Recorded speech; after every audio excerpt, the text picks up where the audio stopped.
Chapter 1, Reincarnation. Reincarnation. My head really hurts. This was Fong Ming's first thought upon waking up. It felt as if there was a cut on his head, hurting so badly that it seemed as if his head was about to split open. The scene in front of him seemed like he was riding on a horse carriage. His body continued to bounce up and down along with the carriage's movement, impacting his wound. It was so painful that Fong Ming had to suck in several sharp breaths. Opening his eyes, he surveyed his surroundings. What filled his vision were walls formed from hollowed planks. There were also quite a few fair-haired and blue-eyed youths sitting around him with their eyes closed as they rested. However, none of them glanced in his direction. He seemed to be lying down on the floor. Feeling the ice-cold ground underneath him, Fong Ming knew that his body would not be able to bear lying down any longer, or he would probably catch a cold. He hurriedly struggled to get up. At that moment, he felt a sharp pain lancing through his head. The pain arrived suddenly, and brought many strange memories along with it. Fong Ming's eyes rolled back as he fainted. "Hi!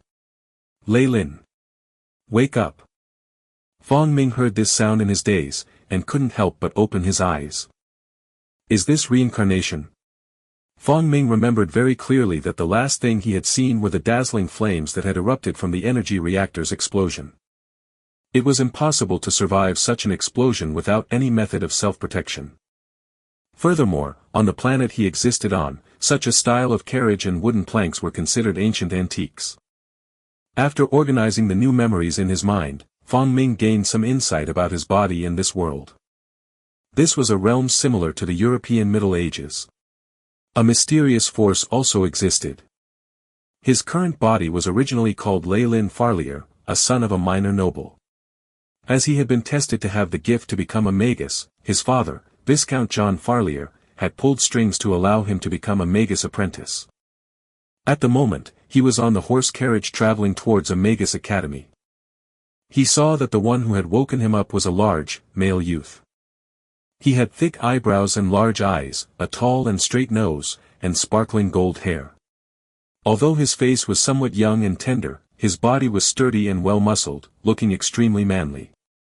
Seeing that Fong Ming had awoken, the boy laughed happily. Lei Lin, you're finally awake. If you had awoken even a few more minutes later, you probably wouldn't have been able to make it to dinner.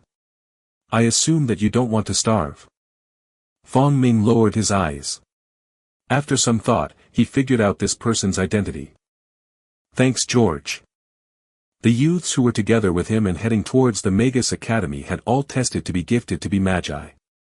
This George was a legitimate son of a count, and was also one of the favored sons for that count. In order to allow George to enter a Magus Academy, the count had spent many resources and pulled strings. A count? Fong Ming inwardly thought. He flashed back to his current body's father, Viscount John Farlier, whose holdings were equal in size to a city in his previous life, with thousands of soldiers under his command. In this world, noble ranking was inevitably tied to personal strength. Since George's father was a count, his holdings were likely at least the size of several cities, and his annual income was probably a few thousand gold coins. With such finances and power at his disposal, he still had to take so much effort in order to send George to a Magus Academy. Fong Ming couldn't help but wonder how did his father manage to do the same for him. As Fong Ming pondered the question, another sharp pain flashed through his head, causing another scene to appear in his mind's eye. It was a dark room, with old musty shelves lining the sides, filled with an ancient air. The surroundings were chock-full with dust. Under a dim light, John Farlier solemnly passed a ring to Lei Lin, saying, "Dear Lei Lin, this is our Farlier family's heirloom treasure, a promise from a Magus. At that time, my grandfather had helped an injured Magus, who had in return gifted grandfather with this ring, promising him that if one of his descendants had the gift to be a Magus, he could use this ring and enter any Magus Academy for free. Now, I am giving this to you, in hopes that you can be the pride of the Farlier family, and uphold our legacy." The ring. Fong Ming's eyes narrowed, and his right hand involuntarily went to his chest. Under his clothing, he could feel the solid touch, like a metal ring was under there. Heaving a sigh of relief in his heart, he thought to himself, "Lucky. I'm not sure if those guys did not recognize it as a treasure, or perhaps there is some restriction. Either way, I'm lucky that this was not snatched from me. As a scientist in his former life, Fong Ming was extremely curious and interested in that mysterious strength, filled with the desire to research more about it. Furthermore, he didn't want to be chased back home because he had lost such an important proof of entry. Although I have taken over this body and accepted its memories, but I am still very different from the original Lei Lin. To his family members who have spent years with him, they would easily be able to see the difference. If they mistake it as him being possessed by the devil and perhaps beg or hire one of those mysterious magi to investigate, I might be found out. However, if I can enter a Magus academy, I will probably not return home for at least several years. By that time, if there are any changes in behavior, it would be considered normal. Furthermore, to be a Magus, it is probably normal to be strange and eccentric. If I were to act the same as the Lei Lin of before, it would be deemed strange then. Just as he was in deep thought, a pair of strong large hands suddenly assisted him to his feet. "What are you thinking about?" George asked. "No. Nothing." Fong Ming quickly shook his head, then clutched his head again, as it was still in pain. He suddenly spun his head around and looked at George, causing George's heart to clutch suddenly, as if he was being stared at by a venomous snake. "Dearest George, why didn't you wake me up earlier, and let me just lie on the floor like that for so long?" Fong Ming rolled his eyes and asked. "Heh heh. I saw you having such a nice sleep, and thought you liked to lie down there." George scratched his head abashedly. However, his eyes sparked with a cunning gleam. Under Fong Ming's murderous glare, he finally raised his hands in surrender. "Fine. Fine. Who asked you to offend my goddess? Offending her is still fine, as brothers, I am not such a petty person. Alas, the entire carriage is now treating you like an enemy, and I do not want to be isolated as well." "Offend? Goddess?" Fong Ming scratched his head, until he suddenly remembered why he was beaten up. It was a girl named Besida. Although she was only 15 years of age, but her body was already developed and voluptuous, in addition to her watery big eyes, was a huge draw to the lecherous Lei Lin. The original Lei Lin was no gentleman. He had lost his virginity at the age of 12, and after that he had either seduced or forced his way with many others, and had by now slept with more than 100 women. He had been known as the scourge of his father's holdings. As Fong Ming finished exploring the memories, he rolled his eyes once again in disdain. No wonder this body was so weak and frail, it wasn't just because of the injuries. Thinking back, it was clear that Lei Lin had been too used to causing trouble in his own territory, and hadn't been able to control himself when he saw Besida. The first few times, it was still rather normal, flirting and making passes. Near the end, he had started resorting to violent means. When Fong Ming saw these memories, he couldn't help but label the original as an idiot. That Besida is a princess of a small country. And Lei Lin still wanted to rape her. Is his brains filled with glue? Sheesh. What happened after this goes without saying. Lei Lin was taught a savage lessons by the bunch of flower guardians. One had actually died because of the beatings, which had eventually benefited Fong Ming. Heh heh. This Besida, it seems she isn't as simple as I thought. How scheming. Fong Ming gave a cold laugh as he thought. Fine. No matter what, since I have taken over your body, if I have the chance, I will take revenge for you. As for now, I am Lei Lin Farlier. Fong Ming swore in his heart. In Lei Lin's memory, he had not seen any signs of Asians, nor had he heard anything about China. In this new Western-styled world, if he used his own Chinese name, it would be too dangerous. When he looked around, he realized that there was no longer anyone else in sight within the spacious carriage.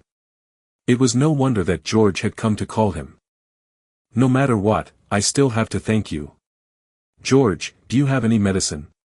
Fong Ming stood up and stretched his body.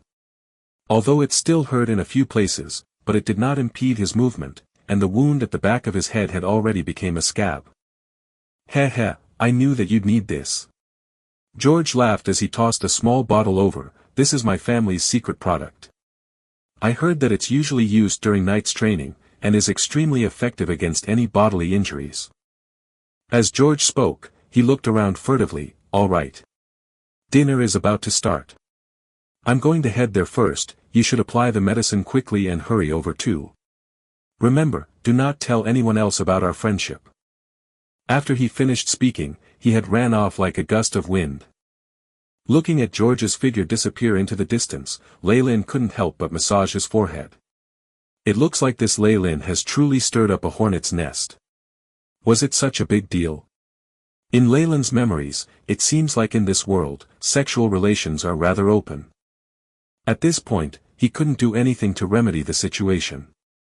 Swiftly taking off his clothes, Lei Lin quickly rubbed the medicine all over the injuries on his body. Hiss. This damn George. Couldn't he help me apply the medicine before leaving? Lei Lin drew several sharp cold breaths as he applied the medicine. The medicine was extremely effective. As soon as he applied it, there was a cooling sensation and the pain vanished.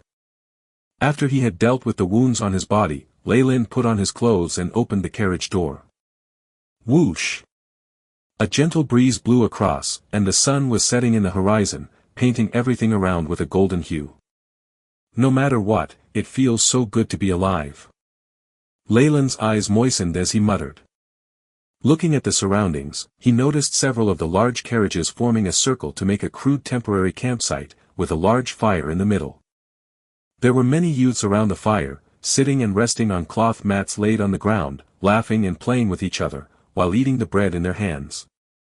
Lei Lin walked towards a table where there were quite a few breads and juices placed.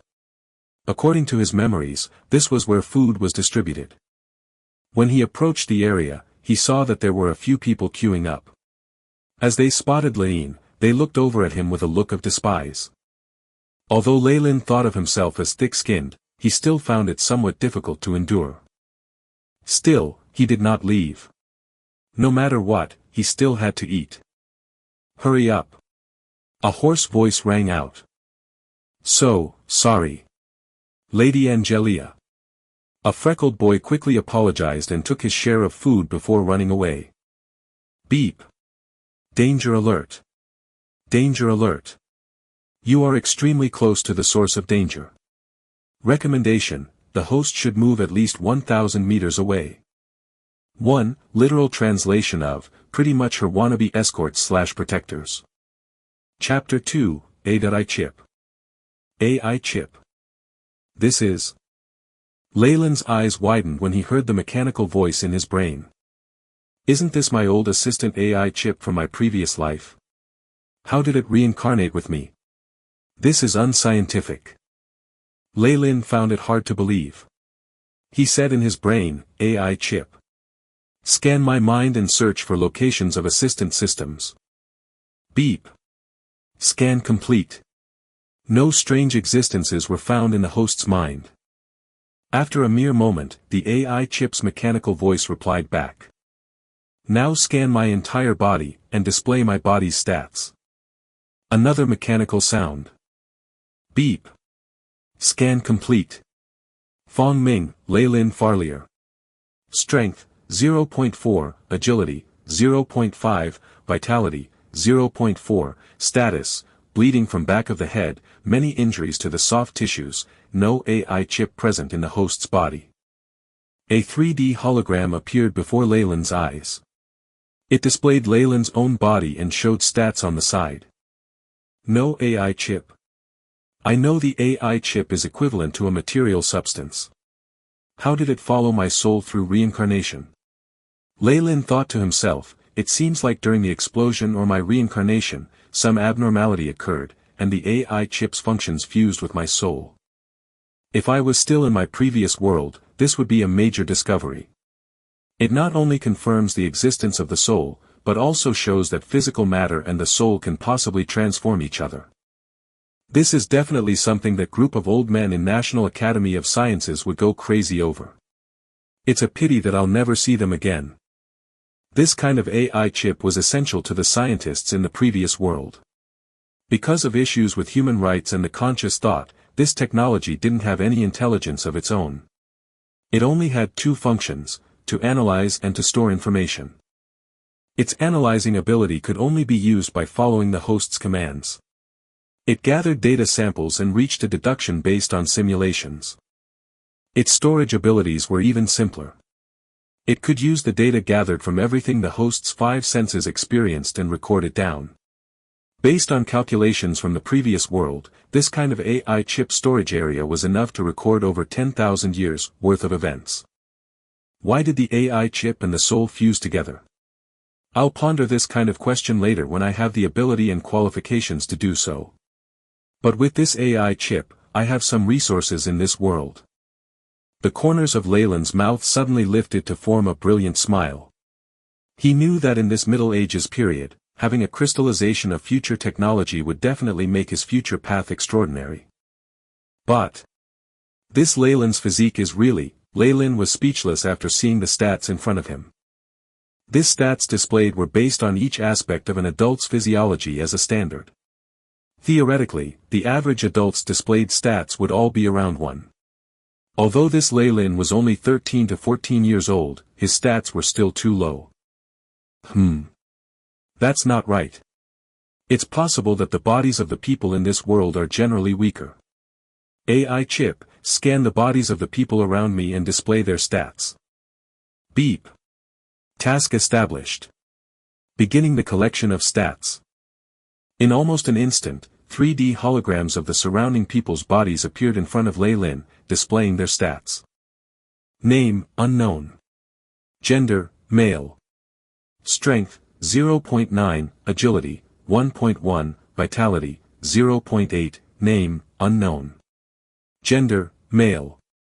Strength, 1.2 agility, 0.8, vitality, 1.0, name, unknown. Gender, female. Strength, 0.8, agility, 1.2, vitality, 0.7. Well then. It looks like the bodies of these people are stronger than those from my previous world. This Leyland is even inferior to a girl. I'm starting to feel embarrassed for him. Leyland scanned his surroundings. The people were all youths around his age. There was a seemingly very delicate and frail girl whose stats were tons better than Leyland's, causing him to feel utter despair. It looks like this Leyland is a useless leech, an excessively lecherous piece of trash with no control. Name, unknown, gender, male, strength, 3.3, agility, 2.5, vitality, 3.2. Alert. Alert. This life form is excessively dangerous. Recommendation: host should immediately move at least 1,000 meters away. A red warning continued to flash 3 times in succession. This caused Leyland to fall into a state of shock. Average stats of 3.0. After Leyland scanned the information several times to double-check that the AI chip hadn't made a mistake, he was left completely speechless. Even the world champion doesn't have this kind of stats. In the previous world, this person could easily dress up as Superman. As a scientist, Leyland understood well that a stat of 3.2 meant the person's fighting capabilities, viral resistance, and body recovery speed was all 3 times greater than a normal person's. The various stats displayed being 3-fold greater than a typical person's wasn't as simple as just adding numbers together. What kind of concept was this? It meant that this person could defeat dozens of people empty-handed, and even get past a group attack by 100 people. In his previous world, he really counted as a Superman. I'm afraid that a person with these kinds of stats could only be created by genetically modifying their biochemistry in a lab. Moreover, only the minimum would be reached. This world is indeed not a simple one. Leyland thought to himself as he looked at the person possessing these terrifying stats once again. It was a black-clothed person responsible for handing out food. He looked like he was middle-aged, and he had a scar on his face that stretched from his forehead to his lip. It pretty much split his entire face in half, and looked extremely fierce. The freckled boy from before was completely frightened by this person. This is the Academy's servant responsible for receiving us. It said that he's not a Magus, yet he's already so frightening. What would a real Magus be like then?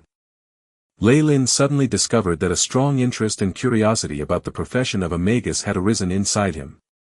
It was to the point where he was itching to go to the academy now and investigate everything. The line was really short, and it was soon Leyland's turn. After the black-clothed, scarred man gave Leyland a piece of white bread and some juice, he wordlessly waved Leyland away with an impatient expression on his face. If it were the previous Leyland, even if he didn't dare to drag this guy out and lash him a few times because it wasn't his home, his expression still would have turned quite ugly, and would probably have ranted at the man a bit. But the current Leyland was naturally not that stupid. Following his memories, he formally bowed and said, "Thank you, Mr." The black-clothed man remained expressionless as he watched Leyland turn to leave. I didn't think that Leyland would really seem like a noble after bowing. The two youths behind Leyland couldn't help but secretly whisper to each other. "Hurry up and move forwards," the scarred man shouted, suddenly blasting the two's eardrums. The great sound scared one of the youths so badly that he fell down onto the ground. Leyland ignored the discussion behind him as he surveyed the area with a cold gaze. He then bitterly smiled, "Great. I'm really an unwelcomed person." When he looked at George, George also hurriedly turned his head away. His hands made a secret gesture behind his back. Fine. Since you gave me the medicine, I won't expose you." Leyland sighed, then found a relatively remote place. Without caring whether or not the ground was carpeted, he sat down and began to eat heartily. This plain white bread isn't as good as that from the previous world.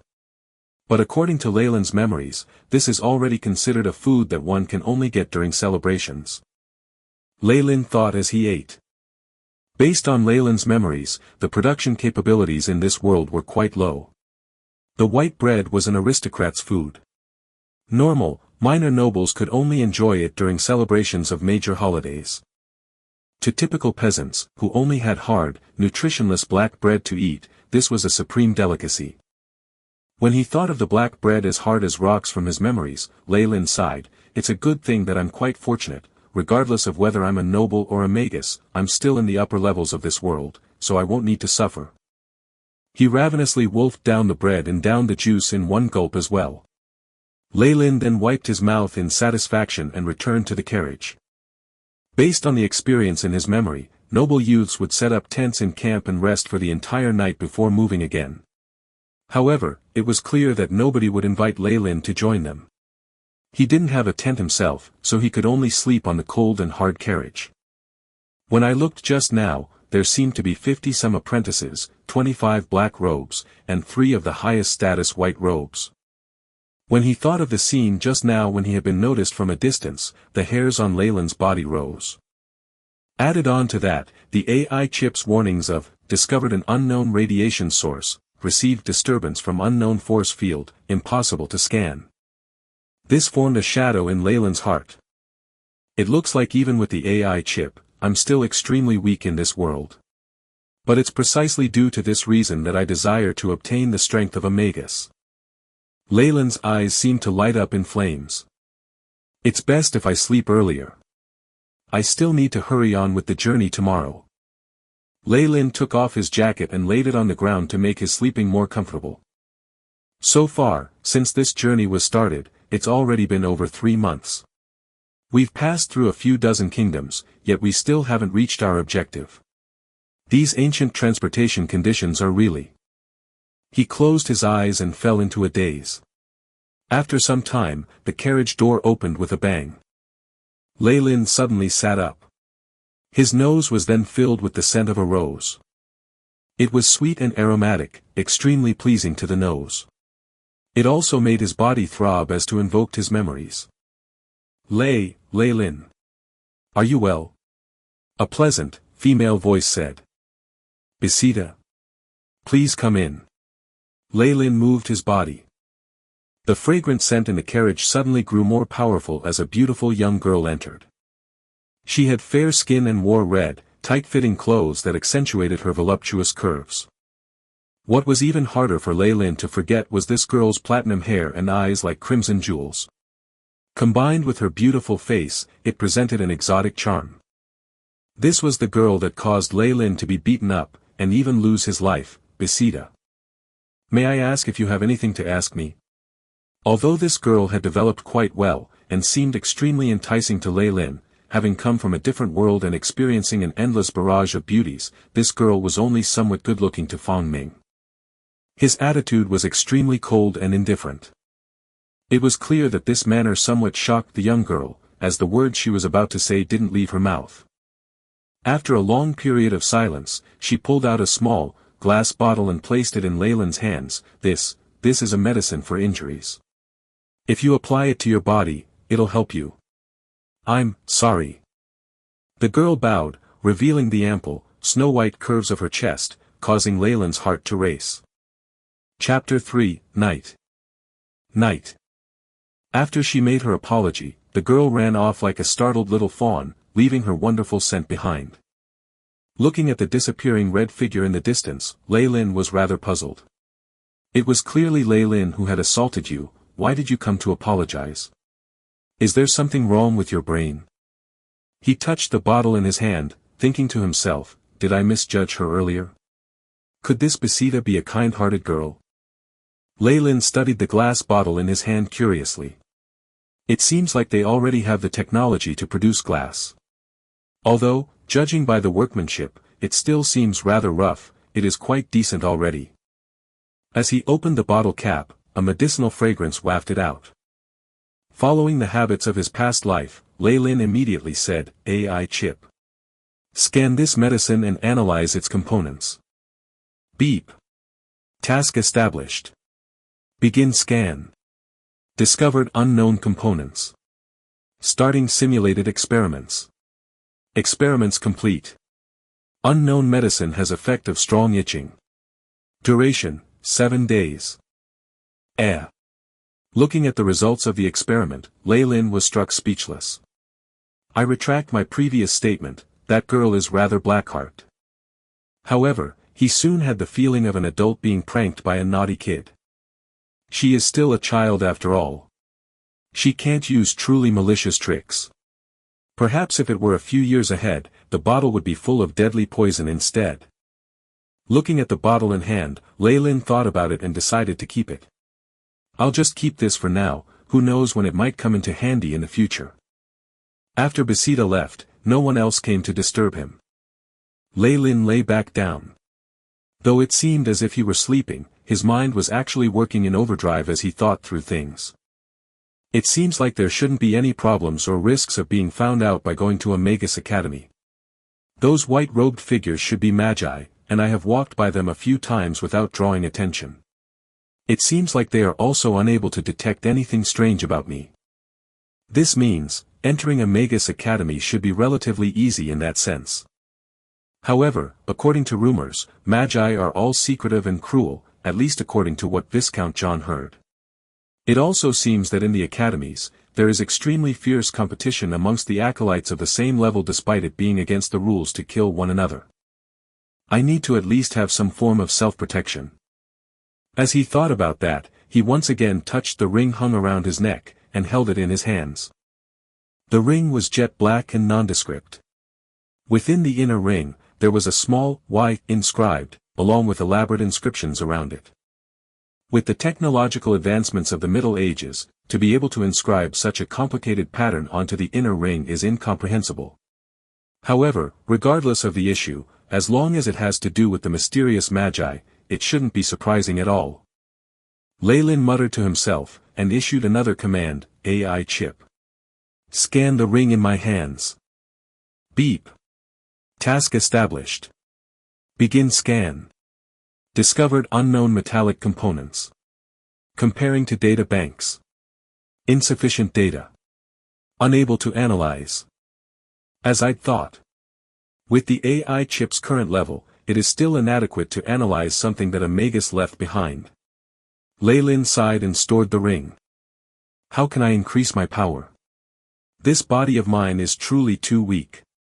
It cannot even compare to those of the same age. That will not do.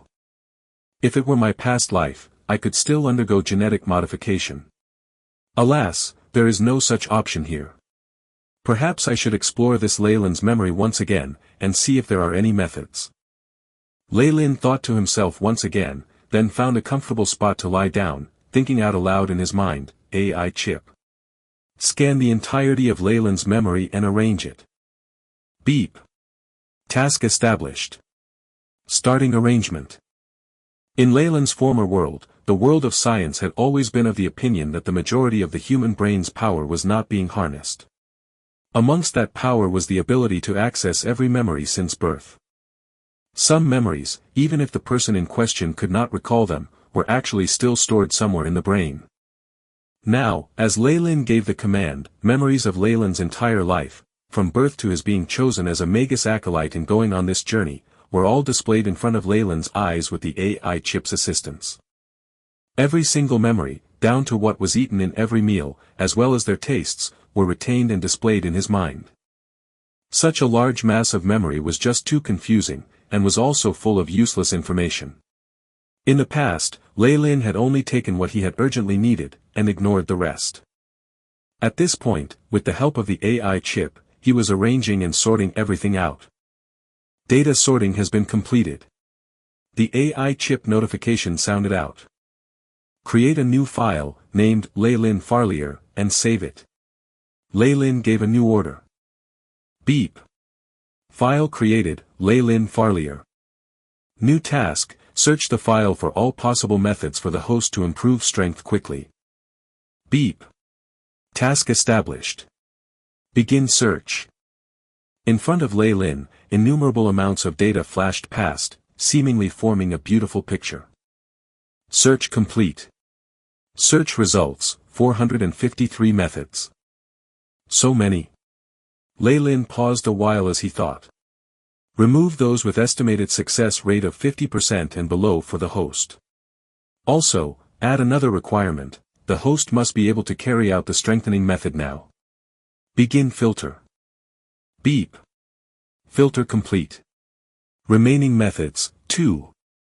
Show them to me. Method 1, become a Magus. Method 2, begin night training. Oh. Method 1 is not realistic at the moment, at least, not until I reach the Magus Academy, otherwise, how could I possibly learn how to become a Magus? As for the night training, I wonder what that is. As Leyland muttered to himself, he immediately assigned a new task. AI chip, assemble all memory regarding night training. Once it has been arranged properly, send it into my memory. After the data was directly transmitted to his brain, Leyland began to understand what a so-called night was. In this world, there were several mysterious forces. However, the ones commoners had the most experience with were knights. Knights were warriors who had gone through tough training and had stimulated their inner life energy. Their physical attributes were way beyond that of a normal human. To be a Magus, it required a specific kind of gift, and amongst tens of thousands of people, it was possible that there wasn't even one such person. However, being a knight was different. As long as they were willing to put in the effort, anyone could become a knight. For these knights, not only were their physical attributes several times that of normal humans, they were also well versed in using various weaponry, as well as in the killing arts. Some knights even had special secret skills that could unleash a sudden burst of power.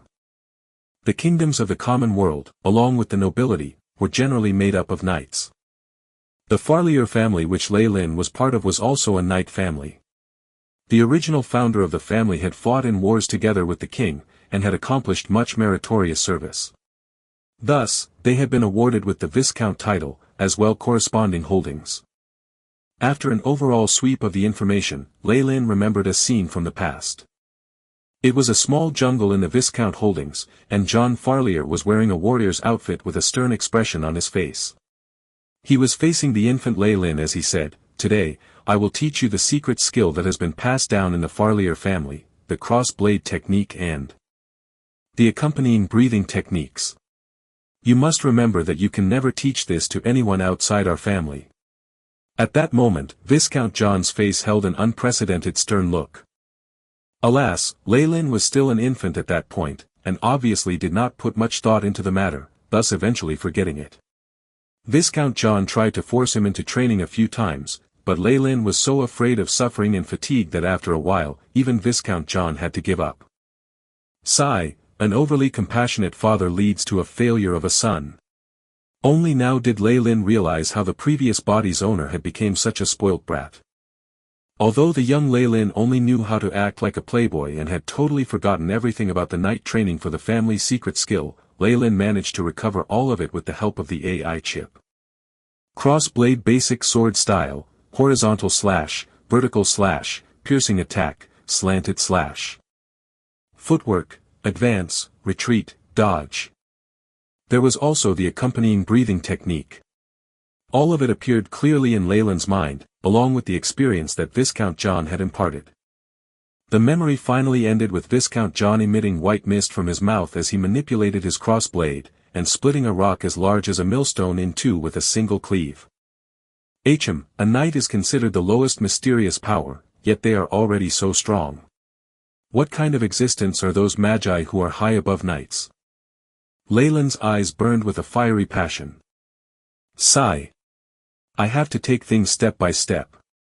I had better concentrate on this knight's breathing technique first.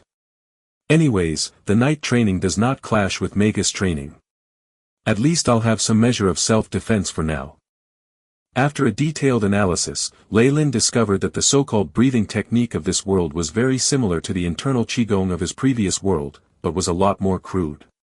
It was very dependent on external stimulations to activate the inner life energy. According to rumors, if a warrior goes through the night training and is still unable to activate their inner life energy, the only option is to enter the battlefield and go through fierce and bloody battles. This is the only other way to trigger their inner life energy, and become a knight.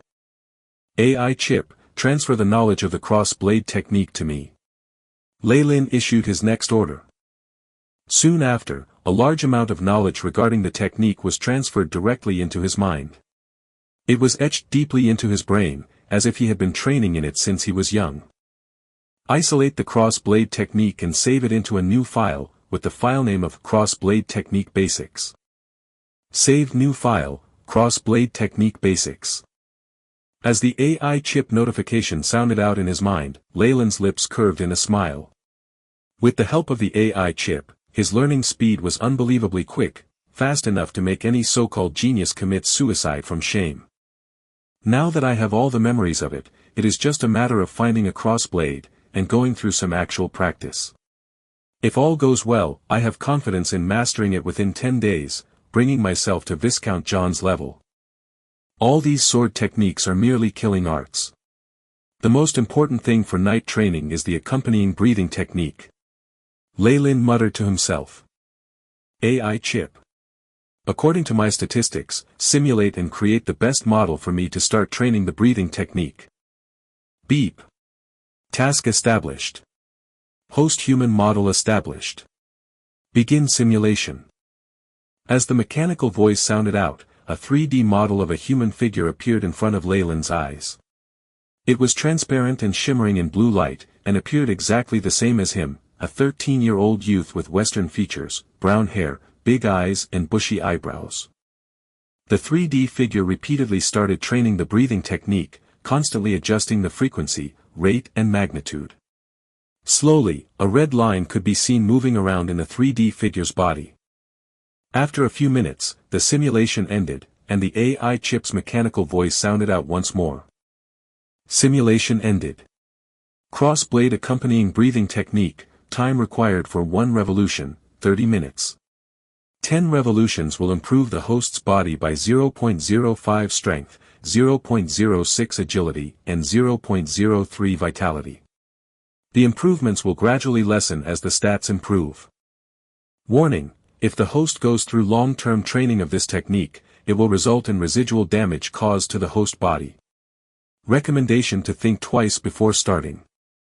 Phew. This is indeed an impressive knight training technique.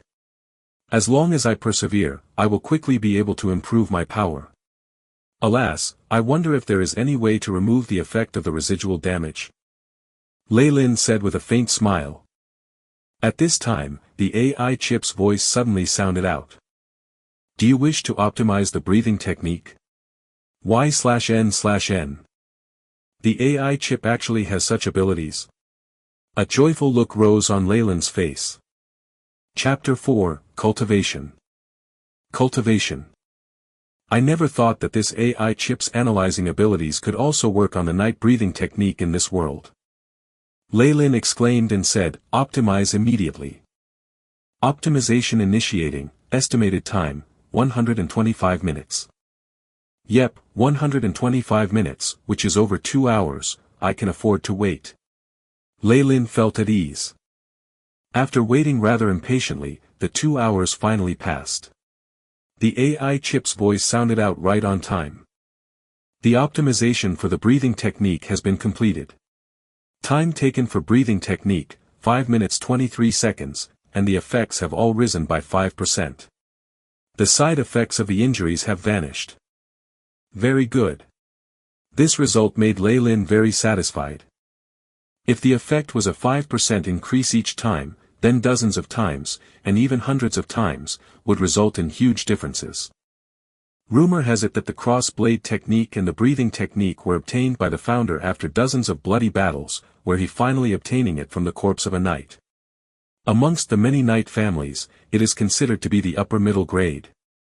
After the optimization of the breathing technique done by the AI chip, I'm afraid it might even be comparable to the secret scroll techniques of those smaller kingdoms. Leylin quietly pondered, and immediately said in an impatient manner, "AI chip, transfer the optimized breathing technique to the memory zone." The AI chip duly carried out its orders and brought large amounts of images depicting the breathing technique back to Leylin's mind. After a few minutes of transfer, Leylin gently rubbed his head. "I feel a little giddy, but this is a normal occurrence." Right now his brain was filled with large amounts of memories about the breathing technique and the many matching sequences of practiced experience. Compared to an average person, he did not have to go on the roundabout route. I did not feel it in my previous life, but in this world, the AI chip really gives me a huge advantage compared to an average person. Leylin mumbled on, "With this AI chip's ability to simulate and analyze, I am able to obtain the same result as a person who has to go through 10 years of hard work and experience. I only have to do exactly what the AI chip has presented, and I will be able to do things in the most accurate manner." The breathing technique had many contradictions, and some of them required more than a verbal explanation to be understood. One had to go through the experience of training, and go along some complicated paths. Only then would they be able to gain enlightenment. But these things could all be avoided with the AI chip's analyzing abilities. "I'll give it a try," Leylin thought, and his body laid on the floor in the shape of a cross. According to the suggestions on the breathing technique which was presented by the AI chip, there was no need to have any special actions to complement it, but just to find the most suitable and comfortable position. First, I must hold my breath for 65 seconds, then take 3 long and 1 short breaths. The duration and frequency must be. Leylin followed the description of the breathing technique, and gradually entered a state of cultivation. He looked unconscious, his face was bright red and his temples throbbed as if carrying out some kind of exercise. As time passed, Leylin's face grew redder, and eventually, he began to perspire out some faint black-colored fluid. After he had maintained this process for over 20 minutes, Leylin opened both of his eyes and opened his mouth to exhale. Phew! A black-colored breath was exhaled just like this. Within his body, some cracking noises could be made out. Leylin stood up and moved his 4 limbs. His whole body was warm as if he had just undergone a vigorous exercise.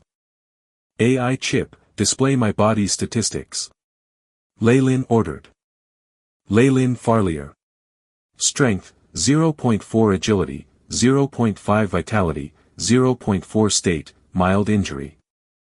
Leylin remained impassive, changed the method of display and moved the data back to 10 decimal points. Also, make comparisons with the data before the cultivation. With Leylin's orders, the image flickered, and the body statistics had shown 10 more decimal points. The last 3 numbers had not stopped changing. Beep.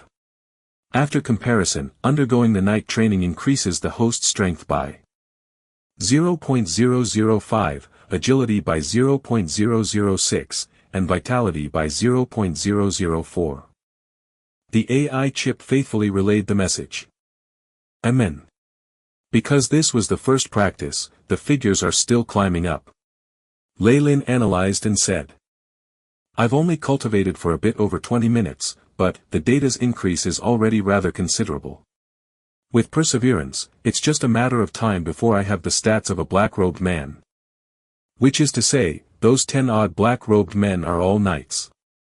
Leylin thought indifferently, what a pity. According to my memory and the AI chip analysis, breathing techniques have cultivation limits. The Farlier family's breathing technique can only be practiced once a day. Additional practice will not only have no additional benefits but will even cause harm to the body. AI chip, are there any methods to let me increase the number of times I can practice the breathing technique? Leylin asked. Medicinal items are required as a supplement. The AI chip feedbacked. List all the necessary medicinal items. Quinoline element, Marco 21, magnesium dioxide. The AI chip listed a whole bunch of medicinal items, which were all from Leylin's previous life. Is it possible to substitute any of them with other medicinal items or herbs? This seemed to be an obviously impossible task, but Leylin furrowed his brows and asked anyway. A sample is needed to analyze the medicinal properties. As of now, the data is insufficient. The AI chip prompted. As long as there is a way, then it's all right. Leylin heaved a sigh of relief. He looked at his own body again. Because large amounts of sticky substance had been produced after the breathing technique training, his body felt very sticky, which was extremely uncomfortable to the touch. Leylin frowned, looks like I'll have to wash up first. He began to make his way out of the horse carriage. It was midnight by this hour, and the various young nobles were all sleeping soundly in the tent. Leylin quietly stepped out of the carriage and ran towards a small river that was nearby. Warning! A human is approaching. The AI chip prompted. Leylin pretended that he was oblivious, and continued his advances. What are you trying to do? A voice rang behind Leylin. So fast. Leylin pupils shrank. I had already been aware, but I was still unable to discover that he had arrived behind me. If he has any bad intentions, then I definitely won't be able to resist in any way. On the surface, he still pretended to be scared out of his wits. Who? Leylin turned around his body to look back, seeing the black-robed man who had been distributing the rations earlier in the day. Leylin remembered his name to be Angelo. Hello. Sir Angelo. I feel that I'm a little dirty, and wanted to wash myself. Leylin's face was pale, as if he was frightened, and did not even have the capabilities to speak properly. Wash yourself? The black-robed man furrowed his brows and wrinkled his nose. He could indeed smell a stench coming from Leylin. All right. It is rather dangerous here at night, especially for young nobles like you bunch. Return quickly after washing. The black-robed Angelo said. Not paying any more mind to Leylin, he turned around and walked towards the heart of the horse carriage, where his tent was. Thank you for your reminders. Sir Angelo. Leylin still said with a bow, no matter whether this man had hurt him or not. Always being careful had been part of his principles in life. After seeing Angelo leave completely, Leylin then strode forward and headed towards the small river. Angelo walked into his own tent and pulled down his mask, exposing his scarred face. The substance expelled from the body after practicing night breathing technique. What a nostalgic feeling. Looking at these young people reminds me of my inexperienced self from the past. What a pity, though, if I was also born of nobility, I wouldn't need to practice the night breathing technique. I had even risked being part of a Magus's experiment and ended up in this state. Angelo muttered. His shadow and the tents overlapped into one body, indifferentiable from each other. Along the way, Leylin casually plucked the wild flowers and plants and popped them into his mouth from time to time. I think that black-robed Angelo must have realized something. But it doesn't matter, a nobility practicing a passed-down night breathing technique is just a normal occurrence. Furthermore, he already has the physical qualities of a knight, so he definitely has his own breathing technique, and won't need to get mine. Besides, even if he wanted it, it wouldn't be a big deal. I can just write it down and give him a copy. Since there was such a large difference in strength, Lei Lin did not have any intention of protecting the secrets of the Farlier family. However, it seemed that Angelo did not even fancy the night-breathing techniques from small noble families. Chewing a grass stalk in his mouth, there was a bitter taste to it. However, Lei Lin did not mind and even had some nostalgic feelings of back when he was little. The analysis is completed, no beneficial properties towards the host's body can be observed. The AI chip voice rang. Pooey. Lei Lin immediately spat out the grass stalk in his mouth and replaced it with another plant. Take down the shape and qualities of the plant earlier and save it. Now we will proceed with another round of analysis. Lei Lin commanded in his mind. The task is completed. Beginning to analyze the qualities. From this experiment, as the scene played out in his mind, Lei Lin could see very clearly the procedures of the AI chip. Beep. The experiment is completed. This unnamed plant has a mild paralysis effect. According to Lei Lin's memories, this is called the Trinite Grass AI chip. Rename to Trinite Grass, and save it inside the database. Beep. Saving completed. This is red fruit, the taste is not bad. Lei Lin plucked a bunch of fruits on a pile of shrubs. These fruits were only the size of Lei Lin's thumb, and they had ripened on the top of a barbed vine. Their appearances were quite beautiful. Lei Lin carefully avoided the barbs and plucked one of the red fruits. He placed it into his mouth and bit down with a crisp noise. A sweet juice was squeezed out from the fruit, filling his mouth. The taste is the same as an apple's, just a tad sweeter. Lei Lin evaluated. AI chip. Analyze. Along the way, Lei Lin saved data about over 30 kinds of plants and herbs. Unfortunately, none of them were of any use to him. He arrived at the small river. The ear-piercing sounds of the trickling stream of water crashing against the rocks broke the silence of the night. AI chip. Scan the surroundings. Lei Lin commanded. Even if the black-robed Angelo hadn't warned him, he still had confidence in avoiding danger with the AI chip. Beep. The surrounded area has been scanned. There are no dangers within a radius of 20 li. The AI chip faithfully reported the message. Well, it's good that there is no danger. I don't want to run back to the camp midway through my washing. That will definitely make me the biggest laughing stock. Lei Lin muttered, and he took off his outer robes and underwear, entering the river naked. The icy cold river engulfed his body, refreshing him.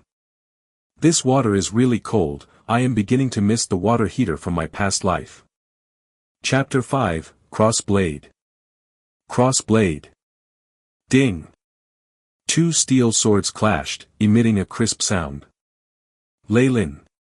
You are still not my match, give it up. George used both hands and grabbed the hilt, and laughingly said. We aren't done yet. Lei Lin shouted, and his legs moved in a strange footwork, and once again initiated an attack. Ha! George swung the long sword in his hands, which brought a sinister rustling of the wind. The cross blade in Lei Lin's hand swept, and blocked George's attack. Good. Your parry posture is not bad. George praised loudly. Careful. My next attack will be on your left leg. Bring it on. Lei Lin made his preparations. Watch me. George swung the two-handed sword in his hands, and made a beautiful yet deadly arc towards him, sending it towards Lei Lin's right leg. Lei Lin retreated a step back, and blocked George's two-handed sword in midair with his cross blade. You definitely said the left leg, you didn't keep your word. This is called tactics. It is to test your agility. My dad has always taught me, if one doesn't know how to scheme, then one day he will surely be played to death by others. I only want to scheme, not to be the target of schemes. George laughed and said, and then pulled back his huge sword. No more. No more. You are getting better each and every time. I wouldn't be able to beat you after a few more days. Scratching his puzzled head, Lei Lin. My sword technique is passed down by a grand knight, I put in much effort, training with blood and sweat, so much so that my teacher said that my swordplay is better than the average knight. Yet, you who can fight me to a standstill, how could you have been beaten by Auron? These sword techniques were taught to me by my father when I was younger, unfortunately. I had forgotten it, and I'm currently trying to practice more in order to recall it. Leyland clenched his fists, and his face turned red. Once I have strength, I will definitely seek revenge viciously, and break Auron's legs. He looks like a hot-blooded youngster who was filled with determination after a setback. My dear Leyland, I believe in you. You will definitely fulfill your wish. George patted Leyland's shoulder. And with another look of pity, currently, with your ability, it is already sufficient to seek your revenge. After sparring, George had a rough understanding of Leyland's strength. Right now I can deal with 1 or 2 of them, but Auron has 5 members. Leyland was fretting over it. Actually, he was already confident in dealing with Auron and his gang, but without an excuse, how could he fool George into continuously practicing with him? Oh right, you mentioned Grand Knights earlier, what are they? Leyland remembered George's complaint earlier, and casually asked. You are talking about the Grand Knights? They are 1 realm higher than knights. No matter where they go, they are considered a great existence. If one is lucky, a king might even be hospitable to them. And if one is willing to pledge loyalty, then they will definitely become a troop commander. Their physical body has been pushed to the extremes, and rumors has it that apart from the long-distance crossbow formation, even if a heavy cavalry troop were to charge at them, they won't be able to stop them from advancing. So powerful. Leyland muttered. A commander of a troop has the same status of an earl, and even Viscount John had to greet them if he saw one. A heavy cavalry troop is the peak of a troop's strength in this era of medieval weapons. Once they charged, even a smaller city's walls might fall. For a Grand Knight to actually be able to use merely their physical body to fight with them, how strong would they have to be? Looking at Leyland, who had a yearning expression on his face, George laughed out loud and consoled. You don't have to envy them, a Magus has an even more mysterious and stronger power compared to that of a knight. As long as you become a Magus acolyte, your status is comparable to that of a Grand Knight. And if you become an actual Magus, then congratulations, killing a Grand Knight is easier than stepping on an ant. The various kings from kingdoms will all want to strive to be first and fear to be last in stuffing their beautiful daughters on your bed. A Magus is that powerful? Leyland was skeptical. Then why are the black robes so cold to us, who have the possibility of turning into a Magus? They are not but knights. About this? I am not too sure, but a Magus's status is definitely very high. This was told to me by my father. I can swear it upon my Boronin family's reputation. George touched his nose and replied rather awkwardly. All right. All right. It's not like I don't believe you. Leyland felt a little exasperated. Speaking within his heart, AI chip. Scan the person in front of me. Beep.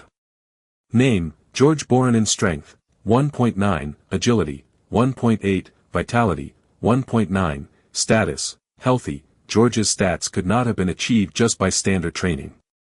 According to him, he had trained with the knight's techniques since he was young, and that was the reason he was able to achieve his current physique. Warriors who had started cultivating the night breathing technique and thus improved their physique, but had not been able to ignite their internal life energy yet, were commonly known as preparatory knights. George's physique could be considered at the peak standard even amongst these preparatory knights. This was also linked to his nobility status and being able to use large amounts of expensive medicine to assist in improving his body's physique. Alright, we have sufficient rest now, let us head back.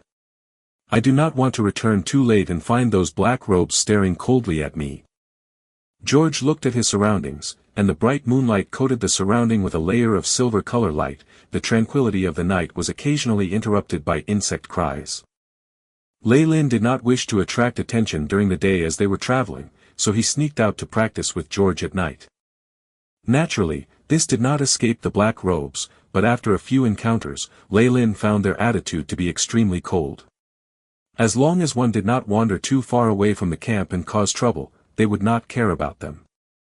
Just once more round, we'll head back. Lei Lin said.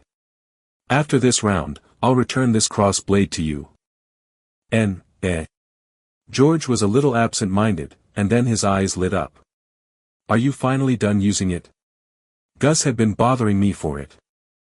In order to train in sword techniques, the first requirement would be to have a cross blade. As nobility, there were many youngsters that wore warriors' robes, with a sword attached to their waist. However, the previous Lei Lin did not do so, the reason being that it was too heavy, and it restricted his movements. Because he found it troublesome, the previous Lei Lin had traveled without even a dagger on him. This had caused Lei Lin now to be in the awkward situation where he was totally weaponless, without even a cross blade to practice with. For the sake of practicing, Lei Lin turned his attention to the first friend he saw when he woke up, George. Using threats of exposing their friendship, he had made George lend him a weapon and train with him. Thinking back when George's eyes had turned white and had an expression as though he has met with a bad friend, Lei Lin laughed uncontrollably. Your swordplay is improving at an extremely fast pace. But do you really not need the cross blade? George asked. I am rather familiar with Gus anyways, so even if I were to lend it to you for a little while longer, it's not a big deal. Thank you for your kind intentions. But I really do not need it. Lei Lin smiled as he rejected his offer. After this period of sparring, he had already seen through the secret technique of the Farlier's family. Furthermore, due to the AI chip, his swordplay would always remain at its peak state, so his skills will not go rusty due to not practicing the cross blade for a long time. Good, then we will fight one more match with the same rules. I will only use the same amount of strength as you will. As George said that, he picked up his big two-handed sword and walked towards the center of the patch of grass, his sword emitting a cold light as it reflected the moonlight. Lei Lin had also walked over. Come on. This time, I won't hold back. He had thought of an experiment and had sent out the invitation in order to carry it out. AI chip. Establish task. Analyze the opponent's strength and the surroundings to come up with the best plan to defeat him. Task establishing. Beginning analysis. Simulation results. Host is unwounded, target loses his ability to fight. Please confirm on whether to turn on the vision aid. Turn it on. Upon Lei Lin's command, countless of blue lines appeared before his eyes that, as if turning the area into some sort of virtual world. According to the target's reactions, there is a 99.98% probability that the first attack will be the host's right arm. Most effective method of combating this: sidestep, jump slash. Following the voice of the AI chip, the blue rays of light in his retina had already formed an image of George, raising his sword and slashing towards Lei Lin's right arm. Ha! Watch the sword! George shouted, and as expected, he initiated the attack first, waving his two-handed sword. He charged over, the motion almost mirroring the projected image. Lei Lin's lips curled, and dodged the attack, and he raised both his hands along with the cross blade. Leaping up high, he viciously swung it down. Jumping slash. Damn! How did this happen? George cried strangely and ducked the cross blade with a roll on the floor. Lei Lin's cross blade struck onto the floor, which brought up some of the mud and small pieces of stones. George got up, a serious look on his face. He felt as if Lei Lin had predicted his attack, almost as if he had read his motions and knew them like the back of his palm. If you are not attacking, then I am going to counterattack. Lei Lin said smilingly. Bring it on. George stared nervously at Lei Lin. Lei Lin gripped his cross blade, took a step forward and pierced forward. Every action and movement had all been accurately performed as seen from a textbook. George made a blocking motion, but his body moved to the side instead, and as he dodged the pierce, he countered Lei Lin's attack with a slash of his own. The best way to react: left turn 50 degrees, horizontal slash. Following the AI chip instructions, Lei Lin dodged George's large sword, and sent a horizontal slash, almost slicing George as he slashed. The more they fought, the more perspiration formed on George's face. His every move and action had all been parried perfectly by Lei Lin, and his evading range had gradually decreased. I can't carry on like this any longer. I'll stake it all on this. George fiercely swung his large sword and sent it clashing with Leyland's. Bang! A piece of silver light flew out and directly pierced into the grass. It was the large sword in George's hands. The blade had not stopped quivering as it let out a wang-wang sound. In the sparring area, Leyland's cross-blade sword had touched horizontally at George's waist. You've lost. Indeed. I lost. George muttered, and then immediately stared at Leyland. How did you do that? It is actually very simple. After training with you for a long time, I have already remembered the sequence of your movements. Leyland withdrew his sword and bowed smilingly. The sequence of my movements? George repeated. Yes, to put it in a simple way, everyone has a habit when they strike. As long as you can remember them, then it will be easy to arrange a trap according to the enemy's habits. I have used the same trick on you. Phew. George exhaled out a long breath. I understand now. And then looking at Leyland momentarily, as if he was looking at a monster. Your gift in sword technique is absolutely the best that I have ever seen. If you are not chosen to be a Magus acolyte, I will definitely recommend you to go to a kingdom's capital's Imperial Knight Institute. Chapter 6, Disagreement. Disagreement. Imperial Knight Institute. Leyland knew that the Imperial Knight Institute was the best Knights Institute in the Serid Kingdom where George had come from. Not only were they recruiting nobilities, the entry requirements were also extremely high. It was said that only geniuses would be accepted. Sword techniques are only my hobby, but being a Magus is my lifelong dream. A knight's strength may be great, but it was still comprehensible by Leyland's standards, not exceeding the boundaries. However, the Magi from rumors were able to manipulate the elements, including lightning and thunder. They also attained a great longevity. A Magus's greatness obviously exceeded the boundaries of a human, and Leyland could not even imagine it. Furthermore, every Magus is a scholar filled with knowledge.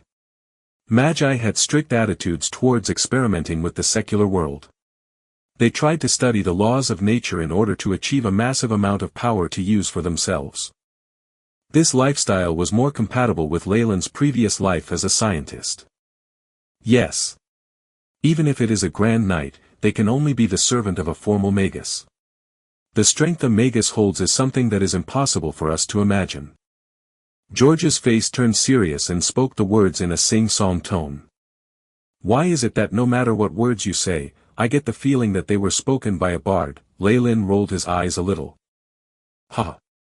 The reason I became like this is because my father sent me to court to undergo training for nobles. George resumed his previous state. Suddenly blinking his eyes, he said mischievously, Leyland, you don't have a fiancé, right? Why don't I introduce my sister Molly to you? She is a beauty that is known far and wide. Scram. Under the moonlight, the two youths left the grasslands as they fooled around. Good night, George. Good night, Leyland. After Leyland handed the cross blade to George and bid him farewell, he returned to the carriage. The dimly lit carriage had only him inside. The interior of the carriage let off a very faint odor. The stench was a mixture of rot and sweat. Because of this, many noble youths refused to stay in the carriage any longer than necessary. Once they got to pit stops, they would escape to the grass fields outside like little wild horses coming out to play. The concept of relationships in this world was very open-minded, all the more so for nobility. With the strong perception ability of the AI chip, Leyland had discovered many affectionate couples around, which had led him to seek an even further location for him to train. Using his supervision eyesight to look at the wild battle scene, Leyland's heart burned in rage as this had made him recall the former memories of the spoilt brat. Who would have thought? After changing into a youngster's body, even my desires have increased. Leyland smiled bitterly. Calming his emotions, AI chip, show me my body's statistics.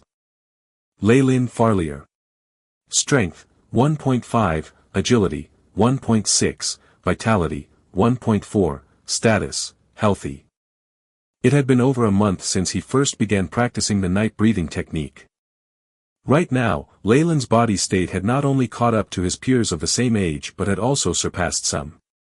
Against George, he had concealed his true strength, which had caused George to gauge his strength wrongly. Not bad. I should proceed with today's cultivation.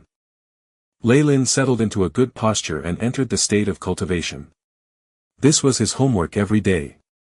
According to the AI chip's instruction, after training at night, he should cultivate in the breathing technique again to have the best effects. After 20-odd minutes had passed, Leyland was completely drenched in his perspiration, but the amount of black impurities that had flowed out were clearly less than before.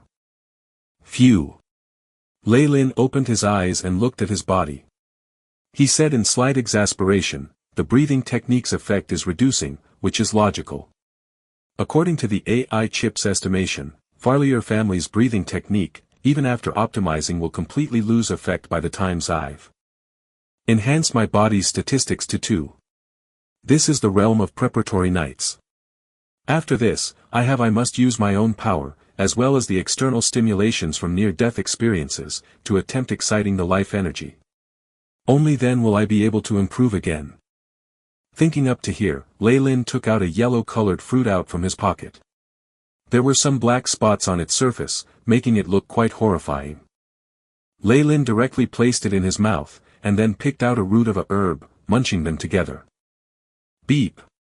The host's body is slowly recovering from fatigue.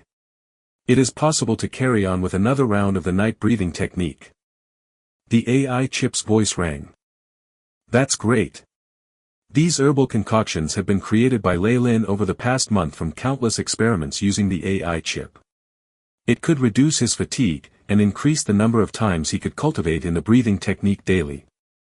With the addition of a few more body-strengthening medicine, the quality of Leyland's physical body had improved at an extremely fast pace. Again. Leyland once again entered the state for the breathing technique. During the past month, the traveling party had already passed several small kingdoms. Eventually, they had completely entered the wilderness.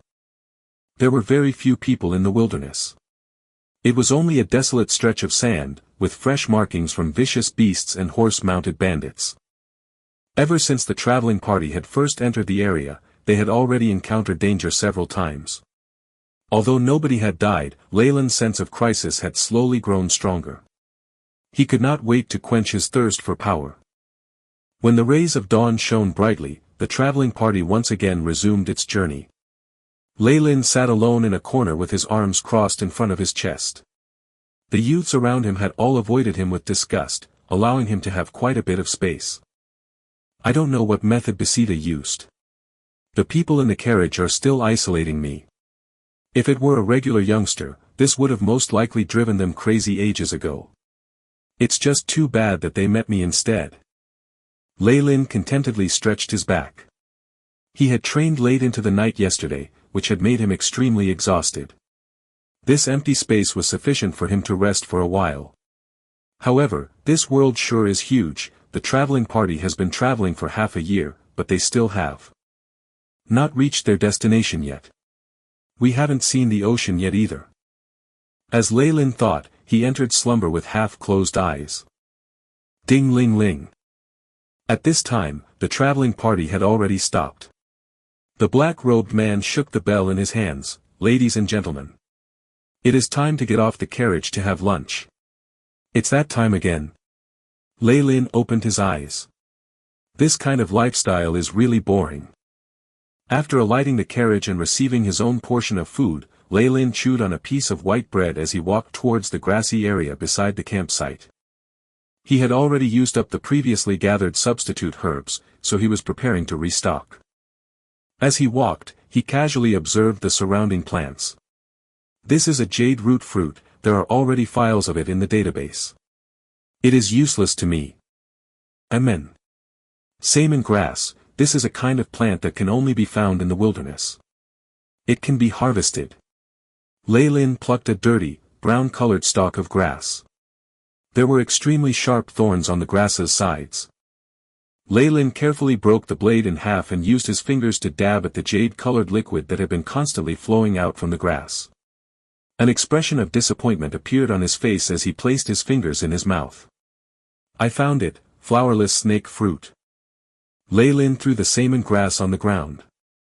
As he casually walked over, he noticed, through the corner of his eye, the same yellow-colored fruit that he had eaten yesterday, growing on a shrubbery. His face expressed happiness. Hee hee. What's this I see? Lei Lin. Should I be saying, as expected from a minor noble of the village?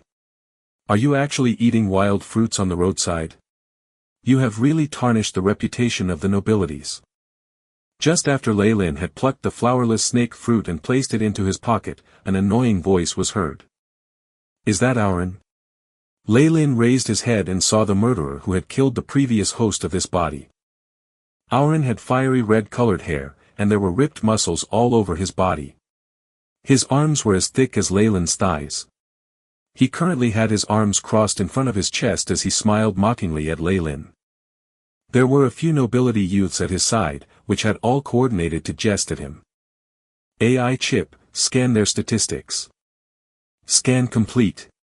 Uri, strength, 1.7, agility, 1.2, vitality, 1.5, status, healthy. The AI chip feedbacked. Looking at the data in front of his eyes, Auron's strength wasn't bad. His strength was almost as strong as 2 adult men. It was no wonder that he had been able to fatally injure the previous Lei Lin. As a child of nobility, as long as they are able to endure sufferings and persevere in their training daily, coupled with the breathing technique, it is not strange to achieve such results. The nobles who were beside Auron were not that strong, most of them were below 1. Lei Lin had even seen a pale-faced youth whose stats ranged about 0.5, giving a run for the money for the previous Lei Lin. Mentally calculating the stats, Auron's strength did not differ much from his. But his sword technique and moves definitely couldn't rival Lei Lin's, as he had the help of the AI chip. As for the rest of the youths, they were only there to increase their numbers. The disparity between his stats and theirs was too huge. It would be extremely easy to deal with them, like an adult bullying a child. Is there a problem? Lei Lin asked, his voice calm.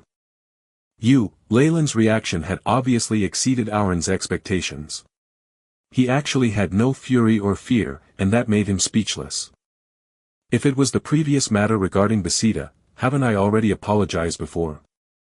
Besida has also forgiven me, Lei Lin added. At the same time, his heart began to race. This could be a probe sent out by Besida. After enduring for a whole month, had she finally been unable to endure any longer? That's right. It's because of Besida. She has forgiven you, but I haven't. Auron spoke loudly, his hands tightly clenched into fists. All right. Then what do you want? Lei Lin spread out his hands, as if helpless. However, there was a glint of mockery deep in his eyes. Auron hadn't imagined that Lei Lin would be so submissive, and struggled for a long time before spluttering, "You have to make an oath to never bother Besida again in the future." All right. Lei Lin agreed immediately, and even placed his right hand on the crest pinned to his chest. The crest had a cross blade and a picture of a skylark on it, which was the emblem of the Farlier family. With my honor as a member of the Farlier family, I swear that I will never bother Besida ever again on my own accord. Using a family's reputation to make a vow was the most serious oath a noble could take. Those who had gone back on their words would meet with the disdain of all nobles. So, Mr. Auron, can I leave now? Lei Lin bowed slightly, with perfect noble's etiquette. Hold on. It had not occurred to Auron that Lei Lin would show no resistance, and at this point, his eyes contained an avaricious glint. According to the noble's conduct, you still have to compensate. Hand over all the magic crystals that you have. Magic crystals? The surrounding onlookers gasped in surprise. Magic crystals? Lei Lin repeated. According to his memory, the magic crystals were a kind of currency between magi. They were items of necessity for acolytes with no credentials to enter the academy. Lei Lin did not know the exact amount required to enter an academy because he did not have even a single magic crystal on him. Viscount John had tried several methods to obtain magic crystals. However, he was unable to get even one. From this, one could see just how precious magic crystals were. Chapter 7, Extortion. Extortion. Lei Lin had been avoiding meaningless fights. In his opinion, the fun of winning against others couldn't be compared to the fun of enhancing his strength through cultivation. Moreover, there's no hatred between him and Auron. He probably even needed to thank him for heavily injuring the original Lei Lin, which had given him a chance for rebirth. Lei Lin was a practical person. To him, face was never more important than reasoning. Even using the honor of his family to swear wasn't the slightest loss for him. However, Auron's request after that had touched the bottom line. You can't do that. Those black-robed lords won't let you off. Lei Lin tightly grabbed onto the sack on his hands with a frantic expression. Why would those black robes barge into our matters? Don't forget, you were beaten half dead by me previously, and no one had paid it any mind. Auron clenched his fist, and clear cracking sounds could be heard from his bones. If you don't want me to break your bones one by one, obediently hand the magic crystals over. As Auron drew closer, his large frame engulfed Lei Lin within his shadow. Lei Lin observed his surroundings. This location was already quite far from the camp. Around him were only some lackeys that had been brought by Auron. They were all looking at them as if they were viewing a show. Don't bother looking, no one will come to save you. Auron grinned. Really? That's best then. Lei Lin suddenly laughed. His silhouette flashed. When Lei Lin reappeared, he was already behind Auron. Perfect, I can take revenge for that day's incident. A fierce kick was thrown out. Carrying intense wind, it kicked into Auron's waist area. Auron felt an intense force coming from Lei Lin's leg, sending his body into the air. Bang! Auron fell to the ground, severe pain coming from his waist which made his eyes turn slightly red. You dared. You dared. You actually dared to hurt me. You're dead. I will hang you. Auron ferociously stood up, rays of bloodthirsty and savage light shooting out of his eyes. This is the advantage of having a good constitution. Seeing that the kick that he used 50% of his strength for did nothing much to Auron, Lei Lin's pupils shrank. Ha! Auron waved his fist around like a violent black bear.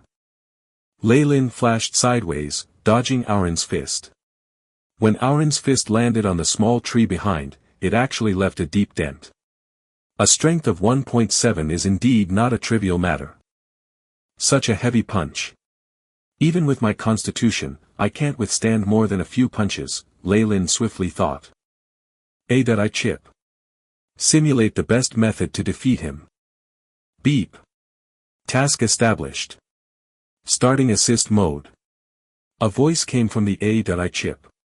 Its powerful calculation ability instantly came up with the best solution.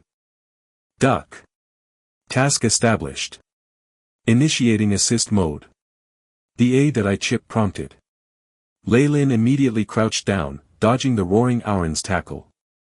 A flaw appeared in enemy's defense. Most effective attacking location, armpit. The I chip's voice sounded. Lei Lin's figure continuously flashed, dodging Auron's attacks while also getting closer. Do you know? Although your strength is powerful, you're not agile enough. This is the disadvantage of your body shape. As Lei Lin could still speak when he's attacking, it showed that he was still holding back. Is this still the Lei Lin from before? Why has he become so much more powerful? The surrounding youths all opened their mouths in shock. Under everyone's expressions of disbelief, Lei Lin threw out a punch. It hit Auron's armpit with his entire strength. Auron, who had suffered the attack, fell onto the ground with a pained expression, and couldn't get up for a long time. Lei Lin's full strength was at least 1.5 and wasn't very different from Auron's. Furthermore, the place that he had hit was also the weak spot. Auron fell onto the ground, his eyes bloodshot as he growled, "You're dead for sure. My family will not let you off." Oh. Really? Lei Lin remained indifferent towards Auron's threat, and even gave Auron a kick in his lower abdomen. Auron curled himself up, like a cooked prawn. Lei Lin squatted down, looked at Auron with a face full of smiles. "Since you won't let me off anyways, do you think that it would be better if I just made the first move and killed you?" At that moment, Lei Lin's smile at Auron looked like the devil's. He's not joking, he really dares to take action. Auron saw the killing intent in Leyland's eyes. Suddenly, he felt as though he was being stared at by a tiger. The anger within his head completely vanished and was replaced with fear. Mr. Leyland. Lord Leyland. You can't do that. I have the Dorland family behind me. If you kill me, you'll get yourself in trouble. Then do you admit your wrongs? Leyland issued a ridiculing question. I admit my wrongs. I apologize. Sorry. Under the threat of death, Auron succumbed quickly. Very good, I accept your apology. In addition, according to the law of nobility, I have the rights to request for compensation. Leyland said smilingly, which gave Auron a bad feeling. As compensation, hand all the magic crystals you have with you. Leyland smilingly said those words of extortion. Oh. No. You can't do this. Do you know how many people have been sacrificed for my family to obtain these magic crystals? Auron struggled to protest. Sometimes, it's just a simple multiple-choice question in the world. Now, it's your turn. My dear Auron, life or magic crystals, choose one. Leyland didn't seem to have any reaction to Auron's begging. Instead, he stepped on Auron's face, gradually increasing the amount of force he exerted. The boot stepping on Auron's face sent his head further and further into the ground, giving a suffocating feeling. After a few minutes, Leyland released some of the pressure. So, have you thought through it properly? Pwah! Auron inhaled the fresh air in big mouthfuls. His face was now covered with mud and footprints, making him look hilarious. However, none of the surrounding youths dared to smile. One of the youths slowly began to retreat, wanting to leave this place. Leyland picked up a pebble, wind estimation completed. Shooting orbit adjusted. Whoosh! The pebble hit the escaping youth's leg, sending him sprawling on the ground. Auron, see that? Don't bother waiting for reinforcements, furthermore, don't try to challenge my patience. Leyland looked at the surrounding youths. Those who had Leyland's gaze sweep past them all lowered their heads, their bodies trembling. Okay. I can give you the magic crystals. But I left them in the carriage. Follow me back to get them. Auron said in surrender. Magic crystals are so important. You don't bring them with you, but leave them at the carriage? Are you treating me like a fool? Such childish lies naturally couldn't get past Leyland. It seems like you haven't had enough. A ray of fierceness flashed across Leyland's eyes. He grabbed onto Auron's arm and suddenly gave it a snap. Crack! Ear-piercing sounds of fracture could be heard, followed by Auron's miserable scream. If you still refuse to speak the truth, I'll break your other arm. No. No. No. You can't do this, the black-robed lord won't let you off. Auron clutched onto his arm, rolling on the ground.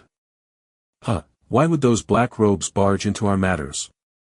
Did you forget that I was beaten half dead by you previously, and no one paid any mind to it?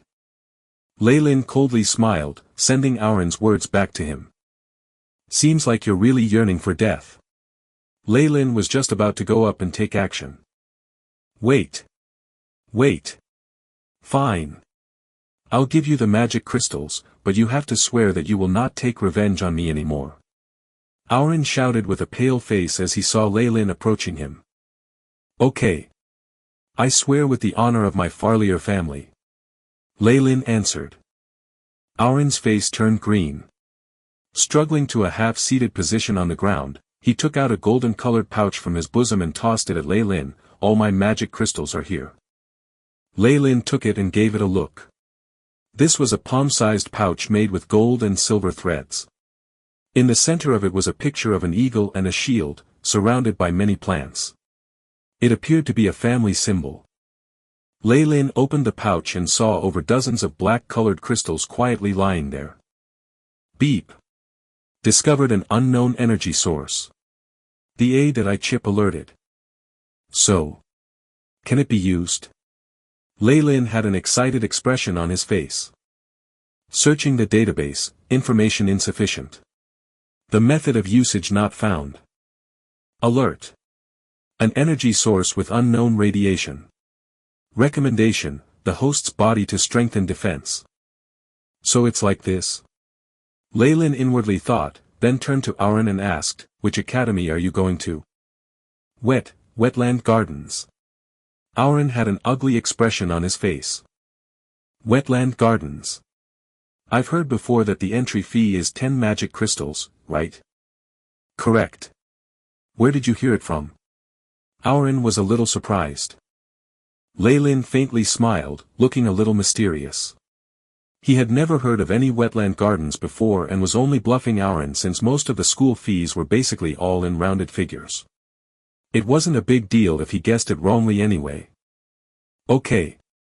I'll return it to you. Leyland took out 3 magic crystals from the pouch and tossed the pouch with the magic crystals back at Aaron. These 3 magic crystals will be my compensation. Although he could take all the magic crystal now, Leyland is still unsure of the attitudes of the black and white robes on this matter. He also doesn't want to use himself to test out their bottom lines.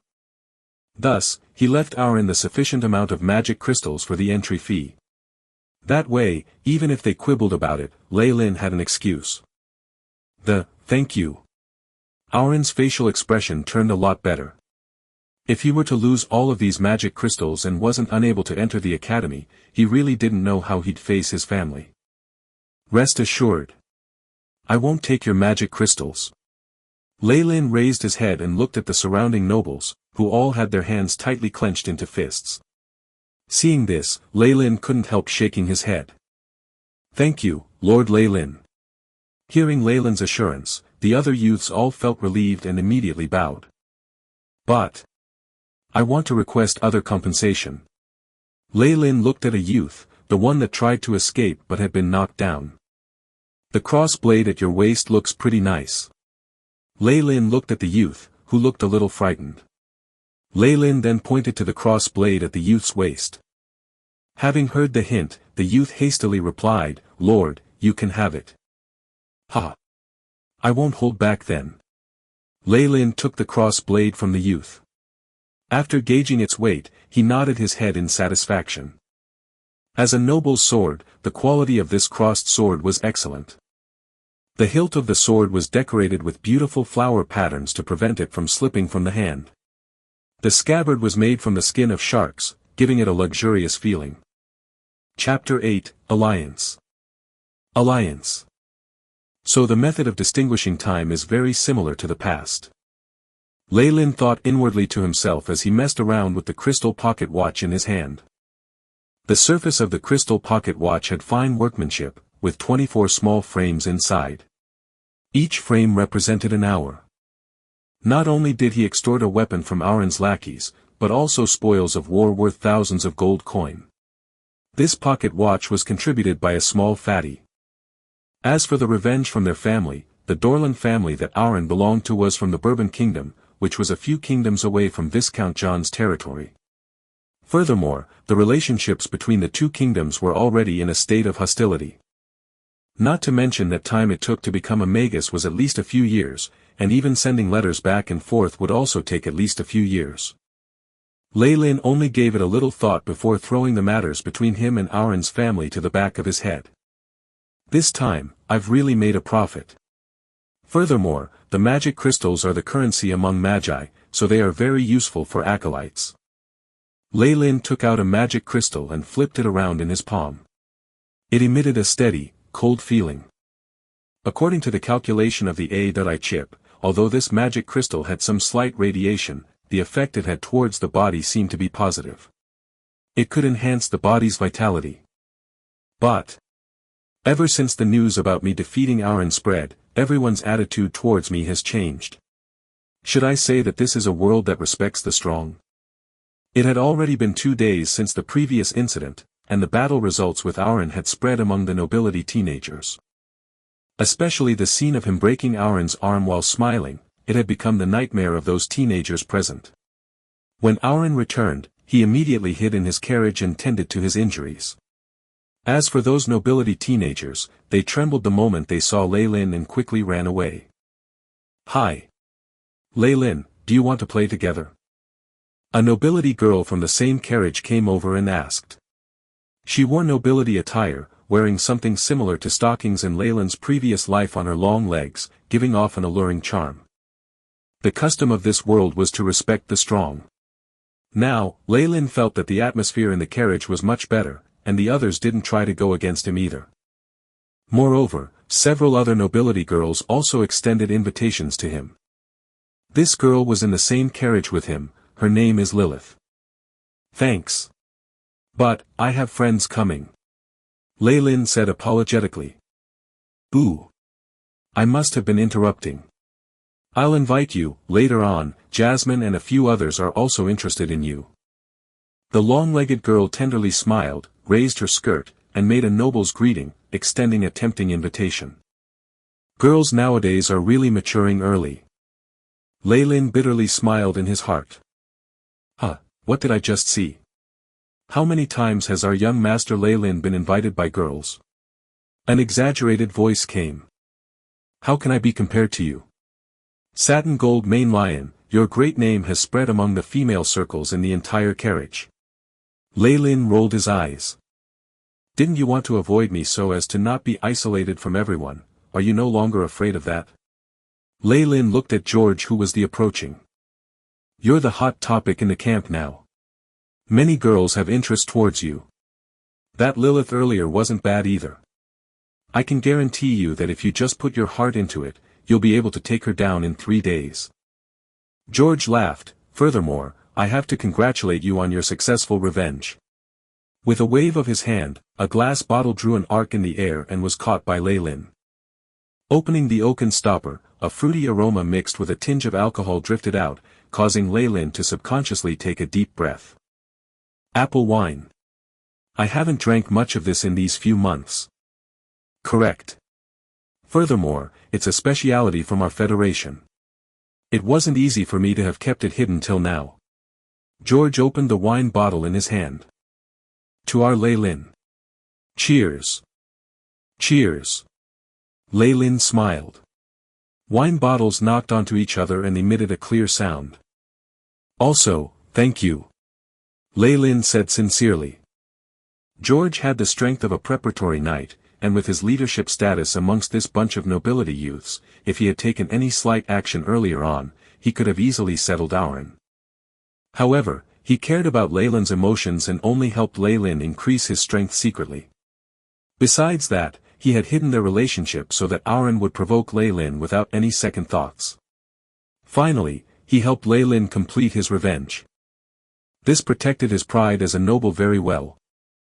From this, Leyland could see his meticulousness and his ability to take care of others' feelings. This is no longer about winning the hearts of people, but about using sincerity to move them. I should say that it's really worthy of Satin Gold Mane Lion's family, leader of the Furs Alliance. Leyland thought inwardly. No need for thanks. We're all members of the Furs Alliance. How could I have turned a blind eye at you being bullied by those northerners? George laughed, downing all of his apple wine in one gulp.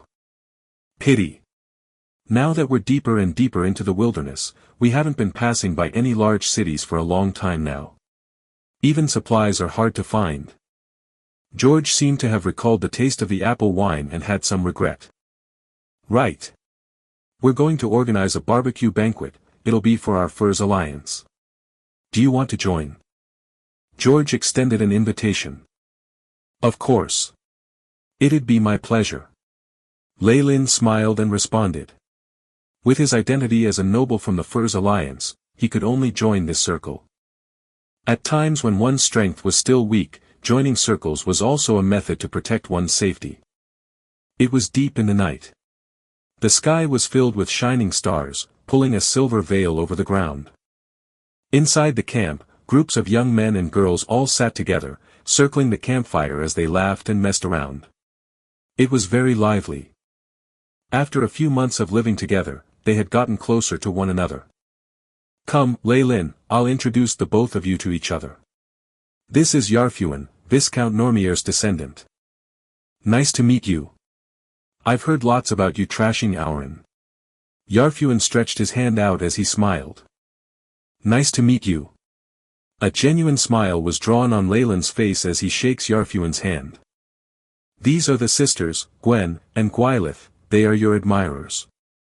George led Leyland in a circle around the campfire, introducing him. Nice to meet you, Mr. Leyland. The sisters looked exactly the same. They each had a pair of glittering aquamarine eyes, identical voices, and some red blush on their faces. Nice to meet you, beautiful ladies. It's an honor to meet you. Leyland placed his hand on his chest and did a noble's greeting. Seeing the two girls blushing as they ran, George looked like he was about to faint. Brat. You're blessed. The two of them seem to be interested in you. They are twins. Twins. George's hands were dancing around as he said this, with some heartache. Okay. I believe that in a time when supplies are starting to decline, you should have another purpose to organizing this banquet, and not just simply to search for lovers. Leyland said. As for his personal needs, he was still able to restrain them.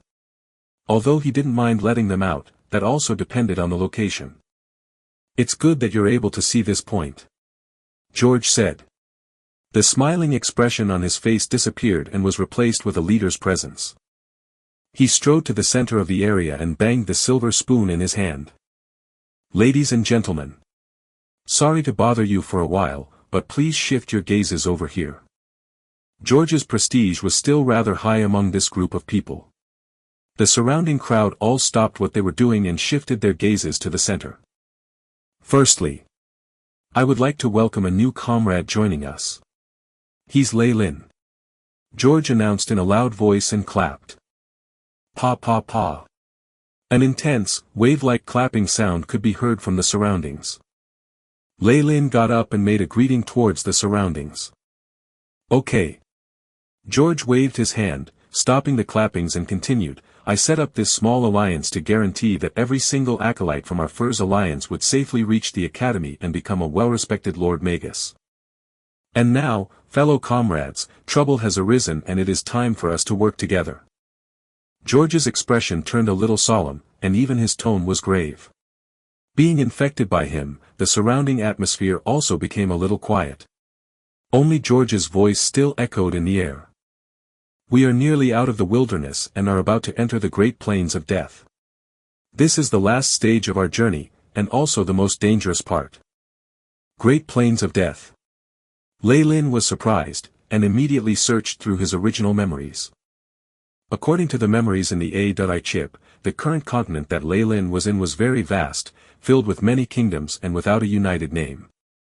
Originally, the Furs alliance that Leyland joined belonged to the southeast corner of the continent. They seemed to be one of the first batches of students. The traveling party had headed north, passing through many dukedoms and kingdoms, and now already reached the north side of the continent. After passing through the wilderness, there was a long patch of narrow plains.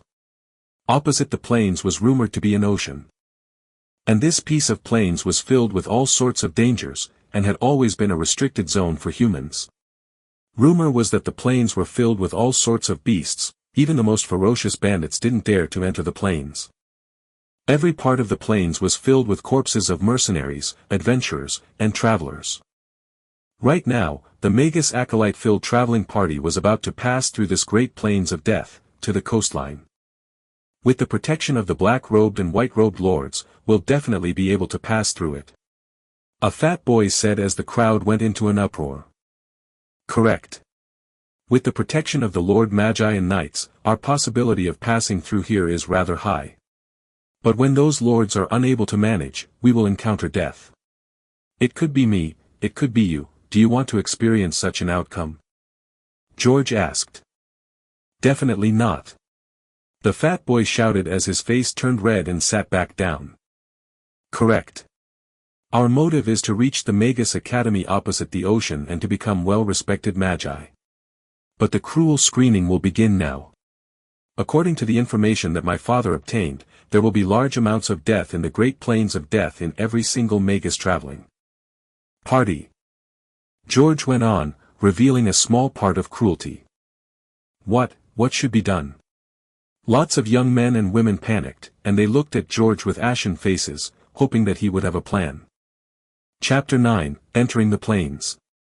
Chapter 9, Entering the Plains. Of course, the reason we formed this alliance was for that purpose. George stated loudly. We've already discussed this with the other traveling parties. We will swap positions with them so that our Furs alliance can occupy a few carriages that are close to each other. We've also gotten the permission from the Black Robes. Furthermore, us noble males will take turns being guards to protect the carriages. Of course, this is with the caveat that we are merely assisting the Black Robe Knights. As for the beautiful ladies, the logistics and cleaning duties will be up to you. As for the weapons, you guys also do not have to worry. We've already made our preparations and even got hold of a crossbow. George called out his plans. The youths of the alliance all began talking amongst themselves, and after some discussion, most were in favor of this plan. Okay, we agree. As for the position of the captain of the guards, it was inevitable that George would take that position. Striking while the iron was hot, George began to hand out some missions. The feast continued afterward, but it was clear to see that most of the enthusiasm in the crowd had long since been lost. Originally I had planned on giving you a cross blade, but it seems there is no longer any need now. George held up his cup as he walked towards Lei Lin, pointing at the sword hilt fastened at his waist. Is it true that every single time a Magus troop enters the Great Plains, there are many deaths? Lei Lin asked. Of course, the best case scenario is that only 1 or 2 will die, but there have been times where at least 10 have perished. George shrugged his shoulders. Otherwise why else would I spend so much money and energy in order to establish an alliance that would be dissolved when we reach the coastline? Wherever you plant a seed, there will be some form of profit to be had. Lei Lin laughed. No matter what, as long as everyone grouped together, then their odds of survival would increase. And any of the surviving acolytes would definitely hold some goodwill towards George and his family. As long as one of these acolytes were to become a Magus, then the returns would be great. But even if there were no survivors, it wasn't a big loss to him either way, right? Aside from your swordsmanship, your intelligence has really impressed me. George's eyes sparkled. The things I did were all things that my father told me to. Well then, are you willing to help me? George extended his hand. As you wish. Lei Lin laughed, linking his hand to George's. Lei Lin's reply to George's request wasn't an impulsive one. In fact, he had made this decision after careful deliberation. With regards to the hidden dangers in the plains, he wasn't very knowledgeable about it. So joining hands by cooperating would be a decent proposal. Who? The cold wind descended upon the group and hit them in the face like knife blades. With each breath drawn, Lei Lin could smell the fragrant smell of grass. It's already been 15 days since we've entered the Great Plains of Death. Looking back at the carriages, Lei Lin could see some traces of damage on it, causing him to feel quite gloomy. The marks on the carriages were 3 different lines linked into one as if it was created by a single claw. The Great Plains of Death have dangers that even normal humans or even preparatory knights would have trouble with. After entering the plains, although the black and white-robed lords had increased the number of patrols, and for the acolytes to band together, there had still been some casualties. The marks on the carriages had been caused by a pack of plain direwolves. The very moment they had arrived, the carriages had suffered a siege. Although there hadn't been any deaths, the pack of plain direwolves had nearly pushed over the carriages and damaged it, giving Lei Lin a deep impression of them. From that moment onwards, the students didn't dare to camp outside and all tried to sleep in the carriages. But even with that, there had still been some casualties. Lei Lin's face grew dark. Although the black-robed knights were guarding them, some of the youngsters still needed to go out to take care of their bodily needs. Alas, within the danger-filled Great Plains of Death, that meant danger. One youth had been bitten by a poisonous insect the very moment he stepped off the carriage and died. According to the calculations of the AI chip, the poison of the insect would corrode the brain within 13 seconds. There was not enough time for medical help, and even the few white-robed Magus could only watch the youngster die. After that incident, the students would get off the carriage only when absolutely necessary. However, due to the small size of the carriage and the sheer number of people squeezed inside, the smell within was certainly unpleasant. For the price of helping the black-robed knights drive a carriage, Lei Lin was given a chance to get some fresh air. Although being on the outside of the carriage seemed to be more dangerous, with the black-robed knight right next to him, it was actually much safer. As for the carriage driving skill, Lei Lin only had to listen to the black-robed knight for a short amount of time while the AI chip recorded everything. It's getting dark. Everyone gather within the carriages to rest. A voice called out from the front, causing every single carriage to stop. Not only was traveling at night dangerous, but it meant the horses did not have time to rest, which could lead to their deaths, and cause even more troubles. Your carriage driving skills are quite good. The black-robed knight looked at Lei Lin and spoke softly. Thank you for your praise. Lei Lin nodded. Returning to the inside of the carriage, a fierce smell hit his nose the moment he opened the door. Lei Lin's eyebrows creased together, but seeing the stupefied looks on the students' faces, he could only sigh to himself secretly.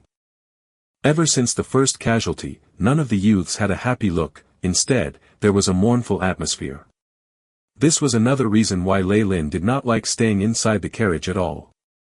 Lei Lin, you're back. A small freckled youngster forced out a smile as he greeted him. Yeah. Lei Lin sat down and looked around before taking a piece of flatbread to gnaw on. The dry piece of flatbread was chewed up inside his mouth, feeling as if he was chewing on sand. Despite its taste, Lei Lin managed to swallow the bread with great difficulty, but in doing so, he felt a sudden pain in his throat, prompting him to hurriedly take out his canteen and chug down a large amount of water.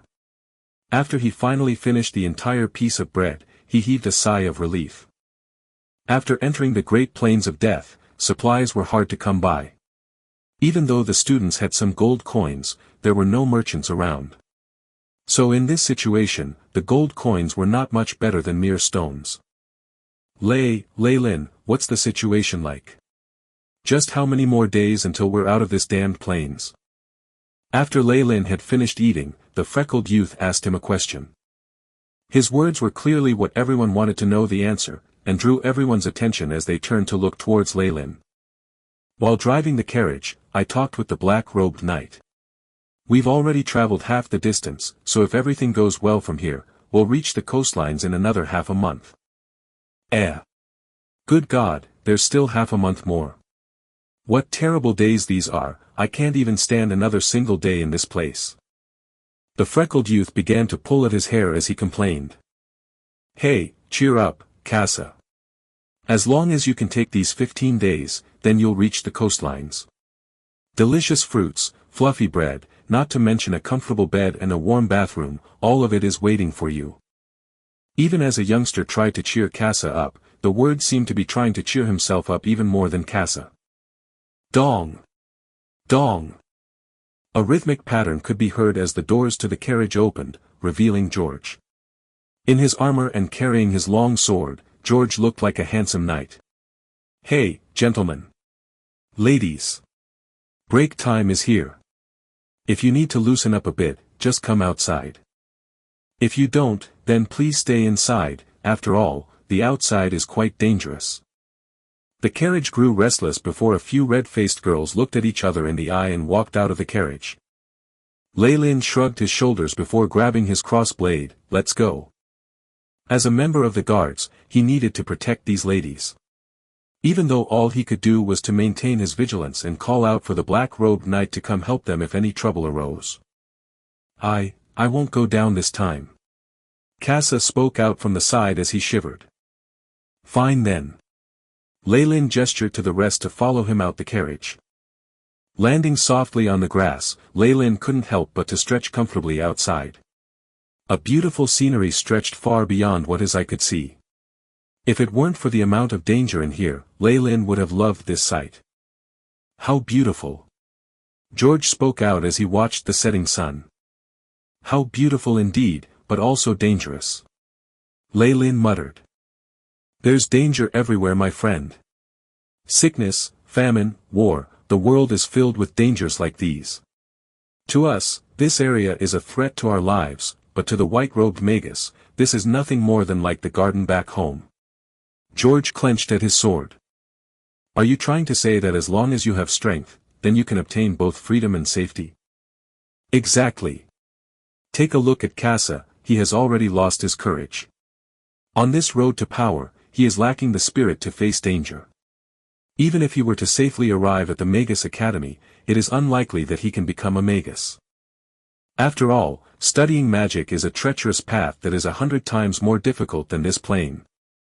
George threw a rock far into the plains. It's time to protect our beautiful treasures now. Seeing George walk away, Leylin had a smile on his face. Courage. But for those chasing the truth, prudence is also a necessity. A. Chip. Initialize scanning. Leylin thought.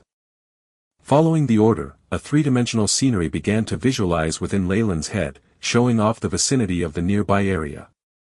Within the light blue geographical image, a cluster of white stars. These stars symbolize the students, not a single one of them seemed to be hurt.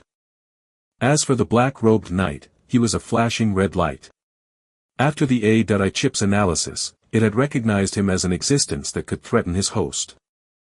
The final few carriages had the white-robed Magus within. Leylin didn't dare to try to use his A. Chip to scan it in case its energy was detected and caused troubles for him. Not too long after, every single nearby source of danger appeared within Leylin's mind. Even if it's a poisonous insect, they won't be able to escape the A. Chip's scan. As of right now, this area is safe. This was a guarantee that Leylin could make. Although he was a member of the guard, he would never do anything to put himself in harm's way. With the A. Chip, he had a firm grasp of everything happening in a 20-li radius, and this would be the biggest guarantee to their safety. Chapter 10, Direwolf Pack. Direwolf Pack. Perfect. I've used up all the flowerless snake fruits again, and I can take this chance to gather some more. But I'm not sure if the plains even have this type of plant. Leylin thought to himself as he gradually walked further from the party. AI Chip. Check my body's stats. Beep. Leylin Farlier. Strength, 1.6, Agility, 1.7, Vitality, 1.5, Status, Healthy. AI Chip transmitted back the information. There isn't much improvement, only around 0.1. Leylin furrowed his brows. Ever since everyone started resting in the carriage, I can no longer find a suitable place to cultivate the breathing techniques. Furthermore, the effects of the medicines are decreasing. According to the calculations, the optimized cross-blade breathing technique should allow me to increase my basic physical stats to 1.9 before hitting the limit. After that, I can only improve after stimulating my inner life energy and becoming a knight. Leylin kept watch on the girl from the Furs Alliance from afar, as he also kept an eye out for useful herbs and materials. After a long time, he finally looked up in disappointment. It is as I had feared. The conditions are too different, and the flowerless snake fruits are not able to survive on these grassy plains. I can't even find any suitable substitute herbs. Hey! Leylin. It's time to get on the carriage. George's loud shout came from the distance. Got it. Wandering afar by himself was not only attention-drawing but also very dangerous. As such, Leylin could only give up on his plan, and return to the horse carriage. Warning! Warning! Dangerous creatures are approaching. Just at that moment, the A. Chip's mechanical voice sounded out, and red warning words appeared in front of Leylin's eyes, attracting his attention instantly. Quick! Show the map now. Leylin's facial expression did not change, but he hastened his movement, reaching the limits of his body, and his right hand grasped his cross-blade firmly. On the virtual map that was projected in front of his eyes, there was a large group of red dots closing in on their group of carriages. The dots were slowly encircling and surrounding them. Beep. According to the databanks, these dangerous lifeforms have a 97.8% similarity to direwolves. Direwolves. Leylin's eyes narrowed as he recalled the data that had been collected earlier. Direwolf, a kind of wolf inhabiting the Great Plains of Death. Savage and cruel, they mostly hunt in packs. Their strength is estimated to be around 2 to 3, agility around 3 to 4, and vitality around 3 to 4. Such strength, they are definitely not creatures that I, a mere knight in training, can handle. Leyland's footsteps hastened once more, and he rushed towards George, saying in a low tone, "We have company. Trouble is afoot."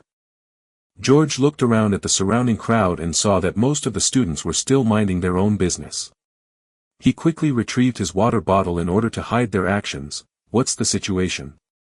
"A pack of dire wolves. I noticed their tracks," Leyland said quickly and urgently. "I got it." George drank a few gulps of water, then gave out a few simple hand signals.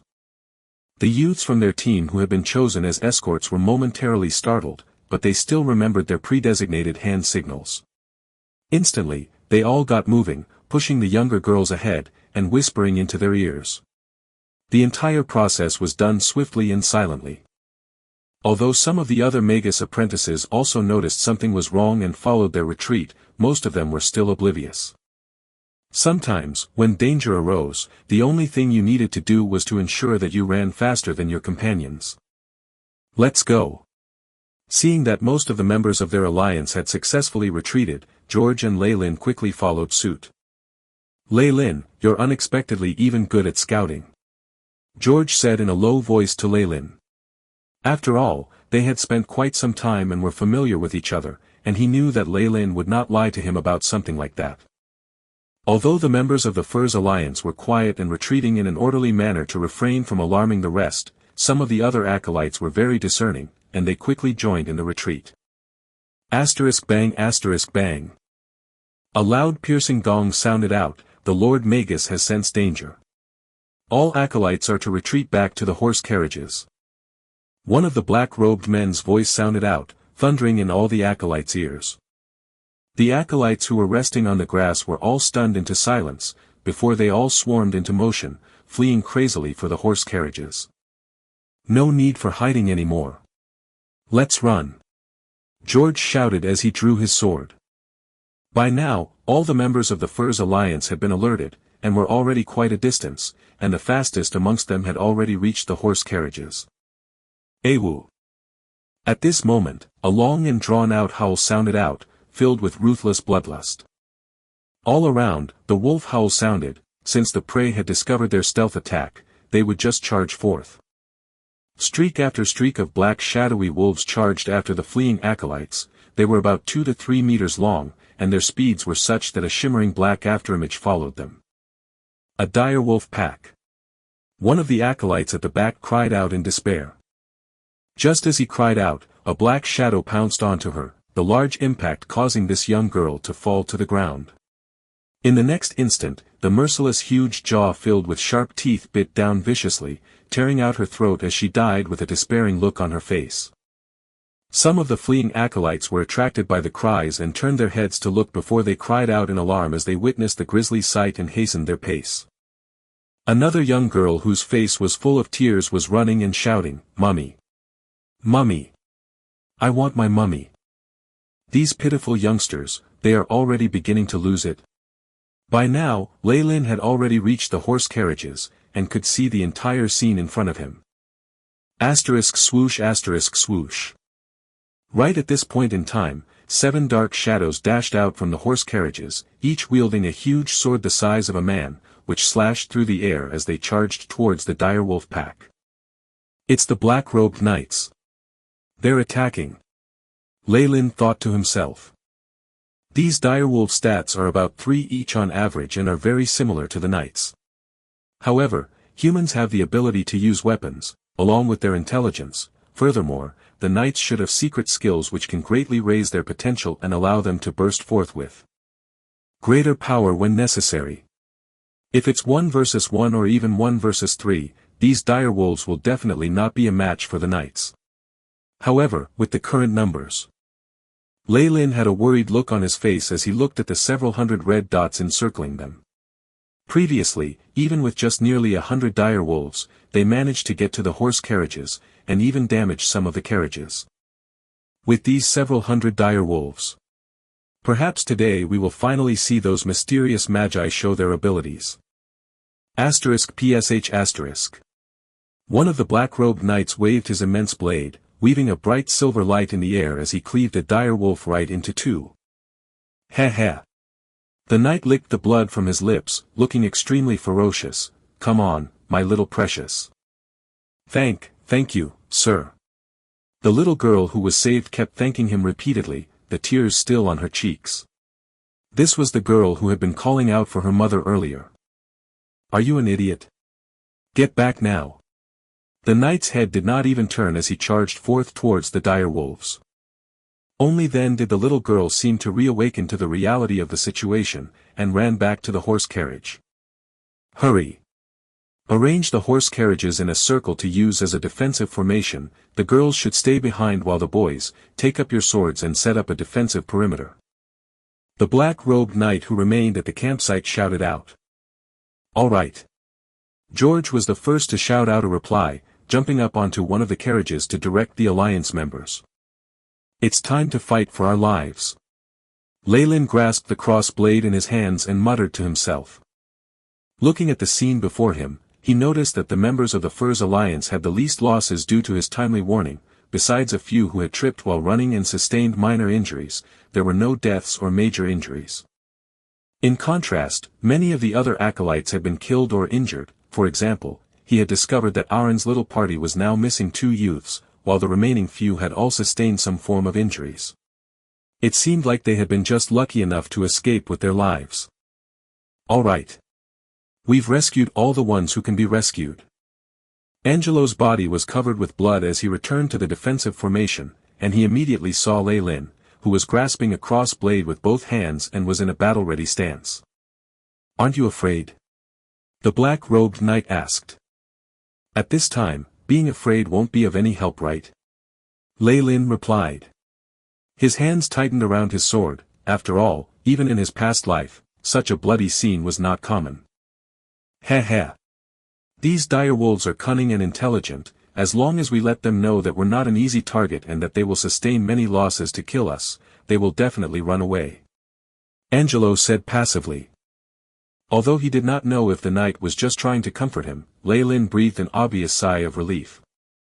Oh! The few acolytes that had fallen earlier had perished by now, and with the scent of blood in the air, the direwolves went berserk and charged savagely towards the horse carriages. Here they come. Everyone be careful. We will try our best to protect you, but there are only so many of us and we will definitely miss some. At that point, you will have to fight for your lives. Angelo's loud voice rang out, as he waved his huge sword, standing in the front lines together with the other knights. Kill! The knights shouted out loud, and Leylin could see a faint light shining around their large swords. As the huge blade cleaved down, the direwolf charging in front had a hole torn in its chest, causing it to roll back as blood sprayed into the air.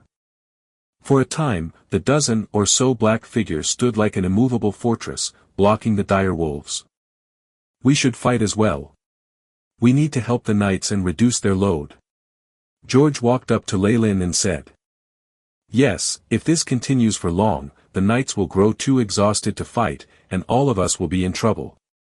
Leylin nodded in agreement.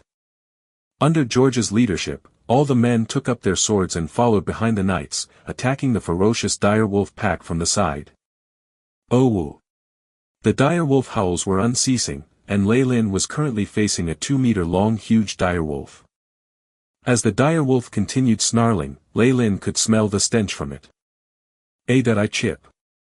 Scan the battlefield and determine the most efficient method of killing. Task established. Begin simulation. Begin assist mode. A light flashed in front of Leyland's eyes, and a panoramic, 3D image appeared before him.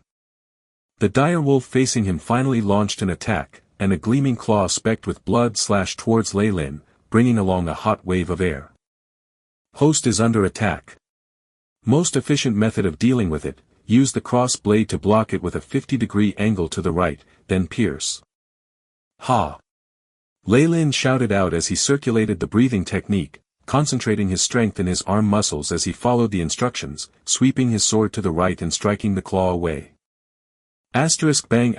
Leyland felt a shock travel up his arm from the immense impact, making him feel as though he had struck a thick piece of metal. This direwolf strength is much higher than mine. If I keep doing that, I will be exhausted too quickly.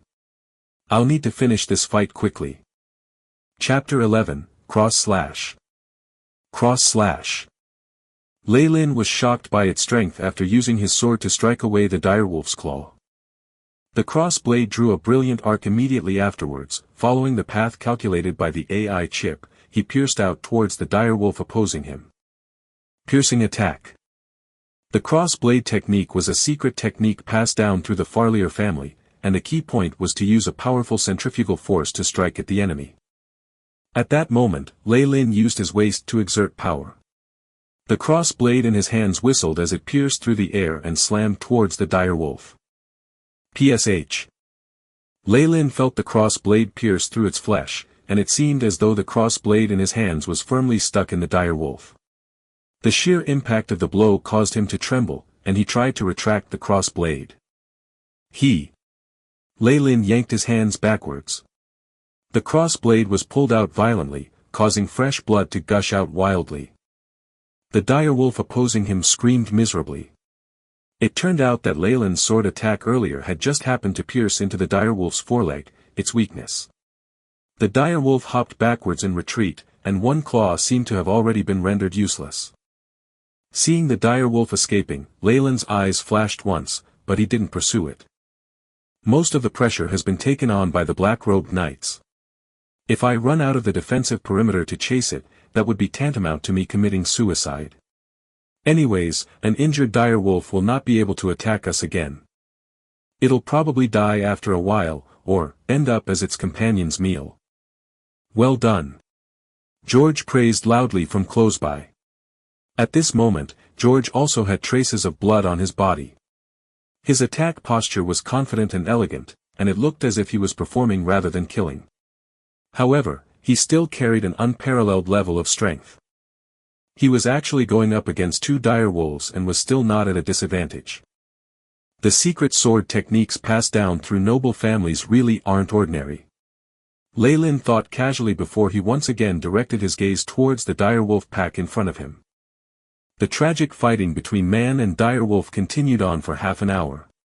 The sun slowly set, and darkness descended upon the grass plains.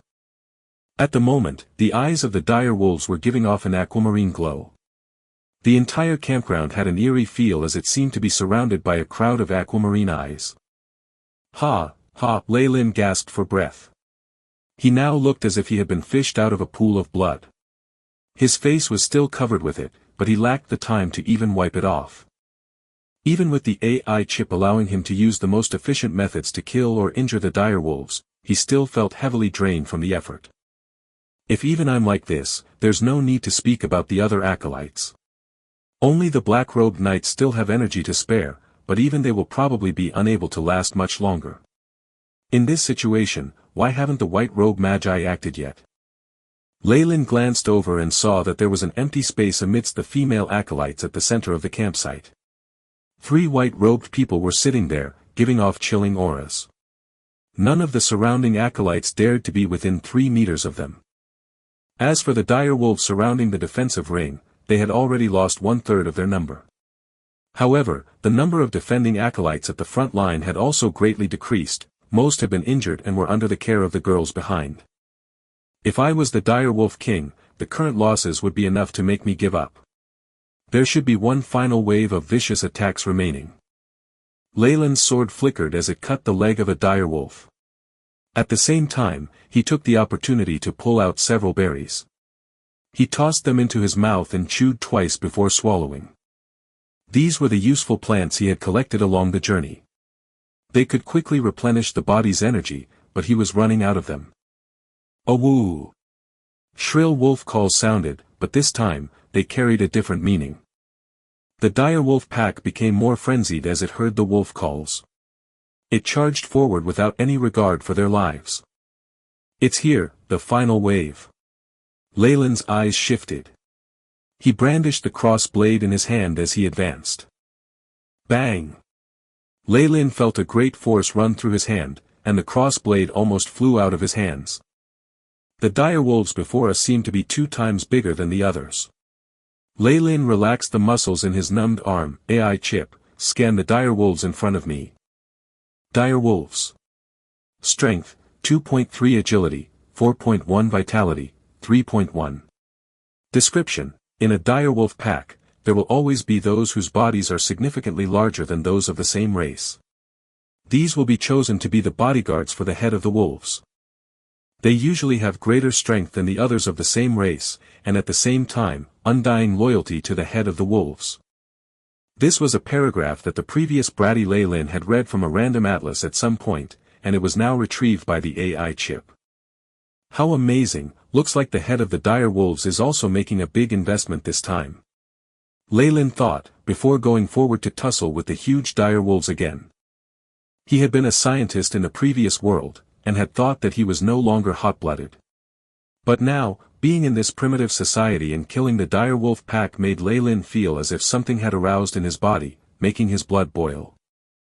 This is unlike the peace in my previous world. These beast-like instincts are needed for a being's survival. Lei Lin realized. Ha! Come! Come! Lei Lin had already trained the breathing technique passed down in his family to a very profound level.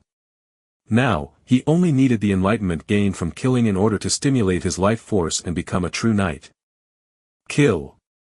Lei Lin's eyes had a hint of red to them as he began to fight madly with the dire wolf. At this moment in time, he finally let go completely. In every sword stroke, he vented the dread of his death in the previous world and the unease of entering a foreign world. Ha!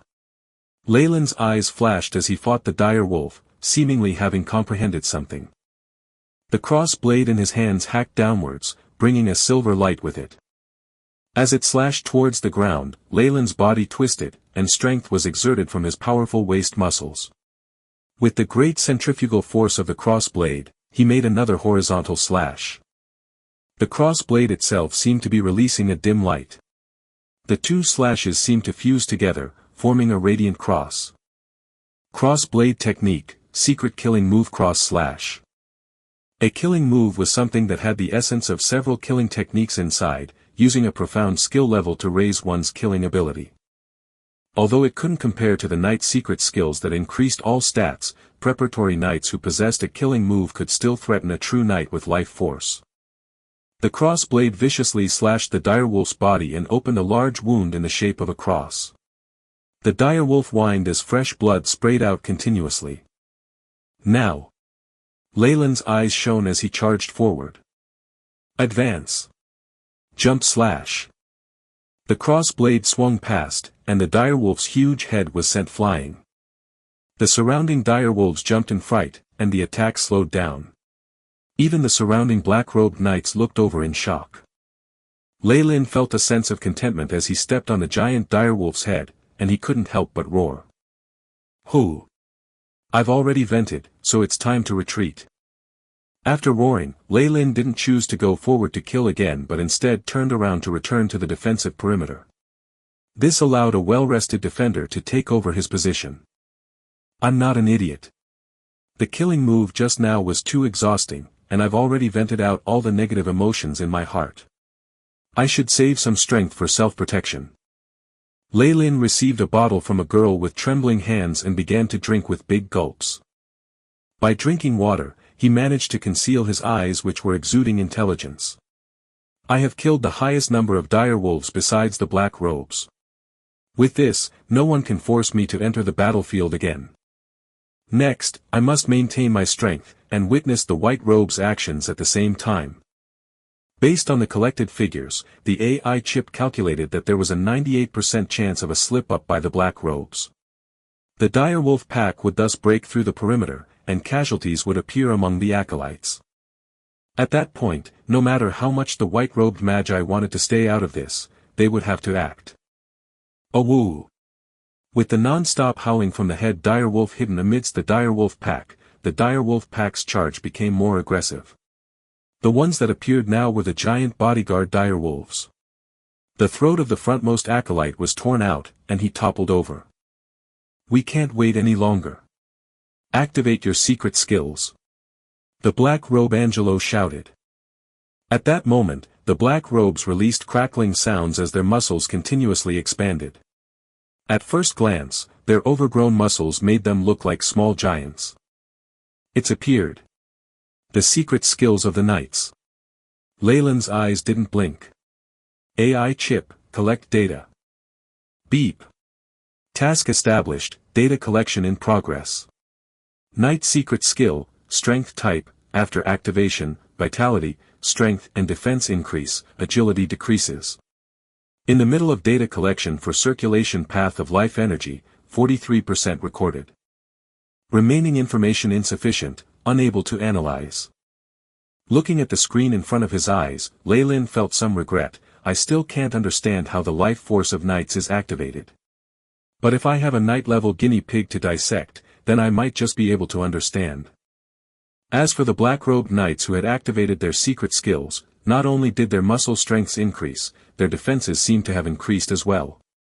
The giant bodyguard direwolf still needed to be avoided, but the knights used the giant sword to hack at the forehead of the normal direwolves despite being cut by their claws. But with the increase in giant bodyguard direwolves, a direwolf had finally managed to slip through a gap and charge into the crowd of acolytes. Ah! Save me! Daddy! Mummy! I don't want to die yet. The sound of various cries and screams resounded through the air and the campsite turned into utter chaos. In the end, they're just a bunch of 13 and 14-year-old kids. Leyland sighed. Oh woo! As if by chain reaction, another giant direwolf broke through their defenses, landing within the area occupied by the Furs Alliance. Leyland! Come and kill it with me. George's neck was wrapped up in gauze. It wasn't known which noble family's young lady wrapped it. Not only was it thickly wrapped up, it was even knotted in a bow, the sight making Leyland want to laugh out loud. No need. Give me the crossbow. This? George removed the crossbow from his back, and passed it to Leyland. I'm afraid there's no use. These mongrels have thick skin and flesh. If you can't hit their weak points, oh. God. Damn it. Chapter 12, Taking Action. Taking action. Calculation of wind speed and temperature in progress. Calculation of trajectory complete. Following the AI chip's calculated trajectory, Leyland pulled the trigger of the crossbow. Whoosh! The powerful crossbow bolt flew out, and the strong recoil caused Leyland's arm to feel slightly numb. Pooh! The crossbow arrow entered through the left eye of the direwolf and exited out of its right eye. The direwolf howled twice, crumpling to the floor. The advantage I have with the AI chip in this kind of high-accuracy work is really too great. A crossbow isn't like a bow, all you have to do is aim and pull the trigger. It's so convenient. Leyland compared the differences between him swinging around the cross blade before, and using the crossbow. It looks like I'm more suited towards long-distance attacks. This is also much safer. It's just that I still have no idea how to activate the life force of knights. Could it be that experiencing a really tough battle is required? Leyland hadn't used a crossbow earlier. The first reason for this was to vent. The second was to make an attempt at activating the life force of knights. Unfortunately, he possessed the AI chip as one of his cards and had never been forced into a desperate life or death situation. Naturally, he was unable to experience the feeling of the life force that was activated in a desperate situation. Leyland. Good job. George only responded now, and he patted Leyland on the shoulder. From today onwards, this crossbow is yours. Thanks then. Leyland smiled. Even if George hadn't said anything, he would still have tried to obtain the crossbow. Oh. Leyland. Leyland has killed dire wolves, Lord Leyland. Lord Leyland. Quickly save us. At this point, more dire wolves charged into the campsite, and students cried out towards Leyland. With the benefit of George's prior preparations, the losses on their side had been the least. With George and Leyland, these two experts who were preparatory knights, it was considered the safest place apart from the area around the white robes. Who? Auron sucked in huge breaths as he used a sword to block a direwolf that was leaping forward. A huge force was transmitted over, causing the cross blade in his hands to fly away. I am the successor of my house. I still haven't enjoyed a lot of things. How could I die here? Auron roared. Of his surrounding comrades 2 had already died. Among the remaining people, if they weren't dead, then they had already escaped. At this moment, shouts of Lord Leylin could be heard, causing his eyes to shine. That's right. The Furs Alliance still has strength, and Leylin was so impressive just now. He can definitely save me.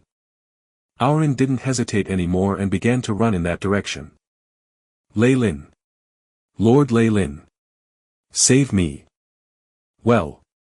Leylin readied the crossbow, hearing the sound and taking a look. It's Auron after all. The current Auron looked embarrassing.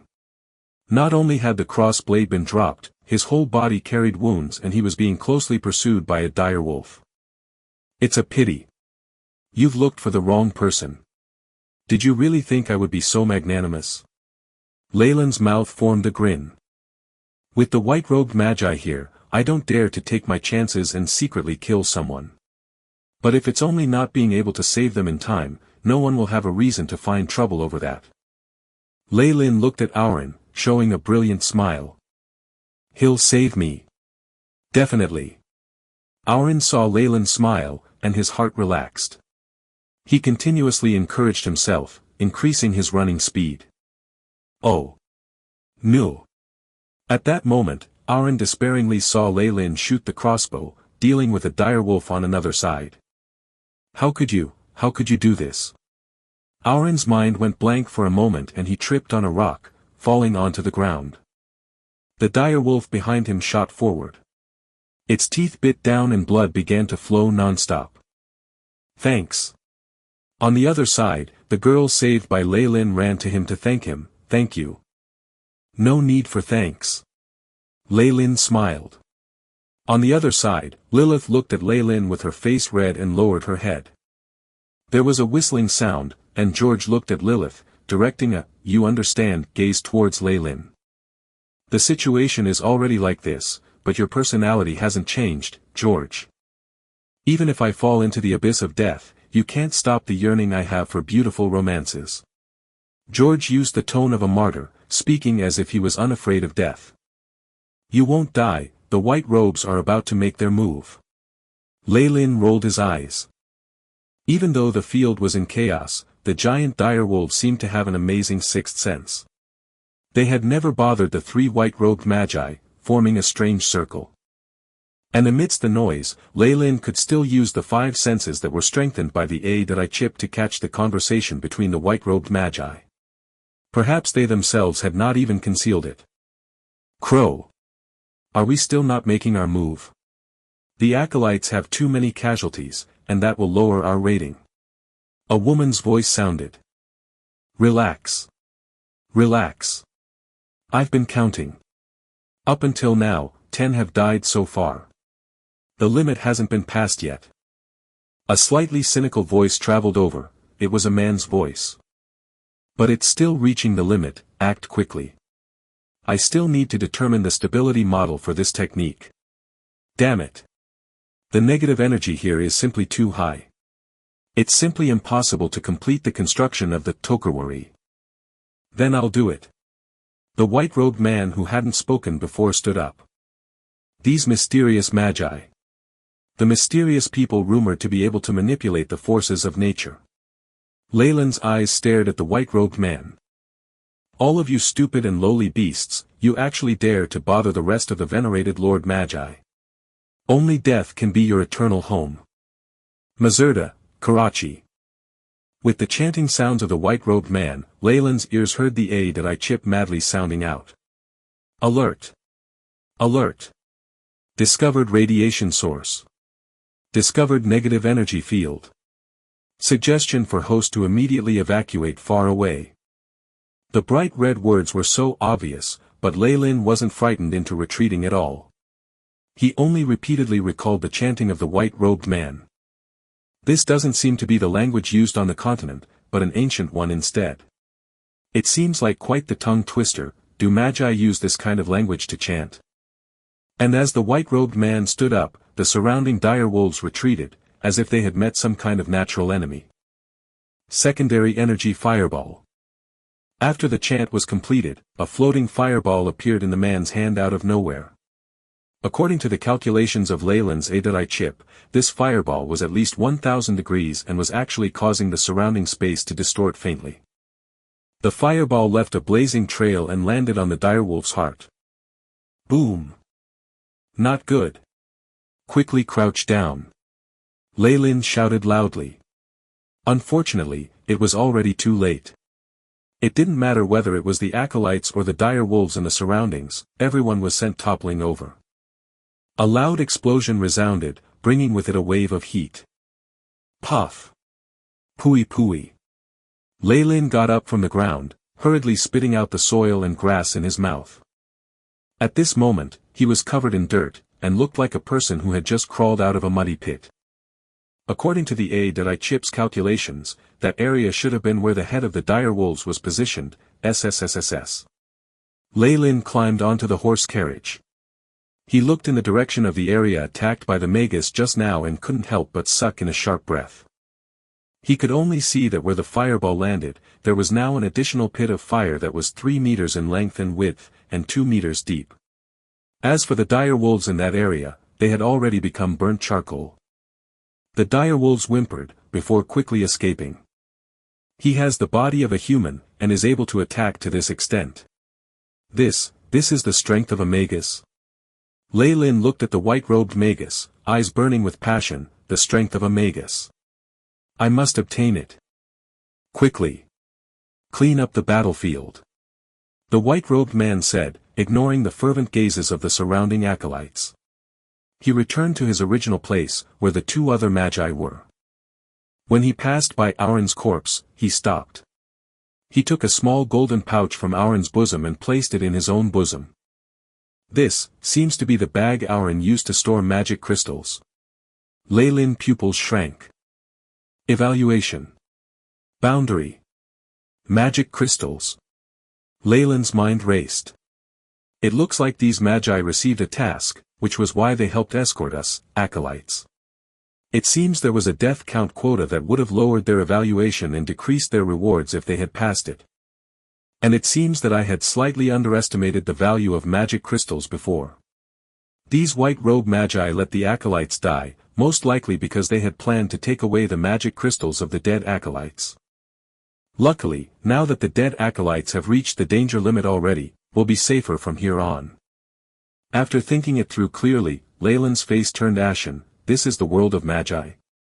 Logical to the point of cold-bloodedness. Cold to the point of apathy. Everyone, quickly pack up so we can continue our journey. The smell of blood here will attract other predators. The black-robed Knight Angelo took off the outer clothes that had been torn due to the activation of the secret skill. The sweat on his face flowed non-stop, and he was gasping for air, looking slightly weakened. Leyland's eyes flashed with light. It looks like a price needs to be paid to activate the secret skill for knights. Hey! Leyland, look! Just as Leyland was about to enter the carriage, George snuck over and surreptitiously pointed to the side. On another black-colored horse carriage, Besida was hugging her legs as she sat. Her shoulder had bloody marks on it, and she looked like she had just gone through a crying session. Auron has always been Besida's #1 flower guardian. Now that that group is almost completely dead, Besida's situation isn't looking very good. George said next to Leyland's ear, with an expression that implied that Leyland's chance had come. I've already lost interest in her. Anyway, we're in such danger, can't you control your lower half a little? Leyland didn't really know what to say. He pointed to George's collar, and on those clothes were marks from a girl's lipstick. He really didn't know when this beast had been able to fool around. Hee, my brother, it's only in this kind of dangerous moment that we preparatory knights can show our might. And girls will always show goodwill towards the man who saved them. This is the most basic of techniques. George took out something that was similar to a handkerchief from his bosom, smugly showing his harvest. Can you see? Just today, I've already won the goodwill of 3 ladies. Yeah. Leyland had nothing to say. When thinking of his playboy past, it seems that the previous Lei Lin always used force when he met a girl he liked, seriously. Alright, it's time to set off. Lei Lin saw the black-robed knights gather the acolyte corpses together. They took out several magic crystals and passed them to the white-robed magi, before hurriedly changing the topic. Chapter 13, Arrival. Arrival. The Great Plains of Death is indeed a place no ordinary person can cross. Lei Lin sat in a carriage as his body constantly jolted up and down. The tiny window opened as a golden ray of sunshine peeked in, giving the interior of the carriage a trace of liveliness. It had already been over 10 days since the attack of the plains direwolves pack. During these 10 days, the traveling party encountered an increasing amount of danger as they ventured deeper into the plains. Only now did Lei Lin find out that the plains direwolves were merely at the bottom of the food chain. There were still many more cunning and vicious predators above them. On the way, Lei Lin saw several animal colonies whose numbers were not inferior to that of the direwolf pack from before. Besides the plains direwolves, there were flocks of huge black birds that were several meters tall and even enormous monsters, dozens of meters long, which looked like saber-toothed tigers, except their bodies were like tiny mountains. Just their aura alone caused Lei Lin to feel suffocated. Fortunately, the deaths of the apprentices seemed to have reached the limit and the white-robed magi had started to act. Not only did they set up magical defensive arrays on the carriages, they also directly stepped forward to disperse the animal groups that attacked. Through these measures, a large number of casualties was prevented. The most dangerous time was when they confronted the monster that was dozens of meters long. Thankfully, that small mountain-like monster seemed to possess some intelligence and knew that the white-robed magi were not to be trifled with. It quickly left after a short confrontation and did not unleash any attacks, causing everyone in the traveling party to sigh in relief. It's time. Lei Lin took out his pocket watch and looked at the clock hand. It had already reached the 3 o'clock position. He stood up and opened the front door of the carriage. A moist breeze blew towards him, bringing a salty smell with it. It smelled very fresh and clean and Lei Lin could not help but deeply breath in a few times before seating himself beside Angelo. Good afternoon. Sir Angelo. Good afternoon. Such a courteous noble gentleman. Angelo did not turn as he directly handed over the horsewhip and reins to Lei Lin. Good timing, I need to rest for a while. Lei Lin chuckled as he received the horsewhip and skillfully urged on the carriage. Angelo leaned to one side as he unclasped a bottle at his waist. When he opened it, a strong alcohol smell floated out, and as he lowered his head to take a gulp, his eyes narrowed in joy. We are about to reach our destination. Based on the fact that you've helped me drive the carriage for a month, I can answer 2 of your questions. Lei Lin was just enjoying the view on both sides when he heard Angelo's voice sound out. All right. Lei Lin lightly smiled. He had specially tried to get into Angelo's good books and this was one of the reasons why he had done so. Then my first question is, what will there be at our destination? Some temporary tent set up by the various Magus academies. Over there, all of you can freely choose an academy to join based on your interests and also undergo an even more accurate aptitude test. Angelo looked a little impatient as he answered, these things will be explained by the great magi when we arrive, don't waste your opportunity. An accurate aptitude test. Lei Lin was stunned. Soon after, he recalled that they had only managed to identify his talent in magic initially before being sent onto the carriage by the Viscount. As for how good his talent was in comparison to others, he did not have the slightest inkling. Temporary tents set up by the Magus academies. Looks like this is similar to the school recruitments of my previous world.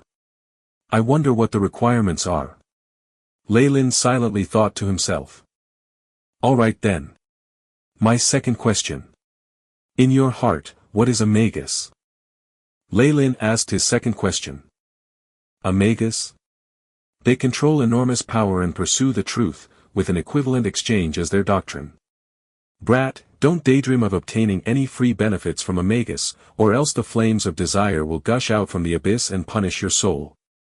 Angelo's face twitched as if he had thought of an unfortunate event, while his voice became extremely low.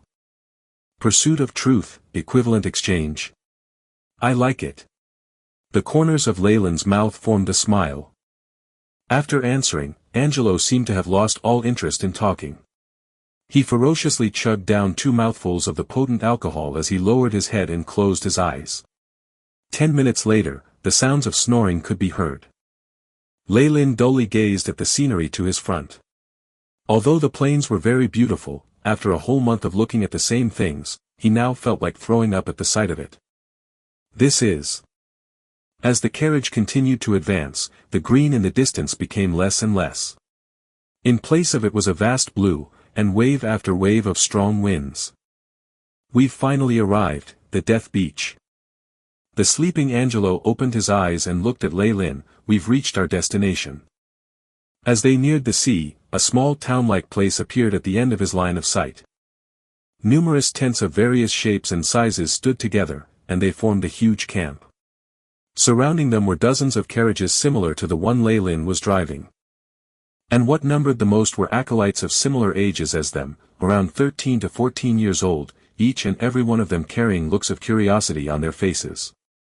Leyland did a rough estimate and counted that there were at least hundreds of them, filling up the entire camp. From time to time, some acolytes walked out from the tents, many different expressions adorning their faces. All right. Ladies and gentlemen. Welcome to the intermediate stop of our traveling destination, the Death Beach. You will all decide on your future academy here, and then return back to your respective academies with your teachers to practice magic. The horse carriage halted, and 3 white robes came out and gathered the acolytes. Then the leader Crow began speaking. Now, follow me into the campgrounds, and choose an academy. Remember, you may check on all the various academies, but once you have signed a contract to join one, you must not renege. Anyone who disobeys will be hung to death at the gate of the camp. Crow's frosty words made the acolytes' hearts turn cold. Ha! Crow! You guys are pretty late today. A voice sounded, and a fatty walked out from the campgrounds. He too was wearing a white robe, and he greeted, "Don't scare these adorable newbies. There were some difficulties along the way." Crow explained.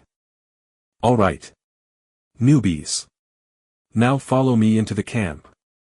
Fatty spoke with Crow and the others for a while more, then turned his head and shouted to Leyland and the rest.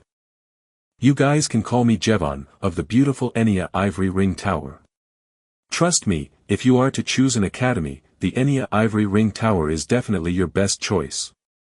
Jevon said as he brought the acolytes into the camp.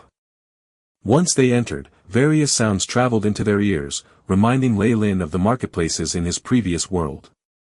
As for Crow and the other 2 white robes, they seemed to have something else to do, and they soon left the group. The surroundings were bustling with activity, mostly due to acolytes just like them. Some of them had gathered in a circle, while there were others who were entering or exiting the tents.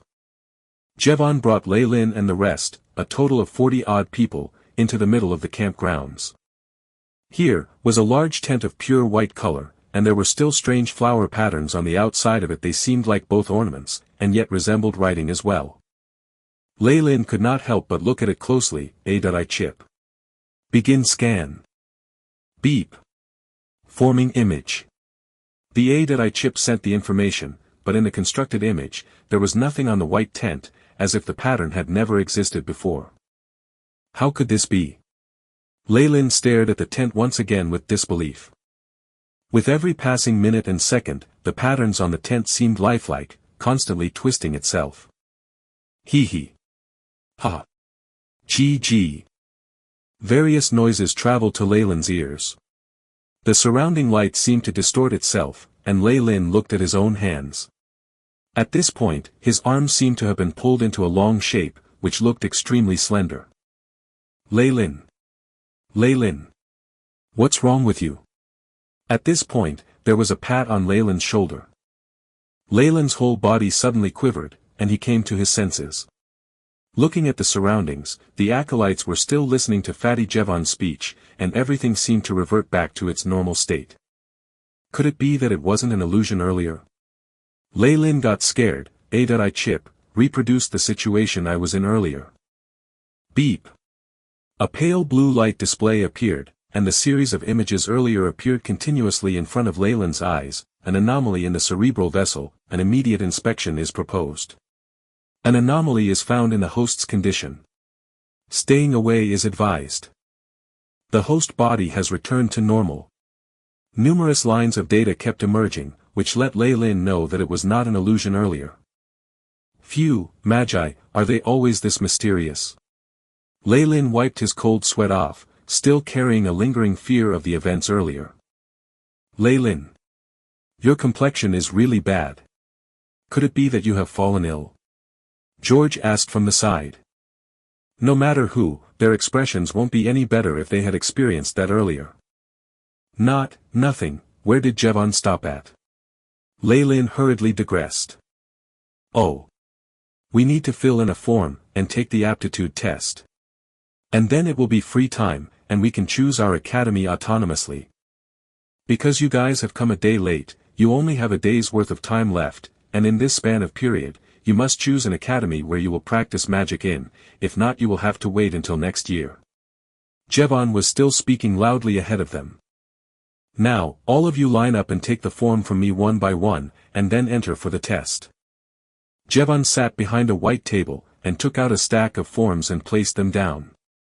The line moved forward quickly, and very soon it was Lei Lin's turn. Fill in your particulars in this form, and then enter the tent and follow the instructions of the person inside. Lei Lin took the form and realized that it was made of sheepskin paper. The particulars required were minimal, only a name, age and location born, as well as a few others. Picking up the goose feather pen on the table, Lei Lin filled in the form very quickly. The faint, red-colored, inked flower patterns on the sheepskin seemed to be very beautiful. I never thought that this brat's handwriting from the mainland is still pretty good. After Lei Lin finished writing, he picked up the sheepskin paper and entered the white tent. Come over. An ancient voice sounded. It was very spacious inside the tent, and there was only a white-haired old lady sitting on a black chair and a crystal ball which rested on a table. Okay. Why would I suddenly think of those divination witches?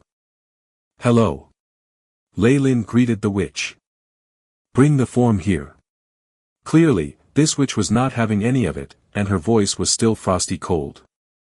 Lei Lin, Place your hands on the crystal ball. Chapter 14, Aptitude Test. Aptitude Test. Lei Lin followed the witch's instructions and placed both of his hands on the crystal ball. Icy cold. Vibrations. A strange tactile feeling was transmitted from the tip of his fingers. Lei Lin's head hurt as if there was a glass rod stirring inside. Along with the start of his headache, the crystal ball in front of Lei Lin also emitted a faint glow. Very good. Don't let go. The witch stared attentively at the crystal ball. As the pain increased, the crystal ball in Lei Lin's hands also grew brighter. No more. Lei Lin clenched his teeth, and the pain that practically split his brain into two caused him to loosen his grip uncontrollably. Okay.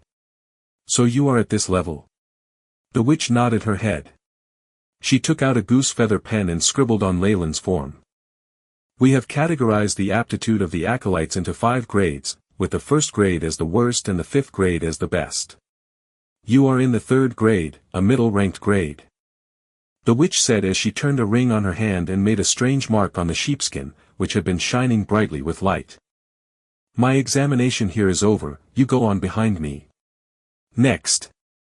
Seeing a young girl with freckles entering the tent, Lei Lin took the sheepskin paper, stood up and gave his thanks, and then lifted the hanging curtain of the tent, heading to the next procedure in line. The area was still as spacious as the one earlier, and in the middle, there was a white-bearded old geezer. From the layout of this tent, there should only be 2 tests. It is really simple. Lei Lin thought, as he sat in front of the old geezer and handed the form over to him. 3rd grade. Not too bad. The white-bearded old geezer stroked his chin. All right. Now to test for elemental affinity. The old geezer knocked on the tabletop and it split open, and a black basin rose from the center. This water basin was not smooth. It seemed to be made of stone, and there was a kind of liquid metal flowing inside that resembled mercury. Carefully look into the water. The old geezer's voice sounded, seemingly carrying an authoritative tone. Lei Lin could not help but to divert all his attention towards the center of the water basin. With his constant focus, the mercury in the middle swirled continuously and turned into a whirlpool, as if a mouth had opened at the bottom. Now, tell me, what do you see? Lei Lin's eyes were a little glazed over, shadows, and a black-colored whirlpool. And there are red spots near the outer circumference. Anything else? There are also green specks of light in the surrounding area. Is there a lot of green? Not at all. Very little. Okay.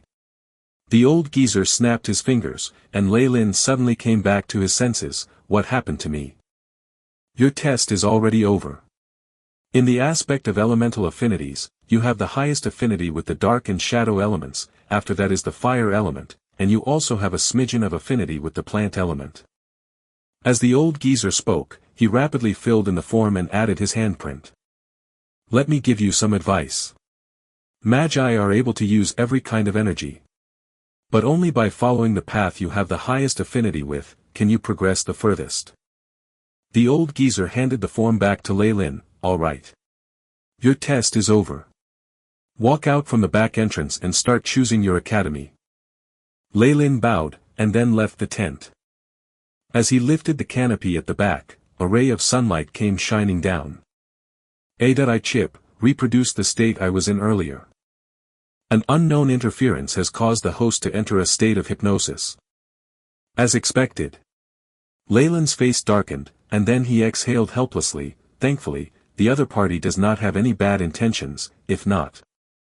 Deep in his heart, his thirst for power only grew more intense. Hey!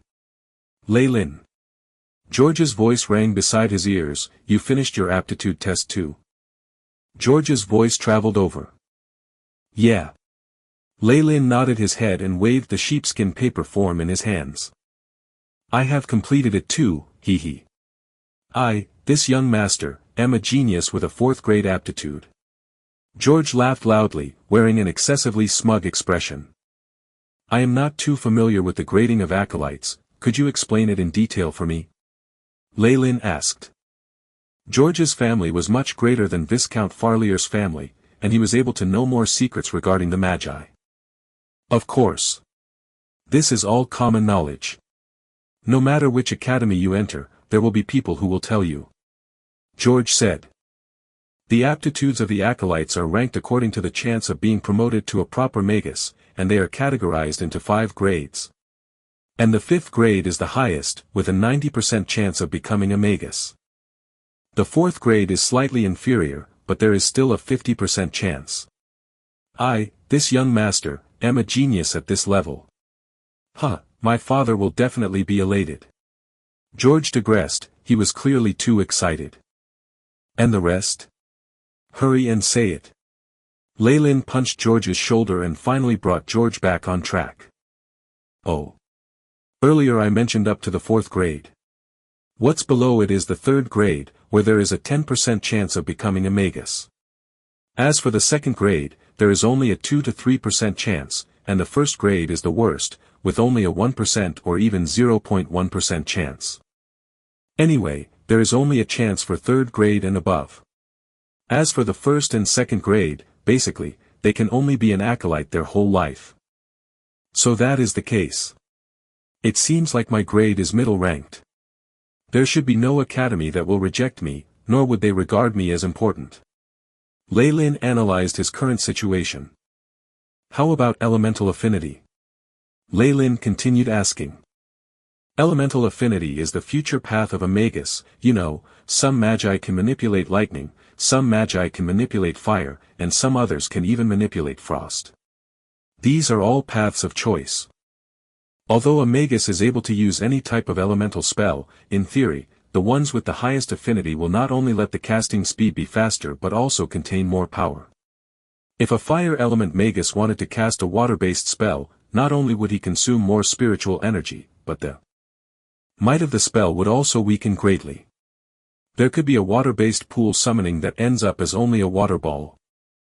All in all, the elemental affinity will determine the path of a magus, and the aptitude will determine how far a magus can walk on that path. George concluded. The last sentence makes perfect sense, but it doesn't seem to be yours. Lei Lin repeated the words of the last sentence. He. You found out. These are the words of a traveling magus. I saw them in my father's study room. George said embarrassedly, as he scratched his head. Oh right. I finally managed to inquire as to why the black-robed knights were so cold and distant. George seemed to have remembered something and was itching to share the news. The strength of a magus, even if he is only an acolyte, is not something a knight can withstand, so don't you think that the black robe's performance when we journeyed was a little strange? There is indeed something strange about it. Lei Lin nodded his head and asked with a conjecture, could it be that they have some background? No. George shook his head, my dear brother, you are guessing in the completely wrong direction. These black-robed knights are actually one of the experiments of a magus. An experiment. Lei Lin's eyes widened. In his world, conducting a live experiment had always been a taboo for science, and even if there were any, they were done in secrecy. But here, they had actually done it so openly and aboveboard. In the process of the experiment, this batch of experiment samples had already sustained an overdose of radiation and would not live more than several years. That was why they were used as disposables, to escort acolytes like us. This was the reason. Lei Lin thought of Angelo's pale face and silently nodded his head. Earlier, the AI chip had scanned and detected traces of radiation, but the radiation discovered on the white-robed magi were 100 times more concentrated, so Lei Lin naturally thought that there was no effect. For us magi, we will be acolytes at least, which knight would not want to prostrate themselves and hope that we pick them to serve us in the future. The only ones who will not take us seriously are those who will not live for longer than a few days.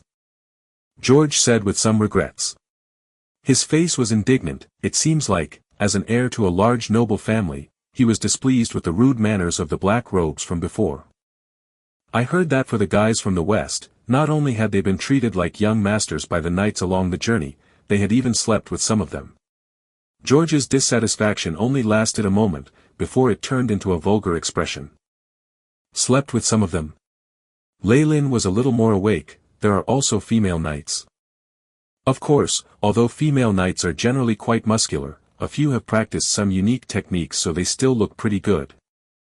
Also, a female knight's stamina is rather good and can withstand all kinds of treatment. Especially during intercourse, her pair of toned thighs wrapping around you, that feeling is too wonderful for words.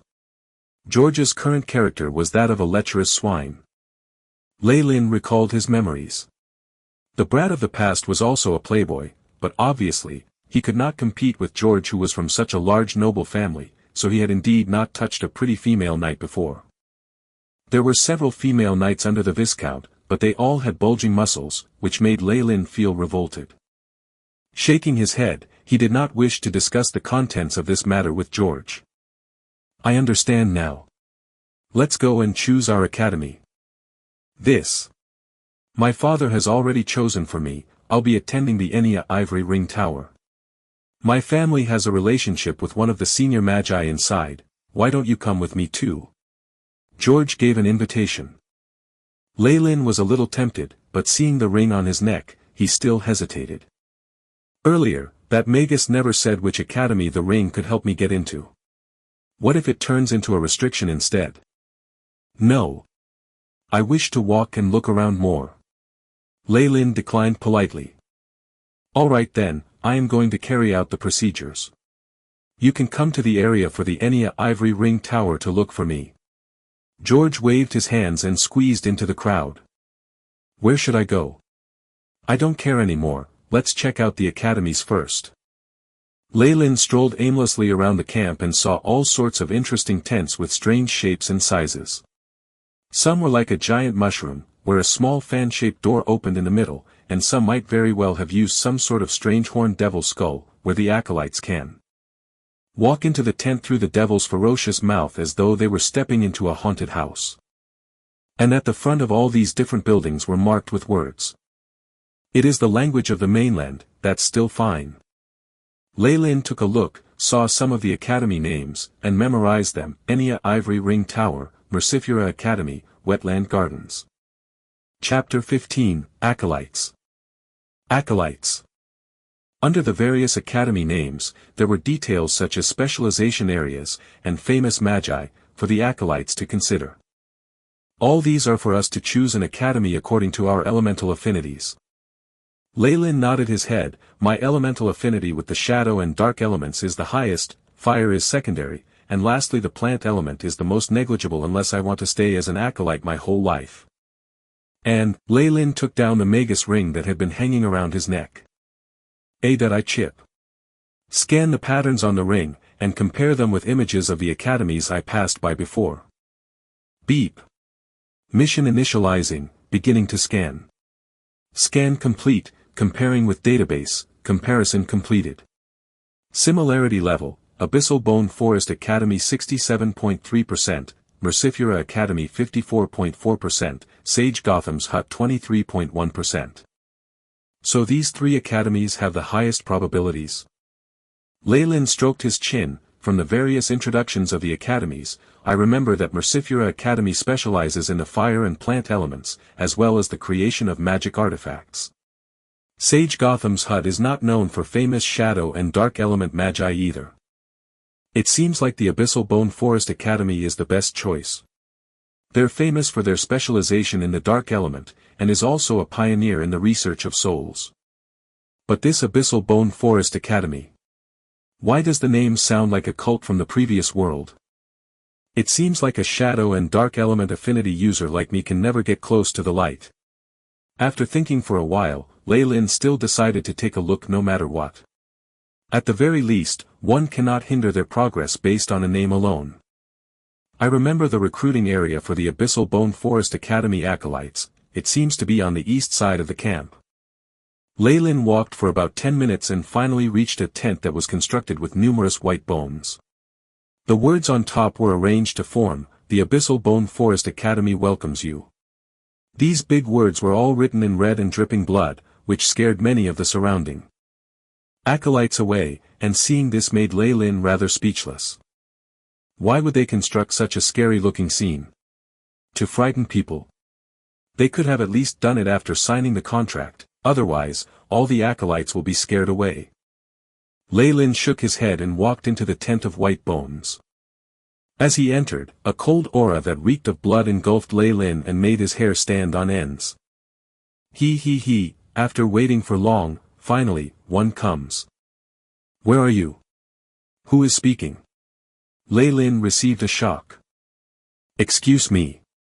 You are stepping on my hand.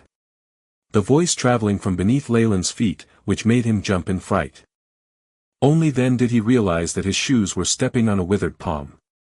Leyland hurriedly jumped away. Sorry, sir. No worries, but could you move your feet? They are stepping on my right leg now. Leyland then realized that the ground inside the tent was uneven and there were many dried bones littered about, and earlier he had unsuspectingly stepped on some. As Leyland moved backwards, the few dried bones of hands and legs began to assemble into a skeletal figure. Taking a closer look, there was a faint layer of skin on top of this skeleton which had covered the bones, and on the skull where the eyes were, two green light flickered faintly, which was extremely terrifying. I'm sorry. Sir. Leyland gulped and hurriedly apologized. No matter. The white bony teeth clacked and produced a human voice. Let me introduce myself. I am a professor of the shadow and dark elements. You can call me Durot. My most respected Sir Durot, hello. Leyland bowed once again. You coming here, does that mean you wish to enter the Abyssal Bone Forest Academy? The bony white Durot conjured a black robe from nowhere and concealed its body within it, which soothed Leyland's nerves a little. Before that, I wish to see the rules set by the Abyssal Bone Forest Academy. All right. Durot took out a dusty sheet of sheepskin paper from behind and handed it over to Leyland. According to the ancient agreement, after choosing our Abyssal Bone Forest Academy, you are receiving the right to partake in the basic lessons of the Abyssal Bone Forest Academy, a set of elementary meditation techniques, 5 years of residence, lodging, and food free of charge. We also allow you to use magic crystals as remuneration, to exchange for knowledge from the professors. Durant spoke non-stop while Lei Lin read rapidly and compared with the information constantly presented by the AI chip. He discovered that what Durant said was the exact same as the information on the sheepskin paper. In terms of basic hospitality, it was pretty similar amongst the various academies. The feedback from the AI chip also indicated that although it could not successfully scan the person in front of him, Durant had unintentionally released a fluctuating radiation which implied that Durant's strength was above the 3 white robes of the traveling party, and this startled Lei Lin. I have understood the basic terms now. May I know what kind of payment is needed to enter the Abyssal Bone Forest Academy? 13 magic crystals or an item identical in value. Durant said. I will use this item to exchange. Lei Lin made up his mind and withdrew the Magus ring hung around his neck. You seem to have an interesting toy. The green flame in Durant's eyes flashed. The bony white hand took the ring and placed it in its palm, and then took out an item similar to a magnifying glass and inspected it. It is indeed rather interesting. I haven't seen these patterns in a long time. A low-grade magic artifact. It looks like it was created in our Abyssal Bone Forest Academy, and there is a carved inscription of a hastening spell formation, but it is broken. It's worth 15 magic crystals. Now. Newbie, are you willing to mortgage this ring for your school fees? Once you have decided, sign the ancient contract of our Abyssal Bone Forest Academy. Durant said, with an accentuated tone. I accept. Lei Lin's resolute voice sounded. Good. I hereby declare that the contract is formed. Durant said, hand over your form to me. After receiving Lei Lin's form, Durant laughed, shadow and dark element affinity, no wonder you chose our academy. In this Death Beach, we are the most outstanding. Since you forked out a greater amount than the fees required, I hereby announce that you have been accepted and won't need an entry test. Take this card. Go back and rest. Tomorrow we will proceed with our journey back to the school. Durant took out something that resembled a metal card. Lei Lin received it and saw that a number 9 was written on it. It is over just like this? Don't we have to sign a contract or something? Lei Lin asked casually. Ha ha ha, never once was there someone who dared to deceive a Magus. Durant sniggered, and it gave Lei Lin the chills. Then I will leave first, sir. Lei Lin bowed and walked out of the tent. He went to the area behind the Abyssal Bone Forest Academy tent. Behind the recruitment area of these academies, there were rows of wooden huts erected, and in the middle, youths of both genders were walking in and out of them. They seemed to be there as the temporary residence for acolytes. Hey! Nice to meet you, are you new here? Creak. The wooden door that was numbered 6 opened and an acolyte with red hair and blue eyes walked out from it and greeted Lei Lin. Hi. I am Lei Lin. Lei Lin smiled. Ha ha. I am Beirut. As for my family background, it isn't very important since it cannot be used on another continent. Beirut seemed to be very amiable. Come. Let me introduce you. Beirut headed towards the various fan-shaped huts. Fellows. We have a new companion. Several acolytes streamed out from the wooden doors and gathered together. Lei Lin counted a total of 7 or 8 people. Good afternoon. I am Kalawir of the Lance Empire, a 4th-grade acolyte. A boy who seemed to have an air of leadership did a self-introduction. You seem to be pretty late. Kalawir said. We met with some troubles along the way, in the Great Plains of Death. Lei Lin said ambiguously, not wanting to say much. The Great Plains of Death. It is indeed very dangerous. Kalawir looked at the acolytes behind him. Let me introduce them. This is Beirut, whom you have met earlier. This is Hancock, a 3rd-grade acolyte. A largely built Caucasian guy scratched his head in embarrassment, looking simple and honest. This is Rainer, a 4th-grade acolyte. He was a small boy with a skinny build, but there was a tinge of pride in his eyes. This is Guricha, a 2nd-grade acolyte. And over there are Nissa and Dodoria, both 1st-grade acolytes. Although Kalawir had restrained himself, Lei Lin could still detect signs of disdain in his words. 1st-grade acolyte, 2nd-grade acolyte, they could basically only be an acolyte their whole lives, so one couldn't blame him for shunning them. How are you? Jersa forced a smile and greeting. As for Nissa and Dodelier, they were both little girls, and some baby fat were still on their cheeks. At this point, they glanced downwards. Who is that? Leylin pursed his lips. Beside their small circle was a boy dressed in black, his face pale. Standing at the side, he did not seem to fit in with the rest and looked rather arrogant. He is Jaden. Our genius of this semester, a 5th grade acolyte. Becoming a Magus is only a matter of time.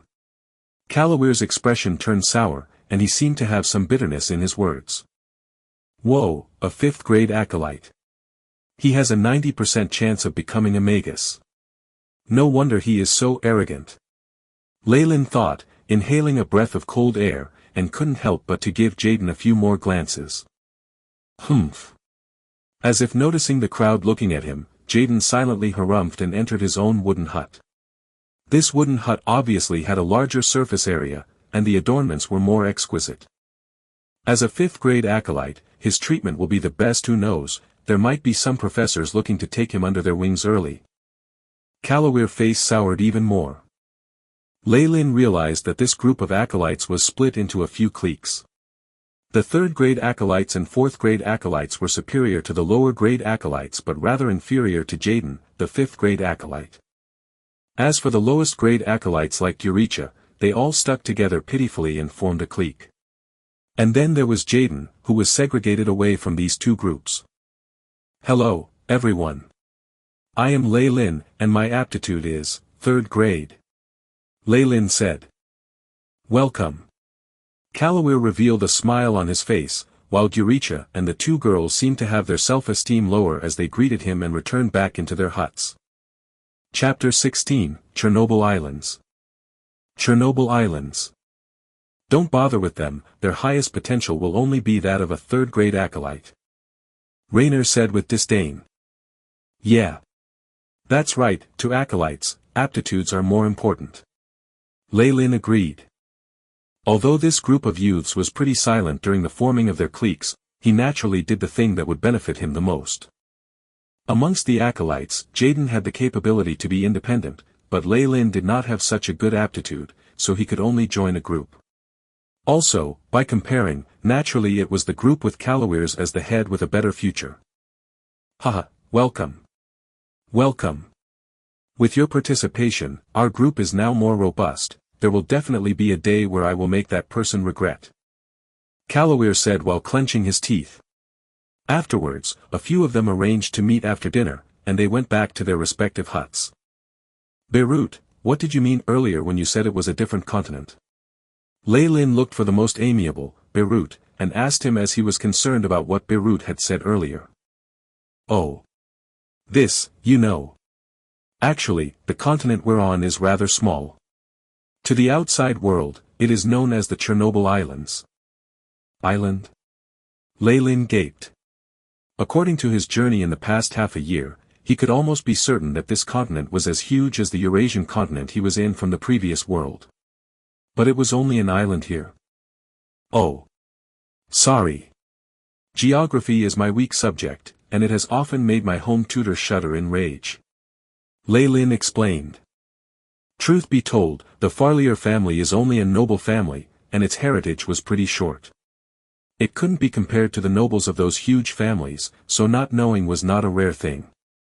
Ha ha. Hearing Leylin speak, Beirut laughed jovially, me too. I have made 5 etiquette tutors leave in rage. In the end, my father offered a monthly salary, but still no one wanted to teach me. This was something my father had specially told me right before I left. Let us continue on the previous topic. We are in the Chernobyl Islands, and the outside world has coined another name for it, the Barren Islands. Barren? Leylin was a little skeptical. There are still quite a few people here and plenty of kingdoms. Could it be that it is referring to the lack of certain resources? That's right. In the Chernobyl Islands, due to the environment here, or some external factors, the land here is unable to produce any of the materials a Magus needs. Apart from the earnest acolytes and magi in seclusion, there are absolutely no other traces of magi here on this continent. So that is the case. Leyland nodded his head, and although there were myths of magi back in his homeland, only the founder of the Farlier family has seen a Magus. From this, one can see the rarity of magi. And so, we need to go to the other side of the seas before we can truly find a continent. I heard that not only are there various kinds of resources that magi need, but there are countless traces of secrets and remnants of experimental labs. On the whole, the continent has various academies and organizations that trade and exchange the information of magic. On that continent, magi are not a legend. Although they are still uncommon, even a regular human may be able to see one. Only there can we advance in the progress of our acolyte abilities. Beirut's eyes gave off obvious signs of yearning. So that is the case. What is the name of that continent then? Leyland asked. I don't know. Beirut shook his head, that continent is too huge. There was never a unified name for it. As for us, we're going to the south of the continent, and it is known as the narrow coastal regions of the south. Just the south coastal regions alone is several times bigger than the Chernobyl Islands that we're on.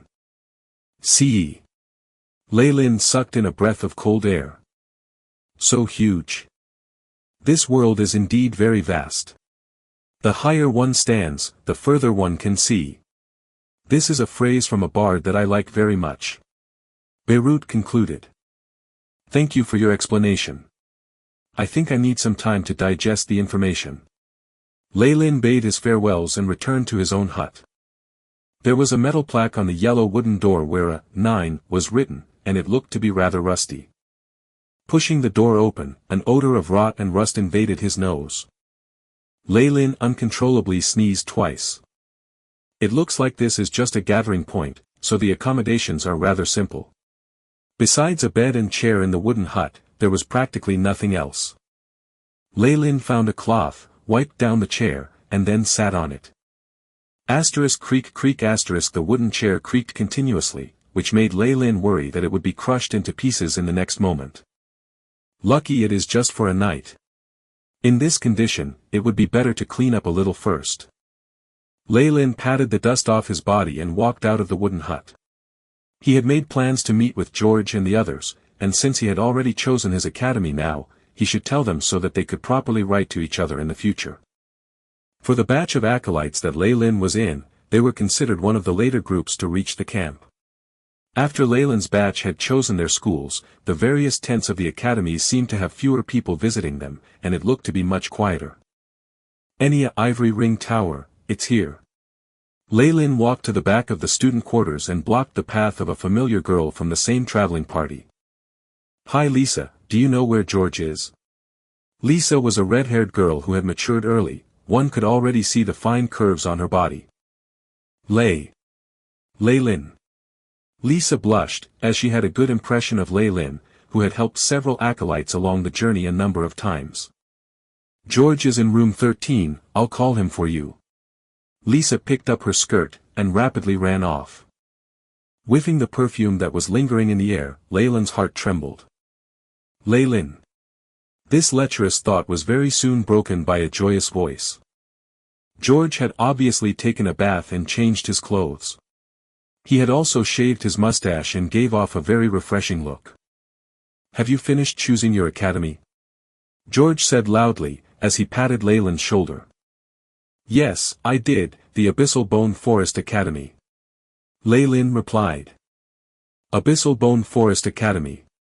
George touched his chin, I heard from my female seniors that it seems to be famous for its shadow and dark element magic. I hope you won't piss in your pants because of a skeleton during the night. Female seniors. Leyland shook his head and had even more admiration for George's abilities for seducing women. Those who are able to participate in the aptitude test are all of the nobility, and it just so happens that I met a distant cousin, an elder female cousin. George laughed smugly as if having earned something. As for the skeletons and whatnot, I think we'll see them not only at night but even in broad daylight. Leyland laughed bitterly, as he had signed an acolyte contract with a skeleton not too long ago. No matter what, as long as you know the location it's fine. Let's keep in contact in the future. George said seriously, a big change from his smug expression earlier. Let's keep in contact. Leylin nodded. Oh yeah. Do you know where Besida went to?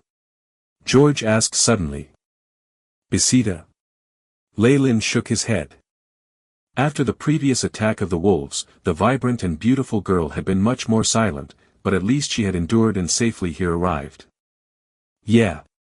I heard from other companions that her aptitude wasn't that great, only that of a second-grade acolyte, so she entered the Wetland Gardens Academy. I know now. Thanks.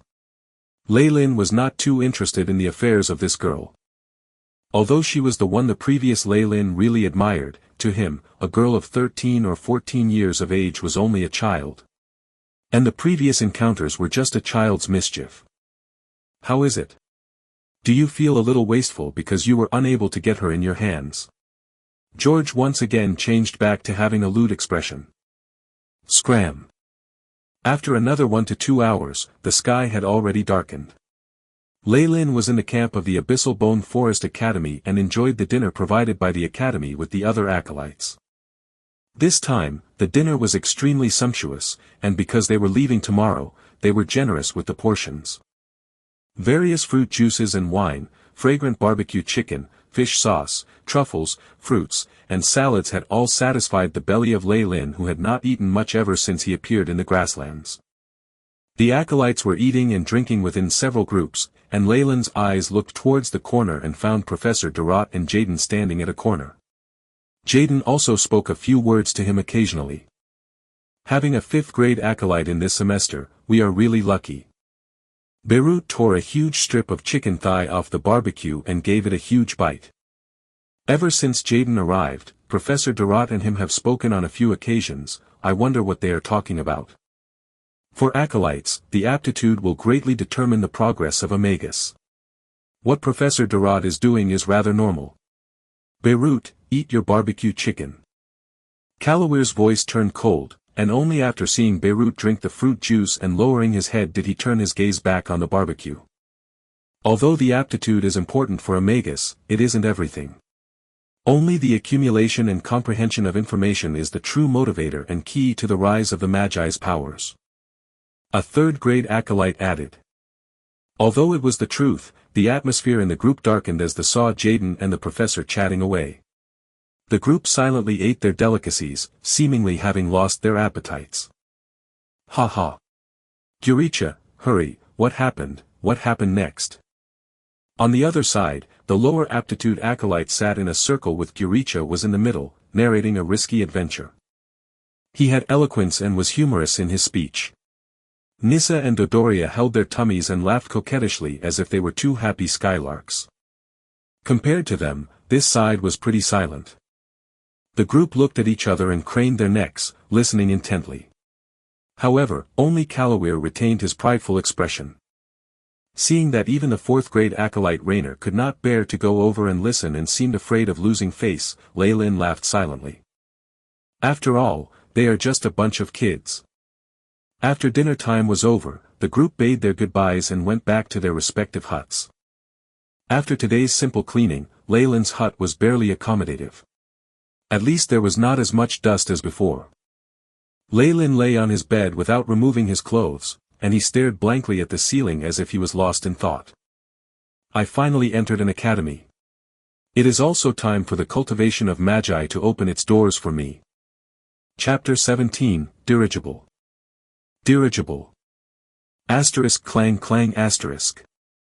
An alarm sounded, produced by the ringing of a copper plate, waking Leylin up from his deep slumber. He opened his eyes. A hint of sunlight shone through the window, landing on Leylin's shoes. It's already morning. Leylin got up, hastily washed up, and went outside. Good morning. Good morning. Leylin. Beirut had 2 dark circles around his eyes and kept yawning. The conditions here are the worst. There are actually fleas and fungi on my blanket, my God. I cannot remain here for a moment longer. Voices of complaint sounded from time to time. These acolytes were all of the noble birth and their daily accommodations had not been lacking, so naturally they were suffering now. Today, everyone was lacking sleep and had dark circles around their eyes. Although Lei Lin could not sleep at the start, he had managed to fall asleep later in the night. Right now his vigor was greater than the others, and he still had an inclination to walk around. The whole campground seemed to be bustling with activity. There were many who were taking down the tents, and the floors were littered with rubbish. As Lei Lin silently walked around, many thoughts crossed his mind. Every year at this time, there will be batches of acolytes risking their lives to come here and walk on the path of a Magus. And right now, this is just my starting point. Gather around. Gather around. Everyone gather according to your academy, and the respective professors will take charge. Do not wander off. A white-bearded geezer shouted in the center of the campgrounds. His voice, however, was extremely piercing to the ears, as he used some kind of magic to make it resound throughout the camp. This has a much higher pitch than a trumpet from the previous world. Lei Lin rubbed his ears, which felt like they had been trampled on, and hurriedly went towards the Abyssal Bone Forest Academy gathering area. Hey! Lei Lin, you're back. Kalawir was looking for you earlier. Beirut greeted him. During his short time here, Lei Lin had only managed to match the various faces with their names, but he had the best relationship with Beirut. My apologies. I strayed a little far and had forgotten to keep track of time. Did Kalawir need something? Lei Lin revealed an apologetic expression. It's nothing. Durat asked him to make a head count, so you'll just have to tell him later. Right now he is being smug about it. Beirut shook his head. All right. How are we going to leave, by ship? Lei Lin looked over at the distant blue seas with boundless horizons, but there were no traces of any ships. Not only there are no ships, from a geographical point of view, we are not in a suitable location for a port. Lei Lin was filled with suspicion. I guess so. However, it might take another half a year to get to another continent. Beirut scratched his head. Transportation in the ancient times is a little too behind in technology, needing around 1 year just to travel to school. Time cannot be wasted just like that, it needs to be used efficiently. Lei Lin touched the 3 magic crystals that he had snatched from Auron, which was in a leather pouch hung around his waist, seemingly deep in thoughts. Taking a boat? What naive thinking! A frosty voice traveled over, bringing ridicule along with it. Jaden? Lei Lin looked at the approaching black-robed student. We are close to the Death Seas, any random fish in it is able to kill a knight. Not to mention enormous beasts, and even ancient creatures, they all load the ships of humans and often bring storms and waves to them. So we would just be courting death if we were to take a ship. A fish with the ability to kill a knight? Lei Lin widened his eyes. Right now he was still a preparatory knight, and if what Jaden said was true, he would die if he were to fall into the sea. Lei Lin delved into his subconsciousness and retrieved his body statistics. Lei Lin Farlier. Strength, 1.9, Agility, 1.9, Vitality, 1.9 Status, Healthy. In the Great Plains of Death, Lei Lin had analyzed the wolves' flesh and had also belatedly discovered that their eyeballs contained a special component that complemented the knight's breathing techniques, so he had collected many of those eyeballs.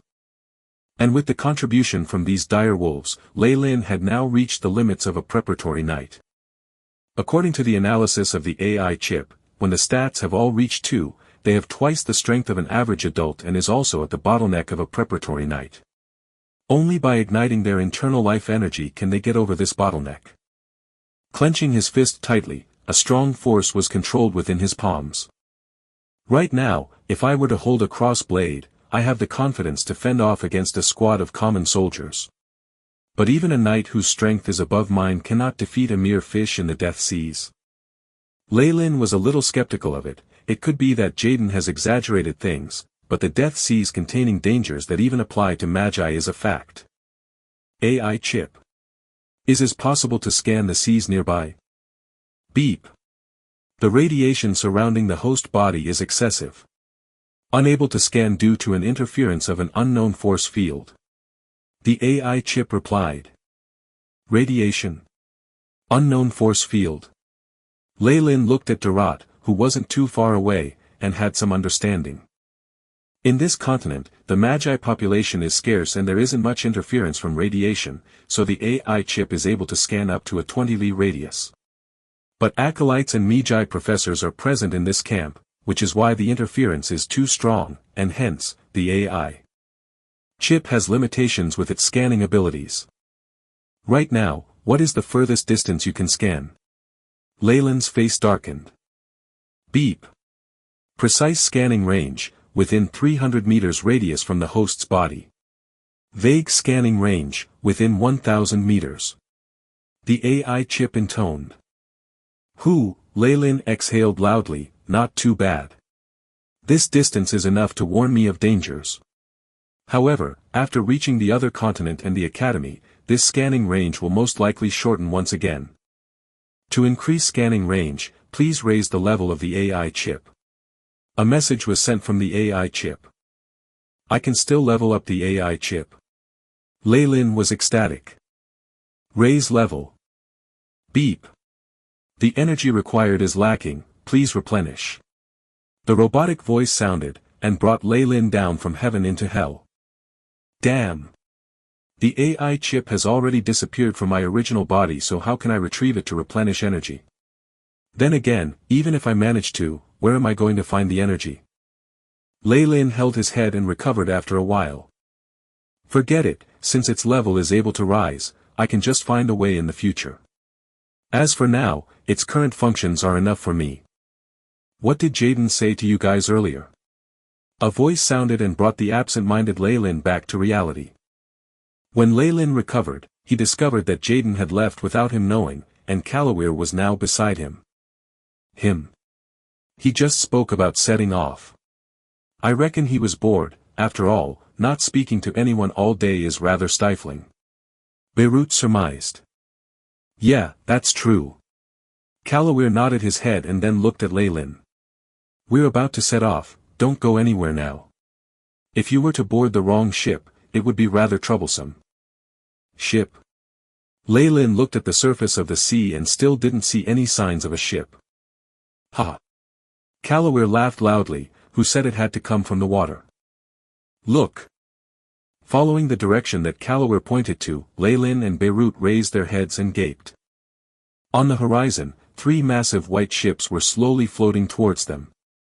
As the ship approached, a massive shadow covered the whole camp, and it seemed as though darkness had descended upon the earth. Oh! Look! My God! How beautiful! The other people in the camp had also discovered the abnormalities, and many raised their heads, exclaiming in awe and shock. How is it? This is one of the Magus mode of transport, a dirigible, one we will be riding these soon.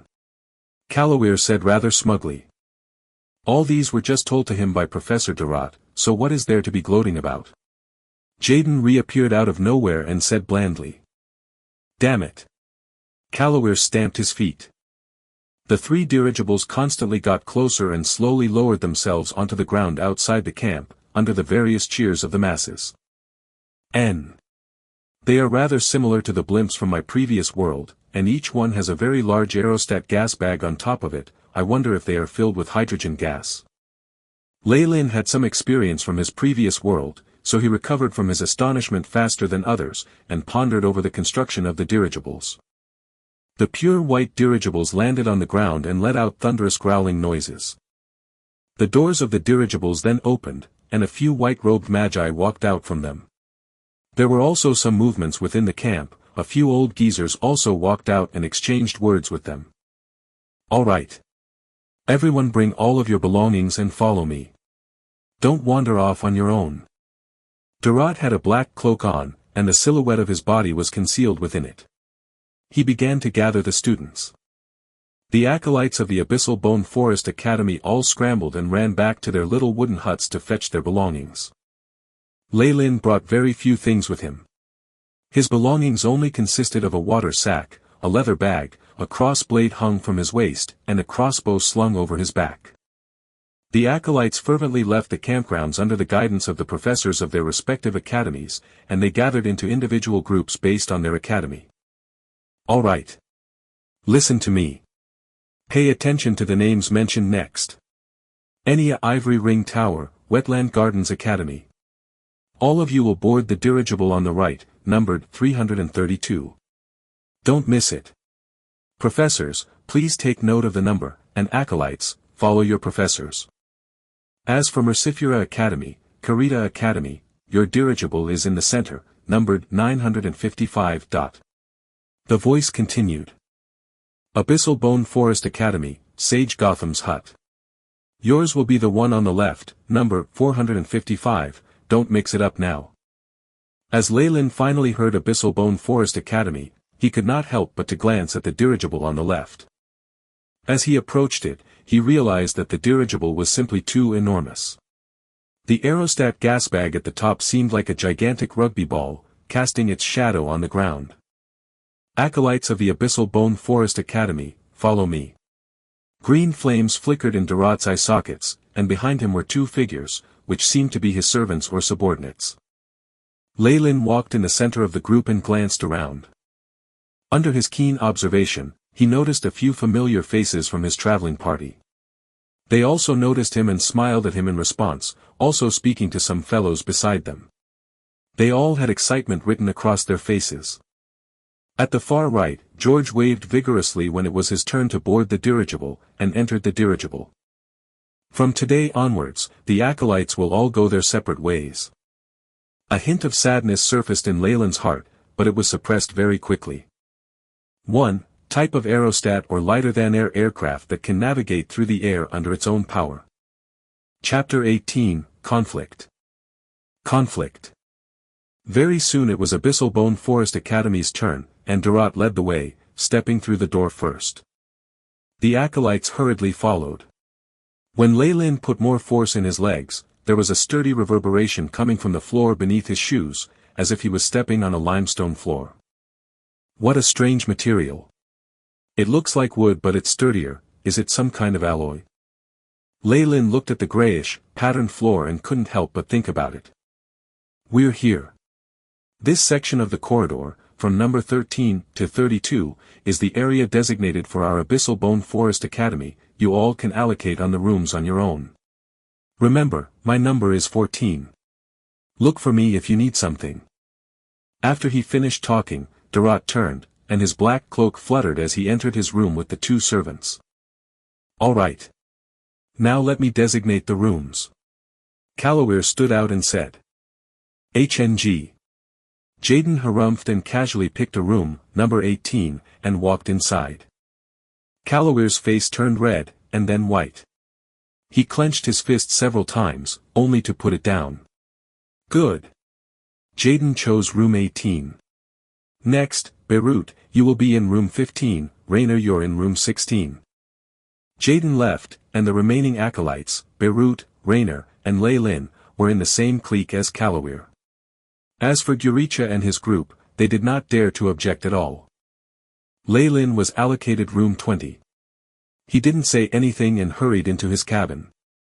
The room was rather small, it was just a partition.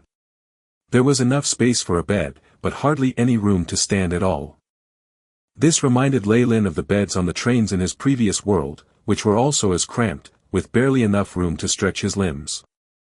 Having a bed is considered good. I was just sleeping in my seat when traveling in the Great Plains of Death. Leyland comforted himself. Ladies and gentlemen.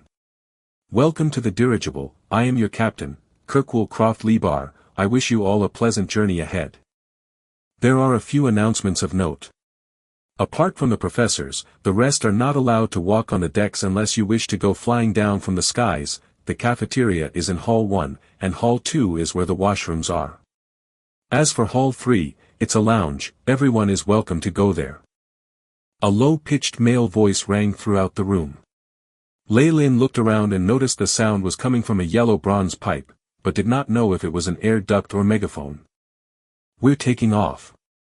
Leyland felt weightless for a moment, and the ship swayed. He hurriedly scrambled towards a window. This window was only the size of a soccer ball and was very thick, so it was hard to see what was outside. Following the dirigible's ascent, the ground became smaller and smaller, and gradually, the camp in Leyland's view turned into a black dot. Leyland placed his cross blade and crossbow aside and laid on the bed. I heard Professor Durant say that the journey will last for roughly a month. What a long period of time. Half a year has already passed since I left my family, but we still have not reached the academy yet. Absent-mindedly, Lei Lin shut his eyes. Ding, ding dong. A melodious note rang, waking Lei Lin from his sleep. Lei Lin climbed out of bed and looked out the window, and was greeted by darkness. It is already evening. Ladies and gentlemen, good evening. Right now, the cafeteria is providing dinner. Today's menu is foie gras with truffles, roast chicken, white bread, squirrel meat. This time, the pleasant voice was that of a female's. Lei Lin rubbed his stomach and hurriedly stood up. He straightened his clothes and ran towards the cafeteria. The corridor was rather dim and there was a small lamp every few steps, which produced a yellowish glow. The surrounding wooden cabin doors opened, and acolytes came streaming out from them. Right now, Hall 1 was already packed with acolytes, but Lei Lin did not see any of the professors there. He wondered if there was a special room for them. On the ceiling of the hall was a very large white-colored rock, which emanated a bright white light, just like a miniature sun. The cafeteria was filled with long tables and white chairs, and it looked a little like a university canteen. Hey! Lei Lin, here. In a corner, Beirut beckoned to him, sitting with a few other acolytes from the Abyssal Bone Forest Academy. I'm here. Lei Lin collected a silver-colored tray and cutlery, and after deliberating, he picked up a slice of white bread, a fried chicken drumstick, fruit salad, and a bottle of apple cider, and sat beside Beirut. You guys sure are early. Lei Lin greeted them. It's you who's late, could it be that you overslept? Beirut said teasingly. Lei Lin sat down, and gulped down half a bottle of apple cider. Yeah, I did oversleep a little. Looking around the surroundings again, are we also traveling with these acolytes? At this moment, besides the Abyssal Bone Forest Academy acolytes, the hall was also filled with acolytes from other academies. These boys and girls sat together according to their respective academies and seemed distant towards one another. That's right, we are on the same dirigible with Sage Gotham's hut, and a few other academies. As for Enya Ivory Ring Tower, they are headed in a completely different direction from us, so we could only go our separate ways. Rainer explained. So it's like this.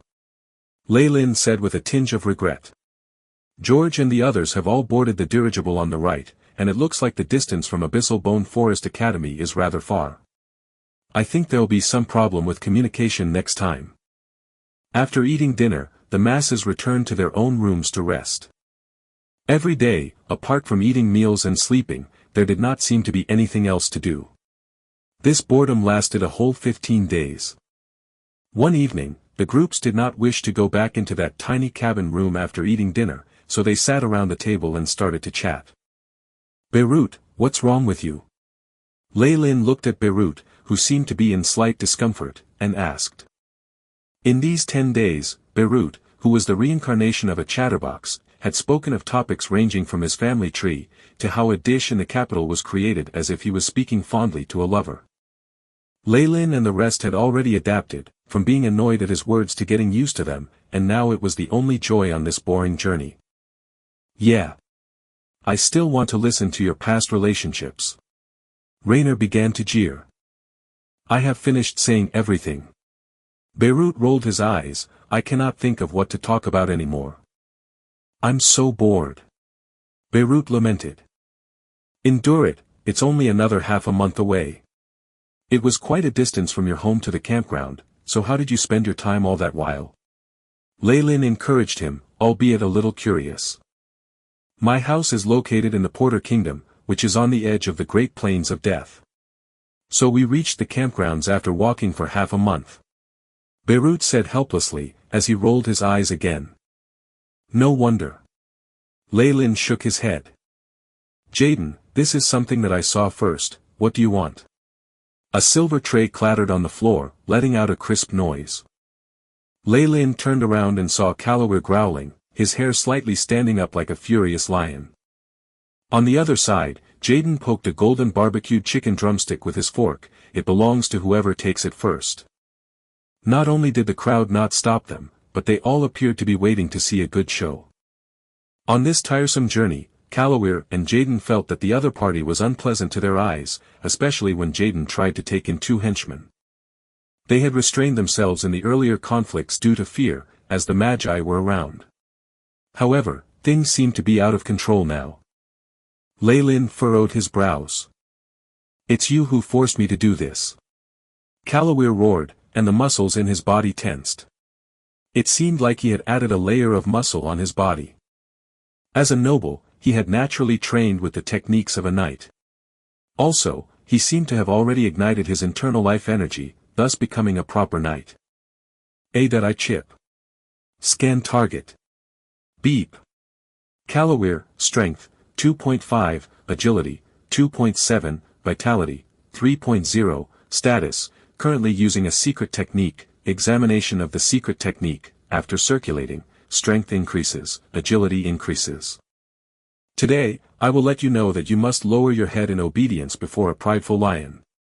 Calloware shouted, and moved his legs. An afterimage remained, as he dashed towards Jaden. Alert! Alert! Radiation detected. Status, recommend distancing from the source. The I chip's voice sounded in Leyland's ears. Radiation source. Could it be that a Magus has taken action? Ha! I will let you know today, who exactly is the number 1 amongst the freshmen. Jaden laughed loudly and took out a green badge from within his chest pocket. Pylis Dawasha. Creature of the green. Hear my calls of summoning, and come out to the mortal world. Jaden chanted in a strange voice. What he used was a very rare language, but surprisingly, Leyland had actually understood every word of it. With the incantation, a layer of light emerged from the green badge and a few brownish vines appeared from the ground and elongated, like a confused snake that was dancing wildly. Asterisk chi chi, asterisk. The vines danced as they protected Jaden from the front, and as one vine was sent forward, it tripped Calloware down to the ground. The layers of vines continued to coil around him, and Calloware was soon wrapped in it completely, with only his face exposed. A magic artifact. The surrounding acolytes cried in surprise. To be able to use a magic artifact, one must at least be a level 1 acolyte. He has already been promoted to a level 1 acolyte. The crowd clamored, and they looked at Jaden with gazes of respect. This only caused Callaware's face to redden even further. How is this? As long as you swear to obey me, I will release you. Jaden walked to where Calloware was. Never. The pride of Golden Lion family will never be dishonored by my hands. Callaware's veins popped as if they were going to bleed any time. If it's like this, then I have no choice. Jaden shrugged his shoulders and the vines continued to tighten, and few cracking noises even came from within. It seemed like a few of Callaware's bones had been broken. The surrounding acolytes could not watch on any longer and were about to persuade Jaden. Bang!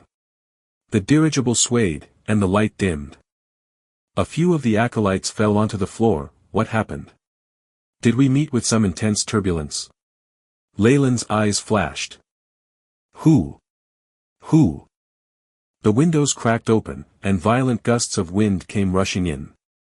Accompanied by the sound of the wind, there were also countless blue electric currents scattering in all directions. Looking at these, Leyland's pupils shrank to the size of a needle. Thunderstorm. Where are the Magi on the dirigible? You insignificant vermins, you actually dared to trespass the domain of the mighty Pendra. A voice reverberated, accompanied by a violent thunderstorm. Chapter 19, Arriving at the Academy. Arriving at the Academy. It's a matured giant storm sprite. Damn it. How could we meet with this kind of things on this path? Didn't we clear it before? Where are the Magi of the various academies? We need their help. A few flustered voices sounded. Let us first activate the large-scale defense spell formation. If not, those acolytes will surely die. After some incantations, all the walls on the dirigible were enveloped by a layer of milky white light. All cracks in the dirigible flashed with a green light as vines climbed up and firmly blocked any openings. Hoo-hoo. Leyland's face turned red as he panted heavily. When the giant storm sprite spoke earlier, the acolytes had all felt an ice-cold force pressing down on them. Immense, boundless, and raw malice. Lei found it difficult to breathe. Fortunately, after the defense spell formation was activated, Lei felt much better as the pressure lifted. Otherwise, most of the acolytes in the hall might just die from suffocation moments later. Human beings, you must pay the price for your folly. The giant storm sprite howled. As the sound waves traveled through the defense spell formation, the milky white light vibrated. Mighty being of nature. Please appease your fury. We have a letter here. A familiar voice rang beside Leyland's ears. It was the dirigible captain. This is the letter of agreement that we had with His Majesty, the Storm King Sprite, which grants us passage through this area. Kirkwall said with a voice full of confidence. Letter of agreement? The giant storm sprite's voice contained suspicion, which he followed up with a furious roar. Pendra is free. The agreement does not bind me to it. Keep roaring. Rage on. Damakan Buthra. With the incantation spoken, the thunderstorm outside became 10 times more violent than before. Damn! It is actually a wanderer. I have hit the jackpot. Kirkwall's voice sounded once again, but it did not carry the usual confidence and was infused with exasperation instead. Everyone attack together. Asterisk rumble. Asterisk. Many bright-colored lights flashed continuously outside the window, clashing with the lightning. The dirigible gradually started to sway. Leyland's face turned slightly pale. He could only pray for the Magi to use their might and chase that darn giant storm sprite away, otherwise he would not even be able to escape since he was stuck high up in the sky. Bang! There was another rumble, and the dirigible recovered its stability. Has it left? It is only a giant storm sprite that has just matured. It is only comparable to half of an elemental Magus at most. There are 9 of us here, so it running away is natural. The voices of the Magi discussions sounded from outside. It obviously did not take a lot of effort for them, which eased the minds of the acolytes. As expected, when the acolytes heard those words, they all shouted and cheered loudly. Woo! To our great Magi! Damn it!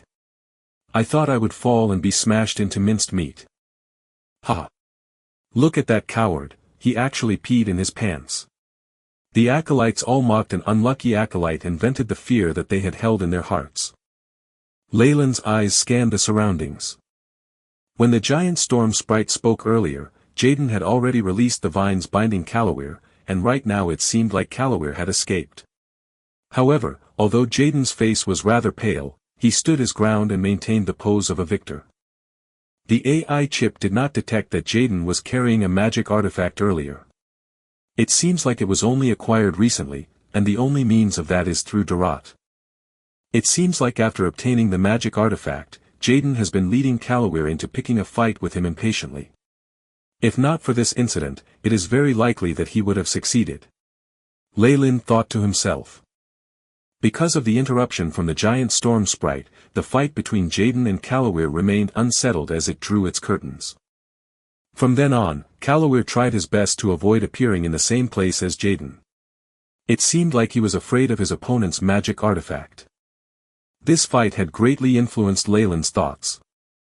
Calloware has already ignited his internal life energy, and got through the bottleneck and became a full-fledged knight. However, in front of an acolyte with a magic artifact, he is still as weak as a lamb.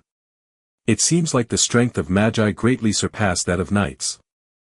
Originally, I thought I must ignite my internal life energy. But after this, if I haven't ignited it before reaching the school, then I'll give up on it. I definitely have to pour all my attention and energy into my studies to become a Magus. Leyland made up his mind. The time slowly passed, and the dirigible finally reached another continent. In addition to the incident with the giant storm sprite, the dirigible had several encounters with other flying creatures. This led Leyland to realize that not only was the Death Seas difficult to navigate through, it was the same in the skies. Fortunately, Kirkwall's letter of agreement was still rather effective in front of the various large creatures and no conflicts were started. During this period, the dirigible alighted several times and sent several professors and acolytes off. The dirigible slowly became more vacant. Another dozen days passed unknowingly. Asterisk bang. Asterisk the dirigible landed and the whole interior shuddered. We have arrived at the Abyssal Bone Moor. Attention to all acolytes of the Abyssal Bone Forest Academy. Please bring your belongings and leave the dirigible in an orderly fashion. A voice rang through the cabins. We've finally arrived. Leyland packed his belongings and quickly left the tiny space he had been holed up in during the past month. Jaden, Callaware, please take attendance. Durant held a black staff, with a large green jewel embedded in its tip. All right. Jaden and Callaware nodded their heads and started accounting for the attendance. Leyland glanced at Callaware. Ever since the incident in the dining hall, this youth had turned much quieter and often holed himself in his own room. Looking at his face now, he seemed to be gloomier than before. On the contrary, Jaden was extremely lively, and according to some rumors, he had already been accepted by Durant as an apprentice. Apprentices were different from other acolytes as their status were higher, and they could even freely obtain a lot of advanced knowledge from their professor. A dozen or so people walked out of the dirigible. So this is our academy? It seems to be a little desolate. Leyland looked at the surroundings, and it seemed rather desolate. There were a few small trails with obvious traces of others using it before. There was a wooden sign in the middle of a crossroad, riddled with several holes. There were directions written in black, showing the various locations. The Land of Shadows and Death, Bone Abyssal Moor. The words twisted, and Leyland felt his scalp gone numb. Hee. Follow me. Durant stretched his body leisurely, and his white bones creaked and crunched as if they were going to fall apart at any moment. Pay heed. Although our academy's acolytes do a scheduled cleansing, there are still some living creatures, and polluted and evil beings roaming in this area. So if you were to stray off, I think we would be able to pay respects to your deceased body soon afterwards. Durant snickered, and the acolytes' faces all changed. They followed behind Durant closely, for fear of losing him. The group gradually traversed across the Abyssal Bone Moor. What is that? Leyland walked in the middle of the group, and suddenly something black flashed in front of him. It seemed to be a blue creature with a horn. AI chip. Begin scan. Task initializing, begin scan. The AI chip's robotic voice sounded. An unknown creature of high energy. Estimated strength, 3 to 4, agility, 4 to 5, vitality, about 5, assessment, extremely dangerous. SS. Whatever it is, it's much stronger than the dire wolves and may have some strange tricks up its sleeves. A knight would only die if they encounter one. Leyland hurriedly squeezed forward. In this land where danger lurked, it seemed like the black-robed skeleton, Professor Durant, was his only insurance. It seems like our little acolytes have finally understood the dangers. The green flames in Durant's sockets flickered as he said indifferently. The group proceeded forward, and very soon the barren earth lessened and more forestry could be seen around them. Very soon, Leyland entered a black-colored forest.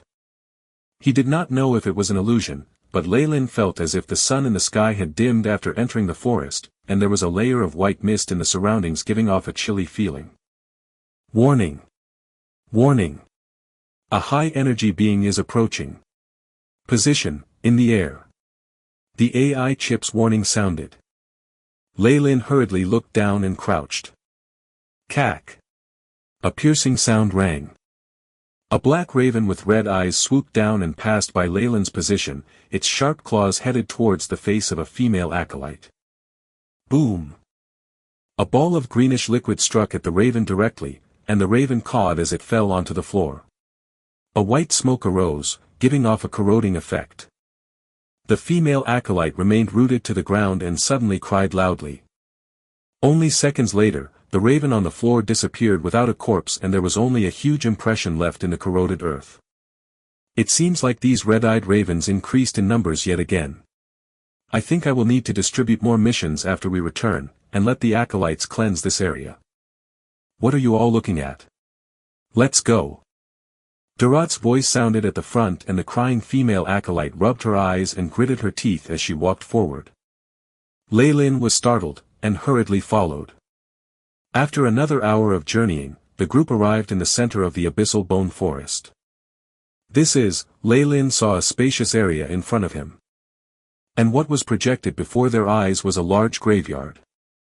In the hearts of the abyssal bone forest, a large graveyard sat there unknowingly.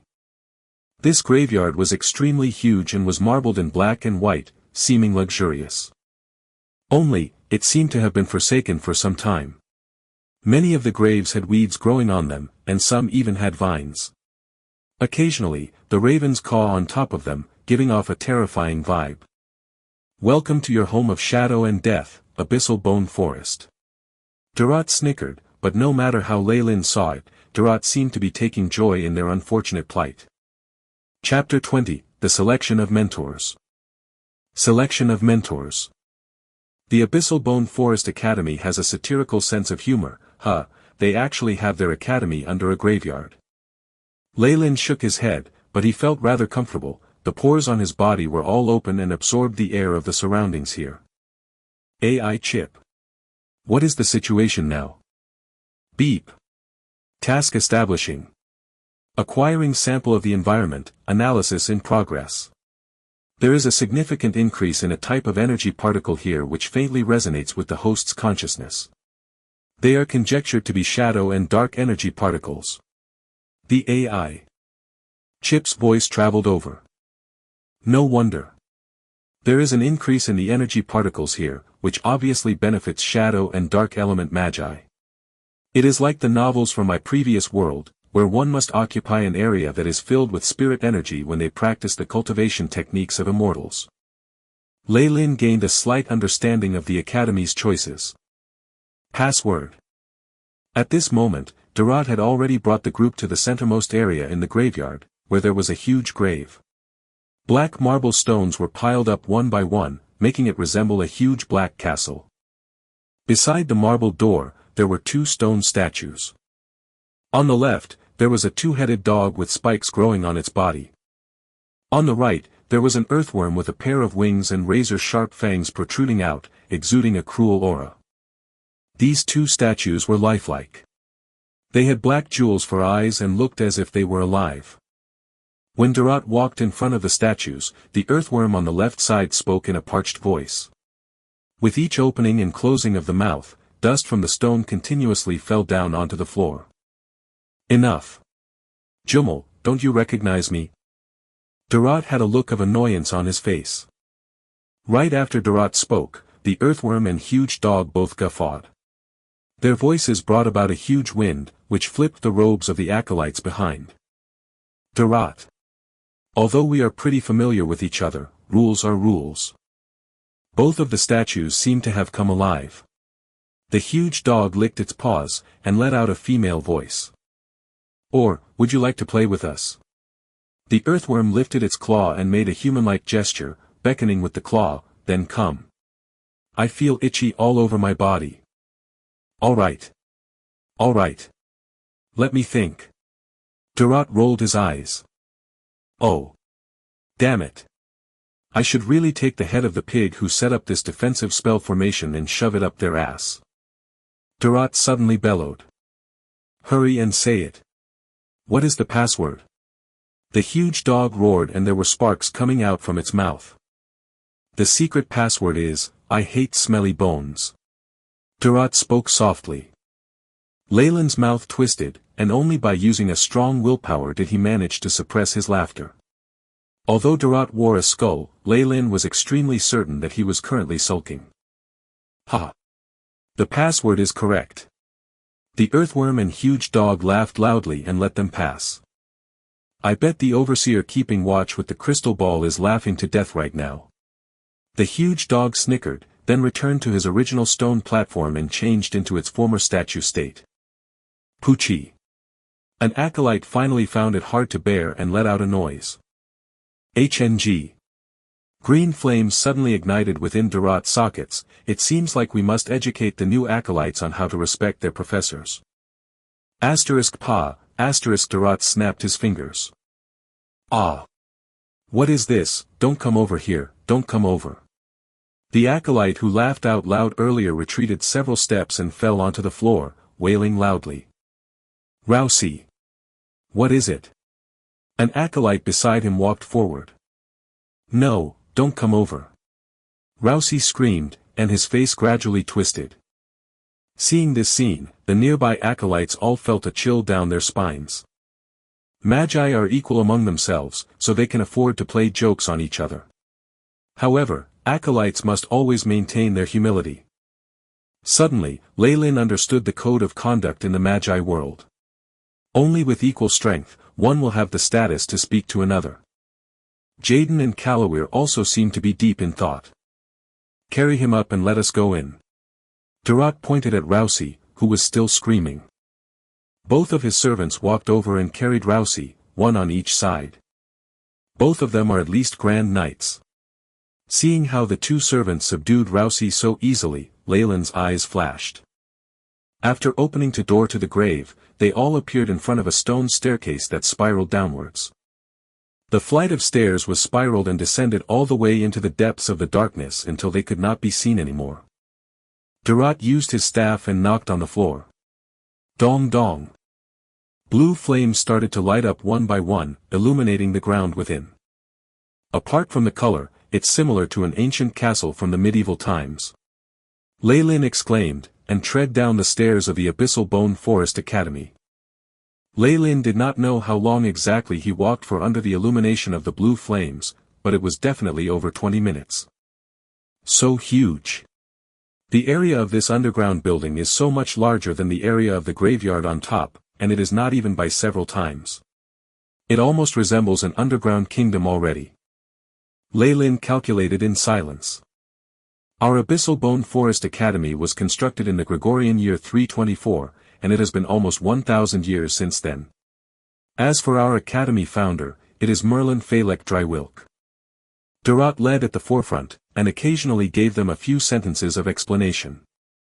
The door which you all had entered from earlier is the main door. And besides that, there are still many exits inside the academy. As long as you have become a proper Magus, you can apply and choose an uninhabited, empty grave for your own personal passage. Durant explained. But Leyland's lip never stopped twitching. The purpose for us to advance as a Magus is so we can obtain a grave. How delightful. However, ever since the unlucky guy was used as an example earlier, Leylin only dared to rant in his heart and didn't say it aloud. Our Abyssal Bone Forest Academy is divided into several large areas: the dormitories, classrooms, laboratories, gardening areas, trading post, mission area, and such. As for their exact locations, someone will bring you for an induction later.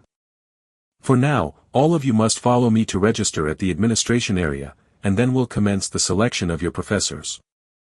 Durant came to the front of a slightly larger room, and pointed at the words on the steel door. This is the administration area. However, I believe none of you will be willing to come here again in the future. Seeing the symbols on the door which seemed like both words and patterns at times, Leylin finally acknowledged that none of the characters were anything like what the Brat One had encountered in the past. Oh. I've forgotten that you guys don't know the ancient Byron language. Durant tapped his head. No worries. This is one of the basics of incantation, you guys will learn it in the future. Durant, huh? Enter. An aged voice sounded from within, and the steel doors moved automatically. A steel hand opened the bolts on the door and even beckoned them in. Leylin followed Durant inside and realized that this room was extremely large. An old man with white beard and red eyebrows was seated at the wide, black office desk. He was scribbling something with a feather pen, and beside him was a stack of parchment. Behind him, there were countless bookshelves of over 10 meters tall, and parchment and even crystal balls were disorderly arranged on them. It looked just like a library. You're late. The old man put down the quill pen in his hand, and his wrinkled face smiled gently. We met with some trouble along the way, a wandering giant storm sprite, so the dirigible was a little damaged, and hence the delay in time. Durant explained. The old man said, that's really unfortunate. And then he looked at the acolytes at the back and his bright eyes shone brilliantly. He scanned through the acolytes, before finally landing on Jaden. It seems like you are well rewarded this trip.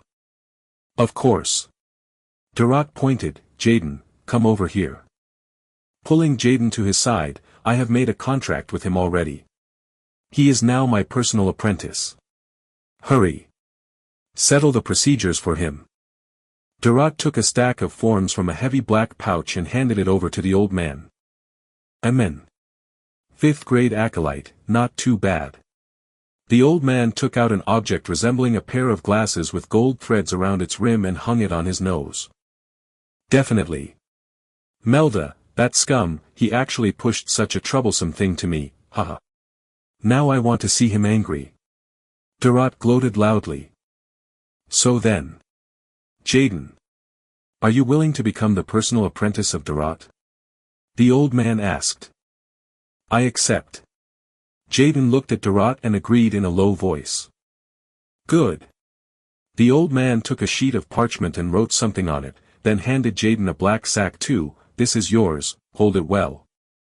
Are the procedures done? I have taught him those meditation techniques, and right now I have to rush back to my experiments. It was difficult enough to find some inspiration along the way, but I did not have any ingredients on hand. Do you know how much I was suffering? Durant let out a shrill voice and pulled Jaden along, leaving the room quickly. All right. Mr. Durant's task is completed. What's next are the things that you guys should be mindful of. The old man knocked on the desk and drew the attention of the acolytes back to him, and then said in a satisfied manner. Since all of you have already handed in the fees and achieved the criteria for the contract, you are all acolytes of our Abyssal Bone Forest Academy now. Right now, all of you will begin with the selection of your professors. There are 2 methods to choose a professor. The first is to choose by placing your name inside the crystal ball and my treasure will pick a professor for you. This method is absolutely free of charge. Excuse me. What is your treasure? An acolyte asked cowardly. Oh. The old man laughed, and suddenly a black python appeared on the table. This is my magical pet. Spotty. It does not recognize any of you, so I think it's the fairest for it to choose. Any other questions? No, no more. Seeing the large python, the acolyte quickly retreated backwards. There is also another method, which is for the acolytes to choose their own professors. Here with me is a list containing short introductions of various professors and their requirements, all for your choosing. Of course, if you choose this method, you will need a magic crystal as payment. It doesn't matter which method you chose, but once you have decided on your professor, you can never change again. The old man said, next up, I will call your names, and you will come forward and tell me your choice. 1. The brat refers to the previous host of Leyland's body. Chapter 21, Croft. Croft. After the old man finished speaking, the acolytes were a little flustered. What now? How should we choose? Beirut asked worriedly. Paying is definitely better than not paying. This is common sense. You should still have excess magic crystals, don't you? Leyland asked puzzledly. But I only have 1 magic crystal left. My family sacrificed 1,000 troops to get merely 2 magic crystals. Beirut was a little reluctant. Leyland was startled too, as he could not help but feel his pockets. The value of magic crystals is higher than I expected. When I extorted some from Auron earlier, I really lucked out. That's not right. The Chernobyl Islands is also known to Magi as the Barren Islands. Magic crystals are already scarce, so the value of magic crystals being much higher here may be due to that. A matter like this can only be decided by yourself. Leyland said to Beirut. All right. First up, Rainer. The old man said. Which are you choosing? I don't have any magic crystals left. Can I first buy on credit? I am a 4th grade acolyte. Rainer blushed. Not a bad aptitude. A pity, however, rules are rules. The old man shook his head. As he pointed at a crystal ball on the table, Rainer's name appeared within, along with many other unfamiliar names, flickering as they appeared. When the black python Spotty spat out a letter and dabbed on the crystal ball, the words finally stopped flickering. Rainer. Your mentor is Gaffrin. Take this. A set of acolyte robes and an identity badge. A crystal ball which contains an elementary meditation technique. And your room number and keys are there too. The old man threw the black sack containing the items to Rainer and then snapped his fingers. Bang! A black ball suddenly appeared in the room and floated in midair. Follow this shadow slave, it will bring you to where your mentor is. The old man made a gesture to send him off, and Rainer helplessly followed the black ball out. Next. Rousey. The one, who laughed at Dorot earlier, Rousey, was called. Although his complexion had recovered a little, there was still cold sweat on his face. Oh! What do I see? A nightmare hex. What a pitiful fellow. You're going to suffer for the next month. Could you remove this hex? Rousey's voice quivered. Definitely. 100 magic crystals. No credit allowed. The old man agreed crisply. Rousey shook his head and took a magic crystal from his robes. I want to choose my own mentor. N. The old man accepted the magic crystal, and handed a compendium, which looked like a dictionary, to Rousey. The mentors who are willing to accept apprentices are all there, take your time and pick. Bang! An hourglass appeared on the table, the sand falling slowly. I forgot to mention earlier, a magic crystal only allows for one turn of the hourglass. If you exceed it, you have to pay another magic crystal. The old man grinned. Rousey swallowed his saliva, and looking at the sand grains falling non-stop, he flipped through the pages in a hurry. This hourglass seems as though it lasts only 5 minutes worth of time. It is not even enough to skim through. Leyland's pupils shrank. Time's up. In accordance with the voice, the compendium closed automatically and made a loud snapping sound. How is it? Have you chosen? Or do you wish to have another look? The old man asked. I have decided. I choose Mentor Vivian. Rousey sucked in a deep breath. Take your belongings and follow the slave. The old man threw a black sack, identical to the one from before, to Rousey and summoned another shadow slave. Rousey bowed humbly and followed the floating slave out the large doors. Next up, Kalawir. The old man continued calling, and Leyland scrutinized the acolytes who went up.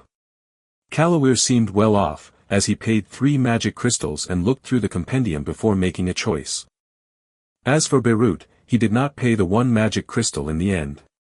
His mentor was chosen randomly, and he did not know if the results were good or bad. Next. Leyland. The old man called Leyland's name. Leyland inhaled deeply and walked to the front. I'll choose on my own. Leyland handed a magic crystal to the old man. You know the rules. The old man snapped, the hourglass flipped over, and time started elapsing. The compendium was rather heavy, and the material seemed to be of high quality. Leyland hurriedly flipped through the pages, and continuously skimmed through the information on the parchment. It is the language of the Chernobyl Islands. It seems like it has been specially prepared for us acolytes of this area. I chip. Record and extract the information. Mentor Lester, Department of Souls, specializes in transformation, neurology, and composition of radiation. Able to provide information on 3 topics free of charge. Requirements: the acolyte must assist in an experiment every month, and cannot be declined for any reason. Mentor Dorot, Department of Shadow, specializes in anatomy, conversion of energy, and necromancy.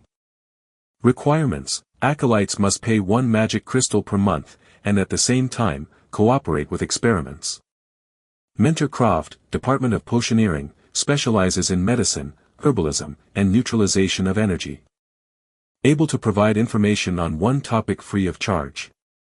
Requirements: acolytes must always help with the cleaning of the experimental lab, preparation and handling of various herbs, and at the same time, assist the Magus in carrying out herbal concoctions, on the basis that they cause no harm to the acolytes.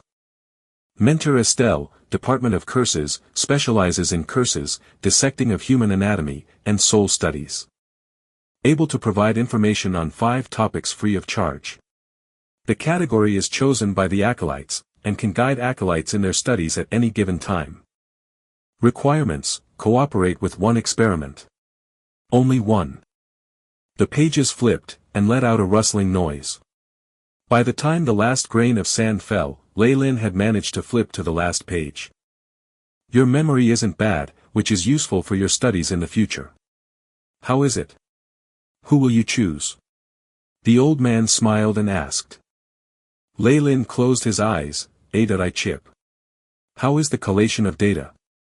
Beep. Data is in order, information on 53 mentors collated. In process of discarding the enticing conditions. Leyland's complexion turned bitter. The information in the brackets for Mentor Croft earlier made me rather mindful.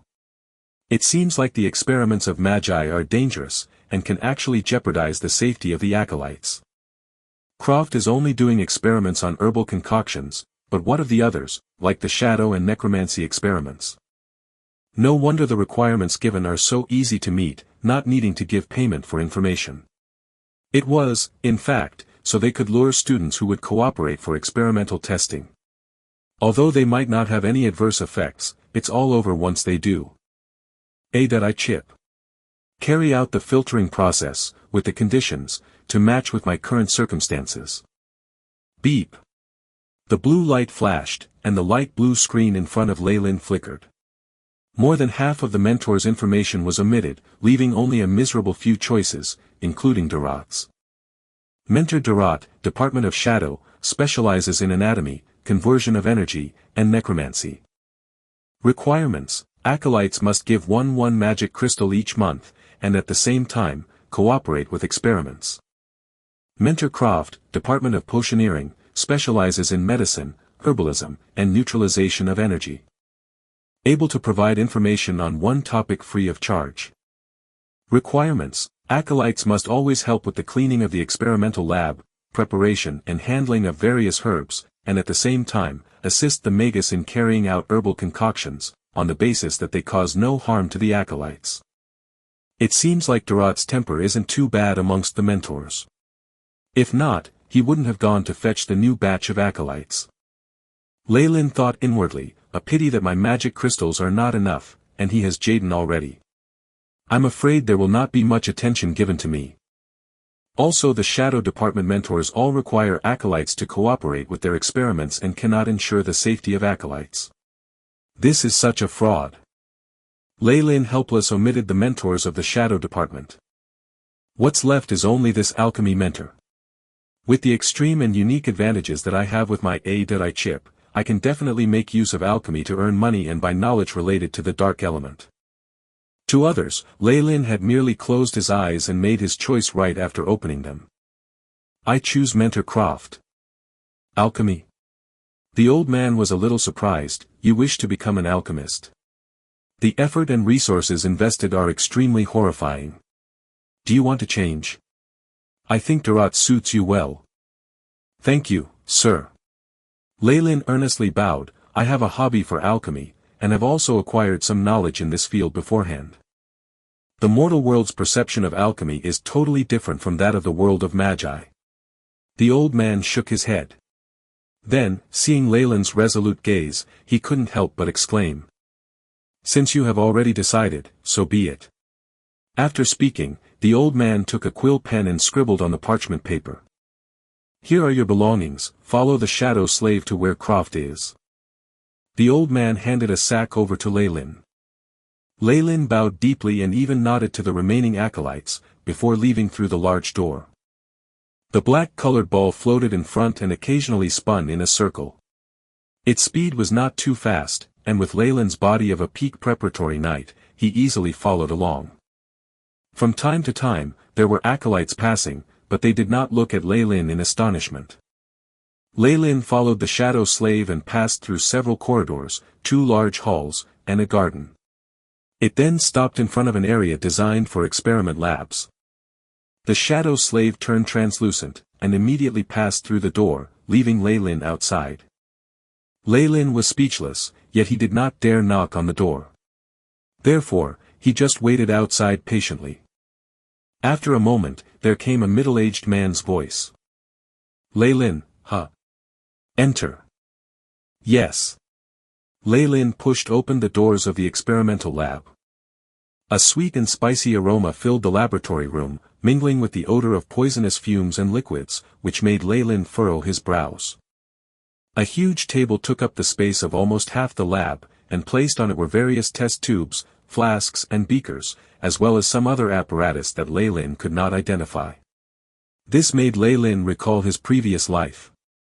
In front of the laboratory table, there stood a white-haired, middle-aged man who wore white robes. His collar was embroidered with golden patterns, and his eyes emitted a golden light, like two golden gems. "I'm Croft, and I've heard the details from the shadow slave. So then, Lei Lin, are you willing to become my apprentice?" The middle-aged man put down the test tube in his hands and said solemnly. Chapter 22, Meditation Technique. Meditation Technique. "I am willing." Lei Lin hurriedly answered. "That's good. Since these are the arrangements made by the school, I'll accept you as my disciple." The middle-aged man stroked his beard. "Although the environment here is quite ordinary, it's enough to let you undergo the initiation." Croft swept his eyes over the examination room. "At least it's very quiet here and we won't be disturbed." "What initiation?" Lei Lin had some doubts. "The initiation of a Magus." Croft replied. "Now tell me, Lei Lin, what is a Magus to you?" "A mysterious person with the ability to call forth thunder and storms, manipulate flames and other forces of nature." Lei Lin said the definition he knew of in Chernobyl Islands. However, it's a little off. Croft commented. "A Magus is actually the title we give to people with power in ancient times. These magi all learn the principles and how to control and manipulate the energy within. They are never ending in their pursuit of knowledge and truth." Croft explained the definition of magi to Lei Lin. "So it is to say, the title of Magus is actually not limited to only humans." Lei Lin had a better understanding now. Indeed. Other kinds of demi-humans, and even other intelligent beings have magi existing among their kind, for example, a Magus of the sea tribes, or even a dragon Magus. Croft said, "All right. Now let us begin the rites. Don't be afraid, it's very simple." Asterisk clap, asterisk. The floor around Croft softened, and transformed into a spell formation of sorts, and a strange energy came spreading from within. The surroundings turned dark, with only the flame lit in the center of the formation. "Right now, give your hand to me." Lei Lin stretched his hand out and a larger palm firmly clasped it. "Abiding by the rites of ancient times, I will now guide you, Lei Lin Farlier, onto the path of a Magus. Recite after me. I swear. I will forever be in pursuit of the truth." Croft used an unfamiliar language, but Lei Lin understood it completely, and his mouth could not help but produce the same sounds. "I swear. I will forever be in pursuit of the truth." As it was a voice of a 13 or 14-year-old youth, there was still a little immaturity in the voice. "Without the permission of my mentor, I swear that I will not reveal any of the information my mentor passes on to me." Croft continued to recite and Lei Lin followed suit, the two voices very soon eerily turned into one. In the hearts of the formation, the flames suddenly grew brighter and blazed strongly. "Congratulations on formally becoming an acolyte." After the rites, Croft congratulated Lei Lin. Lei Lin looked down at both of his hands. After the mysterious rites, it seemed like he saw the world in a different light, yet at the same time, he couldn't pinpoint the difference. "An anomaly has been discovered in the brainwaves of the host." The AI chip's voice sounded. "It seems like there is a change in spiritual force, but I don't have any further information regarding this field, so I can only supplement it in the future." Lei Lin said helplessly. "The meditation technique in the crystal ball has already been given to you, right? Take a look at it when you go back, you can already absorb the information in it now. Tomorrow, come here at 6 in the morning. You can leave now, but remember. Don't wander around." Croft warned. "I'll do as you bid, Mentor." Lei Lin bowed, and then walked out of the experimental lab. "Luckily I passed them earlier, otherwise, I wouldn't even know where the dormitories are located." When he was following the shadow slave earlier, Leyland had already let the AI chip start mapping the area. Now, there was a small part that was completed, and he knew the places that he had walked past before. The areas with magi are rather dangerous, and Leyland did not wish to suffer from any collateral damage from them. After reaching the dorms, Leyland took the key out from the sack issued by the old man. It was a heavy, black copper key, and it was labeled 783. Right now, it was rather cold and vacant in the dorms. Leyland walked through the empty corridors, and his hair stood on end as he listened to the echo of his footsteps. Following the room numbers, he found his room. It's here. Leyland placed the key into the keyhole, and the heavy metal produced a click. As the large door opened, the dark room automatically produced a flame. They actually used the principles of magi to invent a similar sound activation system. Leyland placed his belongings down and inspected the place in which he was going to live for some years. The dormitory was a little small and was divided into 3 partitions, a bedroom, living room and washroom. They were actually self-contained living quarters, and there was even a new blanket placed on the bed. It looked prim and proper. The environment isn't bad. Leyland sat on the bed and took out the things that were given by the academy. A set of acolyte robes. The AI chip has detected that there are several spells cast on it, and the defense is even comparable to some of the leather armor around. Great stuff. Leyland efficiently changed into the robes and pinned the acolyte badge to his chest. This look was exactly the same as the grey-robed acolytes he had seen earlier today. What Leyland did next was to pack his things, and do a cleaning of the room. When he went out, the doors of the dorm beside him opened, and a brown-haired acolyte walked out. Hello. Are you a new acolyte? I am Bill. Hello. I am Leyland, and I have just arrived today. Leyland answered, and he just happened to have some questions. Excuse me, how do I get to the dining hall? Hearing Leyland's voice, Bill's expression appeared as if he had expected it. Right now it's pretty late, and I'm about to go there too.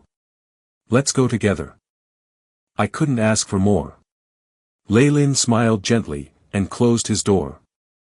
The dining hall is on level 3, underground, and everything there is free. Of course, you can fork out money and let them make a dish that you want to eat.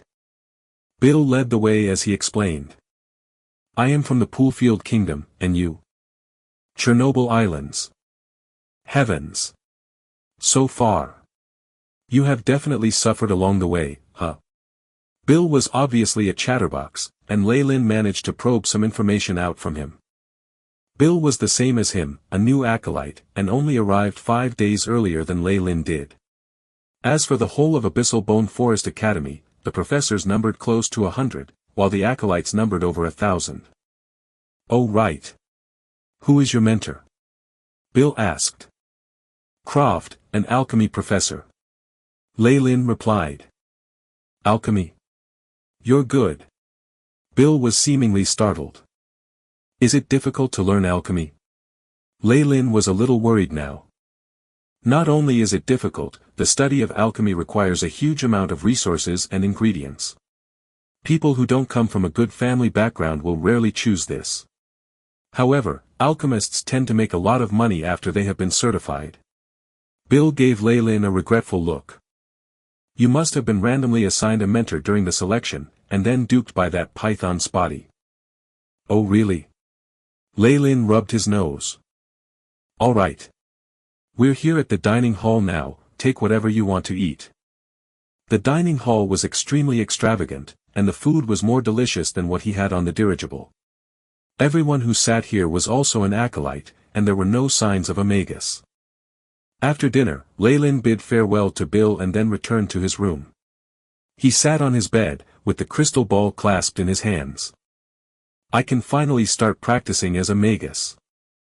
Leyland stroked the crystal ball, his eyes gradually turned hazy, and his nostrils flared.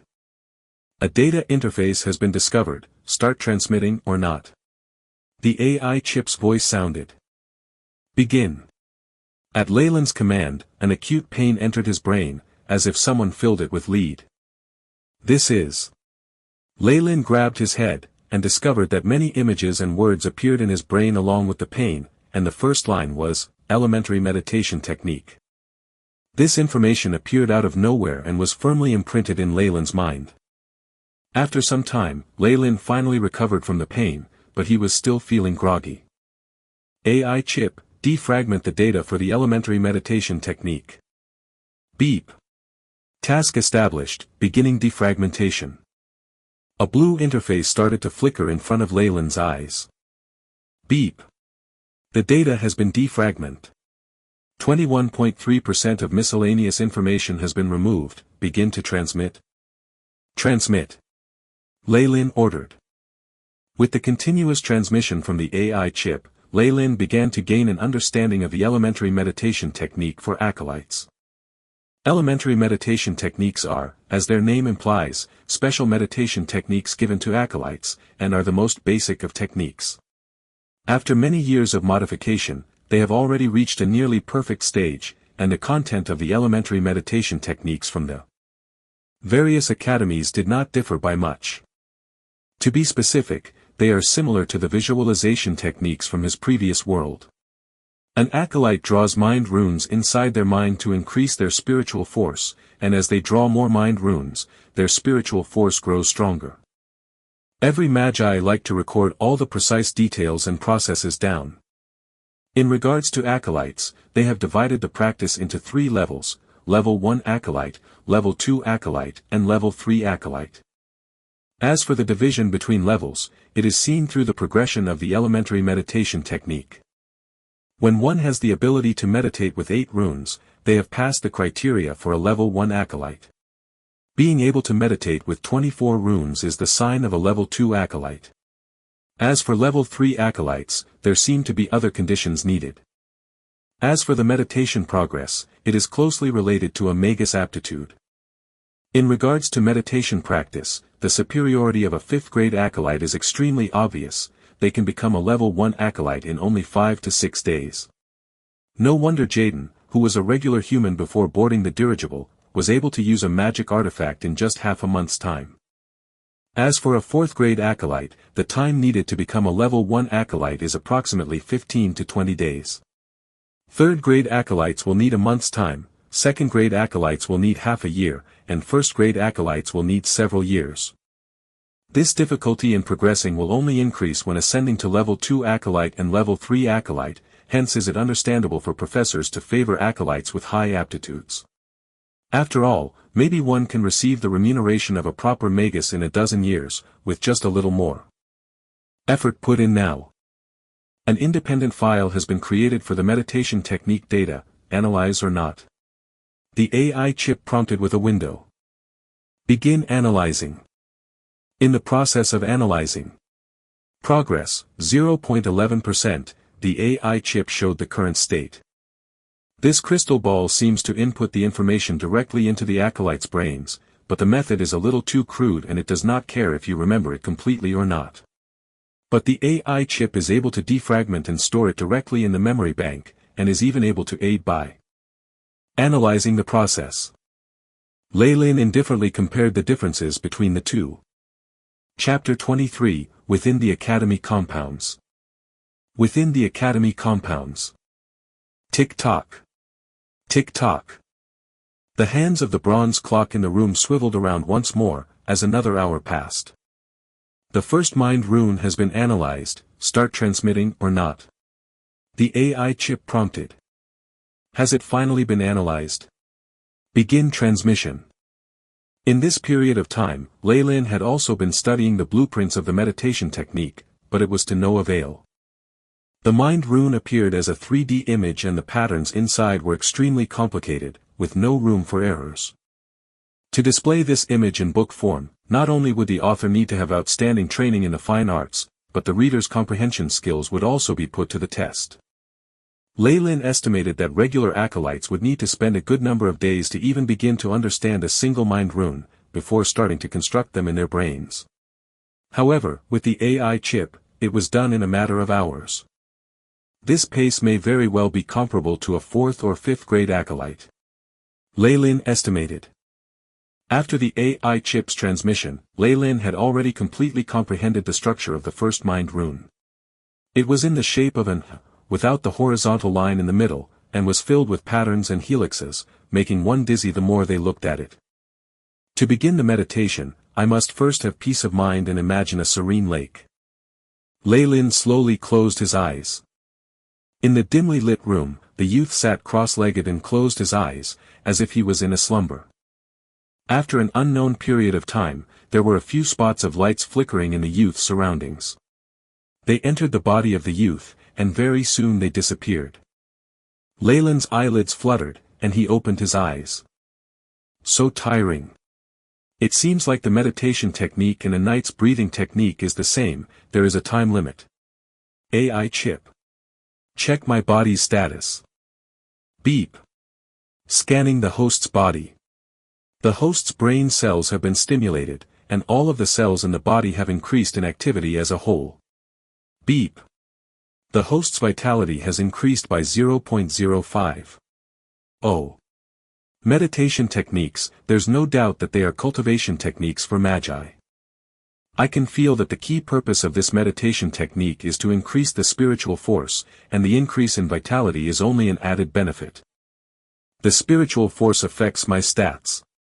After practicing the meditation technique, my vitality has actually started to exceed my previous limit.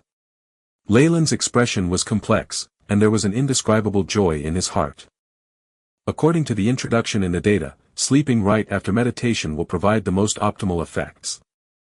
Lei-Lin stripped his outer robes, laid on the bed, and then entered into a deep sleep. Beep beep.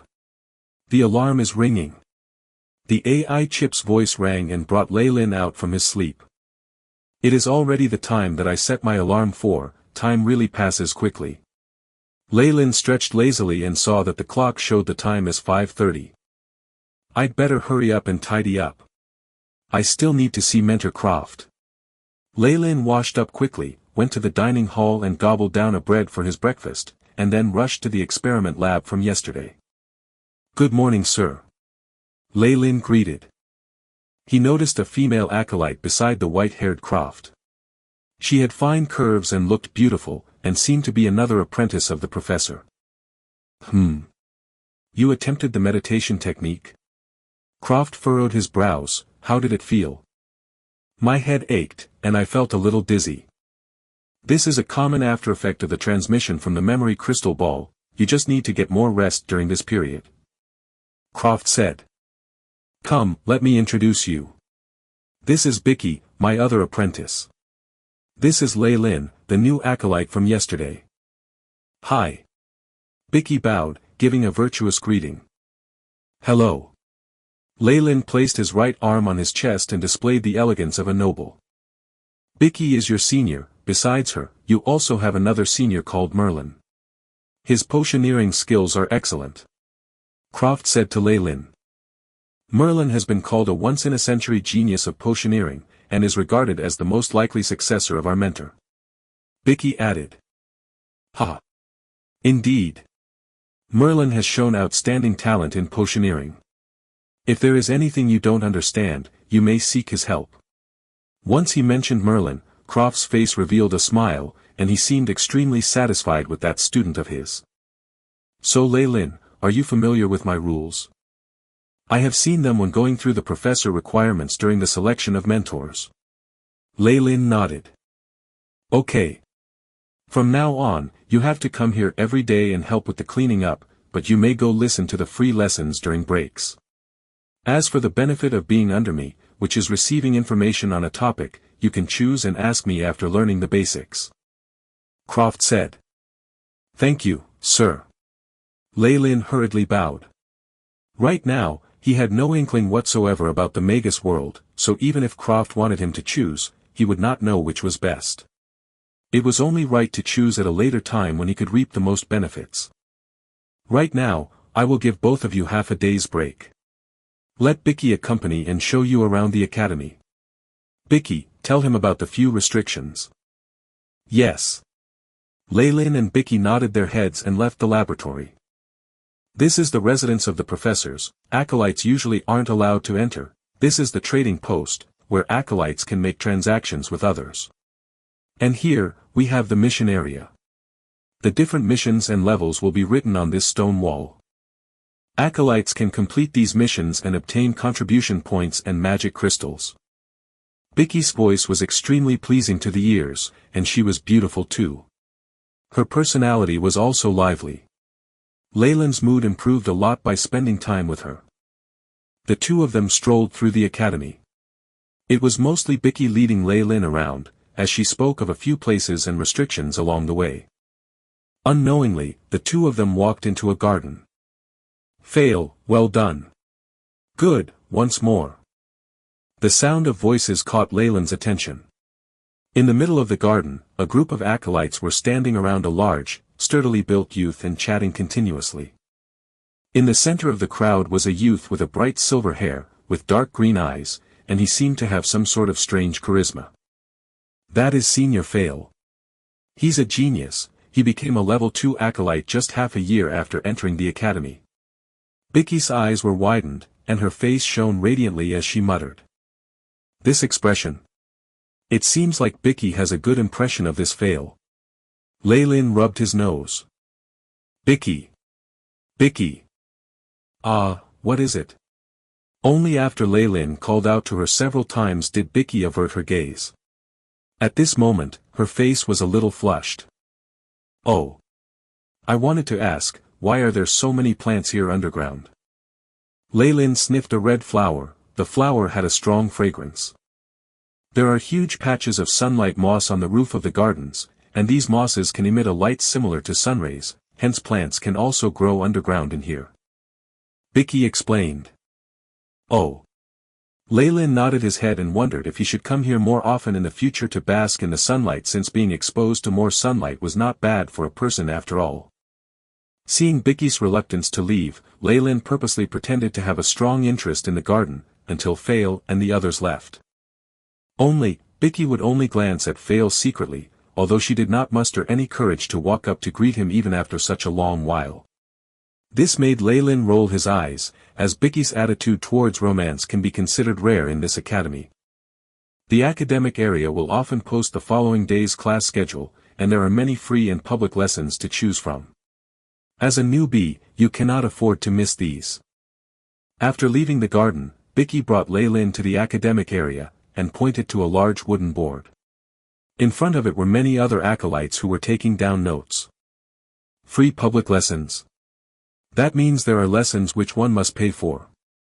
Leylin asked. That's right. There are lessons which have fees, and many advanced topics charge 1 magic crystal for 10 lessons. Although they are much better than public lessons, they are still somewhat inferior to the knowledge given by our own mentors. Bicky smiled a little bitterly. I'm afraid the only advantage is them being less expensive. Leylin nodded. On one side, there was a professor teaching dozens of students, while the other was an individual lesson. The advantages between the two are definitely different. However, he had the AI chip, so his learning capability was outstanding. He was confident that he would do well even in a large class. With this method, I can definitely save some magic crystals. Leylin stroked his chin. He only had 2 magic crystals left. Earlier, when he was in the mission area, he saw that the missions that awarded magic crystals generally had more troublesome tasks and required one to be a level 1 acolyte at least. Right now, Leylin did not meet the requirements. As for the cleaning tasks, they are all done by those spell slaves, and the rest are all snatched by others. There is simply no place for me. Leylin was a little frustrated. Magic crystals were the currency among magi and were also the most common way to obtain greater knowledge in the academy. Without magic crystals, his studies would be hindered. I had better attend those public classes first and advance to a level 1 acolyte. After that, I'll consider taking up missions to earn some magic crystals. Leylin sighed. AI chip, how is the mapping of the academy? Beep. 66.7% has been mapped. The AI chip replied. In front of Leylin was a blue image. Each layer of the buildings was displayed and divided into multiple parts, and it looked like a beehive. Some areas even had names attached, with Bicky's explanation for them on the side. The areas that could be entered freely were marked in green, while the dangerous areas were in yellow. As for the areas that even Bicky did not dare enter, the AI chip indicated them in red, representing extreme danger. For those red-colored danger zones, Lei Lin decided to walk around them. He even decided not to ask about them before becoming a level 3 acolyte. The mapping has been recorded. Lei Lin nodded his head and said farewell to Bicky. Bicky, thank you for accompanying me for a day. I remember most of the important areas of the academy now. That's great. Bicky played with the little white flower in her hands. If there are any things that you don't understand, you can ask me. Of course. Lei Lin gave a small smile. After bidding farewell to Bicky, Lei Lin ate his dinner and went back into his room. He began to practice the meditation technique. A Magus's meditation is a continuous journey. Only with daily devotion and perseverance, can one achieve enough spiritual force to become a being that can control mysterious powers. The AI chip is only useful for analyzing the meditation technique. As for the creation of the mind runes, it was completely dependent on my own spiritual force, and it also relied a little on my comprehension and aptitude. In these areas, the AI chip was not much help. After meditating, Lei Lin felt his spiritual force increase by another tiny sliver, and then he entered into a deep slumber. Chapter 24, Level 1 Acolyte. Level 1 Acolyte. A Level 1 Acolyte is actually someone with a stronger spiritual force than an average person's. At the same time, he is able to move energy particles and store them inside their body and is a newbie at conceptualizing the creation of magic power. Only a Level 2 Acolyte will be able to access a magic spell's formula and cast the spell in its complete form. But once their body creates magic power, their stats can be strengthened through constant radiation as their body resists the poisoning from the external radiation. Lei Lin made his judgment on the levels separating the acolytes based on the data on the meditation technique. AI chip. Retrieve all the data I have gathered today, and begin analyzing. This is what Lei Lin had been doing all this time. He would do his best to collect data from other people without drawing their attention, and store the data in folders. He created a folder with the data regarding spiritual force and how to transform them, a lesson which Lei Lin learned yesterday. The information required was too much, and the process may be measured in years. Beep. Analysis completed. Result: the entire surroundings of Abyssal Bone Forest Academy is contaminated with traces of radiation. The biggest sources of contamination are magi, and a few experimental setups and materials. The host is suggested to stay away from these sources, or to increase the resistance of the body. As I expected. There are no regular human beings in the whole of this academy because of the environmental effects that the magi and acolytes bring about. As for these effects, only a magus can resist against it. A regular human would most likely have a lifespan of a few years in this environment. Lei Lin's face darkened, and conjured up the images of a few people, including Bicky and Croft. According to the readings of the radiation emitted by them, a magus is actually a moving source of radiation. Each one of them is like a minuscule nuclear reactor, or, could they have made use of the radiation to advance? Lei Lin furrowed his brows. No matter what, I must hurry up and become a Level 1 acolyte.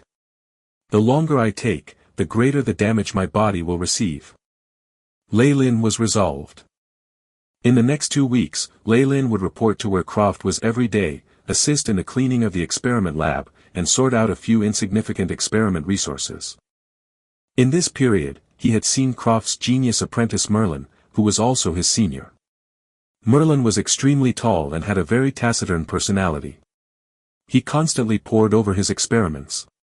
Besides Croft, his interactions with Bicky and Lei Lin were minimal. This could be one factor attributing to his success in potioneering. In the remaining time, he spent them in the free public lessons. The free lessons in Abyssal Bone Forest Academy were not many, and they only consisted of the history of magi, the basics of the ancient Byron language, the principles of magi spells, basic potioneering, anatomy, and basic magic spell theory. The professors of the public lessons always had dark expressions, and they hurriedly left right after the period ended. Not only did they not answer the acolytes' questions, it seemed like everyone owed them magic crystals. It was a public lesson, after all, being able to listen is already not too bad. Lei Lin comforted himself.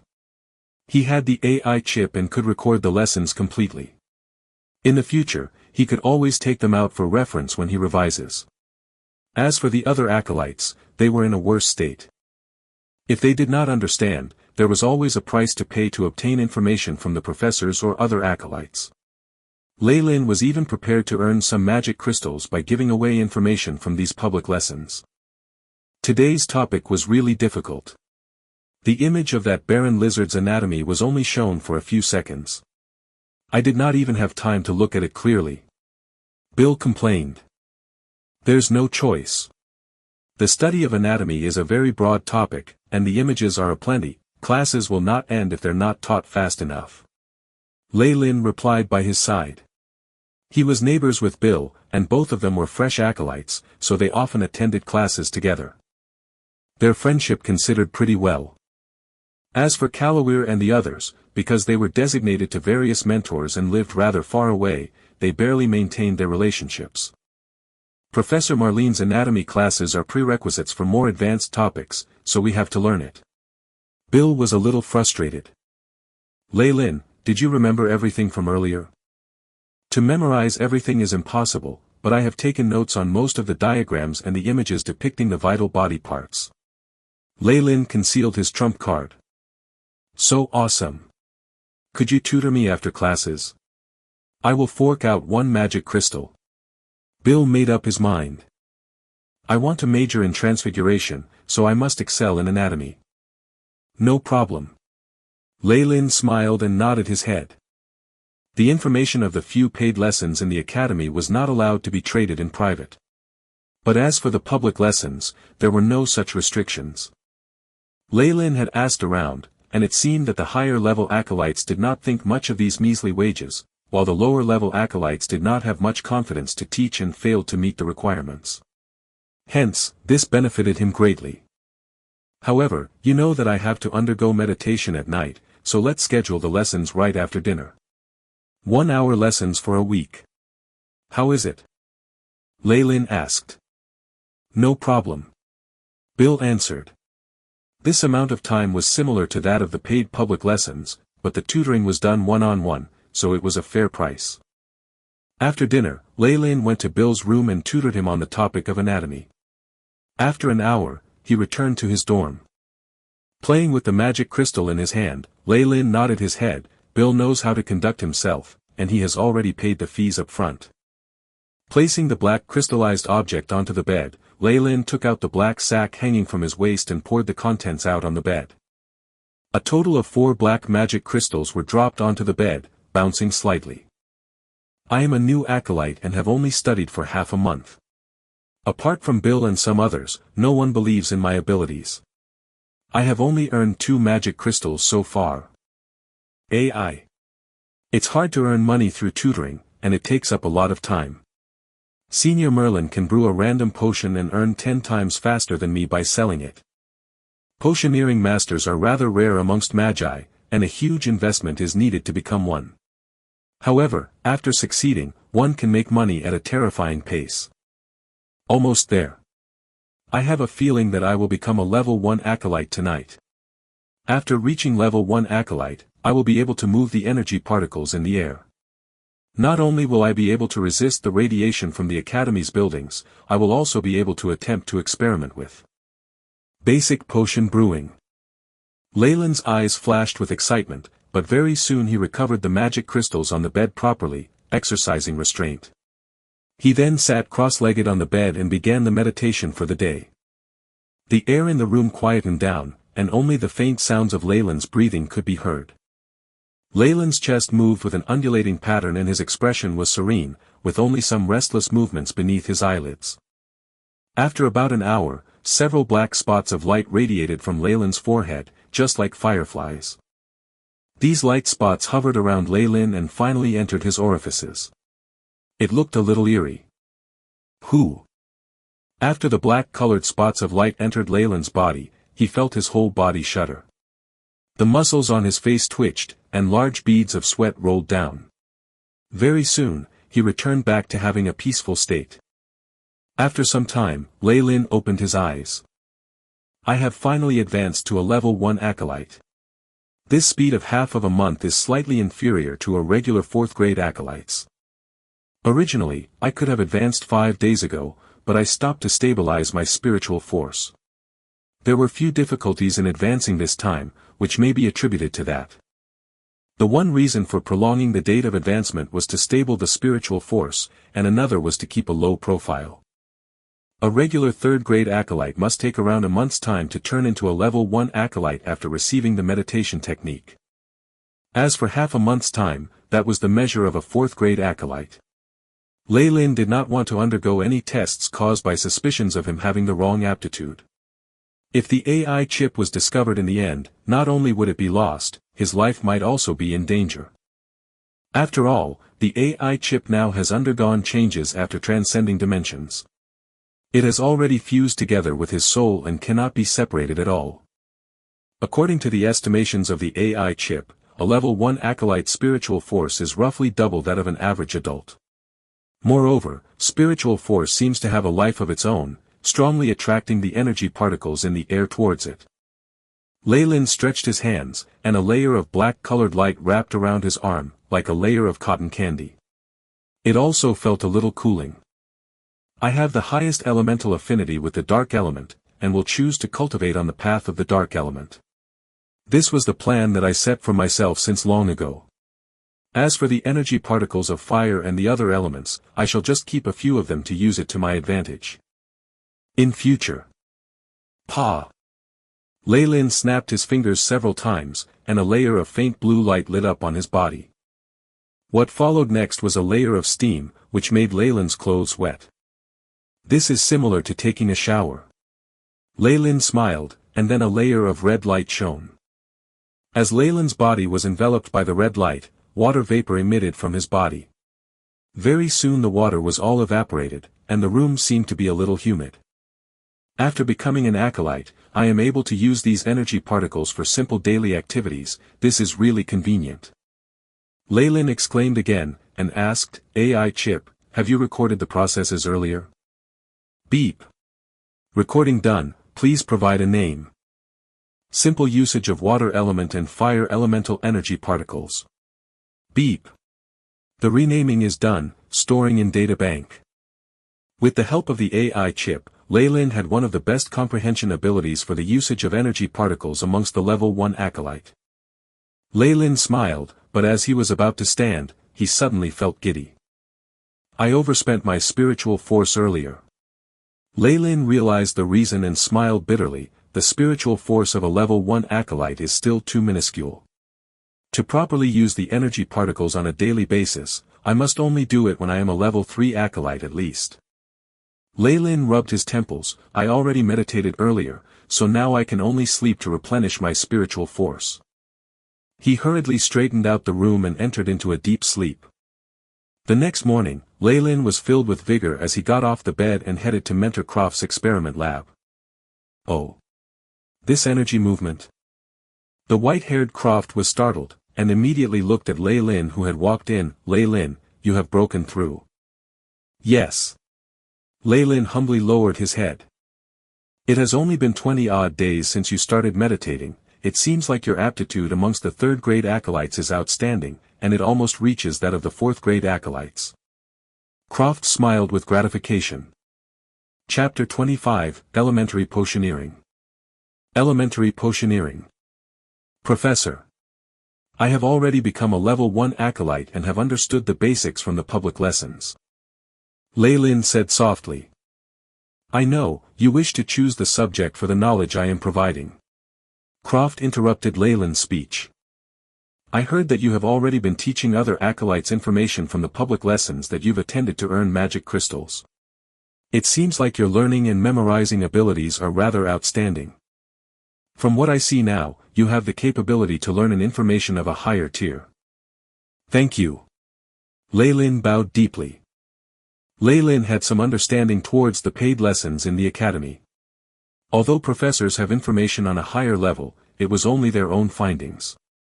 As for the other cutting-edge research, including the results of various personal experiments, information was only traded at the professor's level. This information was deemed the best, and can even be transferred directly into an acolyte's memory so they will never forget it. However, the fees were also the most expensive. Each subject required at least 10 magic crystals and Leyland simply could not afford it right now. The only thing he could hope for was the one free subject that Croft promised at the start. Croft nodded his head and moved the apparatus on his table aside. He then retrieved some strange items from God knows where and placed them on the table. There was a huge book with a yellow cover, a crystal ball, and a test tube filled with yellowish liquid. These 3 items represent my 3 areas of specialization. The book on the left represents the neutralization of energy, the crystal ball represents herbalism, and the test tube represents potioneering. Make your choice. Croft said. I choose potioneering. The reason Leyland chose Croft as his mentor was to advance in potioneering and then rely on selling potions to earn money for his studies, so naturally he chose this. Elementary Potioneering is an advanced course stemming from the public Potioneering Basics course. In theory, it is possible to start brewing potions after fully understanding these 2 lessons. I knew you would choose this. The middle-aged Croft revealed a smile. The art of potion brewing is extremely complex and complicated. The slightest mistake will result in a failure. All of the potion masters have spent a vast amount of resources to accumulate their experience. Are you ready for this? Yes, sir. I believe in this saying, you may not be rewarded for hard work, but without hard work, there will definitely be no reward. Indeed. A very good mindset. One needs to have this philosophy on the road to truth. Croft nodded and handed the yellow test tube to Leyland. This is yours now. This? How do I use it? Leyland looked at the test tube in his hands. Just drink from it directly. Leyland opened the wooden plug and poured the yellowish liquid into his mouth. An obnoxious sewer stench infiltrated his senses, and the smell lingered in his nose. Leyland's face turned red, and tears even came out. He barely managed to swallow it as he gasped for air. I swear, I have never drunk such a smelly thing before. Smelly. An unimaginable stench constantly shocked Leyland's nerves, making him feel like fainting. Under the stimulation of the extreme smell, the surroundings appeared blurry to Leyland, and the items in the vicinity all seemed to be distorted. It feels, not so. Leyland looked at Croft, and at this moment, the professor looked like a noodle, twisting and distorting. The professor's lips opened and closed and he spoke sporadically, which brought about a lot of noise. It sounded like the friction produced between 2 metals, or some broken radio with poor signal. Leyland raised his hand, his smooth palm seemed to be filled with folds, and even melted like a candle, falling down 1 drop at a time. And finally, Leyland's entire body turned into a puddle of liquid and disappeared completely into the darkness. How do you feel? Croft's voice rang, and Leyland was startled. He touched his head, the hard sensation bringing along warmth and a little moisture. The surroundings turned back to normal, and Croft stood there smiling. I don't feel too good. Large amounts of sweat trickled down from Leyland's head. Was what I saw earlier an illusion? It felt too real. That is a normal occurrence. The illusionary spells of magi seem like reality to acolytes, and some acolytes have even experienced their whole life inside the illusions and died of old age. Croft's voice sounded. The information has already been transferred into your brain. Do some more meditation after you go back. At this moment, Leyland discovered a block of new information inside his brain. A phrase appeared on the right side of the text, saying, Elementary Potioneering. All right. Today your task is to sweep Area 3, and also freeze all the fire and grass. Croft handed out the tasks. Leyland nodded his head and picked up the tools lying in the corner of the lab, and then headed to Area 3. Congratulations, Leyland. During Leyland's break time, Bicky came before Leyland. I was just lucky. Leyland smiled lightly. Bicky had come here a year earlier than him and was also a level 1 acolyte. Once you are a level 2 acolyte, you will be able to use rank 0 spells.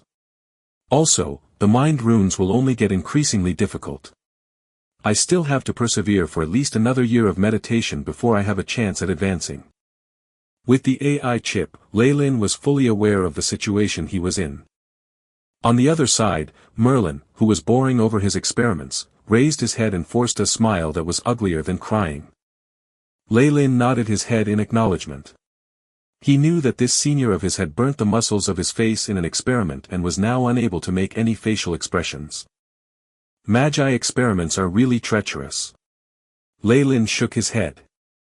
Lei was rather efficient and normally finished the task Croft gave him by noon. If there was spare time in the afternoon, he would go listen to the public lessons. Goodbye. After saying goodbye to Bicky and Merlin, Lei did not go to the academic area but instead went to the trading post. The trading post was huge and was located beside the mission area. However, it was rather chaotic. Many gray-robed acolytes set up stalls, with an erect signboard stating the items and conditions that they wished to sell or trade. Once in a while, a few acolytes would engage in haggling. It was extremely bustling. It seems like only acolytes are around. As for the Magi, they should have another area to trade in. Lei looked on and only saw gray robes, not a single white or black-robed Magus was present. Lei browsed through the stalls. Some of them were set up on the floor, similar to the previous world street vendors, and looked to be a little dirty. The floor stalls items belonged to the miscellaneous category. Most of them were bows, knives, darts and so on. There were also the fur, livers, and eyes of living organisms, and some still had traces of blood. The rest were some other items that Lei could not identify. As for potions, every stall with potions on its signboard had acolytes clamoring over them. The stall owners all had calm expressions and radiated strong energy waves. According to the estimation of the AI chip, most of these acolytes were level 3 acolytes. As expected, the rarity of potions is above my imagination, not to mention magic artifacts, not a single one is on sale. Lei thought of Jaden, who previously used the green-colored badge. That was a low-grade magic artifact, similar to the ring he had before. A level 1 acolyte could not use any spells, but Jaden had previously subdued Calawir through the green badge magic artifact. Now it seems like the magic artifact was given to Jaden by Direwolf. Lei could not help but be a little envious. He previously owned a magic artifact too, but unfortunately, it had been broken and was used in a transaction for applying to the academy.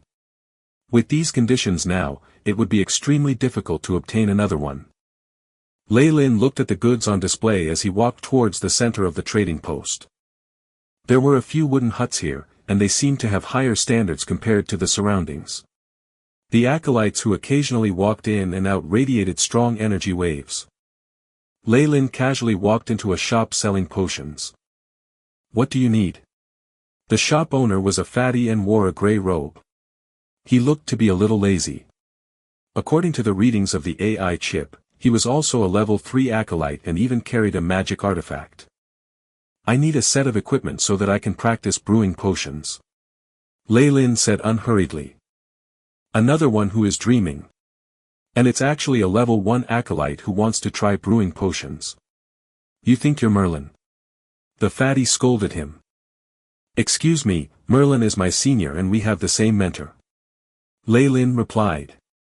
So it's like this. It turns out you're Croft's apprentice, so already brewing potions at this stage is understandable. It is understandable. The fatty's face seemed to be filled with spirit. So you're Merlin's junior. Hello, I am Wooks. The fatty introduced himself, and there was a cunning expression on his face. Rather than potion brewing, if you are able to get me some of Merlin's potions, I will give a good price for them. Of course, if they were made by Professor Croft, it would be even better. My apologies. Professor Croft's potions are impossible. As for Merlin's, I'll give it a try. Lei rolled his eyes, but he did not reject him outrightly.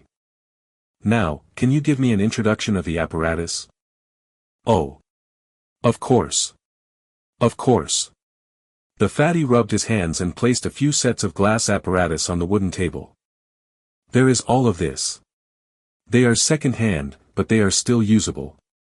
I recommend this set. It's from a level 3 acolyte that did not want it anymore. The fatty took out an apparatus set which included beakers, a glass rod, a petri dish, test tubes, and a set of pale yellow tools.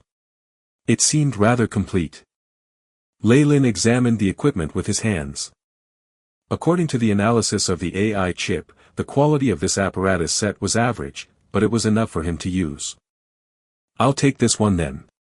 "How many magic crystals?" Lei-Lin asked. "2 pieces." The fatty replied. "Wrap it well for me." Lei-Lin handed the 2 magic crystals over to the fatty. Fatty received them and packaged the set before handing it over to Lei-Lin. "Do you have any elementary potion formulas?" Lei-Lin placed the bundle on his back and asked again.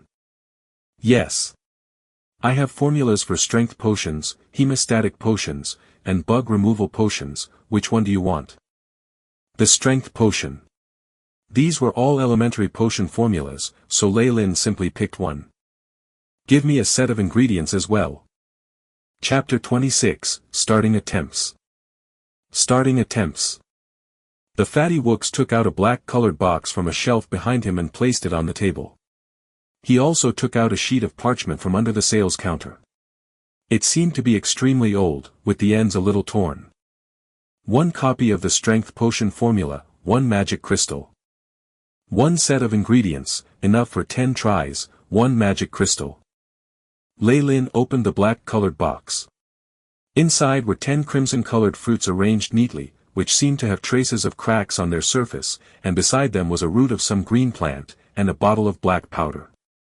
Putting the box away and picking up the faint yellowish parchment paper, he saw a formula written in black ink, which even included the areas to note. Although the handwriting was a little faded, it was still legible as a whole. Lei-Lin nodded his head and tucked the parchment paper into his robes. He took out the last 2 magic crystals he had in his waist pouch and handed it to Wooks, then left the hut without turning back. He only had 4 magic crystals and had spent them all on this small amount of ingredients. This terrifying expenditure for potion brewing was not something the average acolyte could bear. What followed next was that Lei-Lin's daily routine had taken a similar route to how he had been in his previous world. Every day, he was shuttling to and fro between 5 places: the dorm, the dining hall, the academic area, the experiment lab and the library. Another month passed unknowingly. The gathering of data has been completed. The AI chip's notification sounded. Sitting on one side of a long table in the library, Lei-Lin closed the book he was holding in his hands. Apart from attending classes and aiding his mentor with his experiments, the majority of his time was spent in the library. Almost every book that could be read for free was browsed through, and the AI chip finished accumulating more data. Phew! I have finally understood the formulation of potions. Lei-Lin exhaled loudly. Although Croft had provided some elementary information about potioneering, there were many things that he still did not understand. He learned things like the terminology and vocabulary by himself in the library.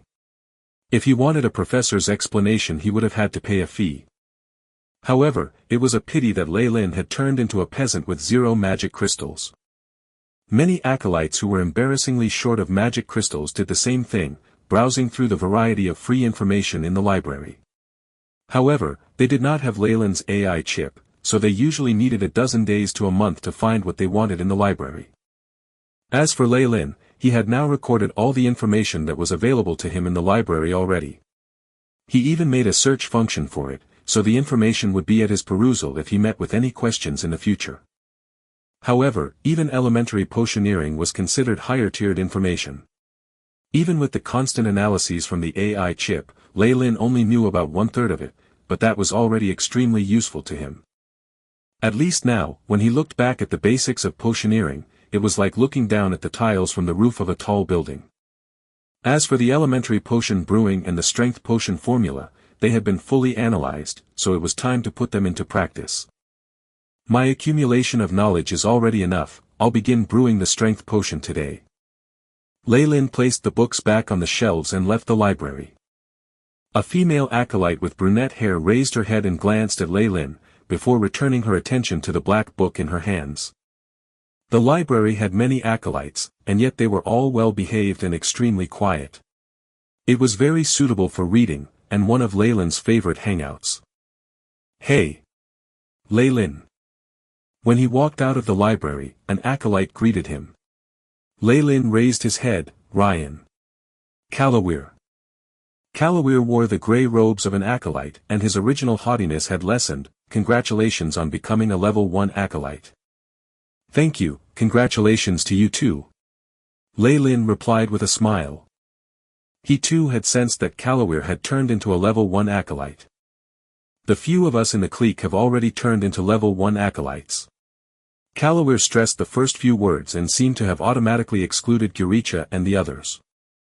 "We have taken up a few missions recently, do you have any interest in joining us?" Kalawir asked. Kalawir seemed to be trying hard to maintain the previous group of friends. "Do a mission now?" Leyland's brows furrowed. "From what I know, the area outside the academy has been getting dangerous lately, especially for those level 1 acolytes who do not even know any spells. There's no choice, any high-tiered information here has to be bought, and magic crystals are the only form of currency. The magic crystals that we brought have already been spent." Kalawir smiled bitterly. "If you want to be a potions master, the expenditure of resources will be extremely great. About taking up missions, I'll consider it again when I have become a level 2 acolyte. Take care of yourselves." Leyland eventually declined. The rewards for completing missions were extremely alluring, but one needed to risk their life to claim them. "All right then. I heard that you are earning magic crystals by giving tuition to others. Could you also teach us? It can be in accordance with your rates." After hearing that Leyland was unwilling to go, Kalawir felt a little dejected, but he continued to ask. "Definitely, it'll be my pleasure. I can even give you guys favorable rates." Leyland smiled lightly. Exchanging benefits was always the norm for Magi.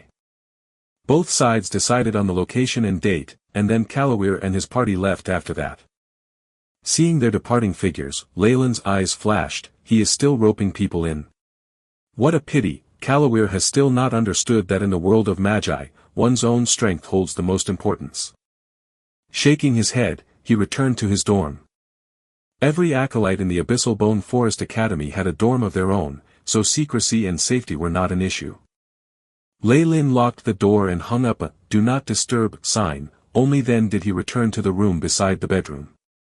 A large black-colored table occupied the room, and Leyland's previously bought apparatus set had been placed on it.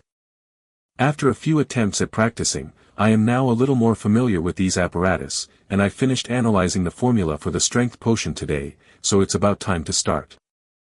Leyland muttered to himself and took out the black box containing the ingredients. He placed it on the table and opened it.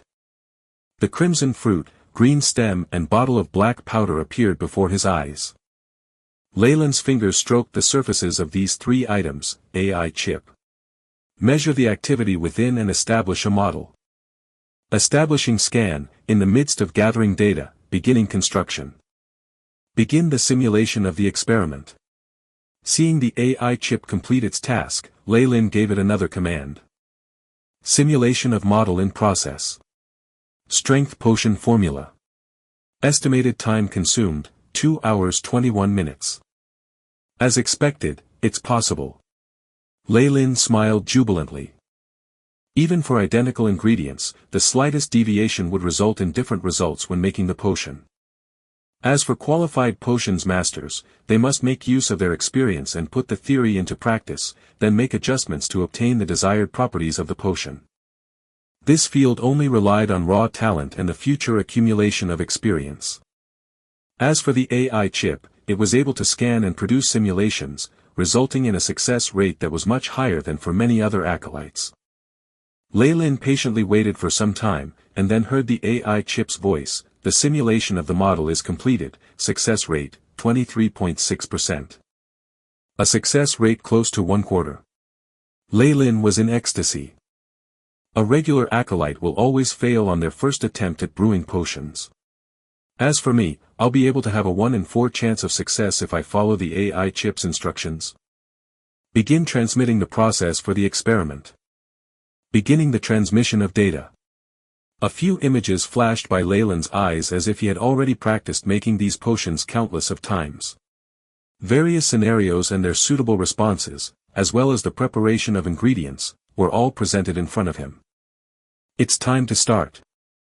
Leyland's expression turned solemn, and he picked up a crimson fruit. This is a blood vitality fruit and it contains a huge amount of nourishment if it was prepared in an antidote. Leyland placed the blood vitality fruit into a white basin. He picked up a pounding tool and smashed the fruit into a pulp. The red juices flowed out, and an alcoholic scent was emitted from it. After filtering out the mashed blood vitality fruit, Leyland poured the red juice into a beaker. After the black candlestick had been lit, light blue flames continuously lapped at the bottom of the beaker. Within minutes, the red juice in the beaker started to boil, and a few flecks of black powder constantly jumped about in the bubbles. Leyland picked up the glass rod beside him, and stirred the contents of the beaker. Marluwusha. Leyland chanted. A thread of spiritual force traveled through the glass rod and entered the bubbling liquid, and a few wisps of black gas continued to be produced. It was the poison inside the blood vitality fruit. This was why only a level 1 acolyte and above could start to practice making potions, as a few steps required the usage of energy particles. After all of the black gaseous substance were expelled, Leyland placed the liquid, which was even more crimson than before, into a test tube. The first step is completed. The degree of purification isn't bad. The next part should be the stem of the silk fruit. What Leyland did next was to prepare the rest of the blood vitality fruit and silk fruit together. He failed somewhere in the middle for a few times and finally succeeded after making the 8th batch of the crimson liquid and the 7th batch of the frozen green substance. The next step should be the final blending process. Leyland placed the contents of the frozen green substance onto a petri dish, took out the black powder from the glass bottle, and sprinkled it on top. The black powder caused a strong reaction after coming into contact with the frozen green substance. The frozen green substance continued to swell and let out a humming noise. Ice. Leyland muttered an incantation in the Byrne language. White mist suddenly appeared from the petri dish, condensing into a layer of ice and solidifying the frozen green substance yet again. It is time. Leyland placed the frozen lump into a beaker, where a flame blazed continuously underneath the beaker. The final step. Leyland's eyes widened, and he poured the purified crimson liquid into the beaker. A thread of his spiritual force also continuously extended into the beaker. Pa! A sound suddenly came from the beaker, the frozen lump and the red liquid suddenly turned black, and a sickening stench emitted from it. Have I failed? Leyland was indifferent.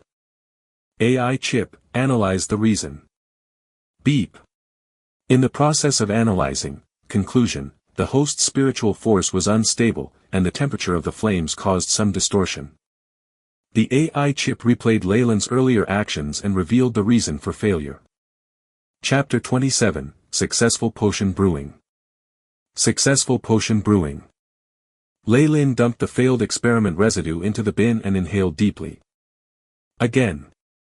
The same process was repeated, and finally, the purified crimson liquid from the blood vitality fruit was poured into the beaker.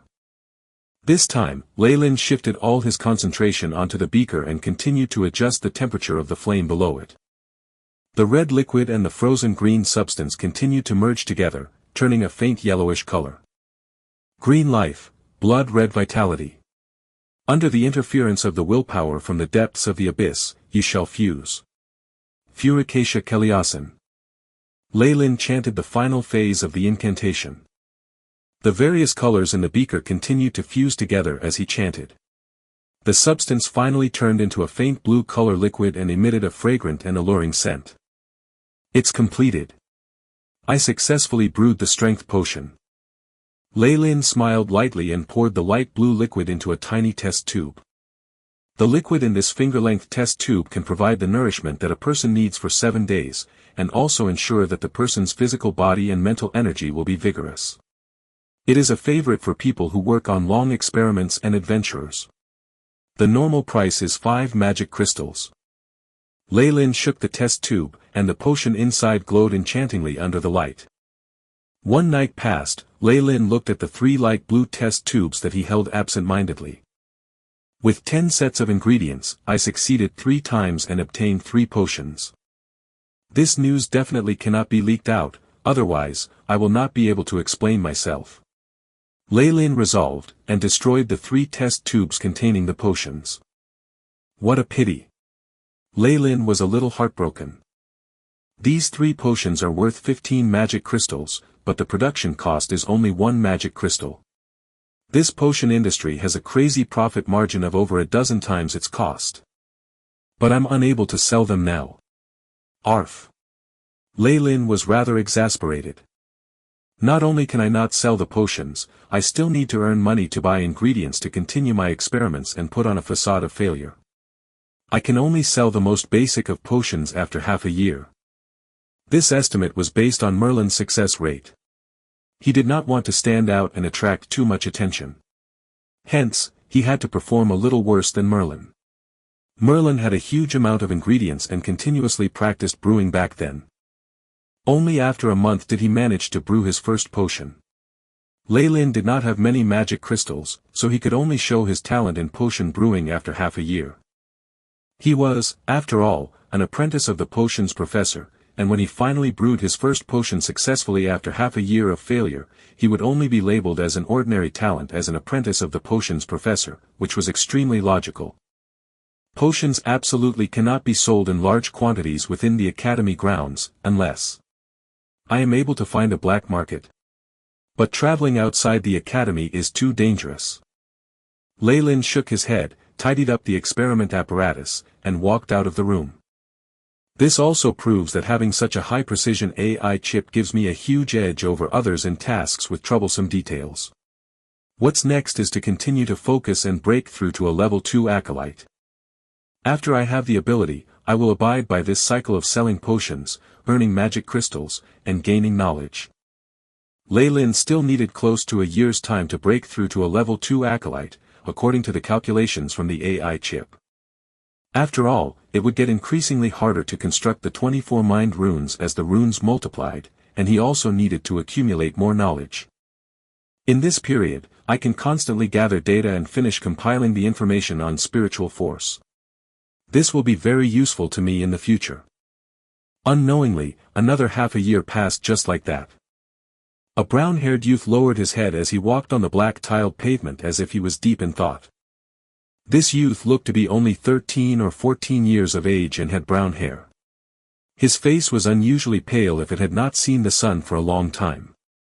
This youth was naturally Lei Lin. At this moment, his right hand was hidden inside his sleeves, holding on to a test tube, and he appeared to be making some kind of choice. It has already been half a year since the first time I successfully brewed a potion. Lei Lin looked at the acolytes walking past him and thought to himself. In this half a year, many things had happened within the academy. For instance, Fail achieved some great accomplishments, and Merlin managed to brew a new potion. The fame of these geniuses only increased. However, Lei Lin was more concerned with the fact that Jaden had already advanced to a level 2 acolyte. He recalled that when Calloware spoke of this news, he could not hide the fear and envy in his eyes despite trying his best to conceal it. The aptitude, as well as advancement, of a 5th-grade acolyte, was extremely startling. As a fellow acolyte who came from the same area as him, Lei Lin did not have much thoughts towards it. He buried himself with the work he had to do, and to an outsider, he was just an ordinary level 1 acolyte. In this half-year, Lei Lin had bought many of the strength potion ingredients and conducted many potion brewing sessions. He also invested all of the profit he earned from giving tuition into this potion making. He also put up a front to conceal the AI chip and tried to brew a potion without the AI chips help most of the time, which had a success rate of 0. So far, he had spent a dozen odd magic crystals on this. Of course, he also brought forward the problems he encountered to his mentor, Croft, at times and asked other questions about the basics and brewing techniques. This was greatly beneficial for his potioneering. Secretly, Lei Lin could already affirm that with the help of the AI chip, his potioneering skills had already surpassed Merlin, only being a little inferior to his mentor, Croft. Today, it would be the day he accidentally succeeded in brewing a potion and let his mentor evaluate it. This time, the successful product was controlled by him through the AI chip. He purposely made some minute errors, making it seem like an inferior product that was made by an acolyte, but it would still be considered decent for a new acolyte. Leyland's palm, which was gripping the potion, uncontrollably tightened. Only after today, can I start to sell a few potions in broad daylight and earn some magic crystals. Yesterday, I heard Raynor say that he already felt close to advancing. Therefore, my progress can't lag behind too much. Leyland hurriedly walked into Croft's experiment lab. Leyland, do you have more problems with the brewing of the strength potion? Croft could clearly feel that his apprentice was different today. No, sir. Leyland inhaled deeply. I have already succeeded once last night. What?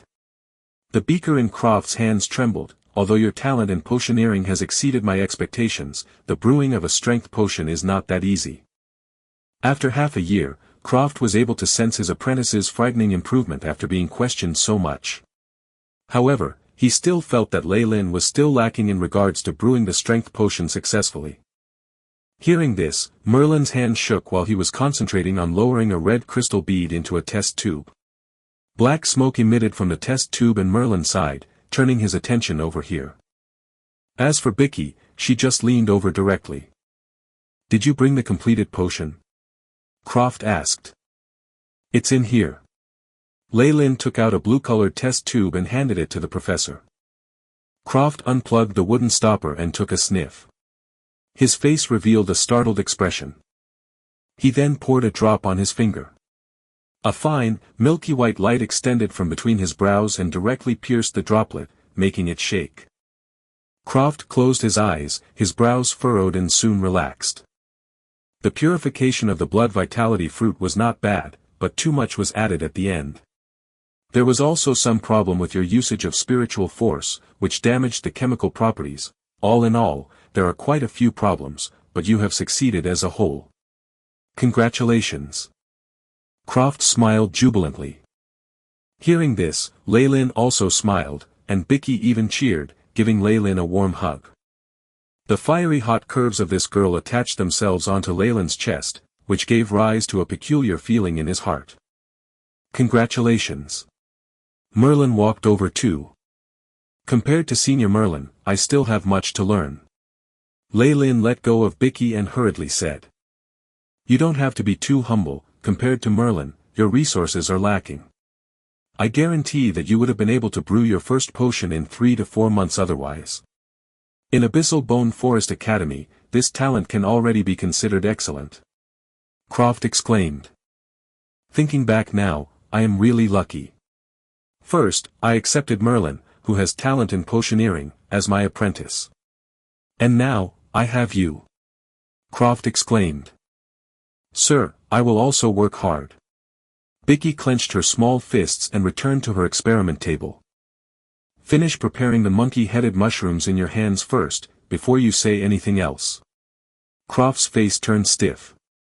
After that, he returned the strength potion to Leyland. This time, luck played an important factor in brewing the strength potion. What you have to do next is to remember how it felt when you first succeeded, and then practice more. This test tube can also be sold and exchanged for more resources. Croft seemed to be reminding him, Leyland, you must remember. Different potions have different challenges for potions masters. Although you are able to brew this strength potion right now, you would most likely revert back to a newbie if you were to replace it with a hemostatic potion. Therefore, do not be arrogant. From now on, focus on practicing your potion brewing. I will. Leyland pocketed the strength potion well and promised solemnly. After he finished his tasks in the experiment lab, Leyland left together with Bicky. Shall we go to the second-level dining hall to feast, to commemorate your first success?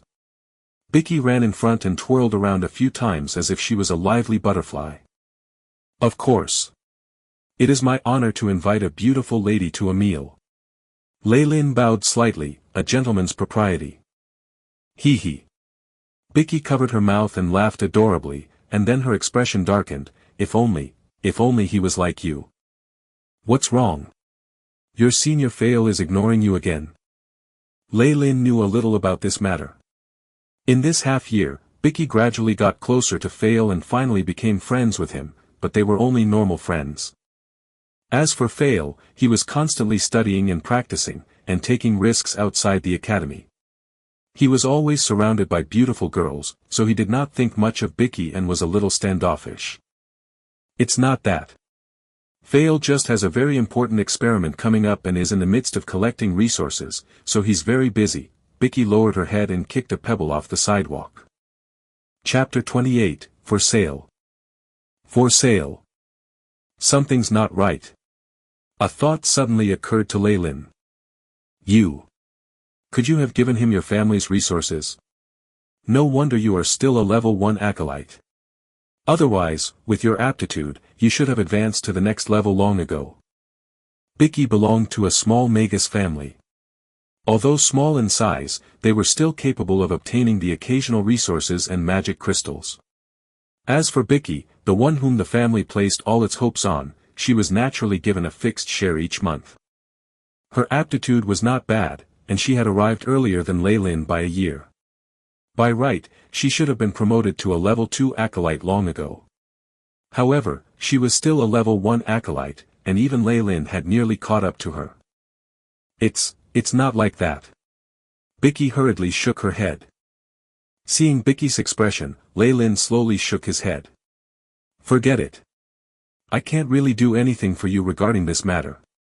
However, you must remember to be more careful. Leylin hinted. All right. Let's go to the dining hall on the second floor. I hear that the honey-flavored cake there isn't bad. Bicky smiled, and it was obvious she did not want to talk about this topic anymore. The second-level dining hall was a special place. Contrary to the third-level cafeteria where the food was served for free, the service here had to be paid for in magic crystals. It was the first time Leylin had come here. After ordering 2 honey-flavored cakes, a beef steak, 2 fruit juices, and the flesh of a unicorned lizard, the total came up to 1 magic crystal and made Leylin feel a pang in his heart.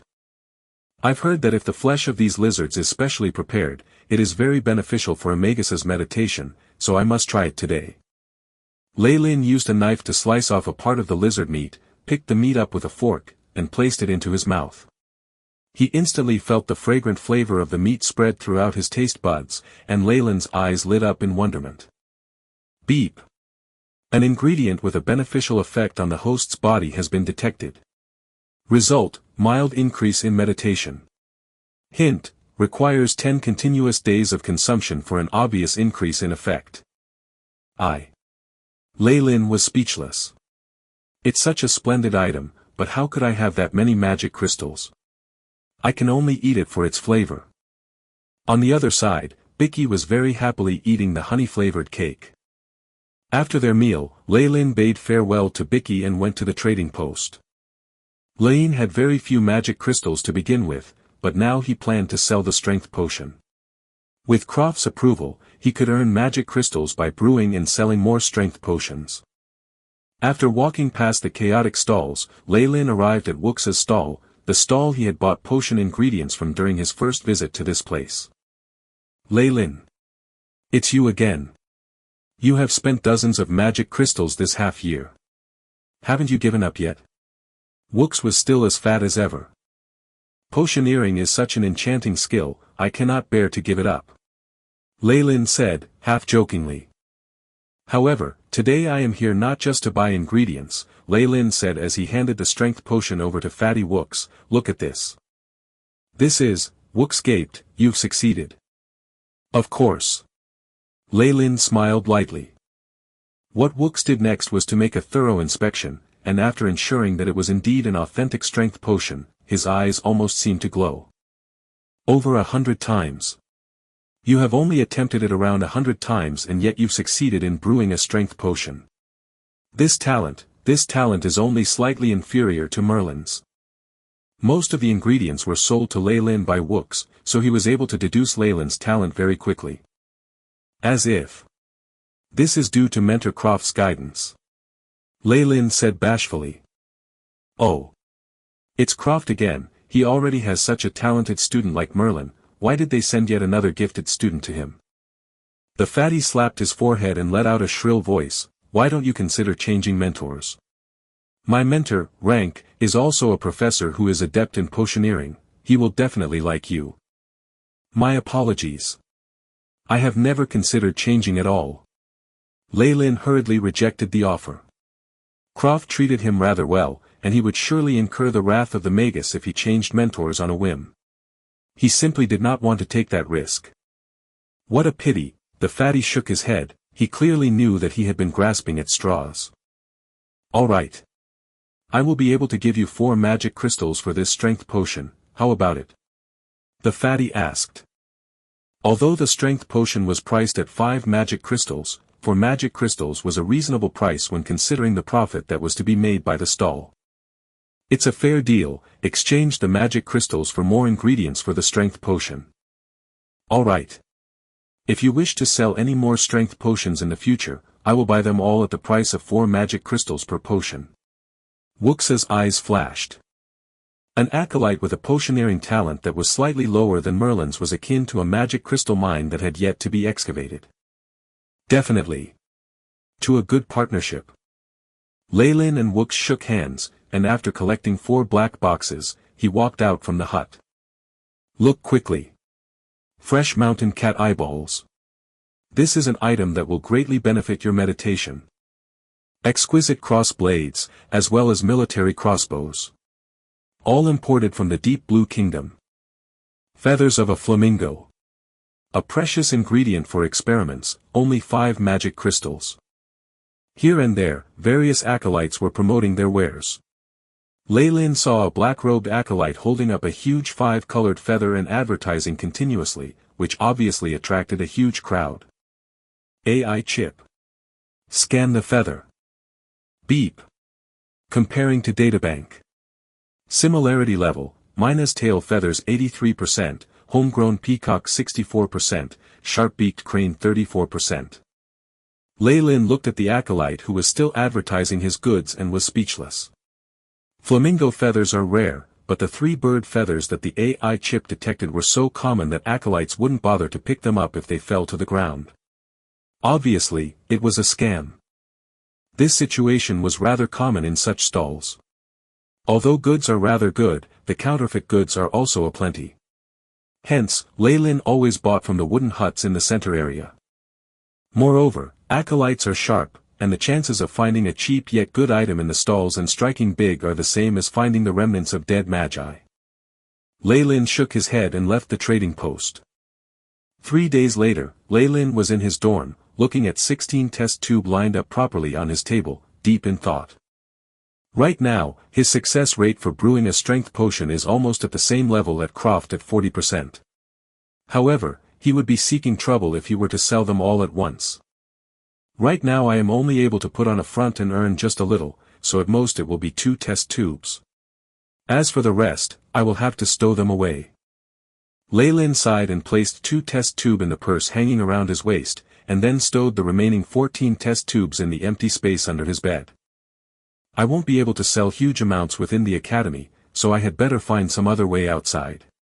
The best scenario would be a black market, I hear prices there are higher too.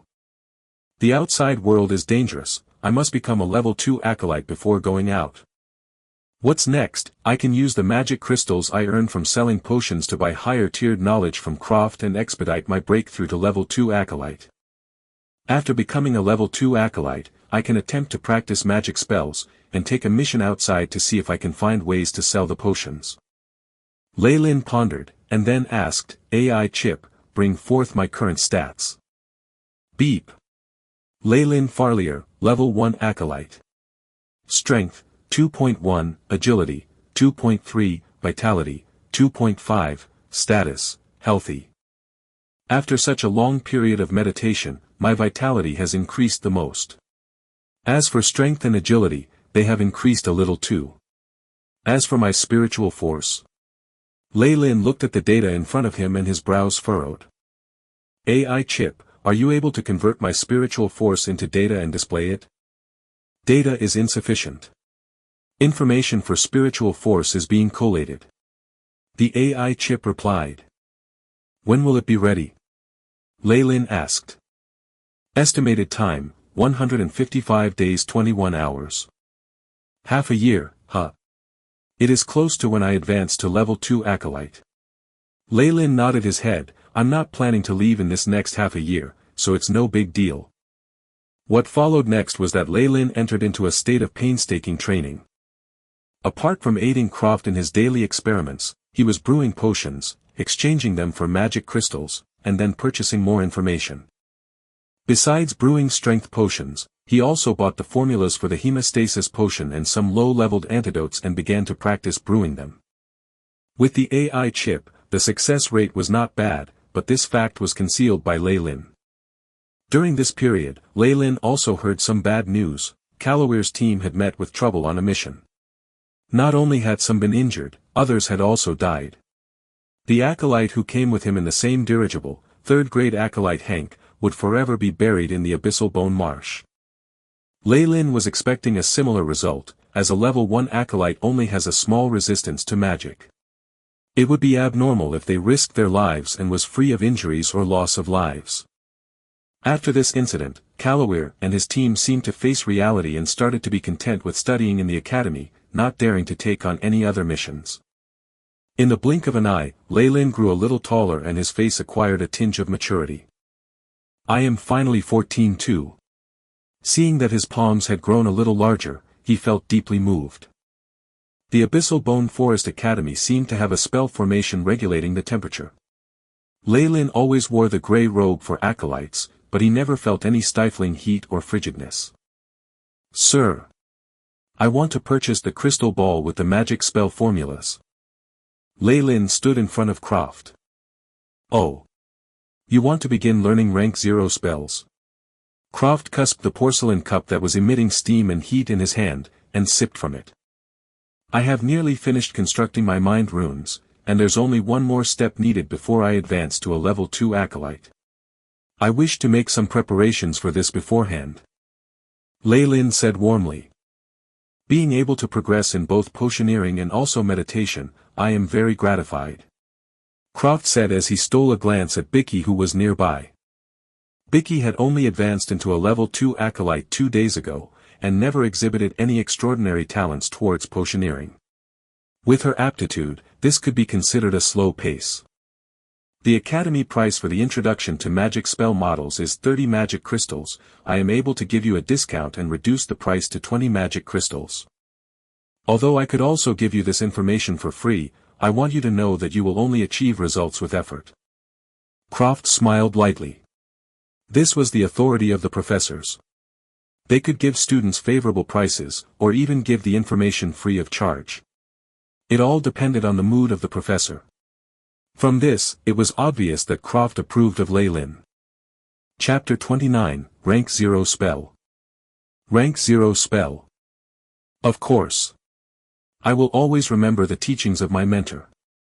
Leyland hurriedly nodded his head and took out 20 magic crystals from the black pouch hung on his waist. 20 black magic crystals fell onto the table and let off a dark luster. Very well. This is a crystal ball with the introduction to magic spell models recorded on it. You can study it, but remember to practice it only after you have been promoted. Croft took a fist-sized crystal ball off the wooden shelf at the side and handed it to Leyland. Golden words seemed to ripple inside it. Leyland stooped over to take it and pocketed the crystal ball. These crystal balls were tools to record information in, and they could store more information than sheets of parchment. However, they could only be used once, and the information inside would fade away after someone viewed the contents, and hence, they were rather costly. Deep in the night, Leyland sat on the bed within his dorm and held the crystal ball in his hands. Magi have named the spells that acolytes are able to cast rank 0 spells, to differentiate from the spells that magi can cast. No matter if they are a level 2 acolyte or level 3 acolyte, they are only able to use rank 0 spells. Furthermore, they need to be first-class magi to be able to cast them without injury, and this is often a sign of becoming an official magus. The principle of magic spells models is to construct a model in your mind with your spiritual force. After that, you use the nature of your spiritual force to attract the external energy particles and transform them intricately, turning them into a spell. To put it simply, the spiritual force is the primer, and the spell model is the catalyst. The primer is always the same, but under the effect of different catalysts, different types of energy particles will be attracted to it to form a different spell. Lei Lin concluded and put the crystal ball away. Constructing a spell model is a complicated matter.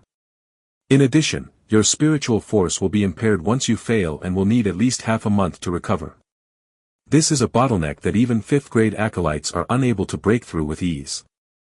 However, I can minimize my failures with help from the AI chip. After advancing to a level 3 acolyte, I must construct a spell model and even buy the various spell models. This would be a big expense if not for my improvement in potioneering. Normal acolytes would have to risk their lives many times over before they earned enough magic crystals. From this, Lei Lin could discern the bloody price one must pay on the path of a Magus. Compared to the magic crystals earned by risking his life as a level 1 acolyte, he would earn more by selling potions. Monopolizing the market will yield the greatest profits. All these are none of my concern. What I have to do now is to advance to a level 2 acolyte. A level 1 acolyte could only store a slight amount of energy particles in their body and have a basic magic resistance. However, their usage of energy particles is rather shallow, and hence, they are unable to cast magic. As for a level 2 acolyte, the greatest difference is that they are able to cast rank 0 spells. A rank 0 spell that is amplified by the spell's model will have a greater destructive effect compared to the simple usage of energy particles. I have almost finished with the construction of my 24 mind runes. Tonight, I will advance to a level 2 acolyte. There was resolve on Lei Lin's face. One night passed. In the dorm, Lei Lin opened his eyes. I have finally advanced to a level 2 acolyte. I can sense that the energy particles in my body have increased several times more than when compared to a level 1 acolyte. Beep. Spiritual force can now be represented in figures. Proceed with the conversion. At this moment, the voice of the AI chip sounded. It seems to be 2 days faster than expected. What happened? The spiritual force of the host has increased and there is an unknown effect on the AI chip. Processing speed has increased. A screen was projected by the AI chip and it was littered with many curved lines and numbers. From this, one could see that the processing ability of the AI chip had been raised last night. It seems like the AI chip has indeed undergone some qualitative changes after transcending worlds. Now that it has fused with my soul, the increase in spiritual force when my soul became more powerful has indirectly affected the AI chip. Lei Lin's guessed that the subject of souls was the most unfathomable. Although Abyssal Bone Forest Academy claimed to be a pioneer in this area, they only managed to experience and grasp a few behaviors and patterns of the ectoplasmic beings. Moreover, only an official Magus was qualified to browse this information. For Lei Lin, it was still a long journey ahead. My AI chip having the ability to represent my spiritual force in numbers is also a good thing. Bring out my current stats. Lei Lin Farlier, Level 2 Acolyte. Strength, 2.2, Agility, 2.4, Vitality, 2.7, Spiritual Force, 4.1, Status, Healthy. The AI chip projected a 3D image in front of Lei Lin's eyes and displayed his stats. The spiritual force can finally be shown in numbers. My spiritual force stat is almost equivalent to that of 4 people combined. Lei Lin looked at the image and asked, AI chip. Investigate the reason for the decreased growth after advancing to a level 2 acolyte. Mission establishing, inspection in process. Reason discovered, the host has more resistance. The AI chip's voice sounded. As expected. Using radiation to increase my stats has its limits. I wonder what methods those official magi use to strengthen their bodies. Lei Lin touched his chin. There was also a small district between the academic area and the trading post. It was where the academy sold higher-leveled goods. Although the items had set standards, they were more expensive. The service of the staff was also bad and they were extremely cold. Lei Lin came to the front of a counter. Behind the glass casing was a grave-looking old lady who wore a deadpan expression as if Lei Lin owed her a lot of magic crystals. Sorry to bother you. Lei Lin bowed slightly. He could sense the energy waves of a level 3 acolyte radiating from this old lady. AI chip. Inspect. What do you want? The old lady's voice sounded. It contained a gloomy and chilly air, like a cold, glossy fish scale, and gave people goosebumps. Beep. Name, unknown. Strength, 2.0, Agility, 2.1, Vitality, 3.5, Spiritual Force, 7.6, Status, Healthy. With the AI chip providing the information, he confirmed that this old lady was indeed a level 3 acolyte, but her spiritual force was rather low as if she had been injured before. However, it was still a piece of cake for her to deal with Lei Lin. The AI chip can already inspect the stats of the acolytes and other living organisms. It just cannot get past the defensive abilities of a Magus still. Lei Lin mustered the best smile he had. Would you let me have a look at the basic spell models? Take it. The old lady flung a dusty large book over to him and did not seem even slightly bothered about whether he was going to buy it or not. I'm not angry. I'm not angry. Lei Lin psyched himself and opened the book. A spell model and the corresponding introduction appeared in his vision. Secondary Energy Fireball. Description: summon a formidable fireball to attack your enemies. Prerequisite courses: Foundations of Negative Energy, Construction of Spell Models. Shadow Sphere. Description: use shadow energy to construct a fairly covert sphere. Prerequisite courses: Necromancy Studies, Transfiguration. Acidic Aqua Shot. Description: create an acidic ball with immense corrosive properties. Able to correct the trajectory slightly. Prerequisite courses: Foundations of Negative Energy, Psychology. Umbra's Hand. Description: ability to use negative energy to form a concealed palm in the shadows for attacking. Extremely covert. Prerequisite courses: Shadow Studies, Basic Evocation. All of these are the most basic spells. Are there any that could be advanced further? Lei Lin's brows furrowed. None. We only provide the basic spell types here. As for the rest, get them from your mentor. Give me the spell model for Acidic Aqua Shot and Umbra's Hand. Lei Lin inhaled deeply. One will cost 10 magic crystals. The old lady seemed to be annoyed. After handing over 20 magic crystals to the lady, Lei Lin obtained 2 thick books made of parchment paper. Umbra's Hand was written on the cover of the top book, in the Byron language. This counter was obviously constructed in a manner that let the sales staff always sit in a taller position than the customers. Lei Lin was a little pissed off at having to look up at the old lady. He carried the 2 books and turned around, not wanting to stay for a moment longer. Lei Lin. On the way back, a voice sounded and Lei Lin halted in his footsteps. A male wearing leather armor ran over. Earlier, I saw a silhouette of someone who looked like you, and it was indeed you. We haven't met for a long time. Kalawir greeted. The leather armor he wore was rather damaged and looked rather pitiful as it was not repaired. You are buying spell models. Have you advanced to a level 2 acolyte? Kalawir looked at Lei Lin, who was holding the 2 spell books, seemingly startled. Yeah. I have just advanced. So I bought them to learn from. Lei Lin answered. AI chip, inspect Kalawir. Beep. Kalawir. Strength, 2.6, Agility, 2.8, Vitality, 3.1, Spiritual Force, 4.1, Assessment, Level 2 Acolyte. It seems like Kalawir advanced not long before I did. This data shows the stats of an acolyte who had just advanced. Lei Lin evaluated secretly. Ever since the previous incident, our team has taken up very few missions. Raynor has also advanced to a level 2 acolyte recently and wanted to try learning a spell model. It's a pity that he has yet to pass a few basic theory lessons after failing them several times.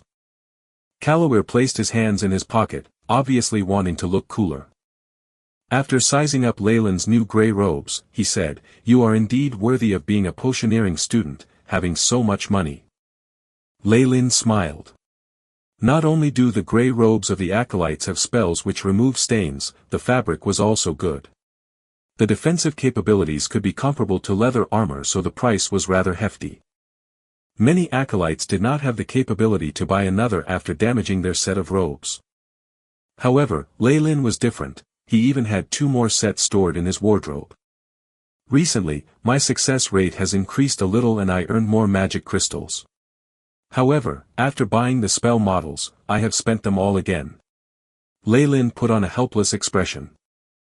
Yeah. Each and every cost in the Abyssal Bone Forest Academy is too high. Calaweir's expression was not too good. He came from a first-class noble family in the Chernobyl Islands, but he discovered he was actually extremely broke when he got here. Speaking of this, after we have all advanced to level 2 acolytes and mastered our spells, shall we all take up a mission? Lei-Lin asked. Really? That would be great. Calaweir was extremely gleeful. It seemed as though he had been considering it for a long time. Chapter 30, Experimenting with Spells. Experimenting with Spells. Lei-Lin and Calaweir discussed the finer details and then bade farewell to each other. Lei-Lin contemplated deeply before deciding to go on a mission with Calaweir and his team. He still had a lot of potions which he did not dare to sell, so he could only seek for alternatives. Moreover, converting the knowledge gained from learning a spell into battle experience requires a continuous process of battling. Regarding battle experience, Calaweir and his team's average strength were similar to his and they also came from the same region. Everyone also knew each other beforehand, which was naturally better than being with an unfamiliar group of people. Furthermore, Calaweir has undergone a long period of arduous training and has learnt a lot. Since he could be considered to have an abundance of experience, Lei-Lin was more at ease with his team. When I master the spell model, my plan is to follow Calaweir and his team on a mission and accumulate some experience. After that, I'll leave the academy on my own and seek alternative ways. Returning back to his dorm, Lei-Lin picked up the Umbra's Hand spell book. The yellow cover of the spell book was extremely sturdy like leather, and there were some patterns on it which sent an icy cold feeling from Lei-Lin's fingertips into his body. The book was tightly bound by a metal chain and the ends were clipped in the fashion of a belt. Learning the Umbra's Hand requires research in shadow energy and evocation. I've learned both long ago. Via selling potions, Lei-Lin continuously improved his knowledge by acquiring advanced information on the shadow element and studying them. The incantation for opening it, Mansadala. Lei-Lin spoke in a low voice. After hearing the incantation, the book suddenly trembled and, amidst the trembling, the black chains automatically untied by themselves and the pages started to flip through. AI chip, begin recording the information. Lei-Lin continuously looked at the spellbook containing the model of Umbra's Hand. Only after quickly flipping through it once and hearing the notification from the AI chip that it had fully recorded the content, did he put the book down. The construction of a spell model is the foundation for a Magus to cast spells. This process includes a series of complex variation as well as the precise construction of the spell model itself. To learn a spell, 3 months is needed at the very least. As he learned of the difficulty for a Magus to cast spells, Lei-Lin sighed. Without the AI chip, he could only learn to cast spells after countless attempts and failures. The recording of data is finished, beginning analysis. The AI chip's voice sounded. How long will it take? Estimated time taken, 106 hours 32 minutes. 106 hours 32 minutes. That is the equivalent of 4 to 5 days, this speed is extremely fast. Lei-Lin nodded his head. He stood up, patted his body, and placed the 2 spell books away neatly. He then walked to one side of his dorm. Originally, this section was utilized for reception or other uses, but Lei-Lin changed it into a mini experiment lab for potion brewing. Although it was rather dangerous to experiment here, with the AI chip he could guarantee that nothing would go wrong. I'm going on a mission in a few months' time. I better focus on brewing a few potions as preventive measures for sudden events. Lei-Lin lit a candle and begun his potion brewing. The education system in Abyssal Bone Forest Academy was rather loose. From what Lei-Lin saw, it was most similar to the ancient times of one teacher to one student. The academy was only providing land and the most basic of services.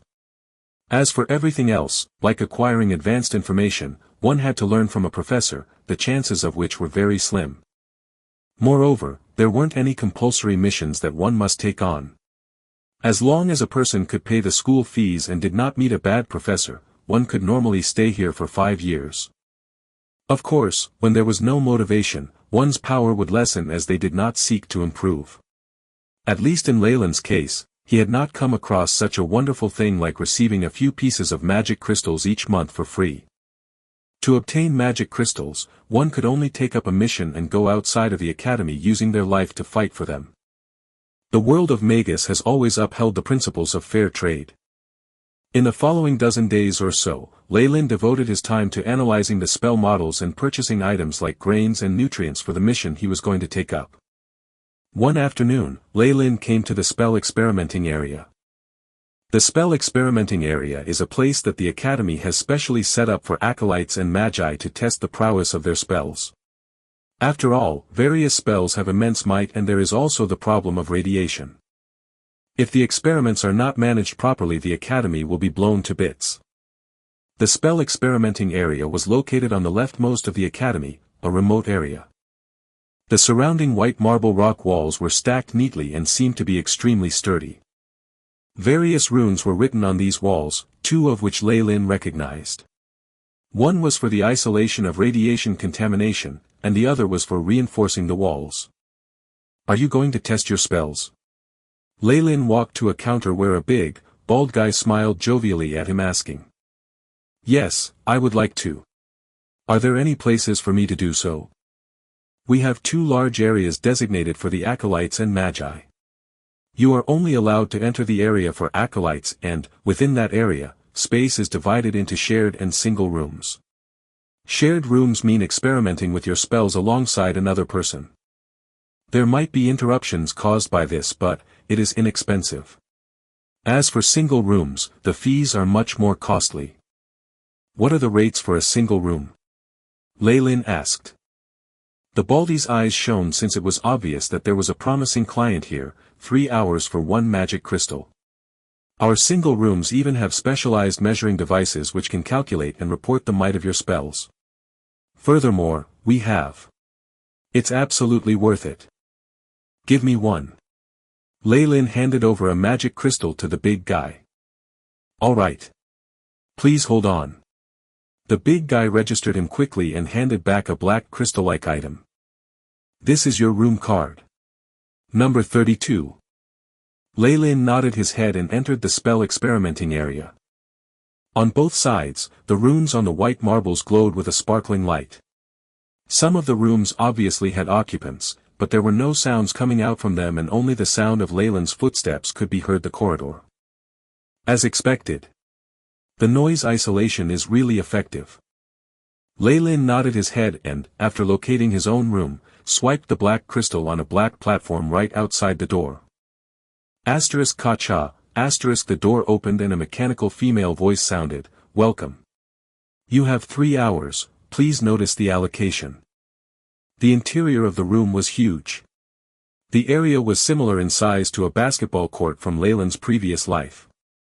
In the middle were a few human-shaped targets wearing leather armor, metal armor, and fur. To the far right, there was a screen on the wall, and below it was the instructions on how to operate it. A Magus can attack a target with a spell, and the screen will automatically record the power of the spell. The facilities here are very advanced and seem to have an intelligence of their own. However, it's a pity that it is formed by magic, a different route from what my previous world took. Leyland exclaimed silently. "Let's try with a physical attack first." Leyland's muscles on his right arm bulged as he walked to the front of a white-colored target wearing leather armor.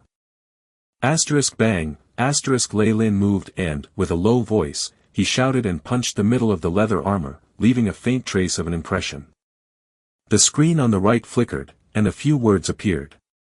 Classification, physical attack.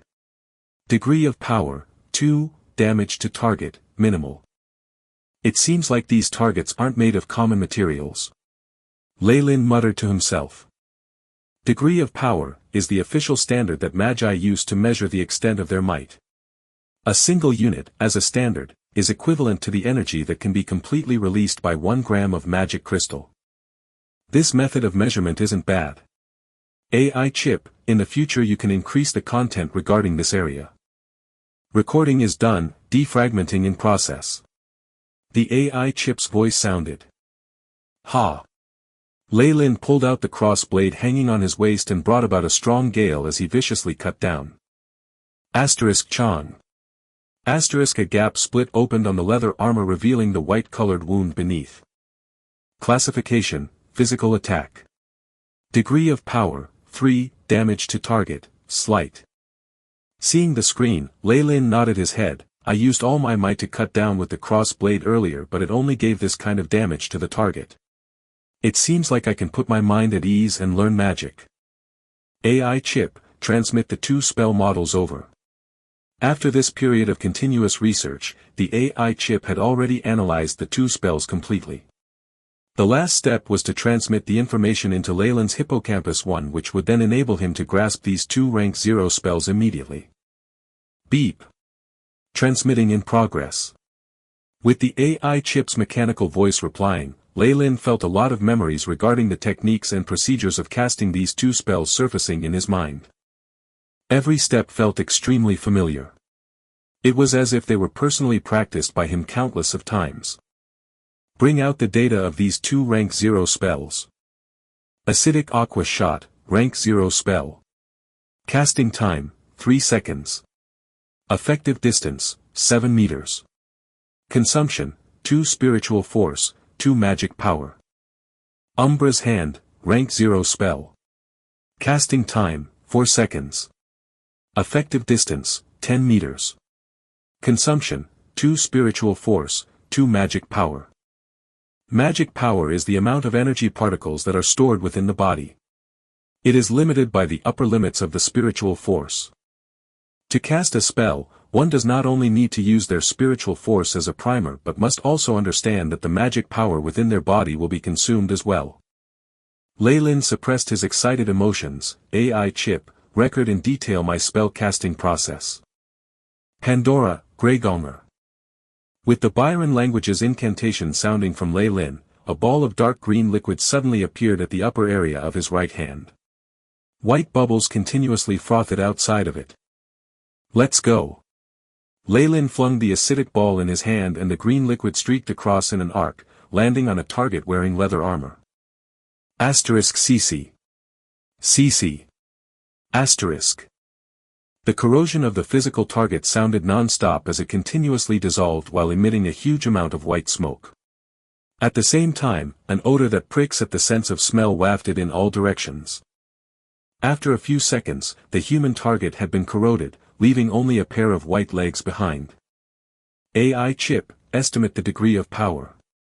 Beep. Degree of power, 5. Lei Lin turned to look at the screen at the right. At this moment, the words on the screen changed and a new record was shown. Classification, magical corrosive attack. Degree of power, 5, damage to target, severe. N. It seems like the AI chip and this screen have the same estimated values so I won't need to come here in future. I should be able to estimate the degree of power in my spells with the AI chip. Lei Lin nodded his head and began experimenting with another spell. Umbra's Hand. Following Lei Lin's incantation, a black-colored hand suddenly appeared under a target which wore steel armor. It grabbed the target's throat forcefully and, with a crashing sound, the target's head fell onto the ground. Classification, energy attack. Degree of power, 4, damage to target, severe. 1. Hippocampus, memory recall area in the brain. Chapter 31, Patrolling Mission. Patrolling Mission. Seeing the evaluation on the screen, Lei Lin began to compare the merits and drawbacks of the 2 spells. Although the might of acidic aqua shot is greater, enemies can dodge it easily. It also requires constant fine-tuning with spiritual force.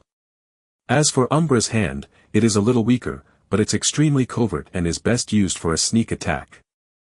These 2 spells have been chosen by me with utmost care. Not only do they satisfy my dark elemental affinity, materials are not needed to cast them either, which is extremely convenient. Lei Lin's eyes suddenly flashed. AI chip, is it possible to optimize these 2 spells? Beep. Affirmative. Consumption for optimization, 19 spiritual force points, proceed or not? Definitely not. I don't want my spiritual force to be exhausted that quickly. Why does it require so much? Leyland's expression was a little unsightly. Optimizing acidic aqua shot requires 9 spiritual force points. Requires advanced information, Farl's comprehensive collection of spells, theory of missiles, optimizing Umbra's hand requires 10 spiritual force points. Requires advanced information, detailed evocation studies, dark energy analysis. Alright, it seems like there is no hope for now. Leyland closed the screen. Besides, a simple spell already requires 2 points of spiritual force. I can barely use it a few times at present. AI chip, bring out my current stats and show it in a concrete manner. Beep. Leyland Farlier, Level 2 Acolyte. Strength, 2.2, Agility, 2.4, Vitality, 2.7, Spiritual Force, 0.1, 4.1, Magical Power, 0, 4. Magical power is in synchronization with spiritual force. Status, healthy, skills, cross-blade technique, potioneering, spells, acidic aqua shot, rank 0 spell. Casting time, 3 seconds.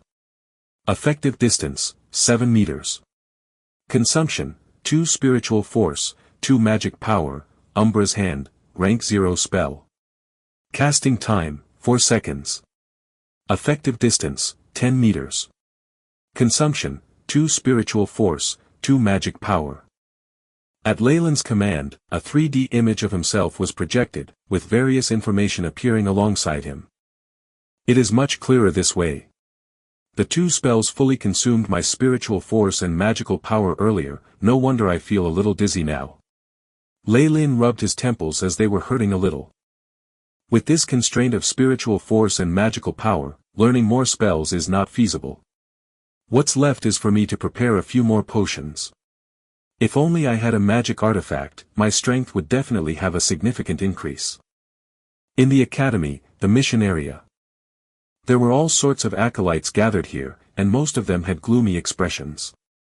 Their bodies also reeked of blood and held traces of injuries. Occasionally, a few grey-robed acolytes who radiated strong magical energy would carry large monsters on their backs, garnering the envy and attention of others. In the center of the mission area was a black-colored rock wall, where various missions were arranged. Green-colored words glowed against the black wall, and it looked a little eerie. Among the many missions, some were written in blood red and gave off an ominous feeling. Most of the missions listed were dangerous, but the rewards were also better. In the corner of the square, a few people stood around patiently as if they were waiting for someone. Leyland hasn't arrived yet. Raynor crossed his arms in front of his chest, seemingly a little bored. It isn't the designated time yet, what are you in a hurry for? Since he already agreed, he will definitely be here. Calloware replied as he polished a black cleaver, the smooth blade stained with traces of blood. Leyland? Are you talking about that potioneering acolyte, Leyland? A green-haired girl's eyes shone. It is said that his potioneering talent is only second to Merlin. Furthermore, he has already begun to brew potions and earn a huge amount of money, why would he still want to join our team? He originally came from the same area as us, so it's only natural to join us for missions. Raynor laughed. Then you guys must definitely introduce him to us later. If we are able to approach an acolyte who knows potioneering, we might not need to risk our lives on missions in the future anymore. A red-haired girl laughed heartily. Her body was extremely voluptuous. Raynor's eyes unconsciously scanned over this girl's perky chest, and then he suddenly felt parched. My apologies. I'm late. Leyland wore leather armor with his robes on the outside, which looked a little bulky. A crossblade hung down on his waist, and a crossbow was slung on his back together with a large black sack. We have just arrived too. Calloware sheathed his cleaver and smiled. It's just us 5. Leyland looked at the group. He recognized Calloware and Raynor, but did not see Beirut and the rest. Beirut and the others are third-grade acolytes, but they have not advanced to level 2 acolyte yet. They only have a bit of resistance to magic spells, so the outside is too dangerous for them. This is also our first time going out after the previous failure and I don't wish for any more casualties. Kalawir explained. Leylin suddenly understood. Although he was a third-grade acolyte, his talent was comparable to a fourth-grade acolyte with the AI chip's help, and he might even surpass them in learning spells. Beirut and the others were only in the level 1 acolyte range. Bringing them out was no help at all, and they might even be a burden. Hence keeping them within the academy was also good for them. It was realistic, yet cruel. Come. Let me make the introductions. Kalawir smiled. The green-haired girl is Lalice, and the one beside is Neela. They are both apprentices under my mentor and advanced to level 2 acolytes 2 months ago. Hello. Sir Leylin. Neela's eyes shone and she took the initiative to approach Leylin. It is really lucky to be able to go on a mission with you this time. Neela stuck out her chest and spoke coquettishly in a very nasal pitch. Seeing this scene, Raynor looked elsewhere, his expression a little gloomy. I only have a little talent in potioneering and I must even thank Mentor Croft, it was him who, Leylin rubbed his nose. He knew that he only needed to reveal a bit of desire and this beautiful girl would pounce into his arms. However, he had been concentrating on cultivation lately and had very little wants in this aspect. Furthermore, after so many of his wild trysts in his previous world, to him, Neela was only a girl who was good-looking. Alright, what are the contents of our mission? Leylin took the initiative and asked, interrupting what Neela was going to say next.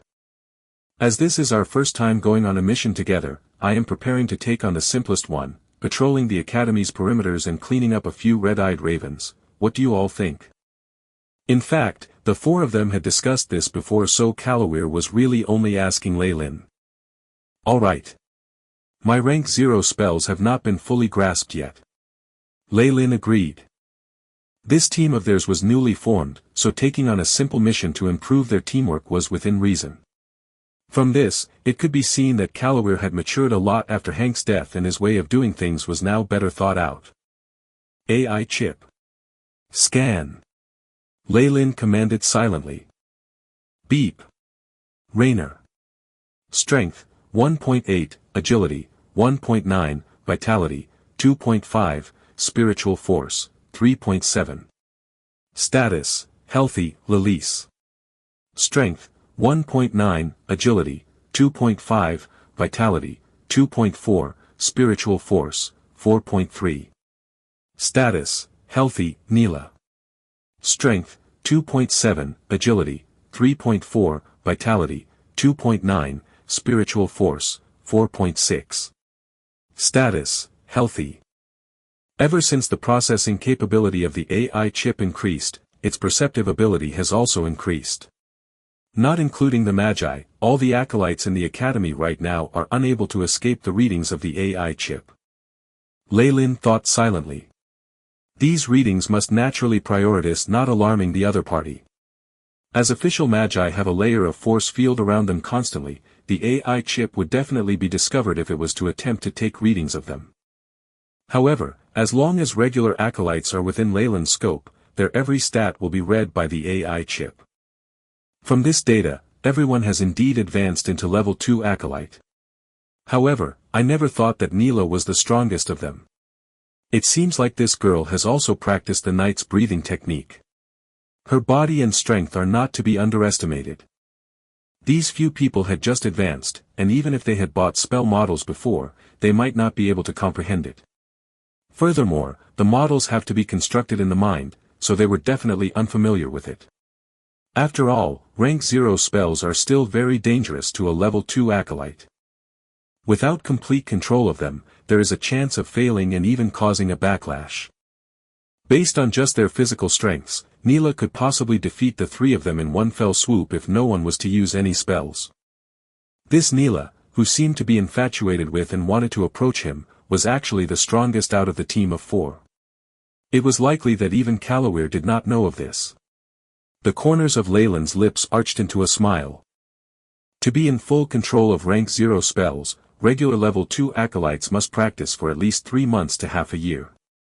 However, for him, he will learn the spell in a flash once the AI chip has completely analyzed the spell model and transmitted it to his hippocampus. As for the might of any of the rank 0 spells, they are not something the level of a knight can resist. Perhaps Grand Knights have a slight chance at that. Obviously, Neela's data was only at the level of a knight. Even if she had a secret technique, Lei Lin was not the slightest bit afraid.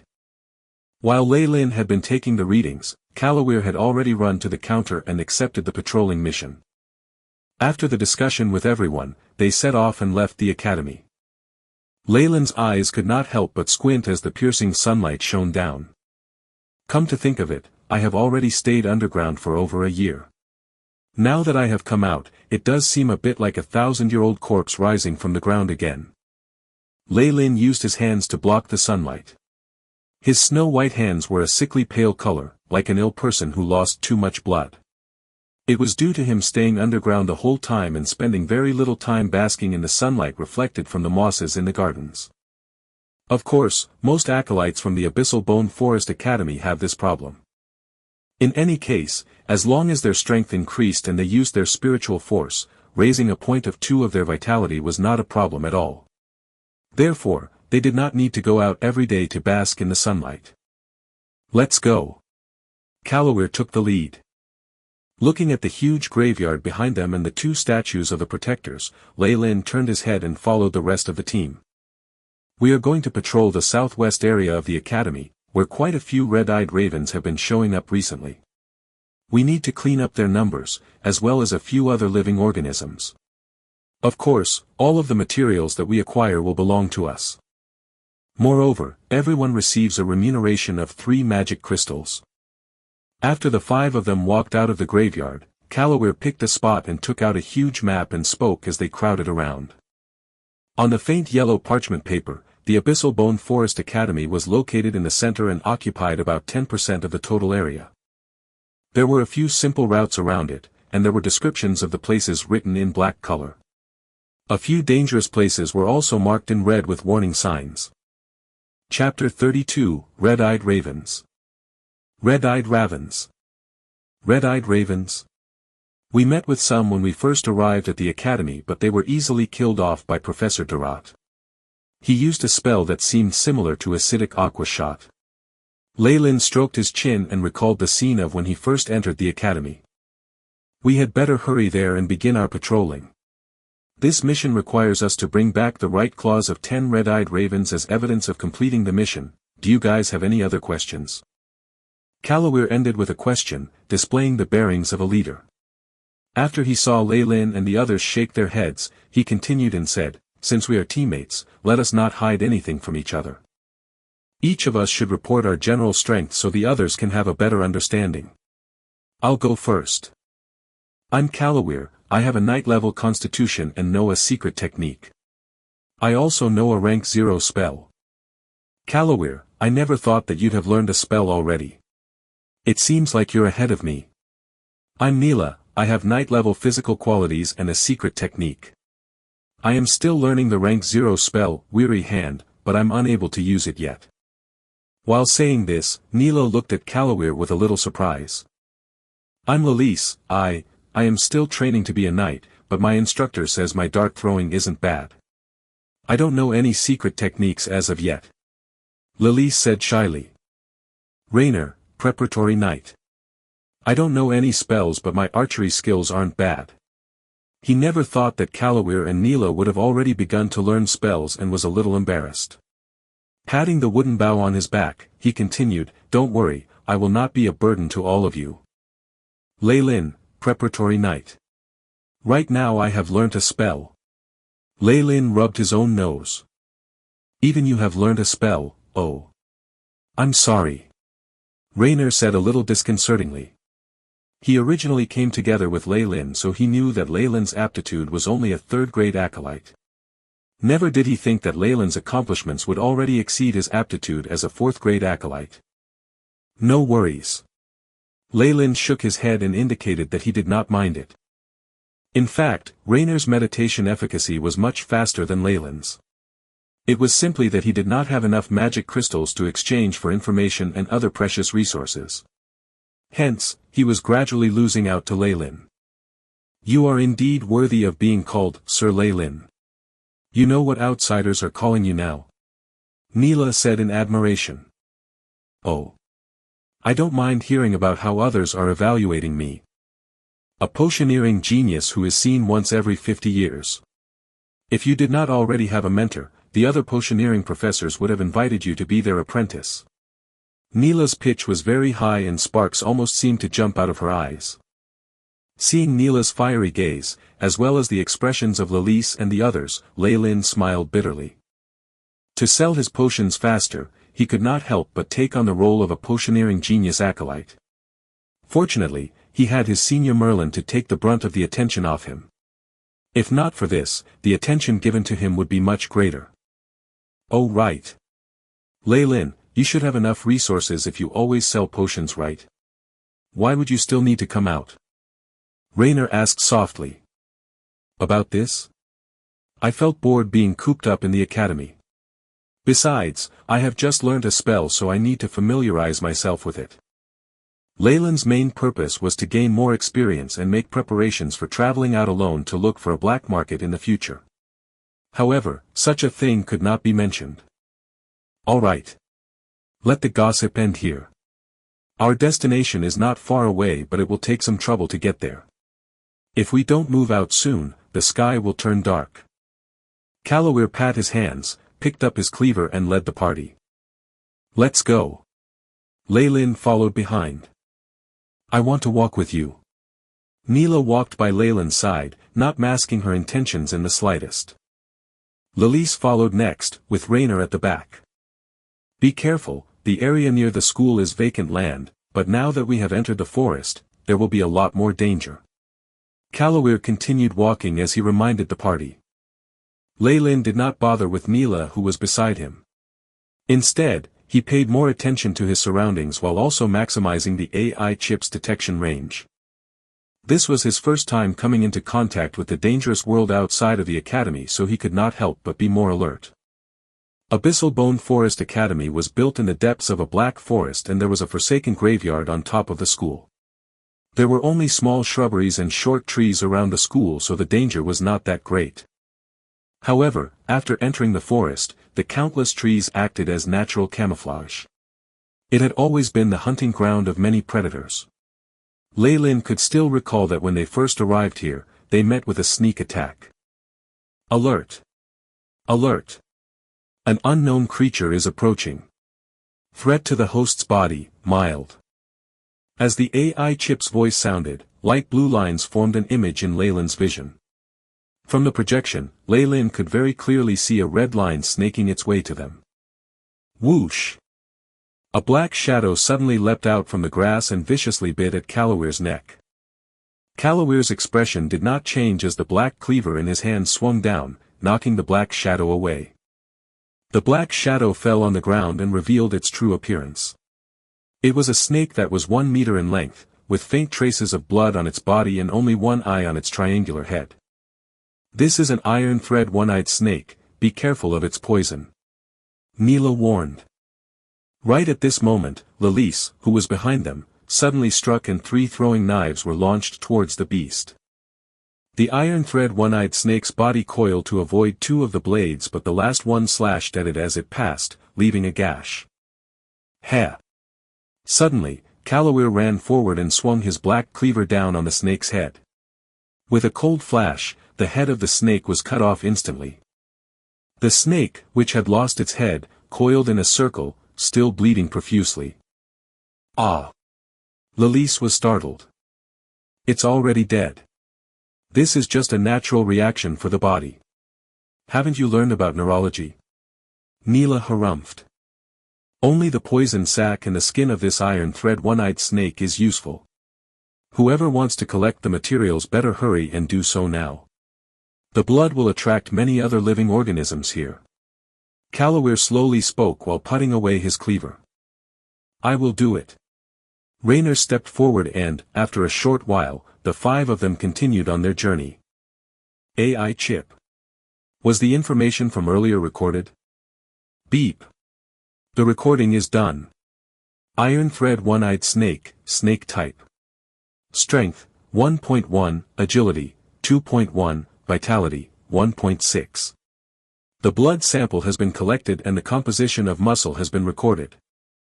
The AI chip's feedback was timely. Ley-Lin nodded his head and hastened his footsteps. 10 odd days later, inside the Black Forest. A red-eyed raven blinked its alert eyes and perched on a branch as it constantly ruffled its feathers.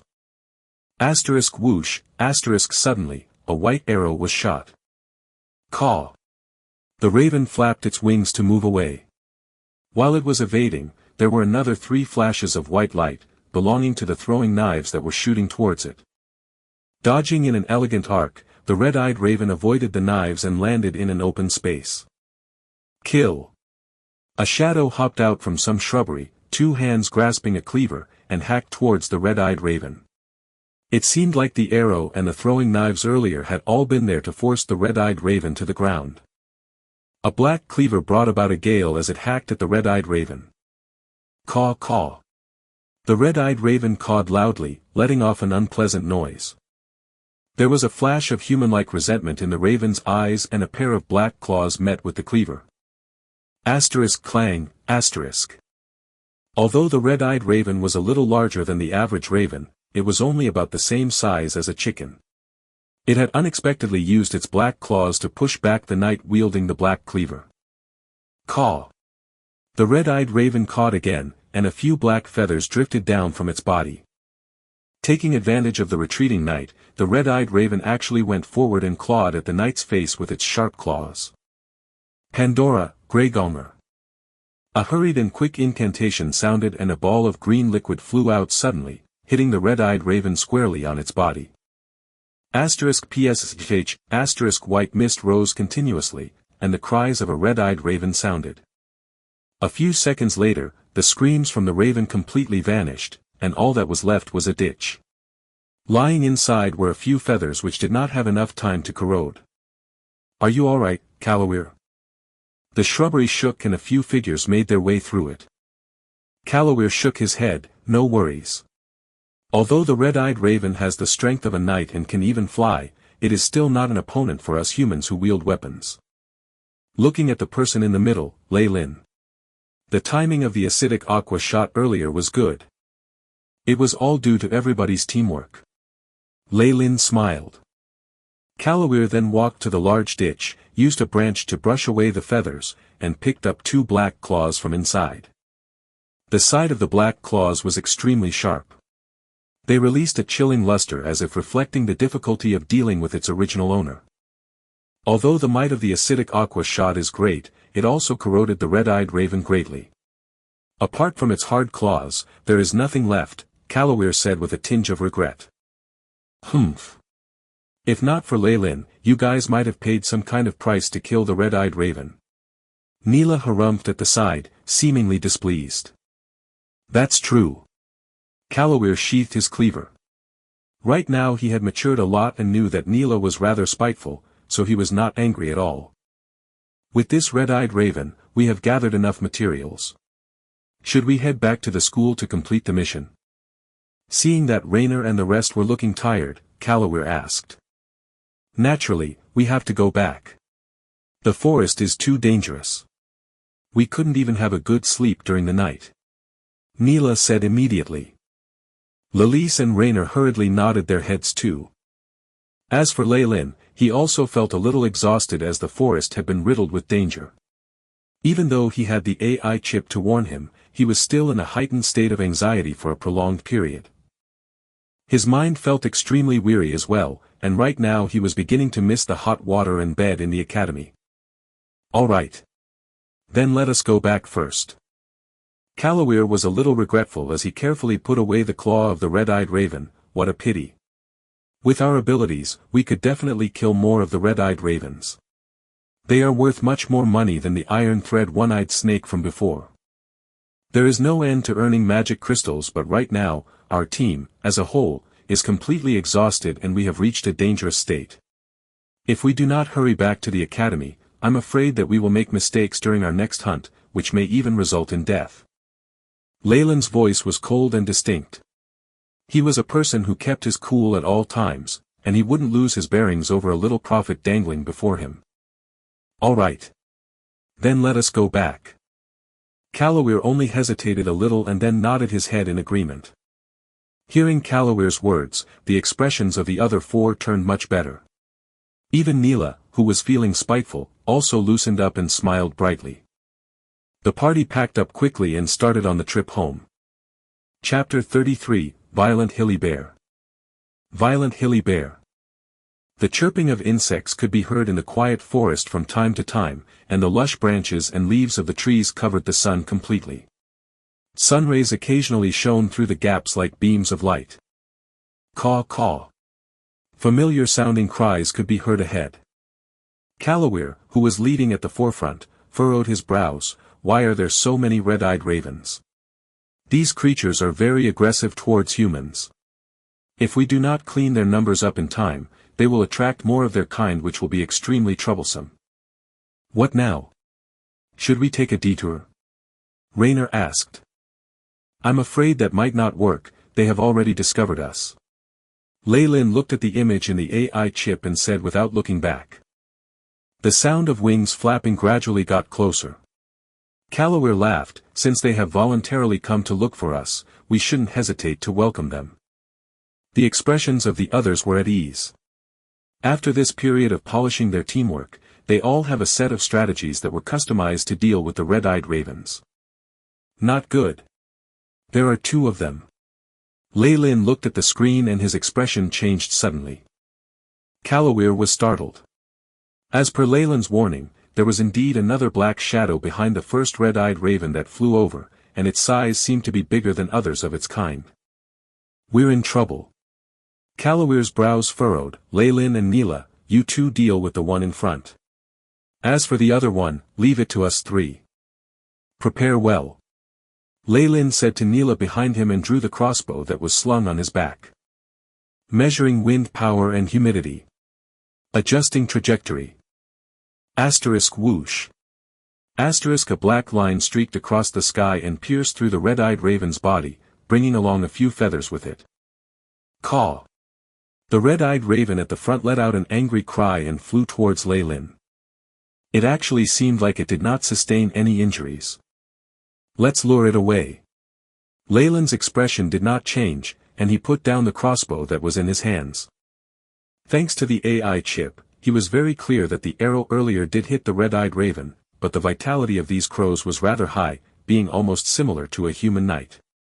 Their feathers were extremely hard too, hence, it did not receive much damage. The weapons of regular humans do not pose much threat to the creatures of the Magus world.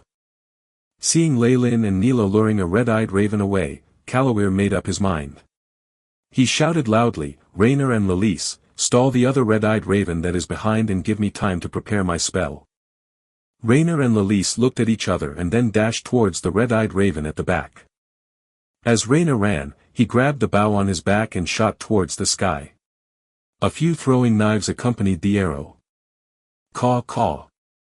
The huge red-eyed raven flapped its black wings and slapped the arrow and knives down. It actually used its bare wings to knock the arrow away. Raynor's face turned pale and his footsteps halted. However, the red-eyed raven that was significantly larger than its counterpart had already swooped down and its huge claws cut into Raynor's shoulders, leaving a gash. Raynor was pinned to the ground by the red-eyed raven. Save me. Raynor shouted and pleaded. Asterisk bang. Asterisk just as the red-eyed raven was about to peck down, a bright light flashed. Lilise raised a huge sword that was even larger than her and swatted the red-eyed raven away. Bam! An iron wire that was made into a net was thrown in front of Raynor. I'll stall it, hurry and take the chance to throw the net. Lilise, who was usually quiet and a little shy, now seemed to be a completely different person. Okay. Raynor looked at Calloware, who was still preparing to cast his spell, and picked up the net. Lilise had obviously trained with swordplay before, and the huge steel sword brandished in her hands turned into a silver flash as she knocked the red-eyed raven away to the side. Ha! With a beautiful sweep, Lilise knocked the red-eyed raven down onto the floor, making mud and grit splatter everywhere. A good chance. Rainer's eyes flashed, and the sharp pain transmitting through his shoulder made his eyes a little bloodshot as he spread the steel wire net and trapped the red-eyed raven within it. Caw caw. The red-eyed raven continuously thrashed inside, and it seemed as though it would break free from the steel wire net at any moment. Calloware, hurry. The red-eyed raven's feathers are too thick, I can't deal much damage to it. Lilise shouted anxiously. Thank you for your efforts. At this moment, Calloware finally finished his spell, and a dark red-colored fireball was blazing in his hands. Hurry and move. After Calloware shouted, Lilise and Rainer hurriedly scattered. Let's go. Negative energy fireball. With a fling of Callaware's hands, the dark red fireball streaked across with a booming sound until it landed perfectly on the red-eyed raven's body. Asterisk boom, asterisk a huge sound reverberated continuously in all directions, along with a surging heat wave. The intense wind from the explosion also burned a huge crater in the ground, and the surrounding plants and shrubbery did not escape from it either. Nice one. Rainer had run a little too slowly and was swept onto the ground by the wind behind him. His clothes were stained with mud. However, when he looked at the red-eyed raven, he was indescribably happy. Ha, Calloware panted too, this negative energy fireball takes too long to cast and I need someone to help me stall the enemy. However, its might is extremely great. Lilise straightened her fringe. As she looked towards the direction that Leylin and Neela had run in, there was an obvious tinge of worry in her eyes. I wonder how they are doing now. Don't worry. Leylin and Neela are very strong, and we also managed to deal with the bigger one ourselves, Calloware comforted her. This was the first mission that he had taken in a year, and he, too, wanted the perfect ending. We're all right. Just as Calloware was speaking, both Leylin and Neela walked out from a thicket of bushes. A few black feathers clung to their bodies, but they did not seem to have sustained any injuries. Where is the other one? Over here. Leylin raised the black claws in his hands, and then looked at the huge pit. Wow, this fellow. I reckon that had at least 6 degrees of power. It seems like Calloware is pursuing lethal spells. Since everyone is okay, let us hurry back, I have a bad feeling about this. Callaware's face darkened, the monsters lurking around the school these days seem to be a little too much. I agree, were the academy missions before this dangerous? Leylin asked. That's not right. Even if we accepted a patrolling mission like this, we needed at least 1 month to find 10 red-eyed ravens. However, we have exceeded that amount in just 10 days. Neela explained beside him. After we return, let us report this situation, I feel there's something amiss. Lilise said suddenly. If there are any problems it'll be for the Magi to solve. We had better leave here as soon as possible, I don't feel safe out here. Rainer added. Nicely said. Let us hurry. Calloware said as he threw the broken iron wire net aside and picked up a black claw. As everyone did not have any objections, the team hurried back. Why would these 2 red-eyed ravens obstruct us on our return trip back to the academy? Could it just be a coincidence? Leylin suddenly felt uneasy and hastened his footsteps. The rest of them seemed to have the same ominous feeling, and the team hurried along. Do you think those 2 red-eyed ravens earlier were guarding some treasures? You know, ravens have a habit of collecting shiny items. Neela, who was at the back of the group, saw the gloomy expressions on everyone and said half-jokingly. Those are normal ravens. Although the red-eyed ravens also have the word raven in their name, their bloodlines are closer to that of a bramble-thorny bird. Therefore, they don't have the habit of searching for treasures, but instead have an acute sense for a few special plants. In fact, Magi often raise bramble-thorny birds too, to use them to search for those special plants. Leylin replied, not turning back. How do you know that? Rainer was obviously not convinced. Bramble-thorny birds' origins and how to raise them. It's on the level 3 bookshelf in the library, I read it recently. Leylin replied blandly. Oh. Leylin. You're so awesome. Sparks could be seen in Neela's eyes again.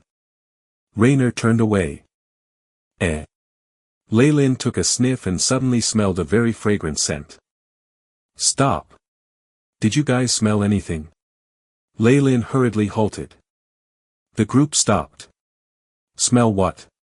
Calawere's expression tightened, and he gripped the cleaver in his hands.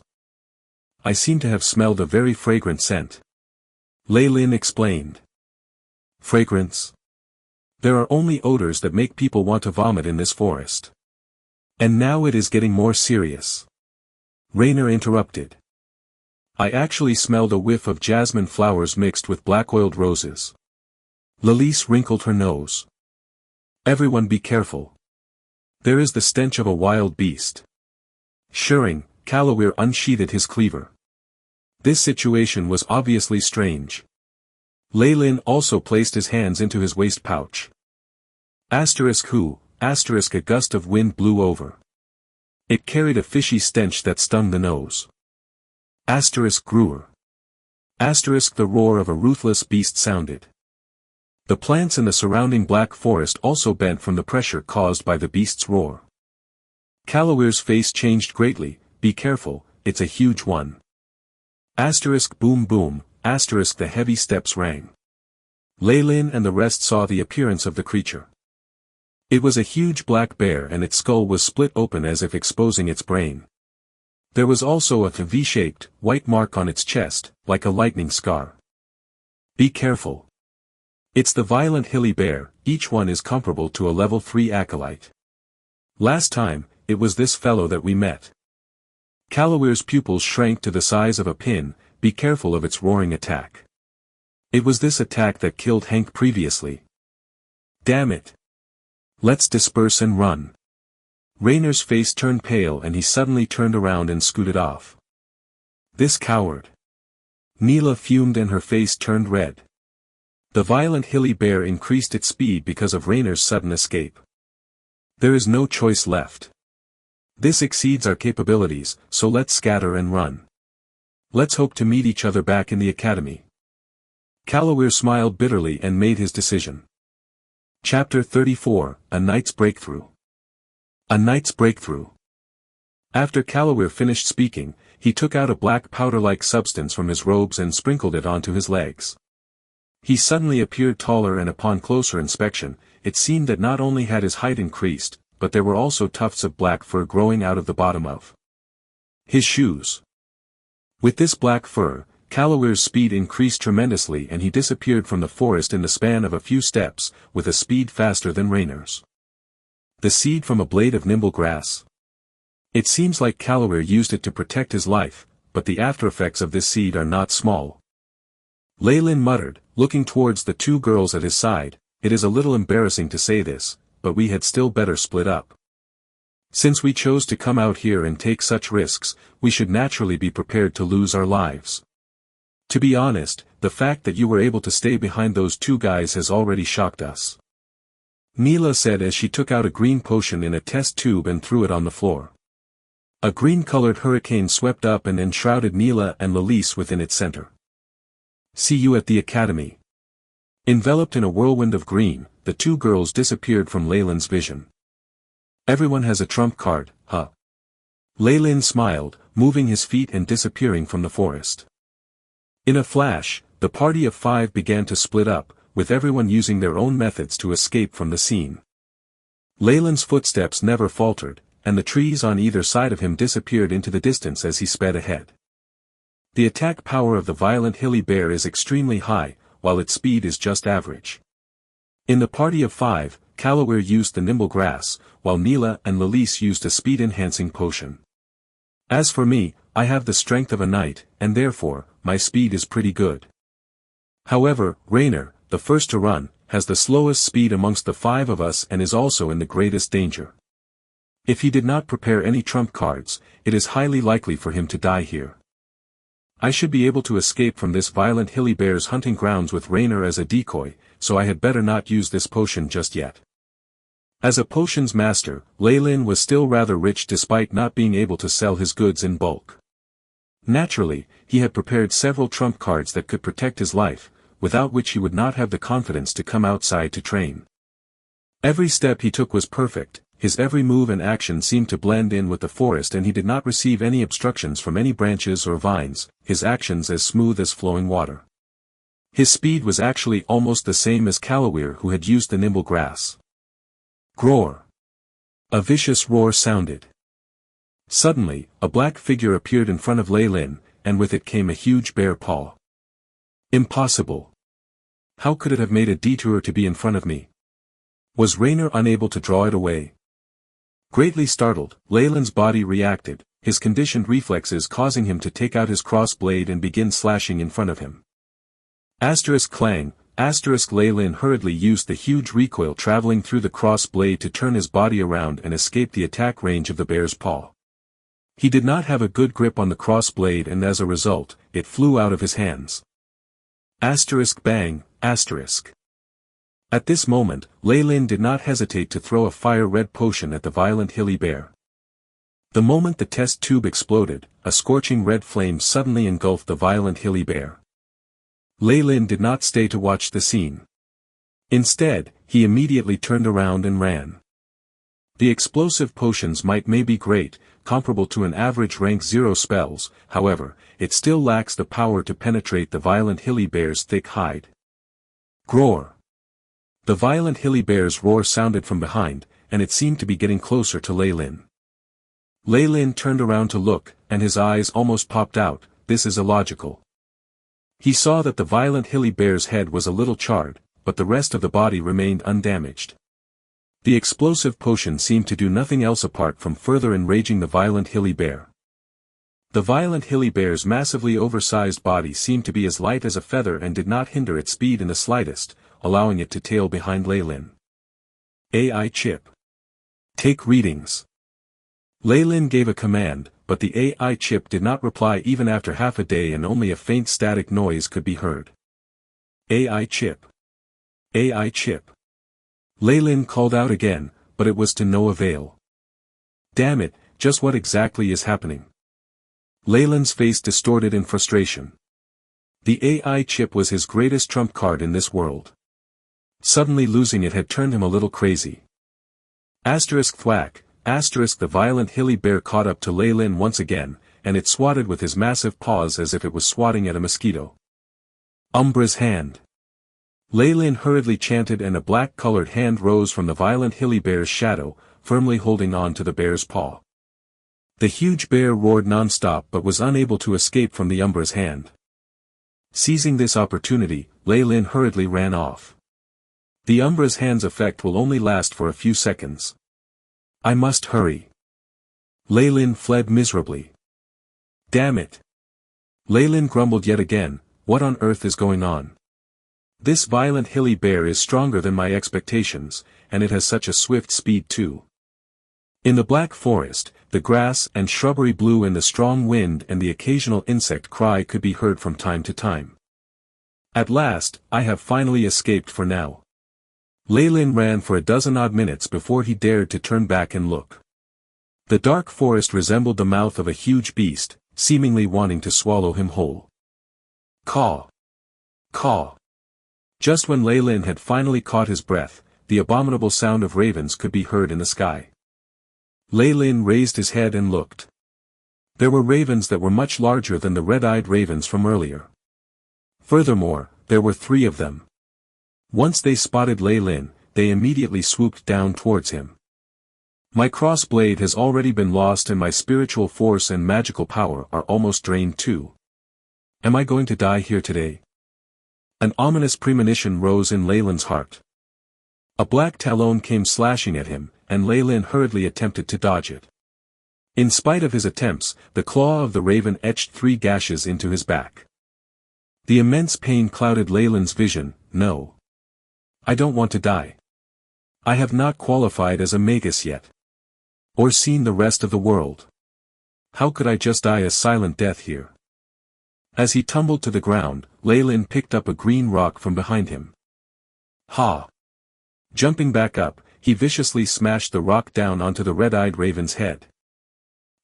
Bang, this time, Lei Lin used all of his strength, and the red-eyed raven swayed as it fell onto the floor. Caw! Caw! Angry cries were heard in the sky. Seeing that their comrade had died like that, the other two red-eyed ravens immediately cried out and swooped down to avenge it. Bring it on! Leyland lowered himself slightly, coiling his body into position, like a leopard who was about to catch its prey. He felt every artery in his body expanding quickly, and the blood continuously surged, circulating huge amounts of energy into the various parts of his body. A warm current gradually rose in his lower abdomen, and the wound on his back no longer seemed as painful. Die! Leyland shouted, and flung the rock in his hands out ruthlessly. This time, he seemed to have used all his energy, and the warmth in his body constantly responded to him. The rock let out an ear-piercing whistle and directly struck one of the red-eyed ravens. This is internal life energy.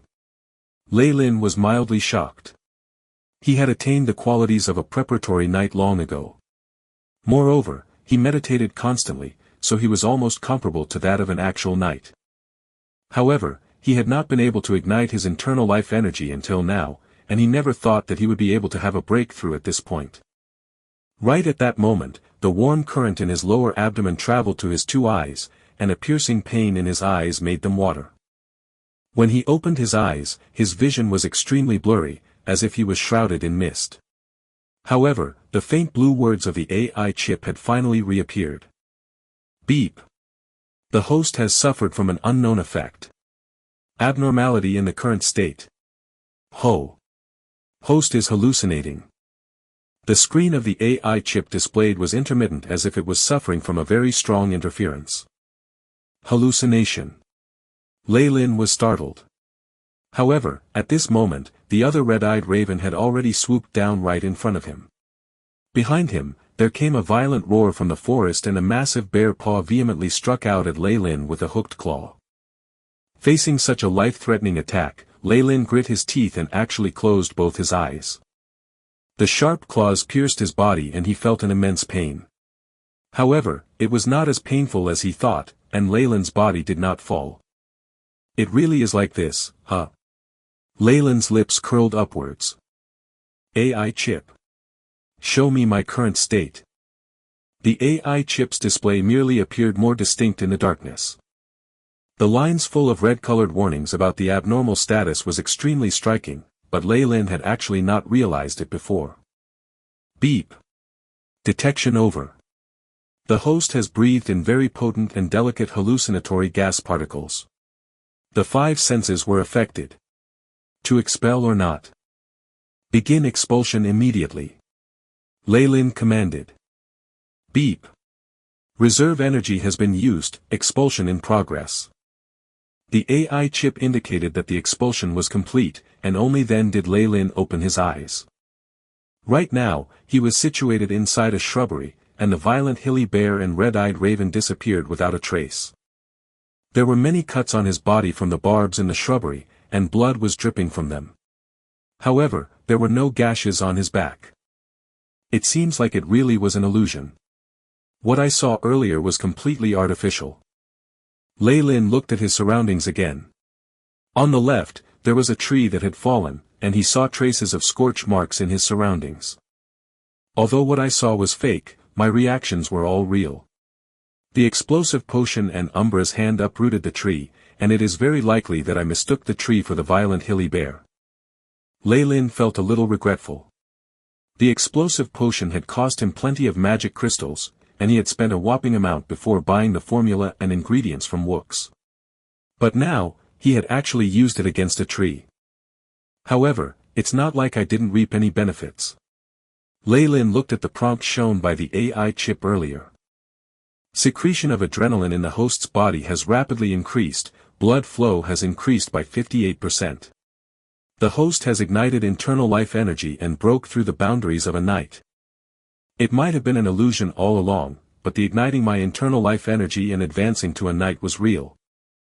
It is also thanks to my advancement into a knight that led me to realize that something was amiss, if not, I would have died just like that. Leyland was a little afraid. AI chip. Record the status I was in earlier when I broke through into a knight. Beep.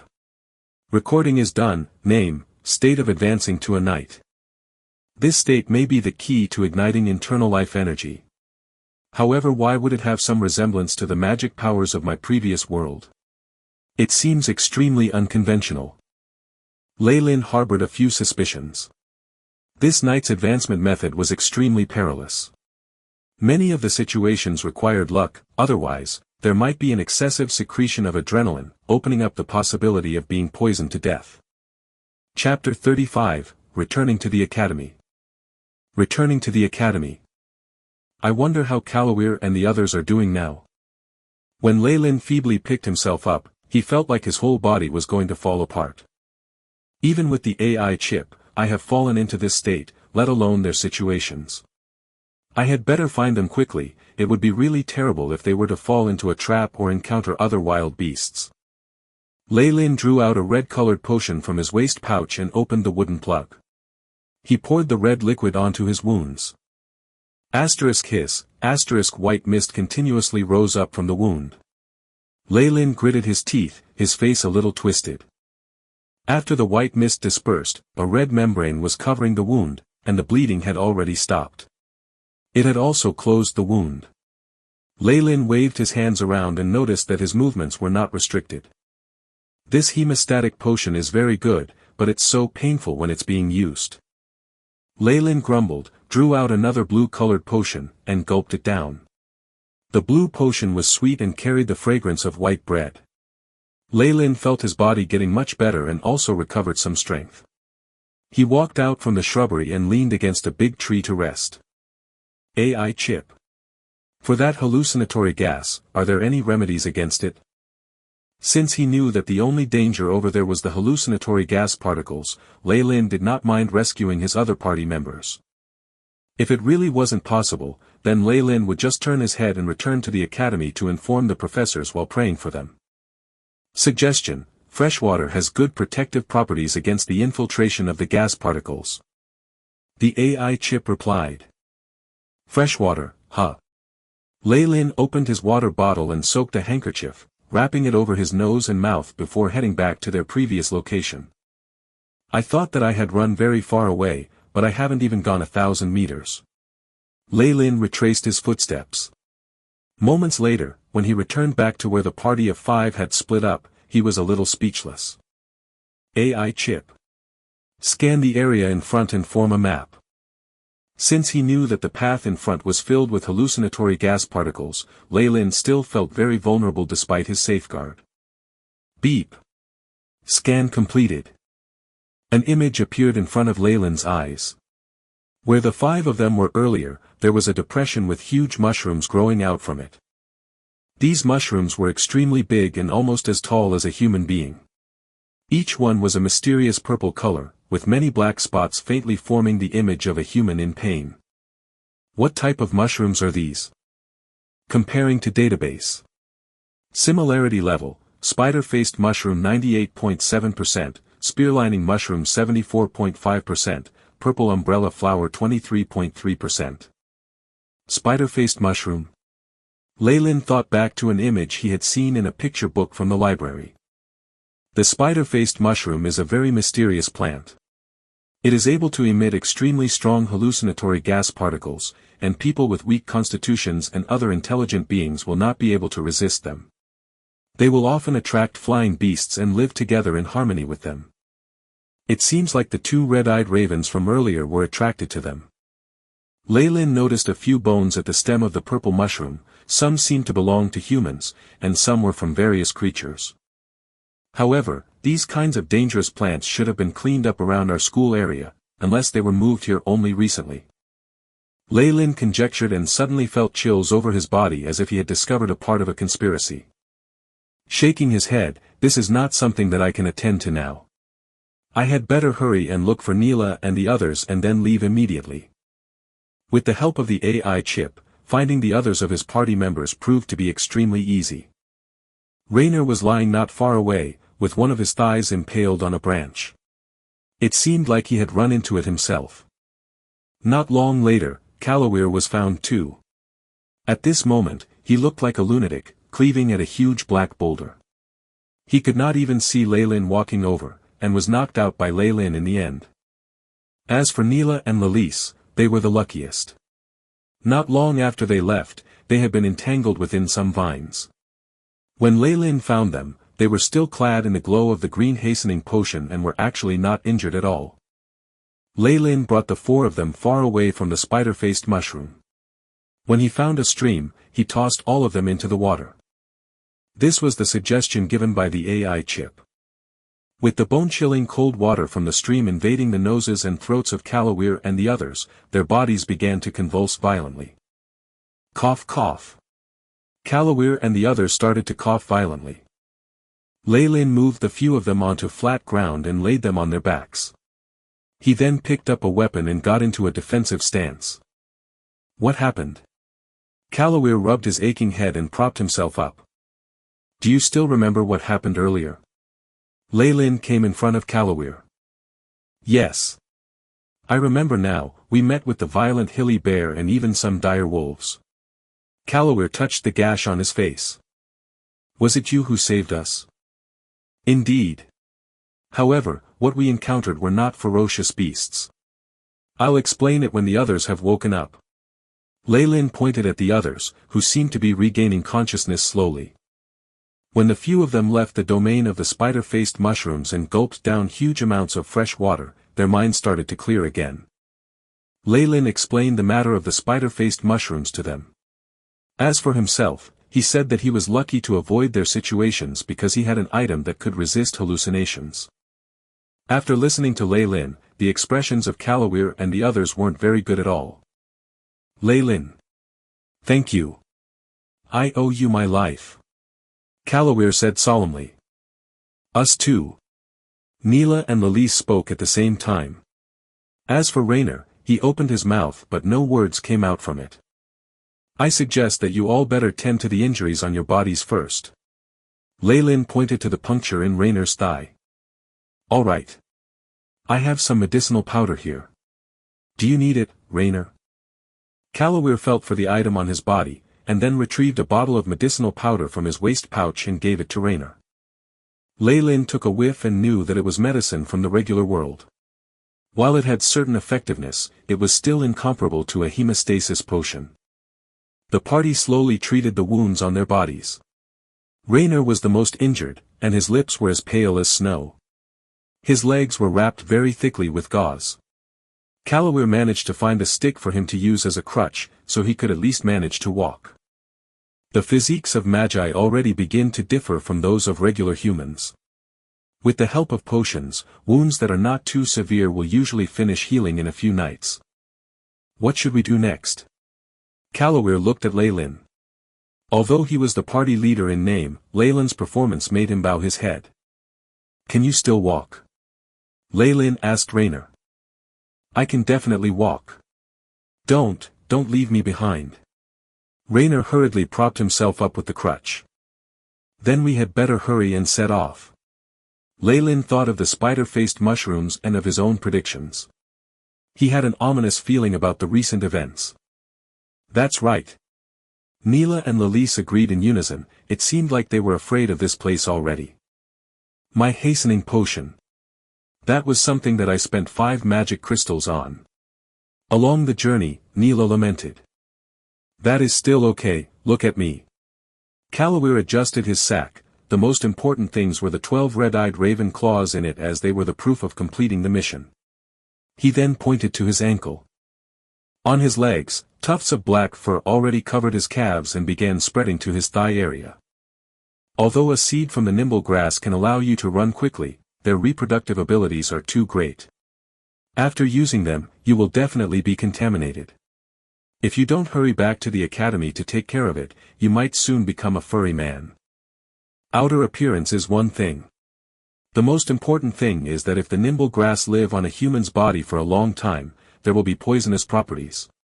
At that time, you can only amputate your leg. Kalawir said with a resolved expression, hurry.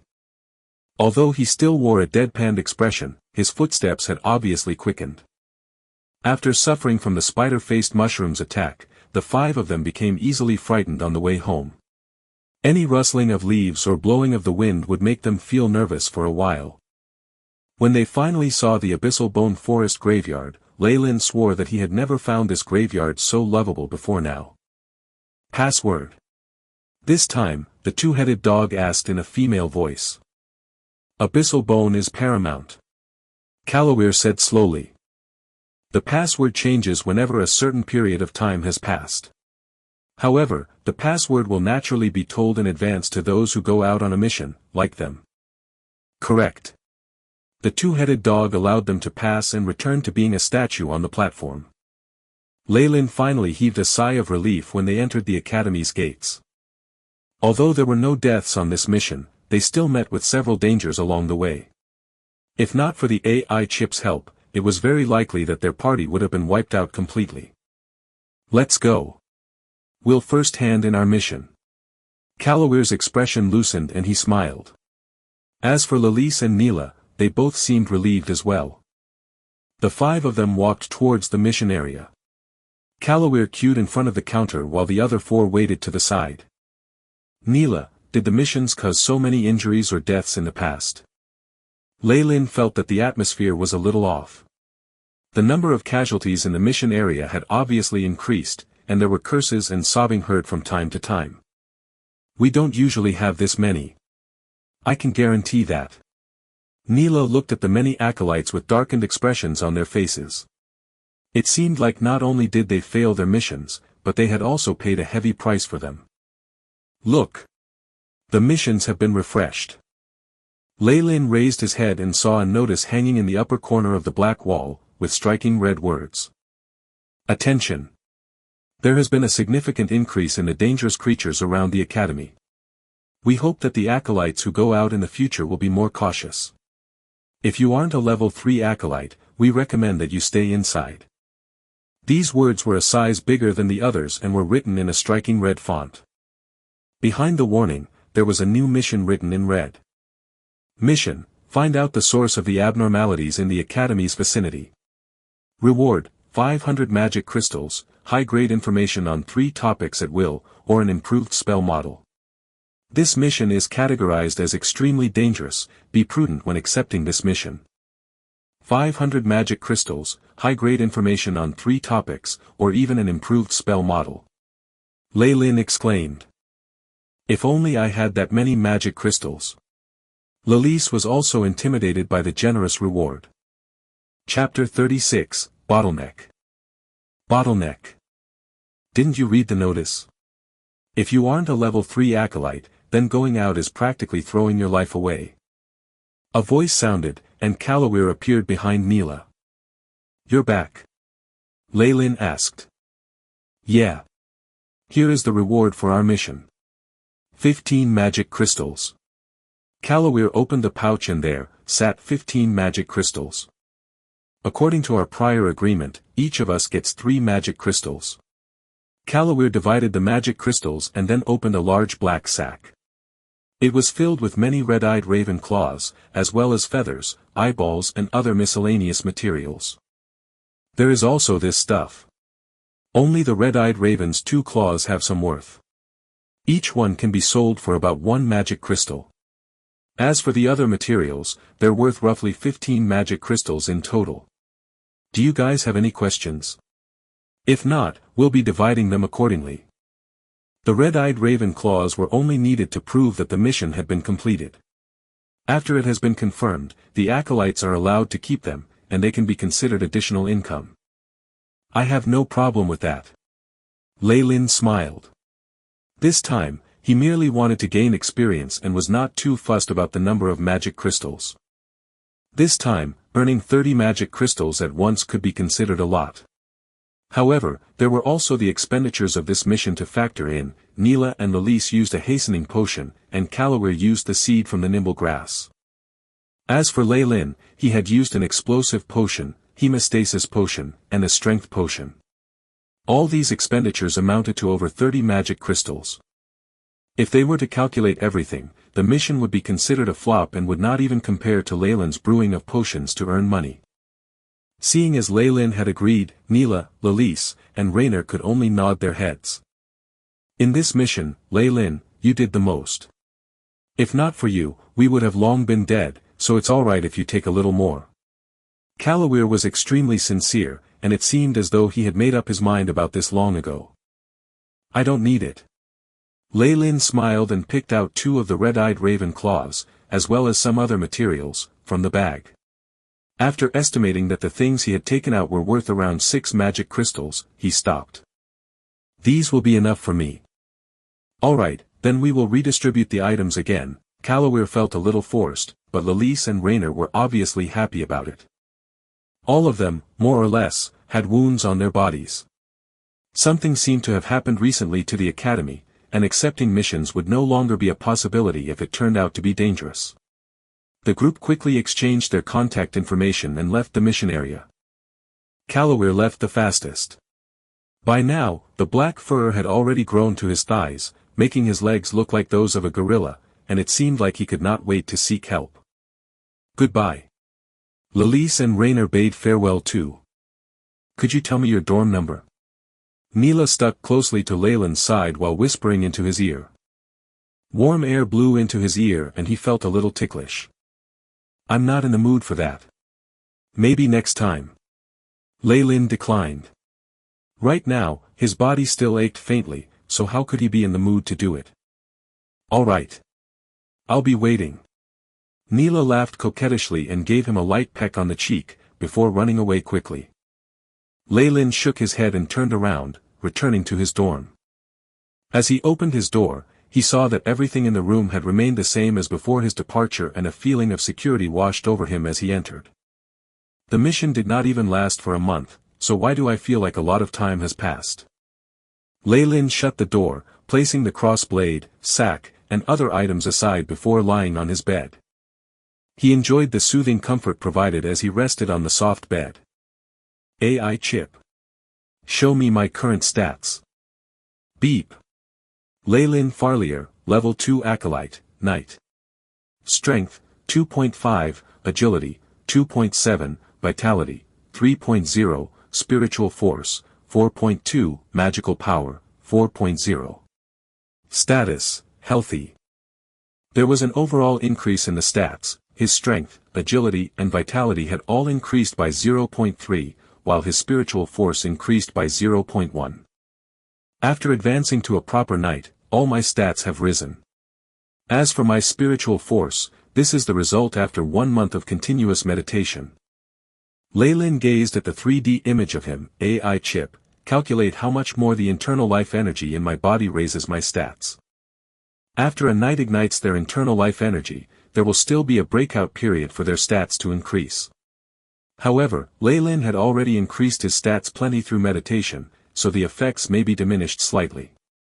Establishing task, calculation in progress. Beep. The simulation has ended. Expected increase in host stats, strength, 0.6, agility, 0.3, vitality, 0.1. The AI chip's voice sounded. If my stats were at 1.9 like the average person, this internal life energy would be able to raise all my stats by at least 1. However, now that my foundation is so high, raising it will be even more difficult. Leyland reasoned. The Farlier family is only a newly established line of knights. They have no training methods to pass on for after one turns into a knight, so I have no inkling of how to advance to a grand knight. Although there should be information regarding this aspect in the academy, the potential of knights are much inferior to that of magi, so I can forego this goal for now. Ever since he entered the academy, Leyland had devoted all his time and effort to his Magus studies and delayed his training to become a knight. Even a grand knight will only end up as a follower or servant of an official Magus. Besides, a knight's journey will end after becoming a grand knight. As for magi, they can continuously advance, so Leyland naturally chose the path with a better prospect. Besides advancing to a knight, this map is the only benefit of my trip outside this time. Leyland projected the image of a huge map. Faint blue lines formed the general outline of the Abyssal Bone Forest Academy as well as its surroundings. It was even more detailed than the one Calloware had. On this map, the path that Leyland and his party had taken was the clearest. Furthermore, the vicinity of where the spider-faced mushrooms had been found was even marked as a dangerous zone. This map was formed through his own exploration, the scanning from the AI chip, as well as the map that Calloware had. It could not be said to be completely free of mistakes. But this was definitely the most detailed map amongst the acolytes. He would be able to fetch a price of at least 2 magic crystals if he were to sell it.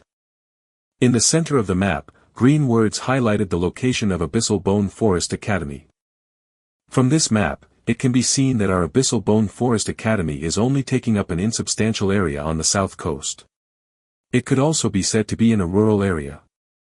Furthermore, with Abyssal Bone Forest Academy in the center, the Death Seas would be to the south.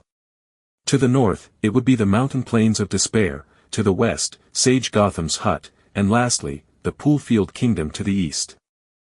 The north and south area are all forbidden regions, with countless dangerous creatures residing within them. Some with differing bloodlines, some of which have been contaminated. They are also haunted by evil spirits that are filled with grievances. Any acolyte stepping foot in those regions would die 10 out of 10 times. As for Sage Gotham's hut, it is another faction of the Magi. I have heard that there are some conflicts between Sage Gotham's hut and Abyssal Bone Forest Academy, so I can't go there either. The only one left for acolytes to explore would be the Poolfield Kingdom. Leylin thought indifferently. The factions in this world were similar to those of the Japanese during the World War, where various factions were divided in accordance to their territory and they controlled the various kingdoms from the dark. In these kingdoms, the Magi bloodlines would be either royalty or nobility. As for the knights, their bloodlines would commonly be those of wealthy families. In regards to their social hierarchies, the Magi would be like the feudal lords of the warring states and the knights would be the warriors and soldiers serving under them. Furthermore, they don't have a lone sovereign governing them as a whole, there are as many small kingdoms as there are stars. In the sky, fighting solely for their own benefits in a chaotic era. There are a few Magi families supporting the Poolfield Kingdom behind the scenes. The kingdom has a total of 19 provinces. Each area is extremely vast, with many small Magi families, wandering Magi, and travelers living there. They would definitely not come to the Abyssal Bone Forest Academy to make any trades, so there should be some kind of small markets over there.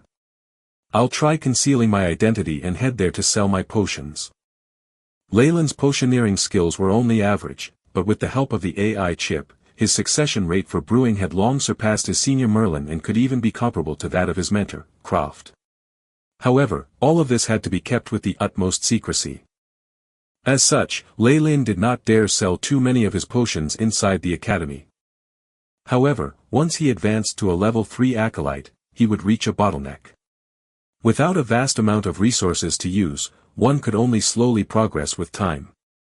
Even a 5th grade acolyte, without resources, would require at least 3 years advancing to a level 3 acolyte.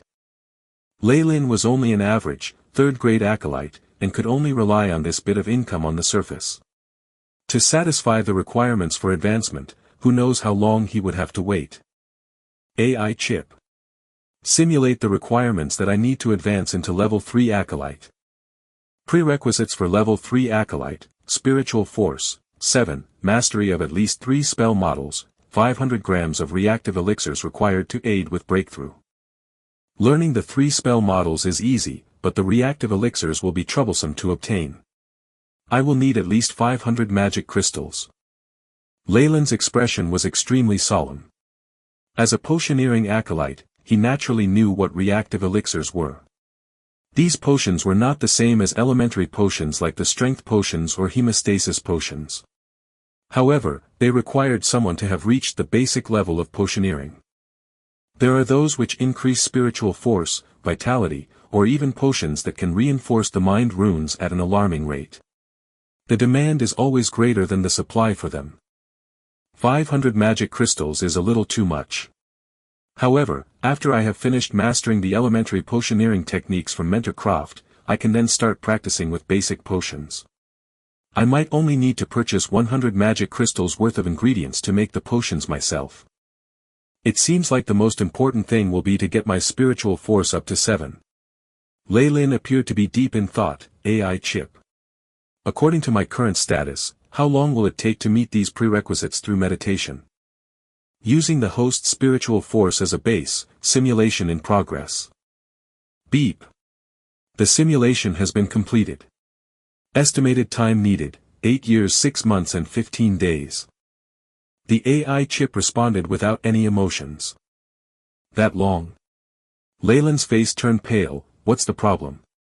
It only took me a little over a year to raise my spiritual force to 4.2 from the stats of an ordinary human. The host has gained a resistance towards meditation. Changing to a higher-tiered meditation technique is recommended. Another option is to find ingredients that are compatible for raising the effects of meditation. The AI chip projected a screen, with the various data and results on it. Chapter 37, Ancient Potions. Ancient Potions. According to the AI chip simulations and extrapolations, the elementary meditation technique is most useful when used to construct mind runes. However, after a level 2 acolyte has finished constructing their 24 mind runes, they can only progress slowly with time. No wonder even 5th grade acolytes get stuck at the bottleneck to advance to a level 3 acolyte. Leylin looked at the results of the mathematical formulas and entered into deep thought. I have been in the academy for this long, but I haven't heard of any acolytes who own an advanced meditation technique.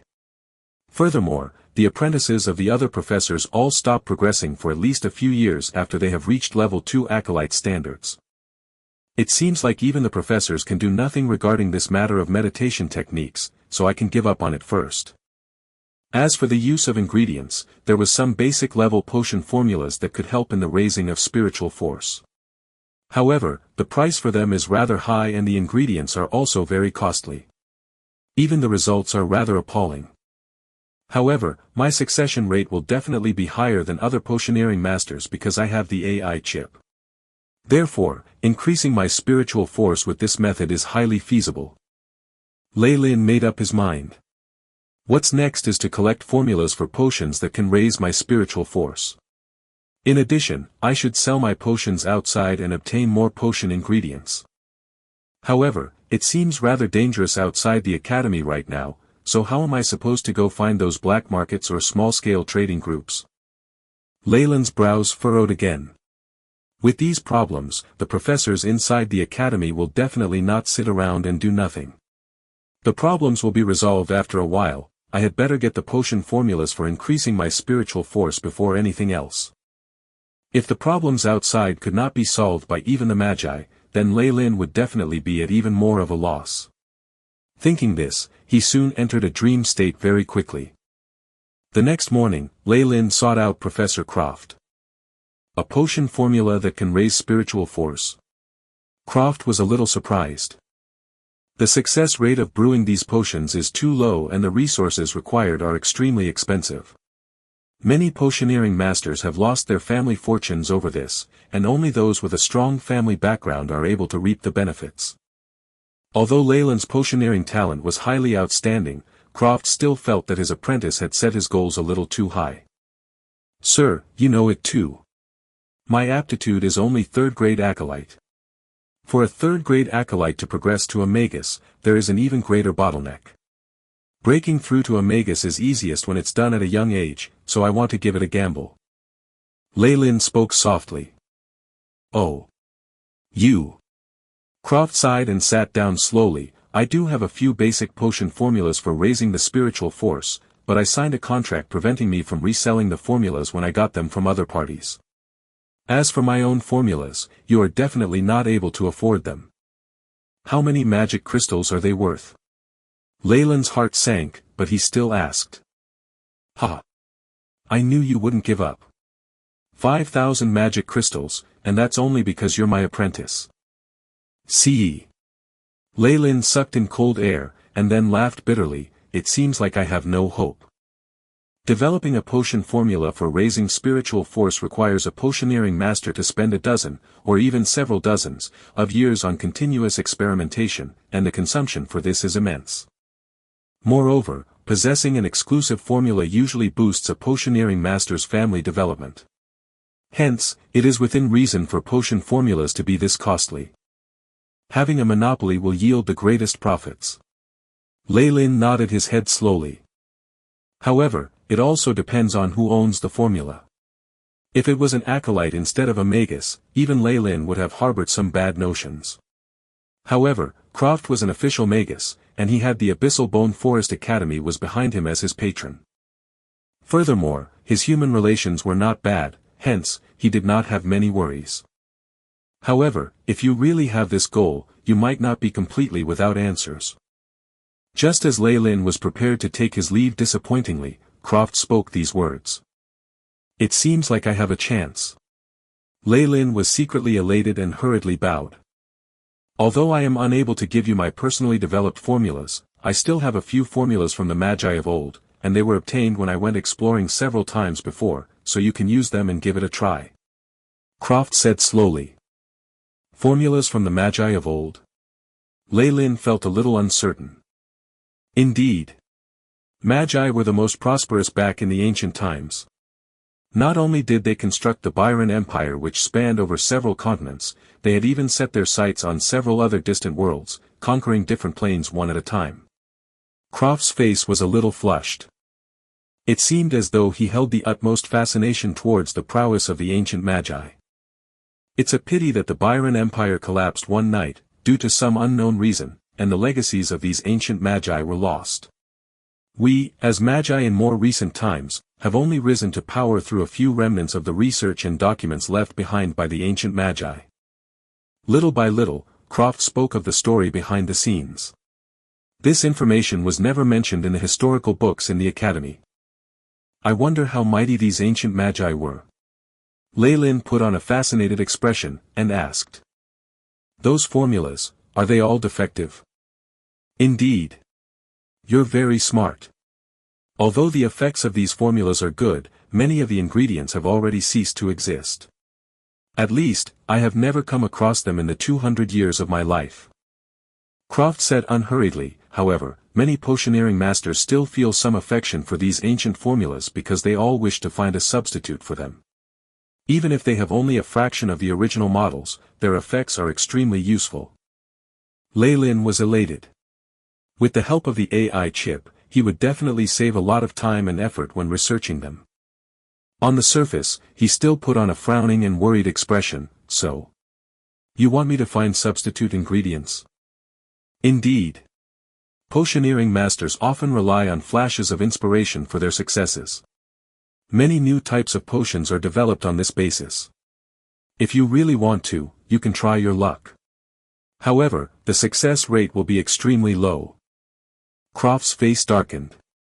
It seemed as if he was reminded of his past failures. Sir. I still want to give it a try. Even if I won't be able to develop a new formula, I can still improve my skills in brewing. Lei Lin gritted his teeth. I can rest assured if this is your thinking. Croft nodded his head. After rummaging through the shelves behind him, he managed to find some dusty scrolls. The formulas of the ancient Magi are all here. When Lei Lin received the scrolls, his hands dipped. They seemed to be made of some unknown material with an extremely high density. Casually flipping to a green-colored formula sheet, Lei Lin was intimidated by the numerous scribbles of the ingredients required. Ghost spirit flower, 7 leaves grass. The poison sac of a human-faced snake, the hair of a resentful ghost. Lei Lin had never even heard of over half of the ingredients listed there. As for the remaining 1/3, they were precious treasures even to a Magus, and looking at them made Lei Lin's eyelids flutter wildly. How is it? You're shocked, right? I had the same expression as you when I first saw them too. However, if you were to brew a potion in accordance with the ingredients listed, I dare say that it would be useful even for an official Magus. Croft smiled a little. Lei Lin flipped through several other formulas. He tried to find something that would suit the level of an acolyte and would have the easiest to obtain ingredients. A good half an hour later, he had barely managed to sift through and find 2. I'll just take these 2, the Azure Potion and the Tears of Mary. These 2 potions were better suited to Lei Lin's current conditions. All right. These 2 potion formulas suit you well. Croft nodded his head. Each one is 150 magic crystals, so the total would be 300 magic crystals. Although this was a dozen times cheaper than a potion formula for raising the spiritual force, Lei Lin still felt a little heartache. He drew out all of the magic crystals in his pockets, and the magic crystals clattered and piled up into a small mound in front of Croft. Within this mound, there were several pieces with greater energy undulations. These were mid-grade magic crystals, and the value of one was equal to 10 regular magic crystals. There are 250 magic crystals here, and I'll add this blade of snake-patterned grass. Lei Lin wore a look of reluctance as he drew out a small cloth pouch from his robes. After opening it, there lay a blade of silver-colored grass. It even had the pattern of a snake's scales on its surface. This was something that he commissioned Wooks to obtain after a long period of time. However, having extracted a few of its properties, this blade of snake-patterned grass was not very useful to him anymore. Oh! Snake-patterned grass. Although it is rather damaged, its properties are still intact. I estimate it to be worth about 50 magic crystals. Croft's eyes shone as he inspected the blade of silver grass. The trade has been established. These 2 formulas are now yours. Croft smiled and nodded his head. Lei Lin then pocketed the formulas for the Azure Potion and Tears of Mary and bowed to Croft, bidding farewell before leaving the room. 300 magic crystals. That was all the income I've earned from selling potions this year. The ingredients needed for these 2 potions are also very precious.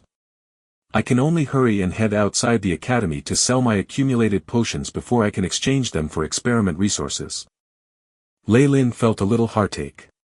However, his success were way higher than what the others were estimated to have, and apart from selling potions in the academy, he had still managed to amass many other potions. If he were to sell them outside the school, he would definitely earn a huge amount of magic crystals. Ever since he obtained the 2 potion formulas, Lei Lin's mind was filled with ideas on how to earn more magic crystals and brew potions. Lei Lin. Lei Lin. A girl's voice rang and interrupted Lei Lin from his dazed state. It's you, Bicky. I'm sorry, I was thinking about some things. Lei Lin sized up the girl in front of him. After a year of growth, Bicky's figure had even grown to be more provocative. Especially those 2 perky mounds on her chest, they had already begun to take shape. Humph.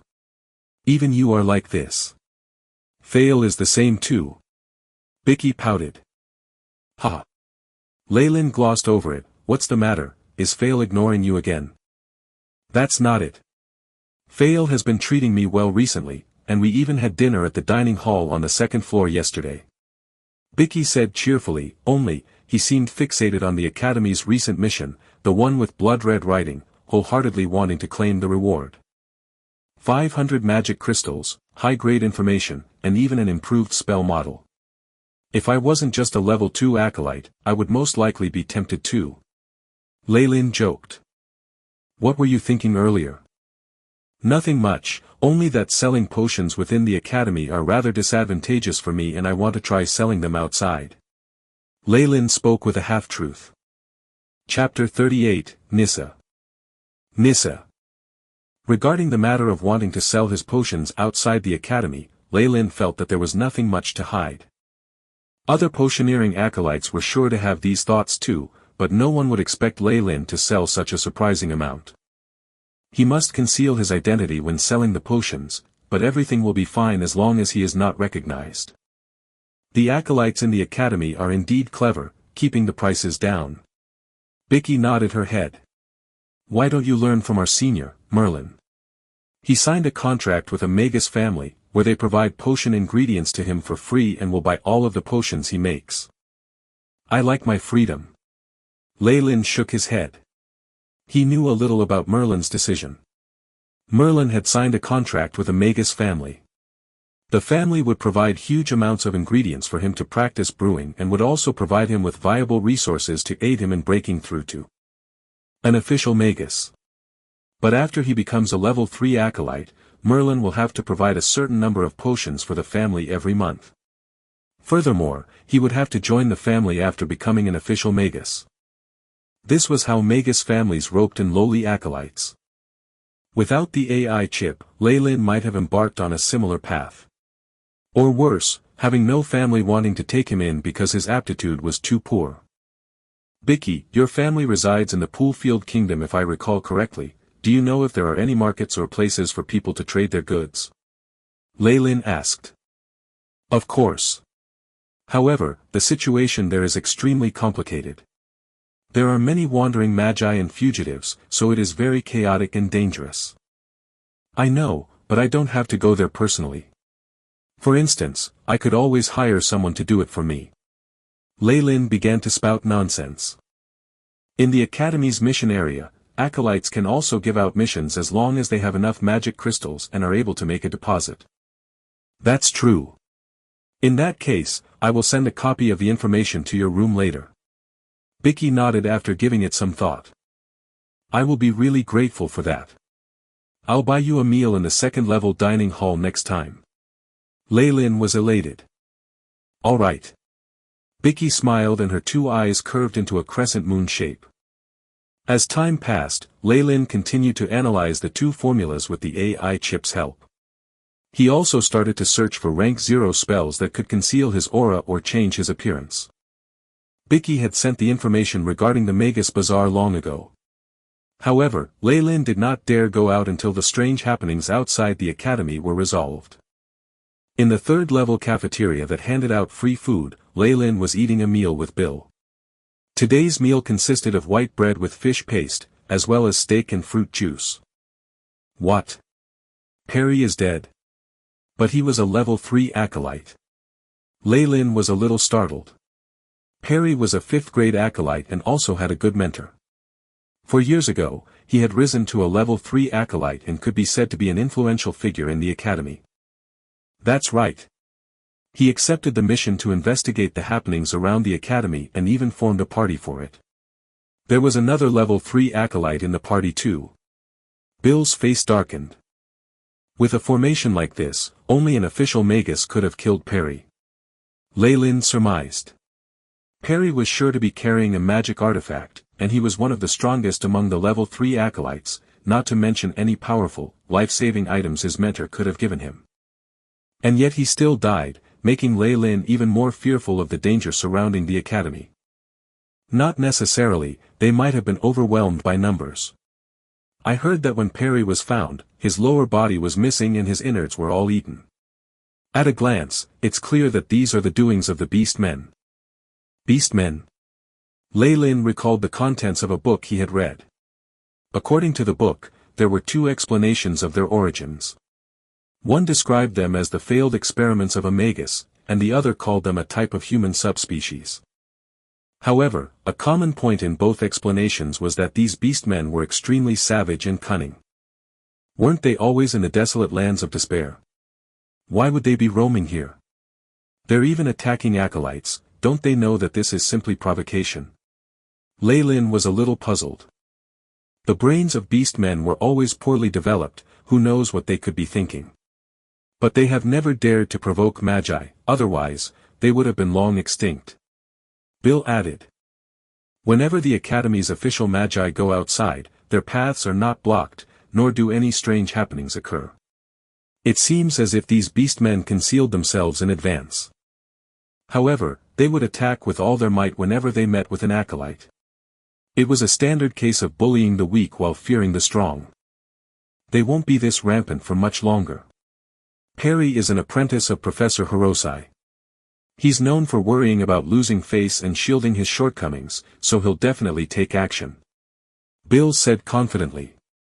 One reason why the Abyssal Bone Forest Academy did not take action against those beastmen was because the beastmen were too weak and posed no threat whatsoever to an official Magus.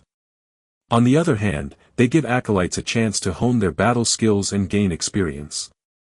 However, the situation had changed now that an apprentice was dead. However, Lei Lin still felt that it was absurd for these beastmen to suddenly appear in the Academy's vicinity. As with the spider-faced mushroom incident from before, he felt that it was all part of a larger conspiracy. However, I'm not the only smart one in this academy. If I can think of it, others are sure to as well. Why are there no rumors as of yet? Lei Lin thought deeply, this situation is a little odd, I had better make some preparations in advance. Lei Lin. A voice called from behind him, and it seemed to be wavering a little.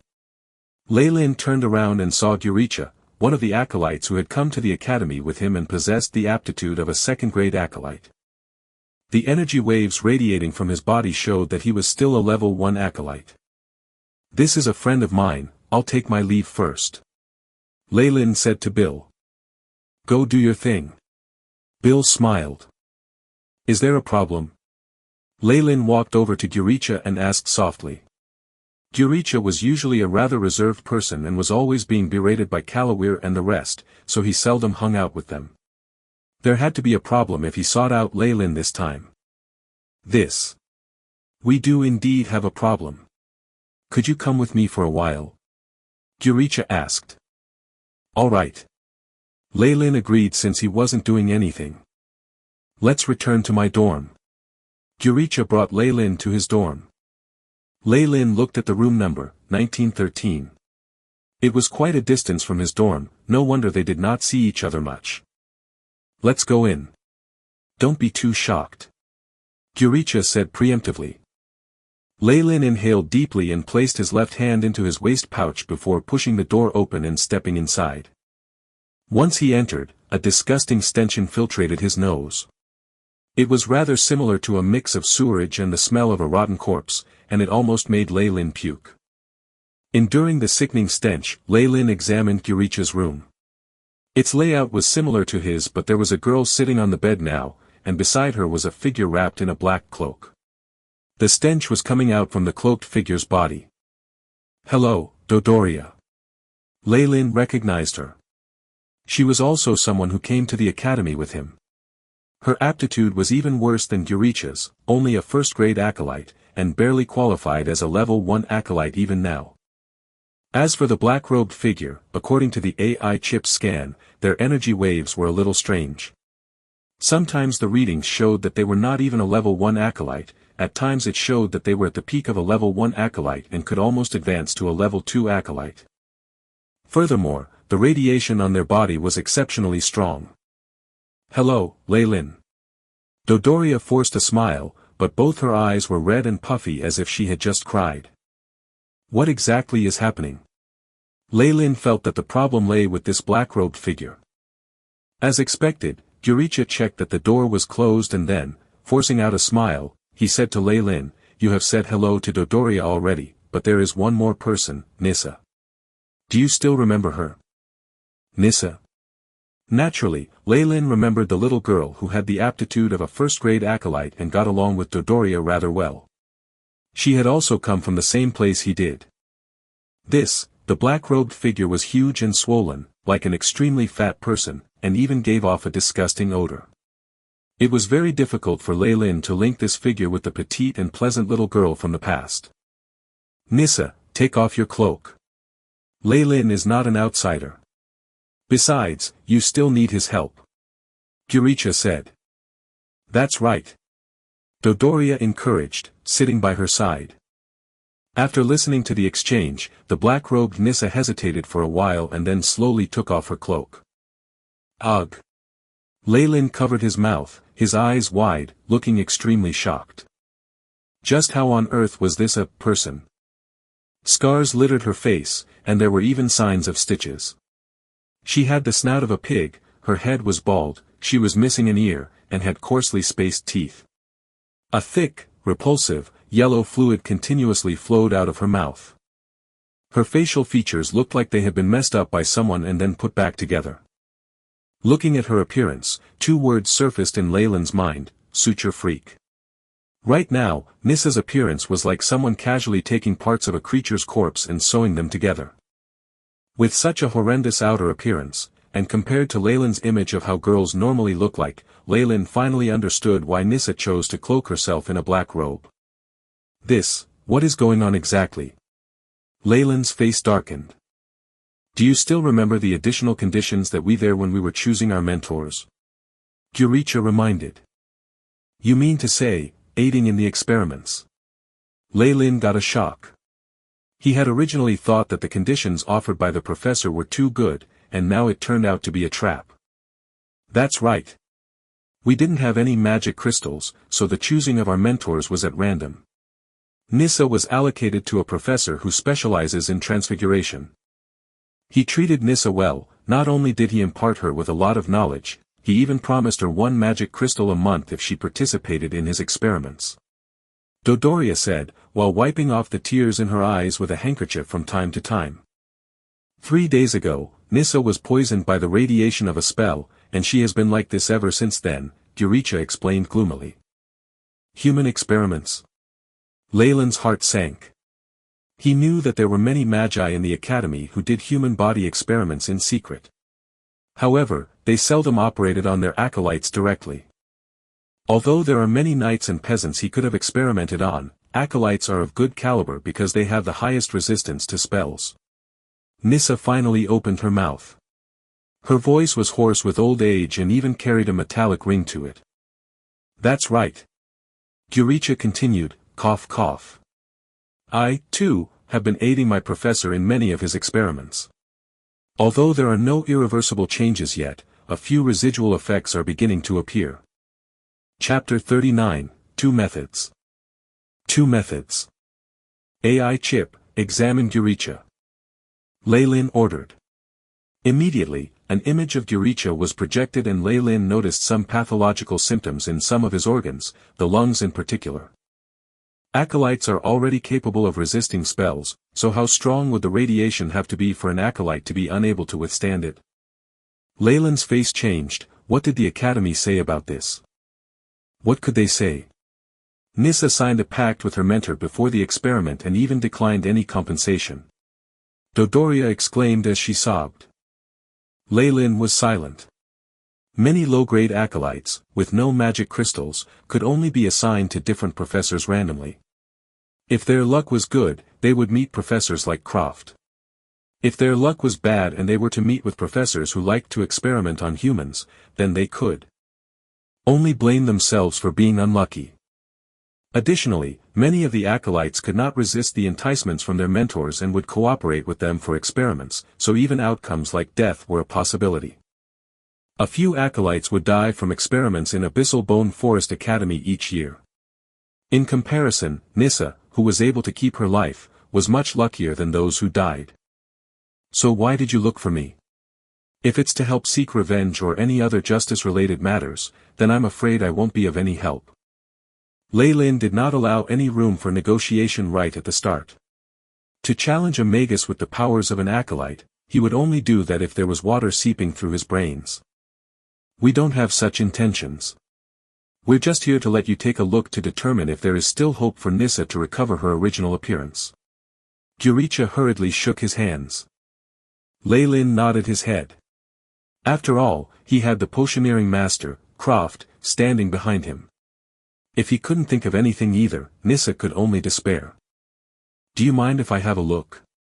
Leyland asked Nissa. I don't. Nissa's voice was extremely soft, almost inaudible.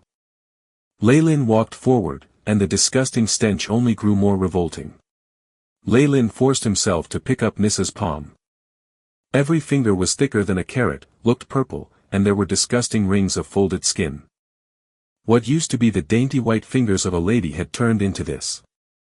Leyland believed that if he could not help Nissa, then she ought to mentally prepare herself.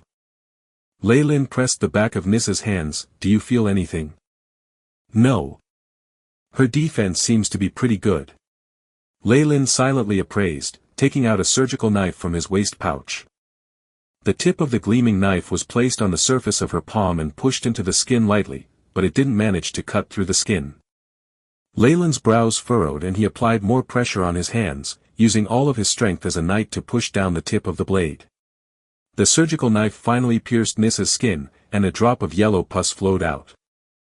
Leyland hurriedly took out a test tube and stored that drop of pus. After dabbing some hemostasis potion on it, the wound on Nissa's hand rapidly healed. 10 seconds later, there wasn't a single scar to be seen. What monstrous healing abilities! Leyland gasped inwardly but didn't dare say it aloud. Seeing Dodoria and Jersa, who were staring at him without moving, Leyland laughed. Kiadarmo, Zerato, with the incantation, a gust of wind suddenly swept into the room and formed a small whirlwind. Black mist rose unceasingly as it consolidated into a vague, humanoid shadow in front of Leyland. Jersa and Dodoria were startled, and even Nissa retreated several steps back. I never thought that he would already be at this level after only 1 year or so. Could there really be no way to remedy the difference between aptitudes? Jersa looked at Leyland, who was casting a spell, with a complex expression. Lei did not pay attention to Gyuricha in the slightest. Right now, his thoughts were all on the summon that was right in front of him. For you. Lei spoke in the Byron language and handed over the test tube containing the yellow fluid from Nissa over to the shadow. The shadow's eyes glowed red. As it did not have any hands, it directly bit the test tube with its mouth. Crunch. The test tube broke and the black shadow swallowed the yellow liquid into its stomach. Haha, when the yellow fluid entered its body, the black shadow seemed to destabilize. It roared loudly, and cold sweat formed on Leyland's forehead. Crin, Siddha mercy. As Leyland continued to chant, he took several dark green rocks from his pouch and tossed them towards the shadow. After about 3 to 4 minutes, the black shadow stopped rampaging and spoke to Leyland in several obscure words. Gyuricha and the others listened closely, but this language was very unfamiliar to them. It was definitely not the Byron language. Ever since the ancient times, many magi organizations have invented their own unique language for magic after many years, so to learn them all is just a pipe dream. The black shadow continued to howl, and then disappeared after one final roar. Looking at the disappearing black shadow, Leyland could not help but to heave a sigh of relief. How was it? Nissa asked. As it was her own problem, she was the most concerned about it. It's very difficult.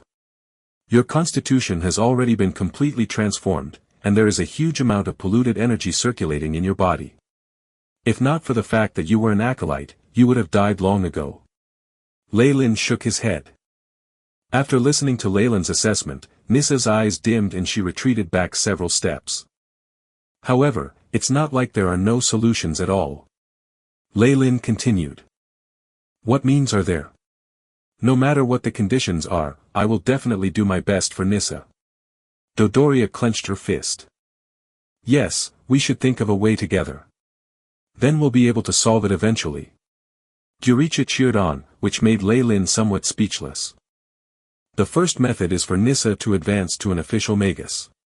Magi are able to use the constant radiation to change the way they look. As long as she spends the time, she will definitely be able to change back into her original appearance. Leyland said slowly. This kind of remodeling of the physique through radiation required fine-tuning from oneself. There was no room for other magi to help, there would be a huge backlash if they tried. An official Magus? I am only a level 1 acolyte right now. Nissa's eyes flashed for a brief instant, but it dulled almost immediately. That is too difficult, however, it is also an option. What other methods are there? Dodoria asked. There is only one more method I can think of, which is to use the harmonious aqua regia potion. It can cleanse Nissa's body of the pollutants, after which it would be much easier to remodel her appearance. Leyland introduced the second method. Harmonious aqua regia potion. Heavens! Isn't that a potion used by magi? One potion is worth at least 1,000 magic crystals. Gyuricha's eyes almost popped out from his sockets. That's right. The pollutant in Nissa's body is rather severe, only a Magus-level potion that can remove radiation will be useful. Leyland said definitively. These are the only 2 methods that I can think of, but I will also ask my mentor later. These 2 methods were the most optimal of the choices provided by the AI chip. Leyland believed that even Mentor Croft would not be able to come up with a better idea. An official Magus? 1,000 magic crystals. I will achieve it. Nissa's eyes filled with resolve as she clenched her fists. My sincere apologies for not being able to help. Please accept these potions, it will be able to reduce the pain that you feel during midnight. Leyland gave a small bow and took out a pink potion from his pouch. He could only do this much. How did you know about that? Nissa was clearly a little shocked. From the reactions given by your body, it seems like the energy particles react the most at midnight, which is also when you will feel the most pain. Leyland explained calmly. Nissa! Why haven't you told me this? Dodoria's eyes filled with anger once again. You have already done enough. Nissa replied. Take it. Leyland handed the potion over to Gyuricha and turned around, walking out of the dorm. The three people left in the room were as silent as the dead. What now? Jersa spoke first. An official Magus? This is simply out of reach for us because of our low aptitudes. The acquiring of magic crystals to buy a harmonious aqua regia potion is more realistic. Dodoria said. If the three of us were to pool our resources together, after borrowing some more from others, we would have. Dodoria did not even believe her own words. Acolytes would definitely spend any magic crystals they had on knowledge or items to increase their power. No one would simply throw them away. No. I wish to try breaking through to an official Magus. Nissa said slowly, her words filled with resolve. With the blessings of my mentor, this radioactive body's defense is much higher than an average person's. My spell resistance isn't too bad either. I should accept more missions and earn the resources I need to advance. I cannot hold the two of you back any longer. Nissa forced a smile, but it looked uglier than crying. Why? Why did it turn out like this? Dodoria cried. Jersa hurriedly embraced her. It seemed like these two had been a couple since long ago. Following the plots of the novels from my previous world, shouldn't I hurry and sell some potions to earn enough money to pay for Nissa's treatment? And at the same time, I ought to advance to a Magus and seek revenge for Nissa and the like. Leylin let his imagination run wild as he walked. A pity that this is the reality. Nissa and I can't even be considered friends, only strangers who have seen each other a few times. Giving her the painkiller potion earlier was already the limit, and that was seeing how we came from the same place. As for magic crystals, I don't even have enough to use for myself, so how could I take them out? One must always pay the price for their own actions. Leyland's gaze turned frosty as he left the dorm area. He would not do anything else for Nissa, and she would only depend on herself. After walking past the flower garden located beside the dorms, sniffing the aroma from the flowers, and basking in the sunlight radiating from the roof, Leyland's mood became much better. Walking to a long bench, Leyland sat down and looked at the acolytes walking past, his mind at peace. Coming out to bask in the sunlight occasionally is also a type of enjoyment, isn't it? A voice traveled over and a gray-robed youth sat beside Leyland. Jaden. Leyland's eyes opened wide. Beep. Jaden. Strength, 1.9, Agility, 2.7, Vitality, 3.1, Spiritual Force, 5.0. Level 2 Acolyte. Energy waves from a low-grade magic artifact have been detected from the target's body. Target is classified as dangerous. The AI chip scan of Jaden appeared in Leyland's mind. Jaden's spiritual force was the highest among the acolytes, and even his vitality had increased after the constant radiation. Normally, Magus would intentionally increase their vitality to prepare for future transformations of the body. Right now, Jaden's spiritual force was higher than Leyland's. He also carried a magic artifact, but no one knew of his battle experience. Calculate my chances of winning if I were to fight with Jaden. Simulation beginning. Success rate, 57.82%. The AI chip provided the data. Only a little over half. It seems like the might of a magic artifact is not little. Jaden is no pushover too. Chapter 40, A Word of Advice. A Word of Advice. After the AI chip scan, Leyland understood Jaden's strength a little more. Leyland was considered to have a considerable amount of battle experience amongst the level 2 acolytes. As long as his opponent did not have a magic artifact, he would have a very high chance of winning. Jaden had a magic artifact but was still slightly inferior to him. This meant that his battle strength was lower than Leyland's. Even though he had some battle experience, it was not much. Of course, these were only rough estimations from the AI chip. In reality, fighting has to be viewed from many aspects. Jaden, I haven't seen you in such a long time. Leyland greeted. Jaden naturally did not know that his stats had been found out by Leyland in just a second. He adjusted his robes and sat by Leyland's side. He revealed his pale, white face as he raised his head to meet the sunlight. I haven't basked in the sunlight for so long. Ever since I started following my mentor, my schedule has revolved around meditation, experiments, and my studies. Jaden stretched his body, looking contented. I heard that you are doing pretty well under Croft. Jaden said suddenly. It's alright, I'm basically just brewing potions and exchanging them for resources. Lei-Lin was extremely modest. However, you recently went on a mission with Kalawir, are you going to join that side? Jaden suddenly smiled, but a cold glint seemed to flash in his eyes. Lei-Lin was a little speechless.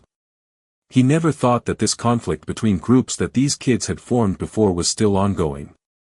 However, he had forgotten that he himself was only a boy of 14 years at this moment. We're all acquaintances, we just did a mission together since we met by coincidence. That's all. Although Lei-Lin was not afraid of Jaden, he still felt that it was better to avoid any trouble as much as possible. Jaden looked at Lei-Lin several times and the AI chip even informed Lei-Lin that his brain waves had been scanned several times. It seemed as though Jaden had actually used a spell to determine if he was speaking the truth. After some time, Jaden gave a radiant smile. I think highly of you. Intelligent. Prudent. Being with Kalawir and the others will only drag you down. Only by joining a higher circle of friends can you obtain more resources, glory, and even life. Jaden got up and continued in an indifferent tone, let me give you some advice, hurry up and leave the school. What? Could you clarify that? Lei-Lin's heart tightened as if had grasped something, and he hurriedly asked. However, Jaden only smiled, walking away without taking a single glance behind him. After Jaden's figure had completely disappeared, Lei-Lin sat back on the bench, a little lost for words.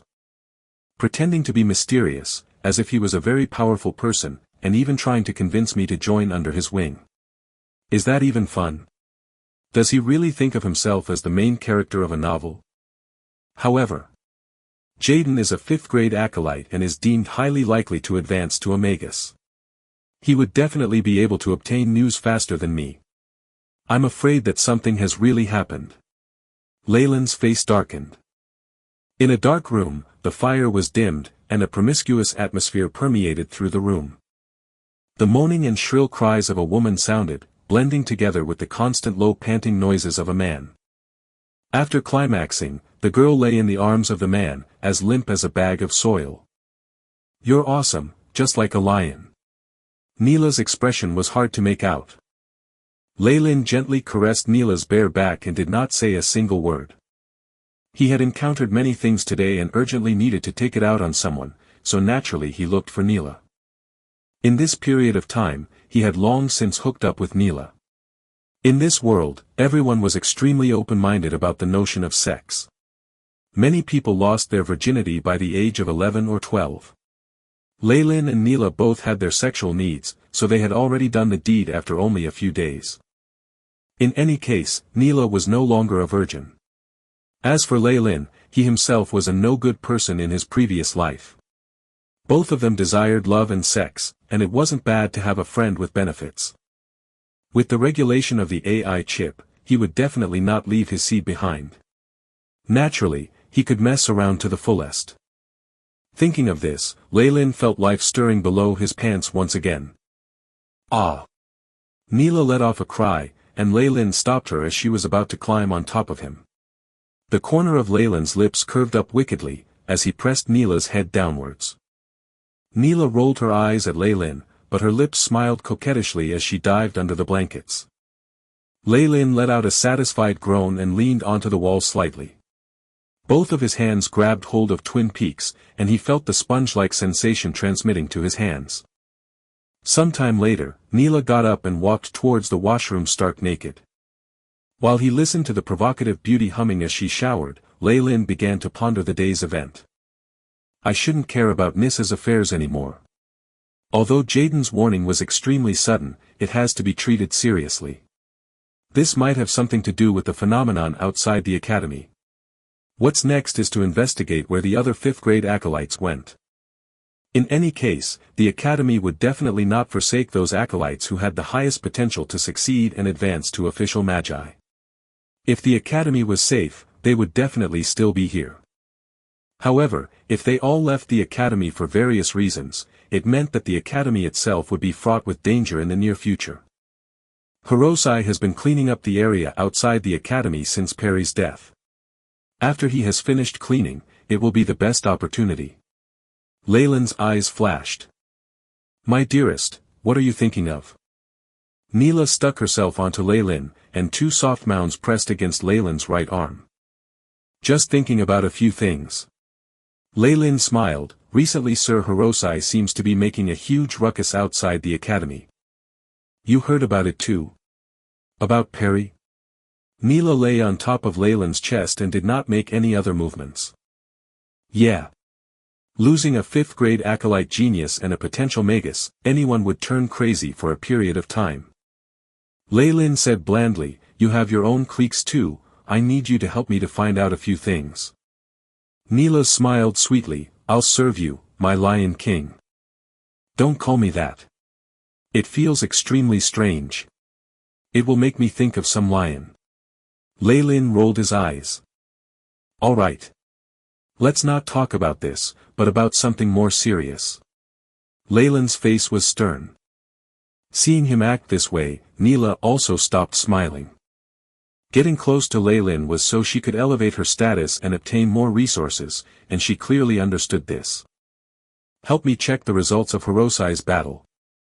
Also, find out if the academy's surroundings are completely safe now. Lastly, I want to know where all the 5th grade acolytes have gone recently. Leyland whispered into Neela's ears. I got it. Neela grabbed Leyland's head with both hands. Could it be that something big is going to happen? I hope that it is only my imagination. It was the morning of the second day after he had walked out from Neela's room. Leyland felt extremely refreshed and full of vigor. It seemed like his venting had indeed helped in curbing his emotional distress suitably. After thinking for a while, Leyland went for a shower and then headed towards Professor Croft. Croft happened to be brewing a kind of potion. Red-colored beetles were climbing around inside a test tube, occupying half of the space inside the test tube. It looked rather disgusting. You're here. Is something the matter?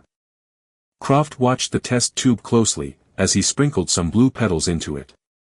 The red-colored beetles hurriedly gorged on those petals, after which they dissolved and turned into a green-colored liquid. A dozen seconds later, the test tube half filled with the red beetles turned into a green-colored potion. Your skills are really amazing. Leyland gasped. Ha! It's just practicing. Croft shook his head. You always look for me when you have a problem, so tell me what you want. It's like this. Your apprentice, haven't seen Senior Merlin, for some time now. Can I know where he has been? Leyland inhaled deeply. Merlin.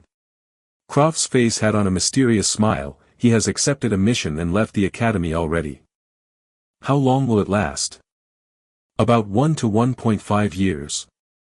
It's possible that it may take longer. Croft's tone became sterner, but there was a hint of gratification in it. One last question, was the mission suggested by the family supporting Senior Merlin? As a family that was able to rope in a genius potioneering acolyte from Abyssal Bone Forest Academy, their influence should be at the peak. After all, they had an intricate relationship with Abyssal Bone Forest Academy, so their news network might even be more efficient than Croft's. Yes. Croft answered definitively. You know, there are some things that were agreed on between the Academy and me, so I cannot say it directly.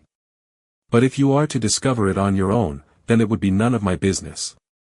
However, you don't need to be too worried. Your talent in potioneering is only secondary to Merlin's, and the Academy needs a talent like you too. Croft comforted him. Yes. Leyland smiled bitterly. It seemed like the Academy still chose to categorize by aptitude grades. Those talented individuals like Jaden and Merlin who were also 5th grade acolytes had all been given ample time to retreat. But when it came to him, the treatment he received was much inferior. Up until now, he had only received a few obscure hints from his mentor. As for those whose aptitudes were even worse, they probably wouldn't know what happened even after they were dead. Although Leyland did not understand too well either, there was one thing that he was certain of. The Academy was no longer a safe place to stay. Once again, Leylin was determined to leave, so, may I also take up a dispatch mission? You may. Go to the counter of the mission area and clarify your intentions. They will be able to understand since your aptitude isn't too bad and your talent in potioneering is even more outstanding. Croft nodded his head. Thank you, sir. Leylin hurriedly bowed. Allowing acolytes to leave was an extremely good thing for them. After all, he did not want to stay in a potential battlefield. Afterwards, Leylin assisted Croft in a few more research experiments in potioneering and also took the opportunity to seek answers for Nissa's problem. Unfortunately, Croft did not have any good methods either. After bidding farewell to his mentor, Leylin walked outside. There is only a small family behind Bicky. As for Kalawir and the others, they aren't fifth-grade acolytes, so they will most likely not receive the news. I'm afraid I will have to drop a few hints for them. As to whether they will understand the message or not, it all depends on their luck. In the lavish second-level dining hall, the gorgeous crystal light sparkled dazzlingly, as numerous musicians performed. Listening to music while tasting delicacies, it was indeed a very enjoyable thing to do. Furthermore, the food here was all prepared with the utmost care. Not only could they increase one's stats, they could also speed up the meditation process. As such, they have always been welcomed by acolytes and magi alike. However, there were very few customers here today. Most of their faces were gloomy, and the sight was rather unappetizing. Leylin sat on a goose-feathered coach and pushed a steaming mug towards Neela. This is hot cocoa, with some ground black pearls inside it as well. It has also a certain beneficial effect towards meditation. Won't you try it? Neela, who was sitting opposite him, smiled bitterly. If it was before, I would still be extremely excited. But now. Chapter 41, Making Purchases. Making purchases. Leylin did not feel the slightest bit odd. Despite any pretenses, the atmosphere in the academy was very different with such a huge war imminent. Besides, a large number of talented Magus acolytes going missing would definitely rouse the attention of others as well. Moreover, the academy didn't seem to want to hide this news. After all, they would still be relying on the official magi for the upcoming battle, and these acolytes would not be of much help at all. Those that were left behind would definitely be those with the lowest aptitude and levels, only there to be used as cannon fodder. Mentor Hirosai has already cleared out the area around the school of beastmen and any creatures who would pose a problem. They have been all reduced to skeletons by spells, especially the beastmen, and their souls have been trapped in their bodies to suffer for eternity. Leylin gave a slight nod of his head. It seems like the vicinity of the academy was safe for the moment. How about the other Magus potentials? Very troublesome. According to the news that my other sisters have gathered, many of the acolytes with high aptitudes, including Chester and Sherpa, have all left the academy for various reasons. I'm afraid that it won't be much longer before this news spreads. What did you find out? My senior, Merlin, already left a few months ago. Furthermore, I, too, will take on a mission and leave soon. Leylin blandly spoke of the news he had gathered, and this made Neela's face turn even paler. What about you? What are your plans?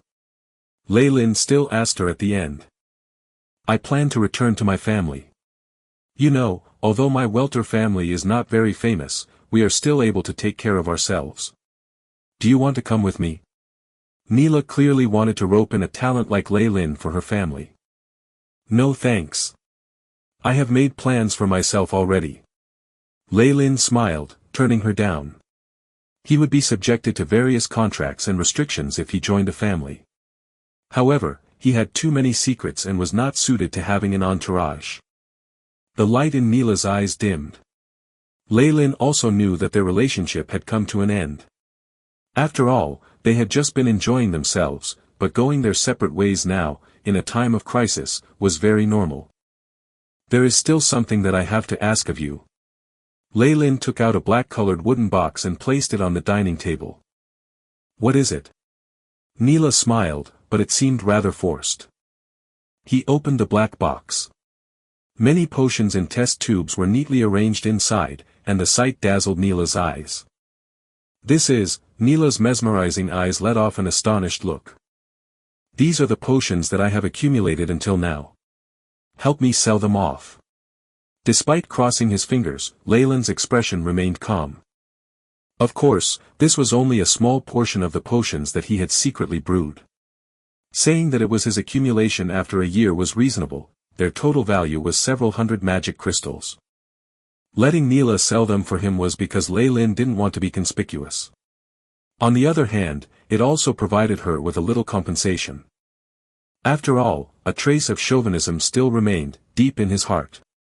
Breaking up would require him to give some form of compensation at least, and letting Neela be the middleman gave her a chance to earn some profits. No problem. Right now, the values of the various ingredients and spell models have fallen sharply, while potions and low-grade magic artifacts have drastically risen in price. Neela's eyes flashed. This was a normal occurrence. Spell models and other materials would definitely decrease in price whenever war was imminent, as they could not be used to improve one's practical strength immediately. As for the other items that are able to raise one's battle strength, they would be in high demand. After selling these potions, just give me 300 magic crystals for them. Leyland sipped the hot cocoa which had been resting on the table. Neela's expression was a little complicated. Of course it's possible. In fact, my family could just buy them all. Do you have more? I can let my family know and give you a fair deal. These are all the potions I have accumulated in the past year. You should know, I still need to rely on selling potions to obtain resources. If not for the market doing well right now, I wouldn't let them all go in one breath like I am doing now. Leyland's expression seemed extremely earnest. All right. I will do my best to help you. Neela understood.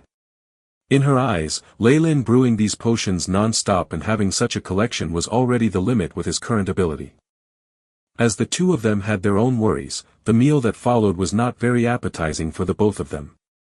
After the meal, Neela hurriedly bade farewell to Leyland.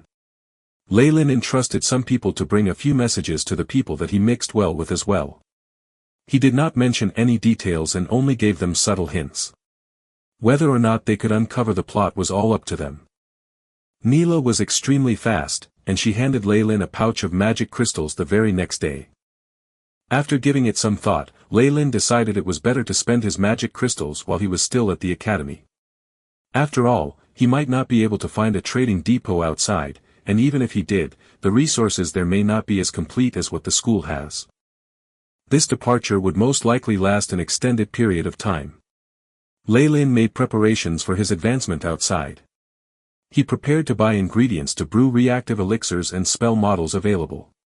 As for any knowledge that a level 3 acolyte might require, it had been stored in the AI chip since long ago. However, the knowledge provided by the professors stopped there. As for the advancement to an official Magus and the basic information for a level 1 Magus, the knowledge was heavily guarded by the academy. Only level 3 acolytes who have signed a contract with them would have the right to access them. Leyland headed to the spell models shop first. What do you want? The attitude of the old lady behind the counter was even more vehement now. However, Leyland's good mood didn't waver. He already knew that those level 3 acolytes had failed in advancing to an official Magus and they had signed a contract with the school to stay behind and provide basic services. Due to the restrictions in the contract, they could not run even if they wanted to. With the impending battle and the collateral damage that would be inflicted upon them, it would be weird if they had a good attitude. Apart from Umbra's hand, I want all of the basic spell models for the shadow and dark elements. Leyland put on a very magnanimous air. The old lady behind the counter looked at Leyland in surprise. After all, such a wealthy level 2 acolyte like him was rarely seen. There is a total of 13, for 130 magic crystals. I also want the basic transfiguration spell model. That'll be 140 magic crystals then. The voice of the old lady sounded from behind the counter. Leyland nodded his head and poured a bag of magic crystals out onto the counter. The lady counted them and put them away, after which she carried 14 spell books over. Each of them was as heavy as a brick, and they stacked up to almost Leyland's height. It seems like I should buy some horses as well. Lei Lin hired a few servants and got them to bring the spell model books back into his room, and then he returned to the trading area. At this moment, the trading area was one of the few places that were still bustling with people. The number of acolytes who came here had also increased. Many premium goods had been put up for sale, attracting the attention of numerous acolytes. It seems like even the acolytes have noticed. Lei Lin mulled. It was similar to how, in the forest, a small number of animals would sense danger and take flight before a huge disaster befell them, but other animals would naturally follow when they saw the animals leaving, even if they did not sense any danger. However, there are still no magic artifacts here. Lei Lin felt a little depressed. He had always wanted to own a magic artifact, but they were just too rare. Moreover, the prices were sky high, and they would end up in the hands of a Magus every time they appeared. On the occasion that the Magi were dissatisfied with the magic artifact, the level 3 acolytes would all madly rush forward to grab it. Lei Lin simply didn't stand a chance. Magic artifact creation requires alchemy and enchanting, and it's such a profound subject. I don't even have enough time to focus on my potioneering studies now. Lei Lin laughed bitterly. Even the AI chip had a limit to its processing. According to Lei Lin's previous experience, only when his soul continuously advanced, would the AI chip's level increase. When I become a level 3 acolyte, if I don't have any other means, I will dabble in enchanting and see if I can create my own magic artifact. These stalls that had no magic artifacts did not attract Lei Lin in the slightest bit. However, there were still some unusual happenings. For example, the stalls that were selling potions were filled with people, and the sale of bows, arrows, and leather armor was also great. But as for the stalls that sold ingredients, they were rarely frequented. He walked to Wux's store, which he was familiar with. Right now, it was crowded with acolytes, and they bought any potions that they saw, in a very forthright manner. Wux was so busy that he was sweating, and had even employed a few acolytes to help him. Such a scene was definitely not common in the past. Lei Lin looked around. The potions on the shelves sold very quickly, many empty shelves were labeled as sold out. Wux's eyes shone when he saw Lei Lin. He called an acolyte to fill his position, and especially went to receive Lei Lin. "Hey! My dear Lei Lin, I heard the cries of a skylark today, and I know you will definitely bring good news. So, how many potions? I can give you 10% more than usual." Wux greeted Lei Lin cordially and looked at Lei Lin as if he was looking at a magic crystal. "My apologies." Lei Lin waved his hands. "I've been busy with missions, so I haven't been brewing much recently." "This is indeed a tragic piece of news." Wux sighed. "You don't know how good the market is these days." All right.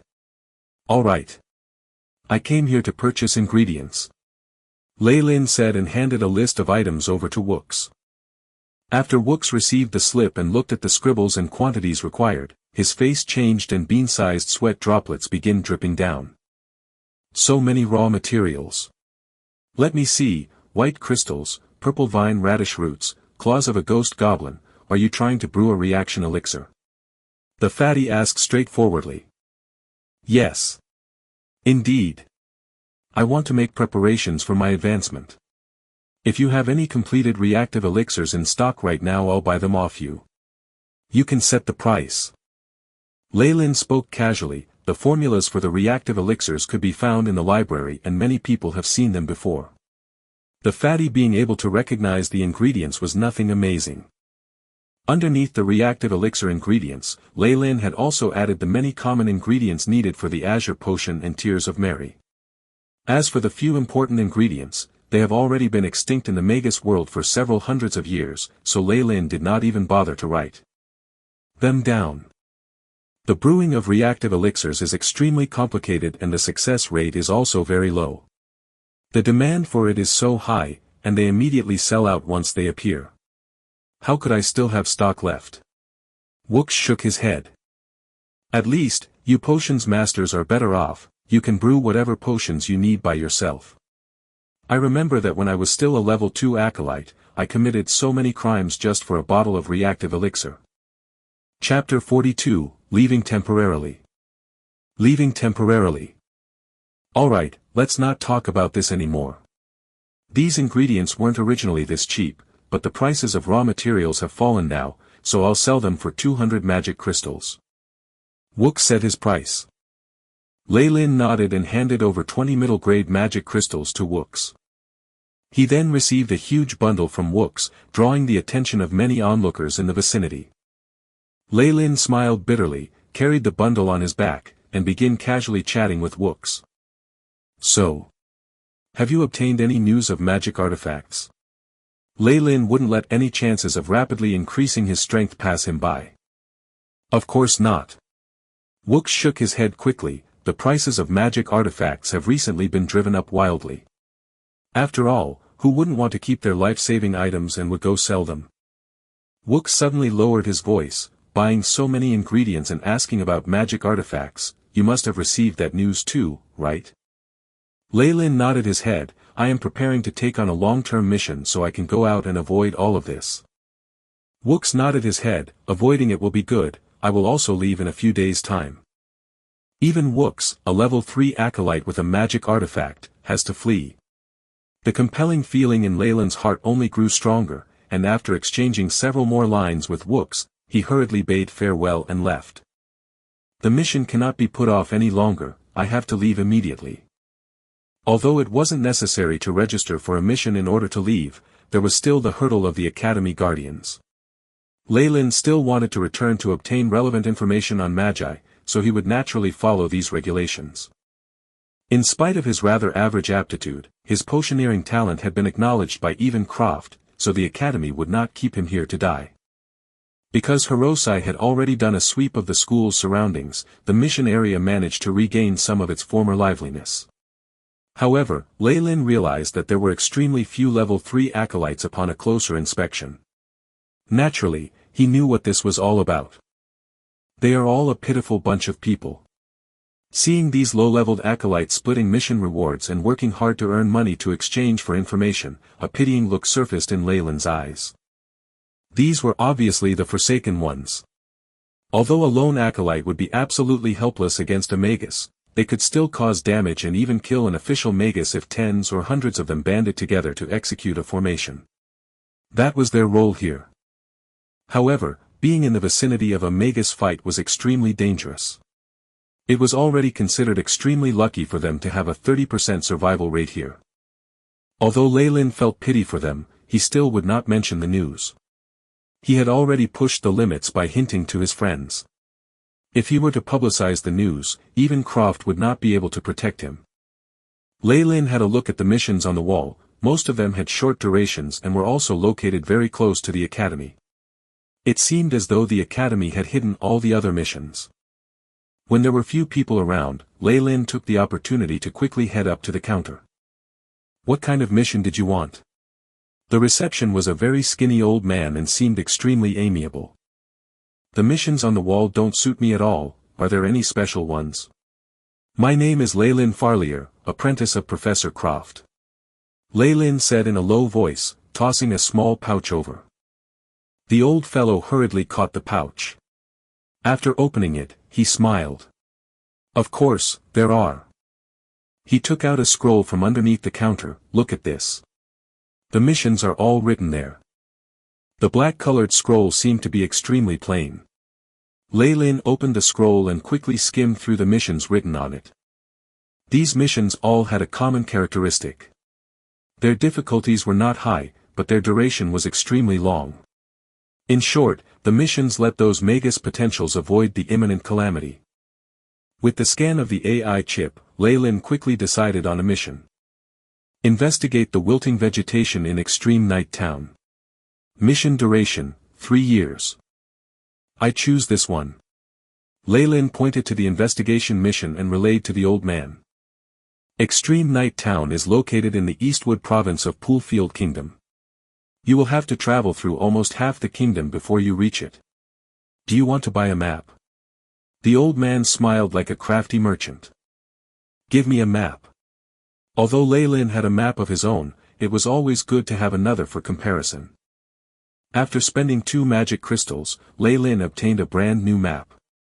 Not only were the various provinces of the Poolfield Kingdom highlighted on it, there was even a red line to mark his journey. According to the map, Extreme Night Town is on the eastmost side of Poolfield Kingdom, where the boundary is, and is very far from the academy. But the good thing is that it was near one of the Magi assembly points mentioned in the information Bicky sent, which would make acquiring information and news convenient. This was also why Leylin chose this mission. This is your exit pass. The old man handed a red metal card to him. Don't lose it, it's irreplaceable. It seems like the academy has been very strict in governing any entries and exits lately. Leylin thought this inwardly, but he did not say anything aloud as he took the metal card. After walking out of the mission area, Leylin went to bid farewell to Croft, Bicky, and his other friends. After all, he did not know how long he would be out for. Some things still had to be settled first. Having received Leylin's hint, Bicky was already preparing to return home. As for Kalawir and the others, however, their complexions were rather bad. They had come from Chernobyl Islands and with no place to return to, Leylin could only pay them lip service and console them. Pushing his room's door open and seeing the familiar setup, Leylin suddenly felt a little regretful. I wonder when I'll be able to return back here.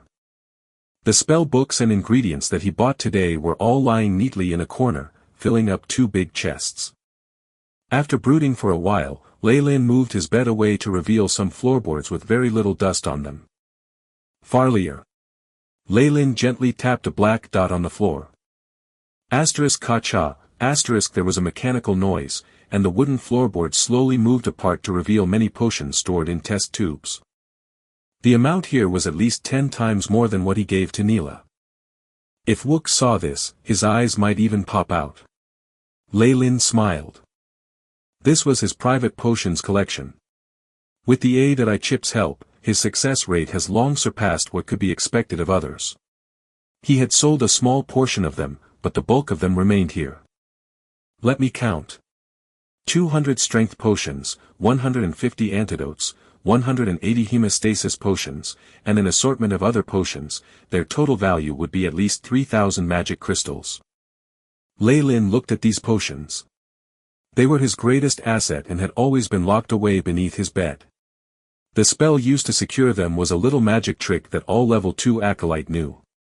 Apart from the owner using their spiritual force to open it, any means of forcing it open would only cause the items locked inside to self-destruct.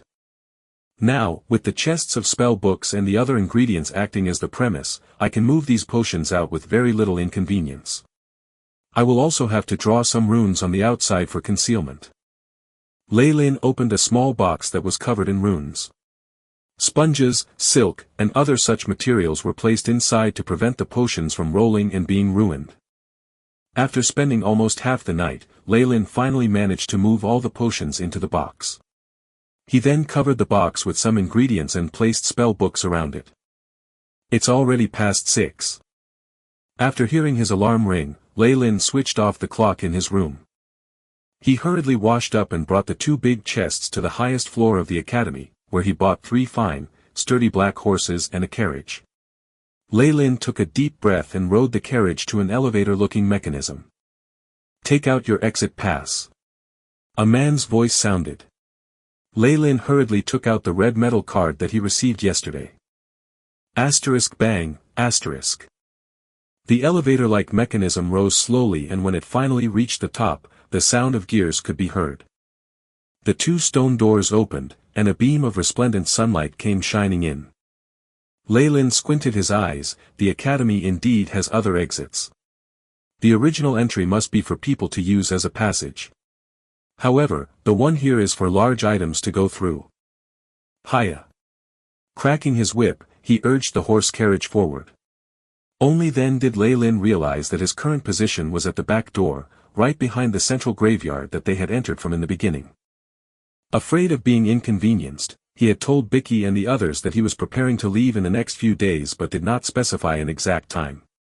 Hence, his departure was a quiet one. Leylin gave the academy one last glance and then began his journey. All right. Why does my luggage make it seem like I'm escaping from something, not the appearance of someone who is carrying out a mission? Lei Lin could not help but smile bitterly as he looked at the horse carriage he was driving and the heavy chests behind him. AI chip. Bring out the map. At Lei Lin's command, a map came into view. It was more detailed than the one he had gotten from the old man yesterday and had a route carefully marked out. Based on the map that I obtained yesterday, compute the most optimal way to travel. Requirements: convenient and safe. Also, it has to approach as many Magi assembly points as possible. Heeding Lei Lin's voice, a red line showing the route surfaced on the map. It was a little different than the one he got from the old man. There were several more bends and they were all in the vicinity of Magi gathering places. Let's go. Lei Lin followed the route that was given to him by the AI chip and drove the horse carriage forward. AI chip. Increase the detection area to the fullest. Because it was an individual trip, Lei Lin did not dare to lower his guard at the slightest. Mission establishing, beginning detection. The AI chip loyally carried out its duties, and a 3D image of the vicinity was constantly projected in front of Lei Lin. The danger is the smallest when it is very close to the academy or very far away. The middle section is the most dangerous part of the journey. Recently, the Magi protecting the academy had been cleaning up the area, but they were too lazy to pursue the enemies, so it was likely that only the middle section would be littered with danger. However, Lei Lin could only take a gamble. Hirosai had also given them a lesson earlier, so he hoped that his journey would have more smooth sailing. After all, he might not be able to leave even if he wanted to, given enough time. The horse carriage rapidly dashed on the road and the bird cries on either side of the road decreased from before. As they got further from the academy, Lei Lin became more intenser. Beep. Warning. Warning. A high-energy living organism has been detected ahead. The AI chip's voice sounded, and a red object was projected onto the screen. There were huge branches constantly spread across the area, with many red spots of lights also floating above it. This image? It's a tree. Lei Lin placed his hand into his waist pouch and reduced the speed of the carriage. Chapter 43, Giant Tree Demon. Giant Tree Demon. With the horse carriage drawing nearer, the approaching scene entered Lei Lin's sight. In the middle of the road, there stood a huge ancient tree. Its green branches seemed to extend endlessly in all directions, forming a very large canopy with numerous vines hanging down. On the enormous trunk, there were a pair of eyes and a mouth, and it looked like a human face. However, it had green eyes. Surrounding the tree were a few winged creatures that were continuously flying around. Their skin was green and they were shaped like a human. They were also stark naked. Giant Tree Demon. Lei Lin exclaimed. He laughed bitterly. Didn't the academy clean up the area around the school already? Why is there still such a big fellow here? An acolyte of Abyssal Bone Forest Academy? The huge tree spoke, and the winged creatures growing on its back also turned their eyes to him. I am merely a lowly acolyte who is preparing to leave. May I ask if you might give way for passage? I can pay a price for it. Lei Lin made a last attempt. Only death awaits any living organisms who try to make any futile attempts to leave. The giant tree let off a reverberating noise that even made Lei Lin's ear hurt. At the same time, a green vine was slowly lowered, and hanging from it was a human corpse. Its whole body was withered, and it was wearing the grey robes of an Abyssal Bone Forest Academy acolyte. Big brother. Stay behind and play with us. At this moment, a little sprite that had been flitting around the giant tree demon flew over. To Lei Lin, it sounded like the very pleasant voice of a girl's, the sound of her voice intoxicating him. It was as if this voice belonged to his most important person in this world. Gradually, Lei Lin began to feel that staying here might not be such a bad idea. Warning! Warning! The host is affected by a demonic charm. The AI chip's voice prompted him, bringing Lei Lin out of his hallucination. They actually charmed me. Anger colored Lei Lin's face. AI chip. What were the scan results? Sugar Giant Tree Demon. Strength, 5, Agility, 0.5, Vitality, 9.8, Spiritual Force, 3.5. Skills, Leech, Vines, Green Tree Sprite. Strength, 0.9, Agility, 2.5, Vitality, 1.5, Spiritual Force, 3.1 Skills, Charming on Living Creatures. Rumors have it that the Green Tree Sprite and the Giant Tree Demon have a mutual relationship.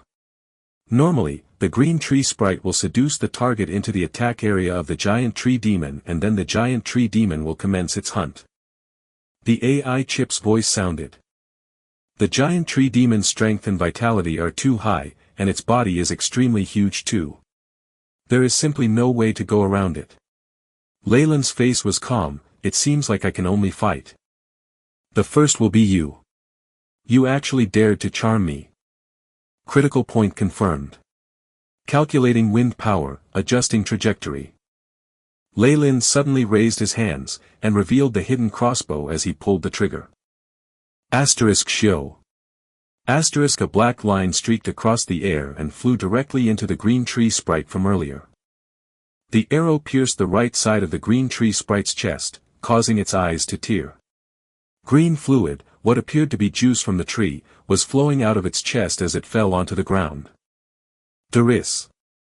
That human actually killed Sister Doris. The enraged and shocked voices of the other Green Tree Sprites came from the treetops. You actually dared to kill my daughter. The Giant Tree Demon let out a furious roar, its huge vines racing towards Leyland. Hiya. Leyland moved the horse carriage backward, avoiding the vines. According to the AI chip's calculations, the Giant Tree Demon's vine's greatest attack range is only 20 meters. Its movements are also extremely slow, which is its greatest weakness. Leyland drew his cross blade and steadied the carriage before getting off. I only asked to leave, but since you refuse to listen when talked to nicely, it seems like a fight is the only means of resolving this. You actually killed my lovely Doris. I'm going to turn you into a shriveled corpse and hang you on my body for 100 years. The Giant Tree Demon's roots emerged from the ground and stood up like a human before chasing Leyland. At this speed? Are you kidding? Leyland laughed loudly and dodged as he clashed with the Giant Tree Demon. A dark green tree shadow whipped at Leyland, but he dodged by rolling away, easily evading the attack. Asterisk paw. Asterisk the green vine was like a whip, and it smashed a very huge hole into the ground. Leyland slashed with the cross blade and chopped at the vines.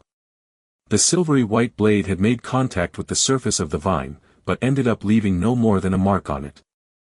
Leyland felt a huge force coming towards him, and a few black shadows appeared behind him. An attack has appeared from behind. The most optimal way is to turn right for 50 degrees and jump right. The AI chip's voice sounded. Leyland deflected a vine and turned to his right and jumped immediately, avoiding the sneak attack from the black shadow behind him. Great Father. We will help you. Roughly 7 to 8 green tree sprites swooped down, and they even carried small bows in their hands that looked like toys. However, when Leyland saw the dark green liquid on the arrowhead, his expression changed. There's poison. He withdrew a purple potion from his waist pouch and viciously flung it at the green tree sprites. Asterisk ping pong. Asterisk the test tube broke, and a gust of purple misty smoke rose, turning into the shape of a harpy. The harpy opened its mouth and let out an ear-piercing scream. The Howling Witch Potion. I spent 20 magic crystals on it. Leyland covered both of his ears. Although he had made preparations ahead of time, he still felt uneasy. As for the green tree sprites, they had all fallen to the ground long ago. Using potions to mimic the effects of a magic spell was the normal fighting technique used by a potions master. With Leyland's current abilities, he could not brew the Howling Witch Potion yet, so this potion had been bought from Croft instead. Not only were these potions extremely expensive, they only had a one-time use, which made Leyland's heart ache. Taking advantage of the fact that the Giant Tree Demon and Green Tree Sprites were still under the effects of the Howling Witch Potion, Leyland hurriedly stepped forward and lunged at them with the cross blade. A few Green Tree Sprites were easily cut into two just like this. The eardrums of these Green Tree Sprites are extremely strange and they are more sensitive towards sound waves. However, the Howling Witch Potion was obviously their bane. Leyland's eyes flashed, and he stomped on a few more of the green tree sprites who were lying on the ground until they were dead. Oh. No. Julie, Delia. The vitality of the giant tree demon was extremely high and it quickly recovered from the shock caused by the howling witch potion. Looking at Leyland torturing its daughters to death, it could not help but howl loudly. More of the vines came snaking over, and the remaining green tree sprites were carefully moved and kept amongst the crown of the tree. That human spells are extremely evil, don't come out. The huge tree's voice buzzed. A good chance. Leyland's eyes flashed, and he hurriedly chanted an incantation. Acidic aqua shot. A green-colored sphere appeared, and with Leyland's control, it avoided the vines and hit the left eye of the giant tree demon perfectly.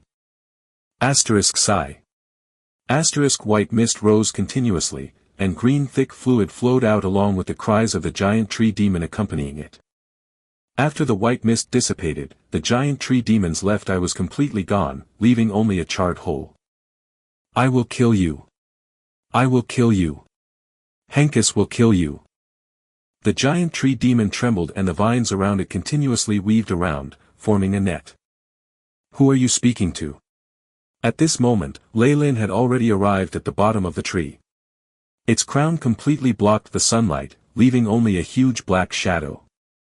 While the giant tree demon was howling, Leyland had already reached the trunk of the tree. Go and die. The giant tree demon roared, and countless vines interweaved, forming a huge green palm, making a grab at Leyland. Goodbye.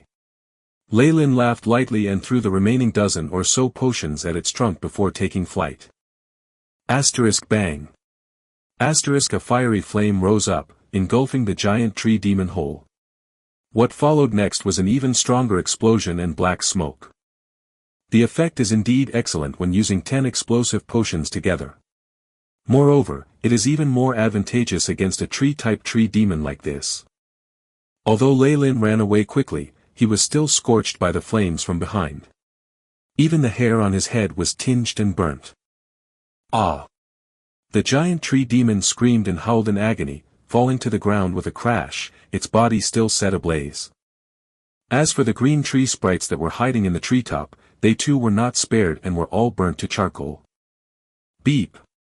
The target has lost all signs of life. The AI chip's voice sounded. Leyland nodded his head and returned to driving the horse carriage, going around the giant tree demon's body.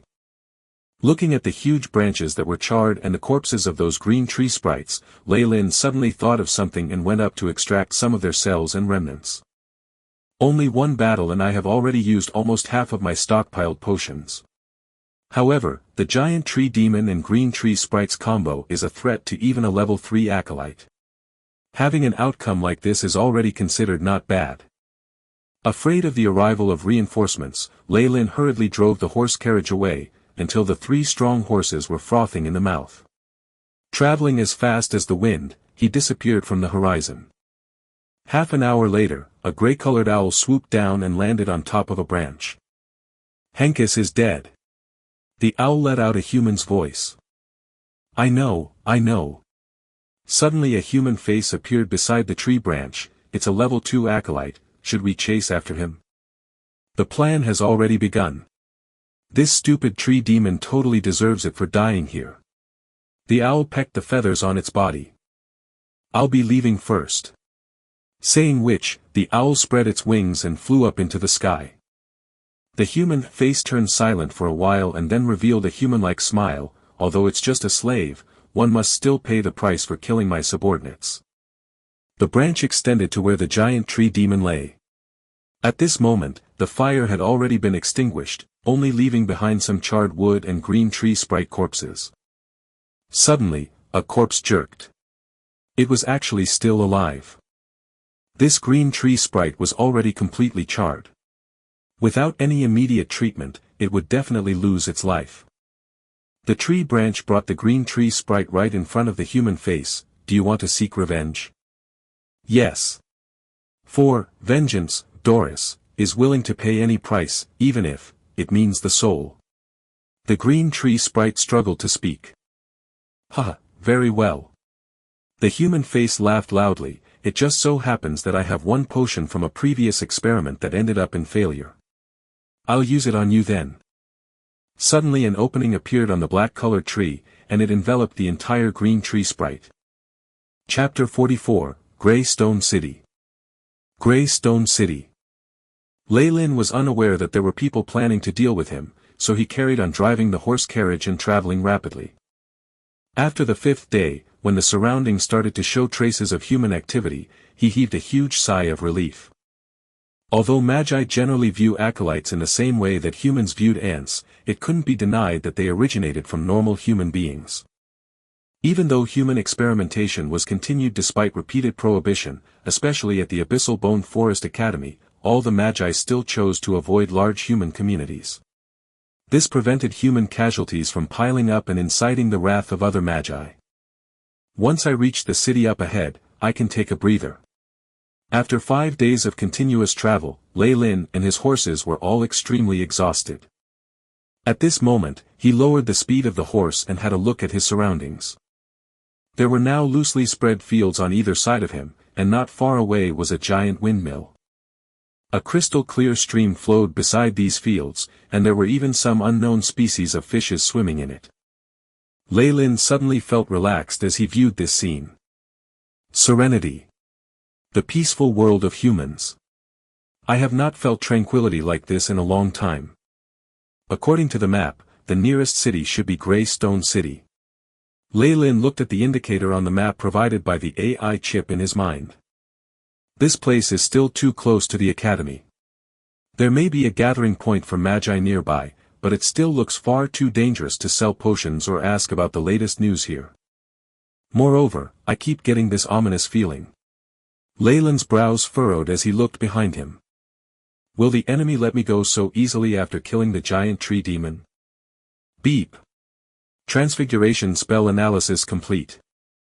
The AI chip's voice sounded in his mind at that moment. That's great.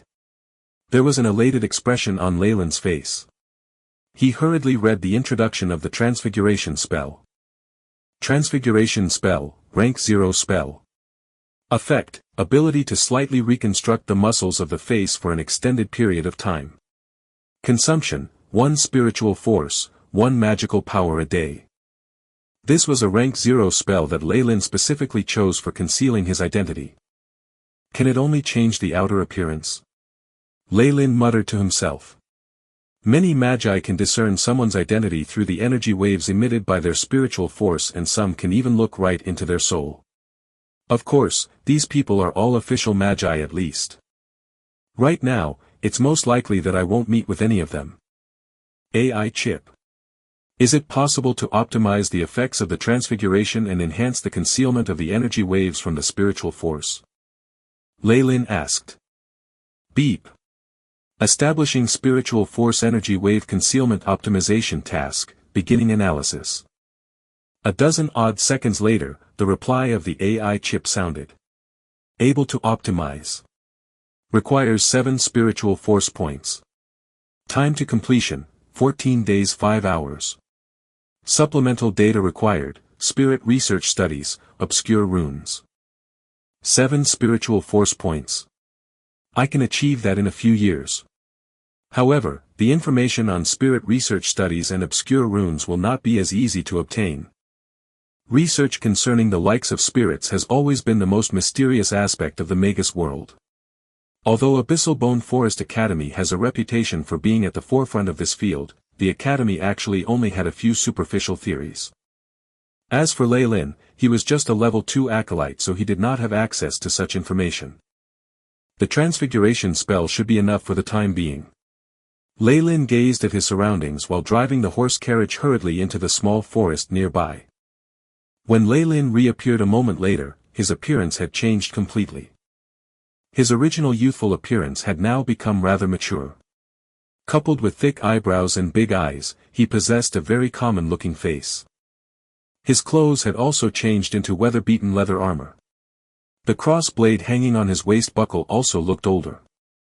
Lei Lin originally had a tall stature and looked well-fed. His body was already that of the typical adult before the change. Looking at him now, he seemed like a skinny yet experienced soldier. Leyland walked to the side of the stream to get a glimpse of his reflection. Not bad. Even my voice changed and I can modulate its pitch too. His voice gradually became coarser, a drastic change from the soft, immature, and youthful one from before. I will temporarily enter the city in this disguise. Leyland nodded his head and took out a leather bag. In it was some white powder. The scent-removing powder of the subterranean blindworm, just 1 gram can rid any living organism of their scent completely. Leyland said softly. This should be the ultimate disguise method in the mortal world. My appearance and scent have already changed, so it won't be easy to find me through regular means. But as for the spiritual force energy waves, I can't do anything about them. Leyland looked through the horse carriage again. He then threw away any unnecessary items, only keeping the chest filled with potions and spell books. He also tied the chest filled with ingredients onto one of the 2 horses. Let's go. Approaching the last horse, which did not carry any burden, Leyland undid its reins and whipped it. Woo! The black horse whinnied, then ran in a random direction. Subsequently, Leyland went back to the horse carriage and sprinkled a kind of red powder all over it.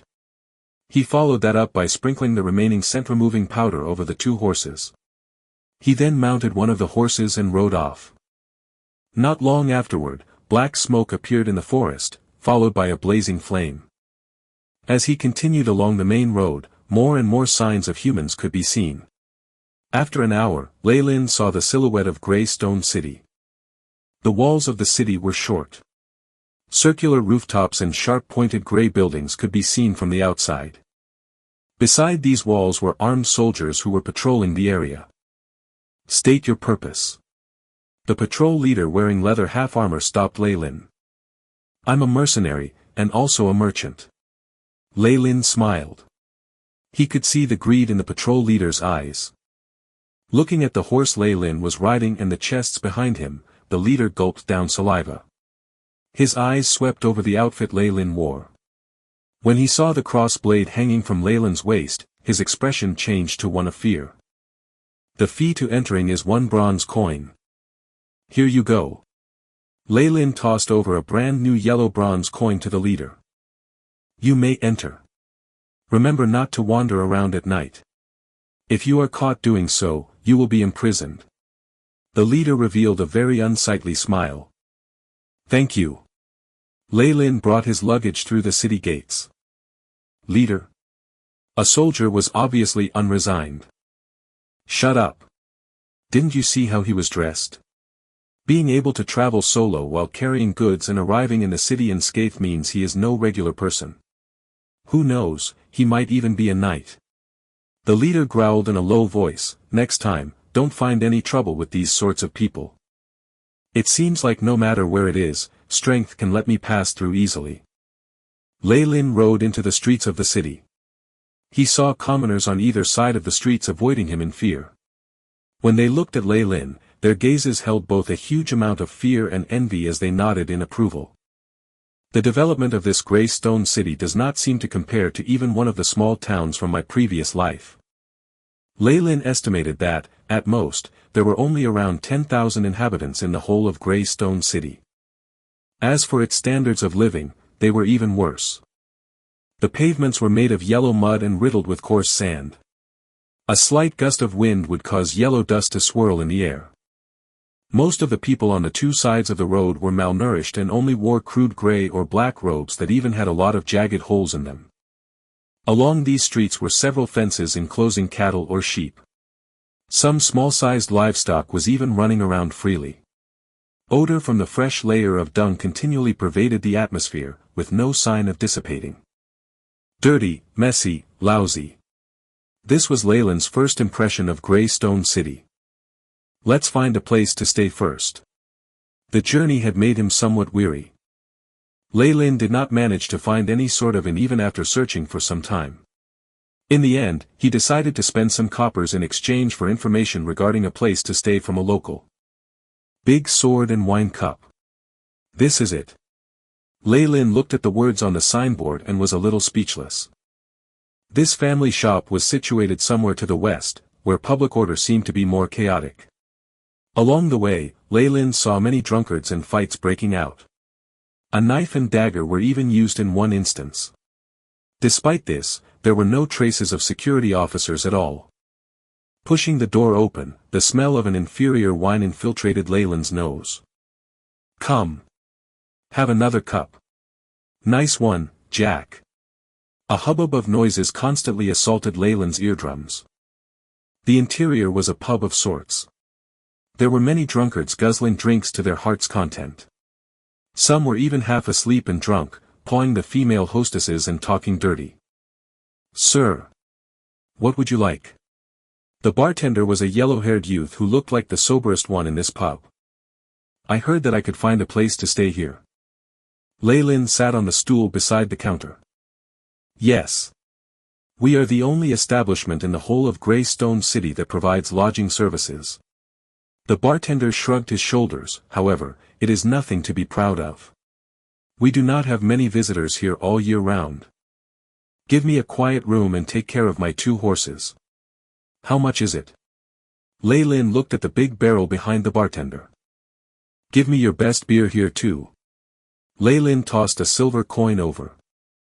"Pleased to be at your service." Very soon, the bartender brought a cup with a handle to the table, honey butter liquor. "Our best liquor here." Leyland sipped the liquor while listening to the bartender's introduction. In reality, many magi did not like liquor since it could dull the senses. They preferred drinks that could raise their vigor. Leyland did not drink often either. However, his curiosity was piqued, so he wanted a taste.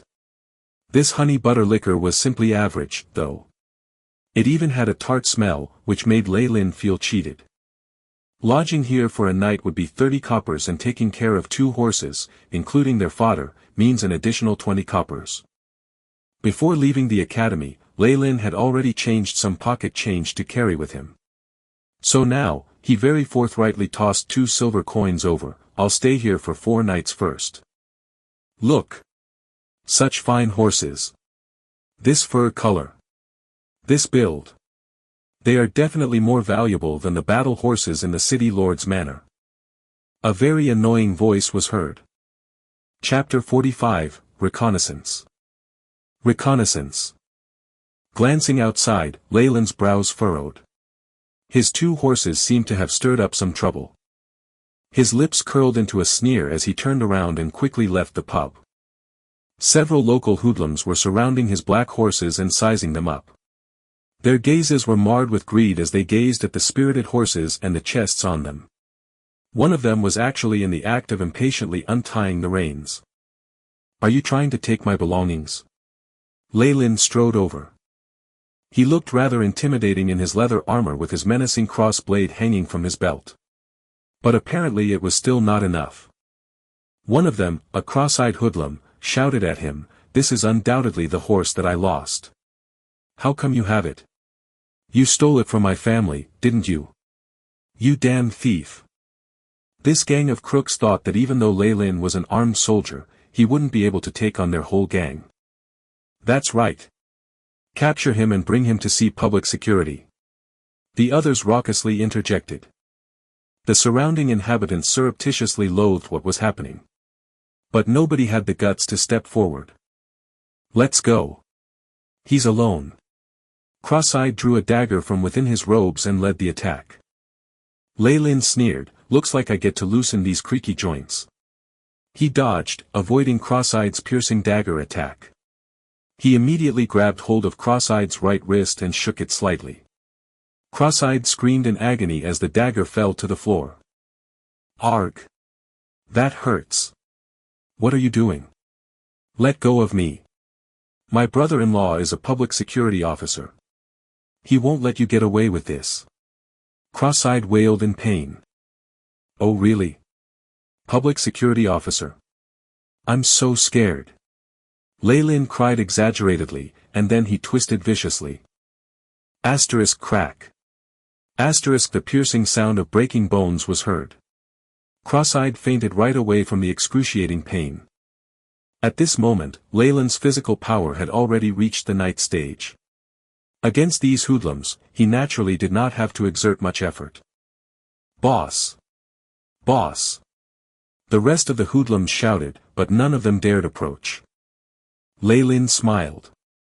He turned into a black shadow and dove right in their midst. Asterisk bang. Crack. Arg. Asterisk. The pitiful cries of the hoodlums and the gut-wrenching sound of bones being crushed could be heard continuously. Lei Lin was like a black gust of wind. In a few moves, he knocked them all onto the ground, each one sporting a broken arm or a broken leg. Lei Lin smiled amiably at them and walked towards the spot that Cross-Eyed had fainted at. He raised his foot and stomped viciously on the boss's right leg. Arg!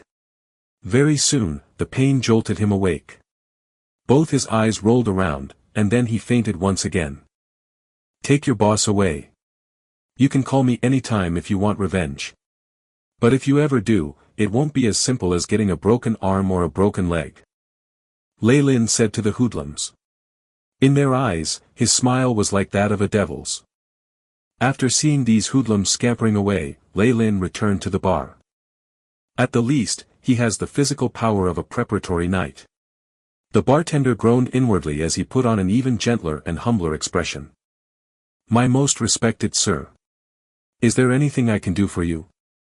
Seeing the deathly quiet that loomed over the pub, Lei Lin couldn't help but inwardly smile with bitterness. He did not want to be seen as a monster. However, he had brought many goods along with him, so what could he do if someone were to steal them when he was in the room? Although he left a tracing spell on his belongings, if the spell were to disappear, Lei Lin wouldn't even have a place to cry. However, after Lei Lin displayed the strength of a preparatory knight, many of those who had some malicious intent towards him quietly retreated. Help me bring these chests to my room, put my horses in the stable and give them the best fodder you have. Lei Lin said as he tossed another silver coin at the bartender. That hoodlum from earlier, what kind of background does he has? The bartender lowered his head. Sir, you completely don't have to worry about it. He may have some shady dealings with a public security officer but nothing too serious, though. Having the strength of a preparatory knight means having access to a knight's training technique. Such people are either nobility or have some huge power backing them. A small city's public security officer will not dare to do anything at all. Take me to my room. Lei Lin asked casually. The bartender intentionally took him to a room at the very back of the building, furthest from the pub. He took out a key and opened the room. A ray of golden sunlight shone through the window into the room. The bed was in the middle of the room, and the bed sheets on it seemed to be very clean. There was a blue vase on the bedside table with some unknown wildflowers in them. It seems very clean. This place will be fine. Lei Lin nodded. Here is your key, please keep it safe. The bartender respectfully handed over a brass key. Lei Lin took the key and sent the bartender away to take care of his horses. He unpacked the contents of the chests and ordered a steak to be sent to his room. After he telling the bartender not to disturb him, he closed the door. As he closed the wooden door, he found the room's noise cancellation effects to be rather good. The noises from outside were greatly reduced. My actions today were a little too eye-catching. I didn't have a choice, though. Greystone City is too small, the activities of any stranger will definitely arouse unwanted attention. However, it is still much safer to be behind city walls. People will, at least, think twice before casting large area of effect spells. Furthermore, there is a 50-50 chance of the faction which sent people to block the path sending someone after me. It'll be best if they haven't. If not, I must definitely kill the next wave of pursuers so I can get away cleanly. Lei Lin was deep in thought. The spiritual force energy waves and the spirits sent to follow the trail looked like the doings of an official Magus. But this seems like a waste of resources. After all, who would send an official Magus to track down and kill a level 2 acolyte? The greatest possibility is a level 3 acolyte with a magic artifact or some pet reared by a Magus. I should recuperate and remain observant of any activities that are happening while preparing to get rid of the enemy. I also need to cast the transfiguration spell daily. Lei Lin thought as he brought a piece of the piping hot steak that he ordered to his mouth. The steak's flavor was not bad and Lei Lin, who was famished, ate it all up in the blink of an eye. When he was done, he asked the bartender to clean up the mess. After the bartender left, Lei hung a wooden, "Do not disturb" sign outside his door and set up a layer of energy particles to act as an early warning alarm system before falling into a deep meditative state. Meditation is something a Magus has to do regularly. Although the increase in spiritual force from this is rather small, Lei still persevered each and every day. After toiling for over an hour, Lei's head slumped and he entered into slumberland. Outside Grey Stone City, in the air above the scorched woods. *PSS. A green-colored winged creature suddenly swooped down. Doris has finally caught a whiff of the enemy's scent. The green tree sprite Doris retracted its wings and stepped onto the burnt wood with its bare skin with a puzzled expression. This is where the scent ends. At this moment, the green tree sprite no longer had the same appearance as before. Previously, it had merely been the size of a human head. However, Doris was now as big as a 7 or 8-year-old child.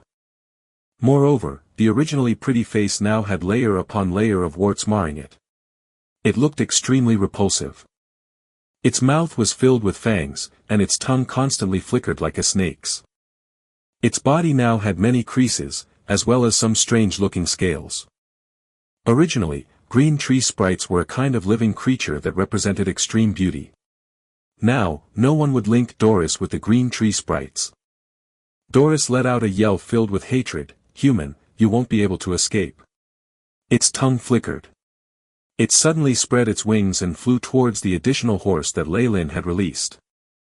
In the next 2 days, Lei stayed inside, finally recovering his strength and spiritual force back to its peak. It has been 2 days already, and they still have not caught up. It seems like it's not an acolyte chasing me, or they would have used magic to sniff me out by now. It's probably some slave or creature reared by the Magus. Lei surmised.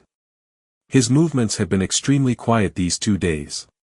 The only noteworthy event was when the public security officer brought gifts as he paid Lei a visit. The officer said that he was there to plead for his wife's younger brother. He then tried to ask about Lei's past, but Lei only deceived him and did not reveal any information at all. Later, Lei changed into black robes and pulled up the hood to cover his face as he jumped out of the window. In a gloomy and dark alley.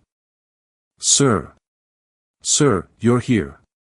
A few hoodlums, upon seeing Lei's black robes, immediately came forward to receive him.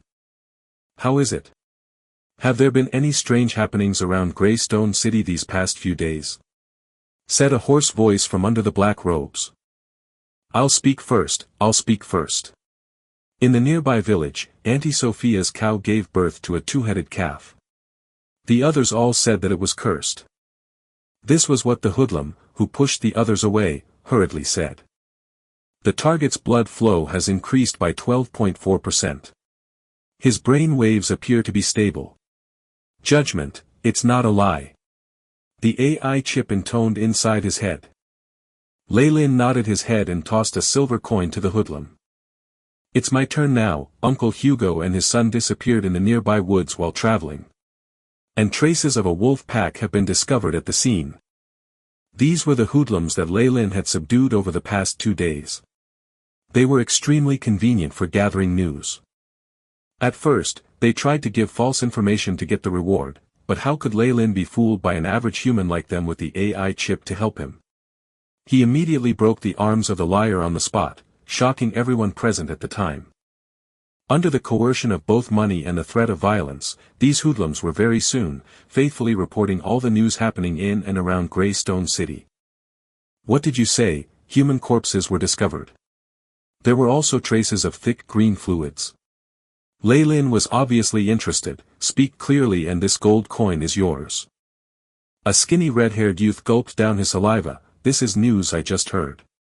In the mill beside Messy Village, a few corpses were discovered. All the blood had been sucked dry. Everyone suspects this to be the work of a vampire. The city lord even sent several knights to investigate. Very good.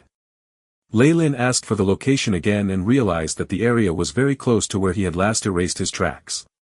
He nodded his head and gave the gold coin to the youth. After listening to the rest of the news, he left the alley. Chapter 46, Ambush. Ambush. Based on the latest news and the AI chip's calculations, the creature sucking the blood of others might be after me. Moreover, it's tracking me down by smell. Their numbers are unknown, but they shouldn't exceed 2, or there might actually be just 1. Previously, Lei Lin got rid of his scent using the scent masking powder and changed his appearance before he entered the city. He wanted to use the mixed scents of people to conceal his. He would then gather sufficient information about the enemy before planning a counterattack. Now, it seemed to have paid off pretty well. What a pity. My scent masking powder is almost used up. If not, I would have been able to leave here long ago. Lei Lin surmised regretfully. The subterranean blind worm was a rather rare ingredient used by the Magi, and its price was never cheap. Lei Lin had spent quite a lot to obtain a small packet of the ingredient before refining it into a scent masking powder. However, he had enough for only about 3 or 4 days. Within such a short period, he could not possibly run far. Once the enemy expands the range of detection, his traces would definitely be discovered. It's better to settle this as soon as possible. If they chase me to my destination, then that wouldn't do me any good. Lei Lin's face became solemn. Even now, the effects of the powder were wearing off. He was relying more and more on the complicated mix of smells in the city to mask his scent. Alas, the unknown creatures were still able to trace him even after all he did. After returning to his room, Lei Lin casually sat on the bed and mentally called up the AI chip. AI chip. In accordance with the news obtained during these past 2 days, simulate the enemy's movement patterns, and design a plan for killing them. Beep. Establishing mission parameters, beginning simulation, map imported, the host's battle strength imported, analysis in progress. The AI chip's icy cold and unfeeling mechanical voice intoned within his mind. The AI chip was a tool specifically allocated to scientists in his previous world, so how could it have the intelligence or even emotions? Due to human rights concerns, they had forbidden AI chips from manifesting intelligence and emotion as a core directive in its programming. Simulation complete. Host kills the target but will sustain light injuries. Success rate, 67.7%. The AI chip's voice intoned while transmitting a large amount of information into Lei Lin's mind. Sustain injuries. Lei Lin stroked his chin. Are there any possibilities of killing the target unscathed? Insufficient data. Requires more detailed information on the target.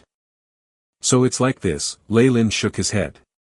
According to the news he got from the hoodlums, the creature outside the city was already in an enraged mood and had started attacking the locals.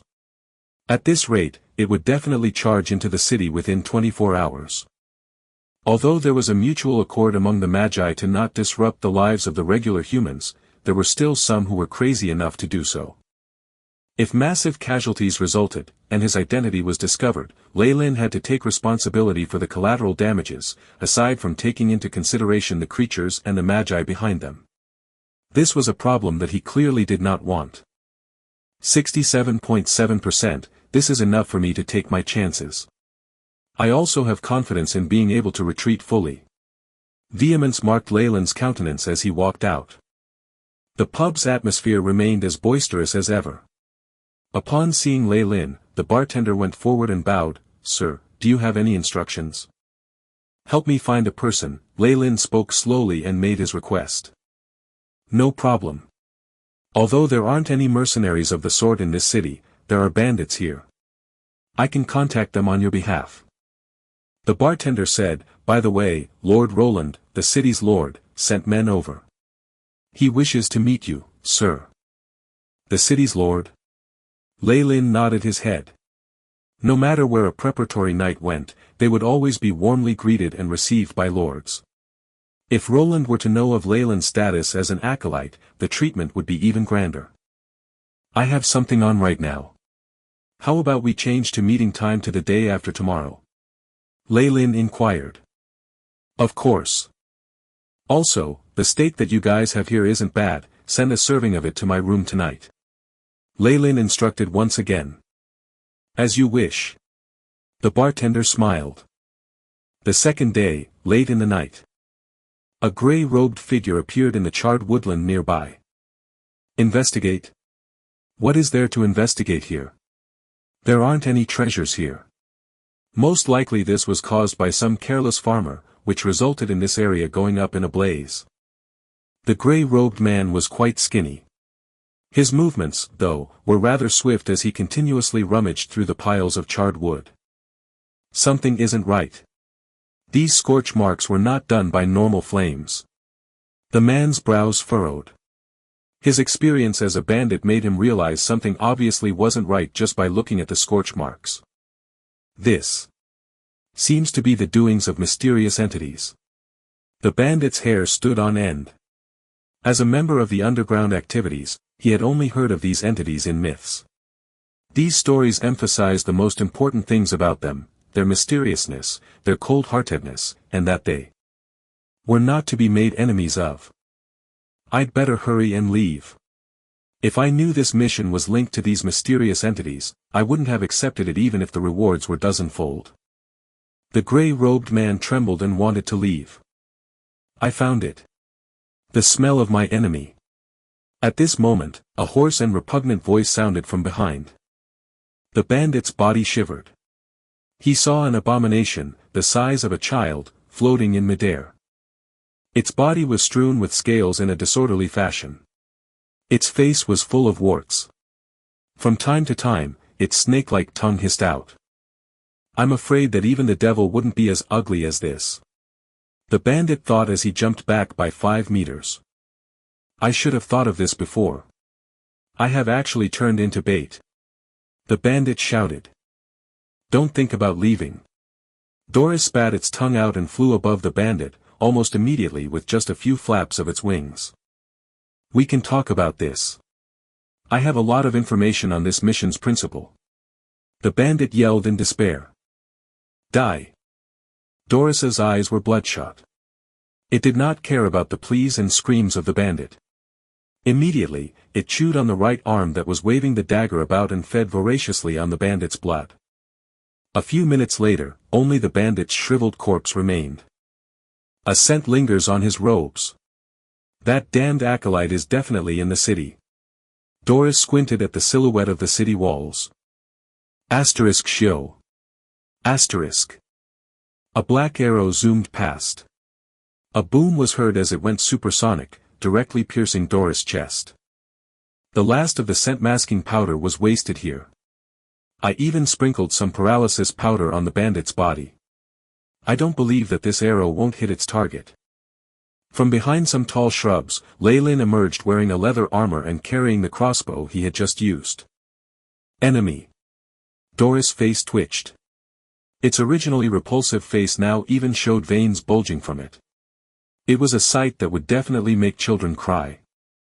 Even I wouldn't have guessed that the one chasing me was the green tree sprite from before. This originally beautiful creature has now turned into something like this. Leyland was a little shocked. Mutated green tree sprite. Strength, 3.1, Agility, 4.3, Vitality, 3.5, Spiritual Force, 5.5. Abilities unknown. The AI chip's voice intoned the readings and situation over. Its attributes were actually raised by this much. What an astonishing spell. However, its body's unstable condition can slowly be seen on its surface. It is unlikely to survive more than half a month. Leyland's eyes flashed coldly. The enemy who murdered my father and sisters. Even if Doris had to betray its soul, Doris will avenge them. Doris howled as it yanked the arrow out of its chest. A puddle of green liquid gushed out of the wound. The green liquid quickly covered the whole chest. A plant root could be seen extending continuously and very soon the wound was suppressed.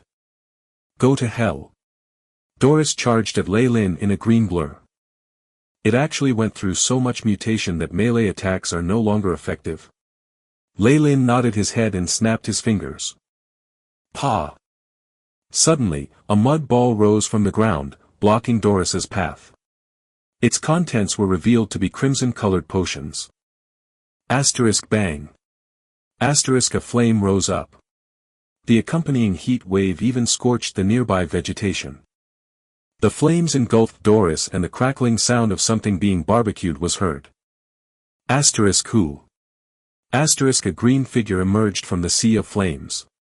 Its body was scorched black. It even still had the fire burning on it as it charged towards Leylin. Target speed reduced by 67%. Chimed the AI chip.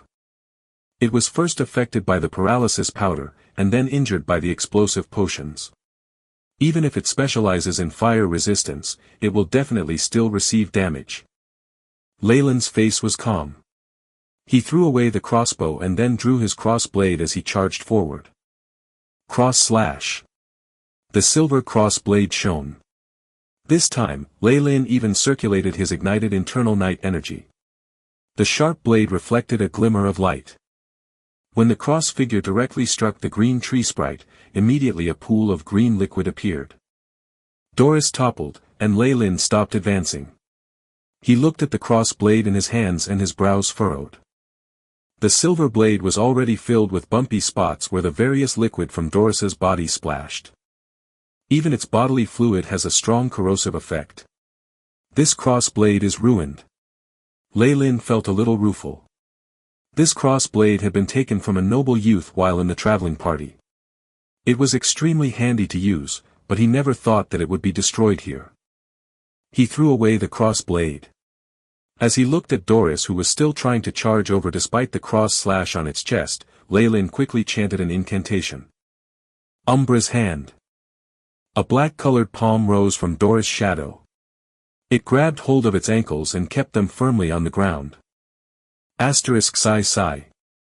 A layer of white mist rose from the black-colored palm.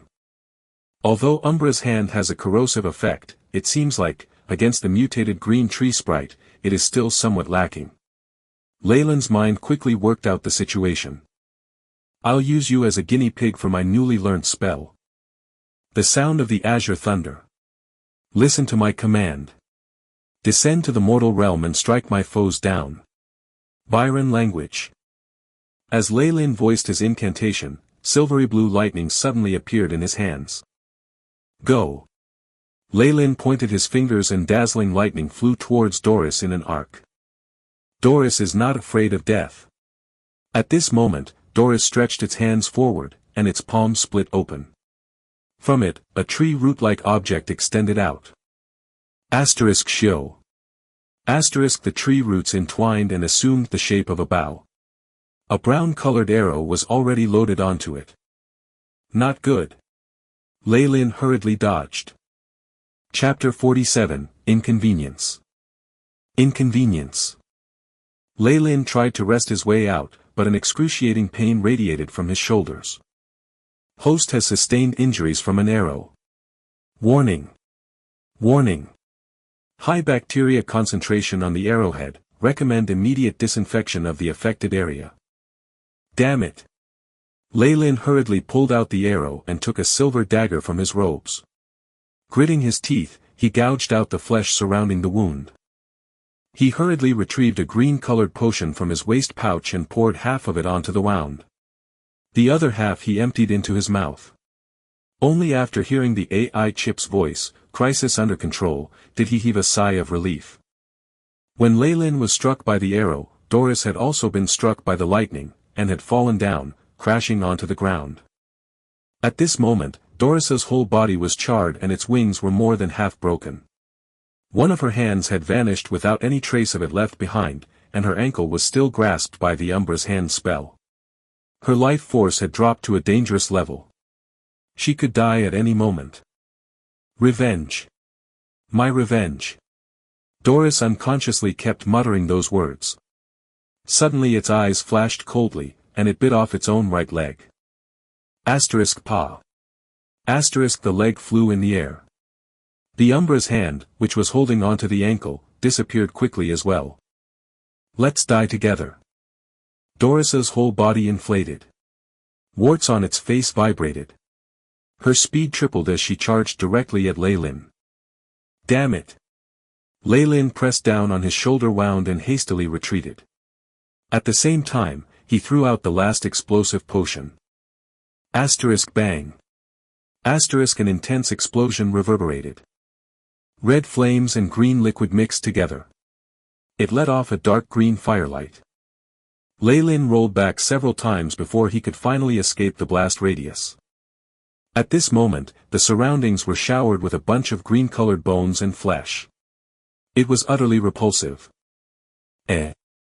Looking at the green-colored remains on the ground, Ley-Lin saw that a yellow fluid swiftly flowed out, continuously corroding the ground. His expression involuntarily changed, and he hurriedly inspected his body. A few drops of thick fluid had unknowingly corroded his leather armor and opened several wounds on his body. Around each of these wounds was a patch of yellow that was beginning to numb that area. Host is suffering from an unknown secondary pathogenic infection. It has invaded the host and is spreading it very rapidly. Recommend to take countermeasures. AI chip. Scan the injury. Find a way to treat it. Mission parameters established. Scanning, beep. Treatment requires 30 grams of human head bird, 500 milliliters of pink ink oil, 50 grams of green coconut rock. The AI chip continued to list down a huge number of items. When would I have the time to buy these? AI chip, generate the method for immediate suppression. Ley-Lin's face darkened. Cauterizing the wound with a flame will be effective in reducing the rate of infection. The AI chip responded. A flame. Ley-Lin ripped his clothes and casually picked up a burning branch as he placed the glowing flame on his wound. Asterisk sigh. Asterisk the sound of something being barbecue was heard accompanied by the smell of charring flesh. Ley-Lin's face contorted in pain. Minutes later, the AI chip pronounced the treatment effective. Ley-Lin put away the fire and sat limply on the ground panting, cold sweat dripping all over his body. The enemy, this time, was extremely dangerous. Its resistance towards physical and flame attacks was extremely high. Its speed was also fast, and it had a poison attack. It seems to have been prepared specifically for me. If not for the AI chip, I'm afraid.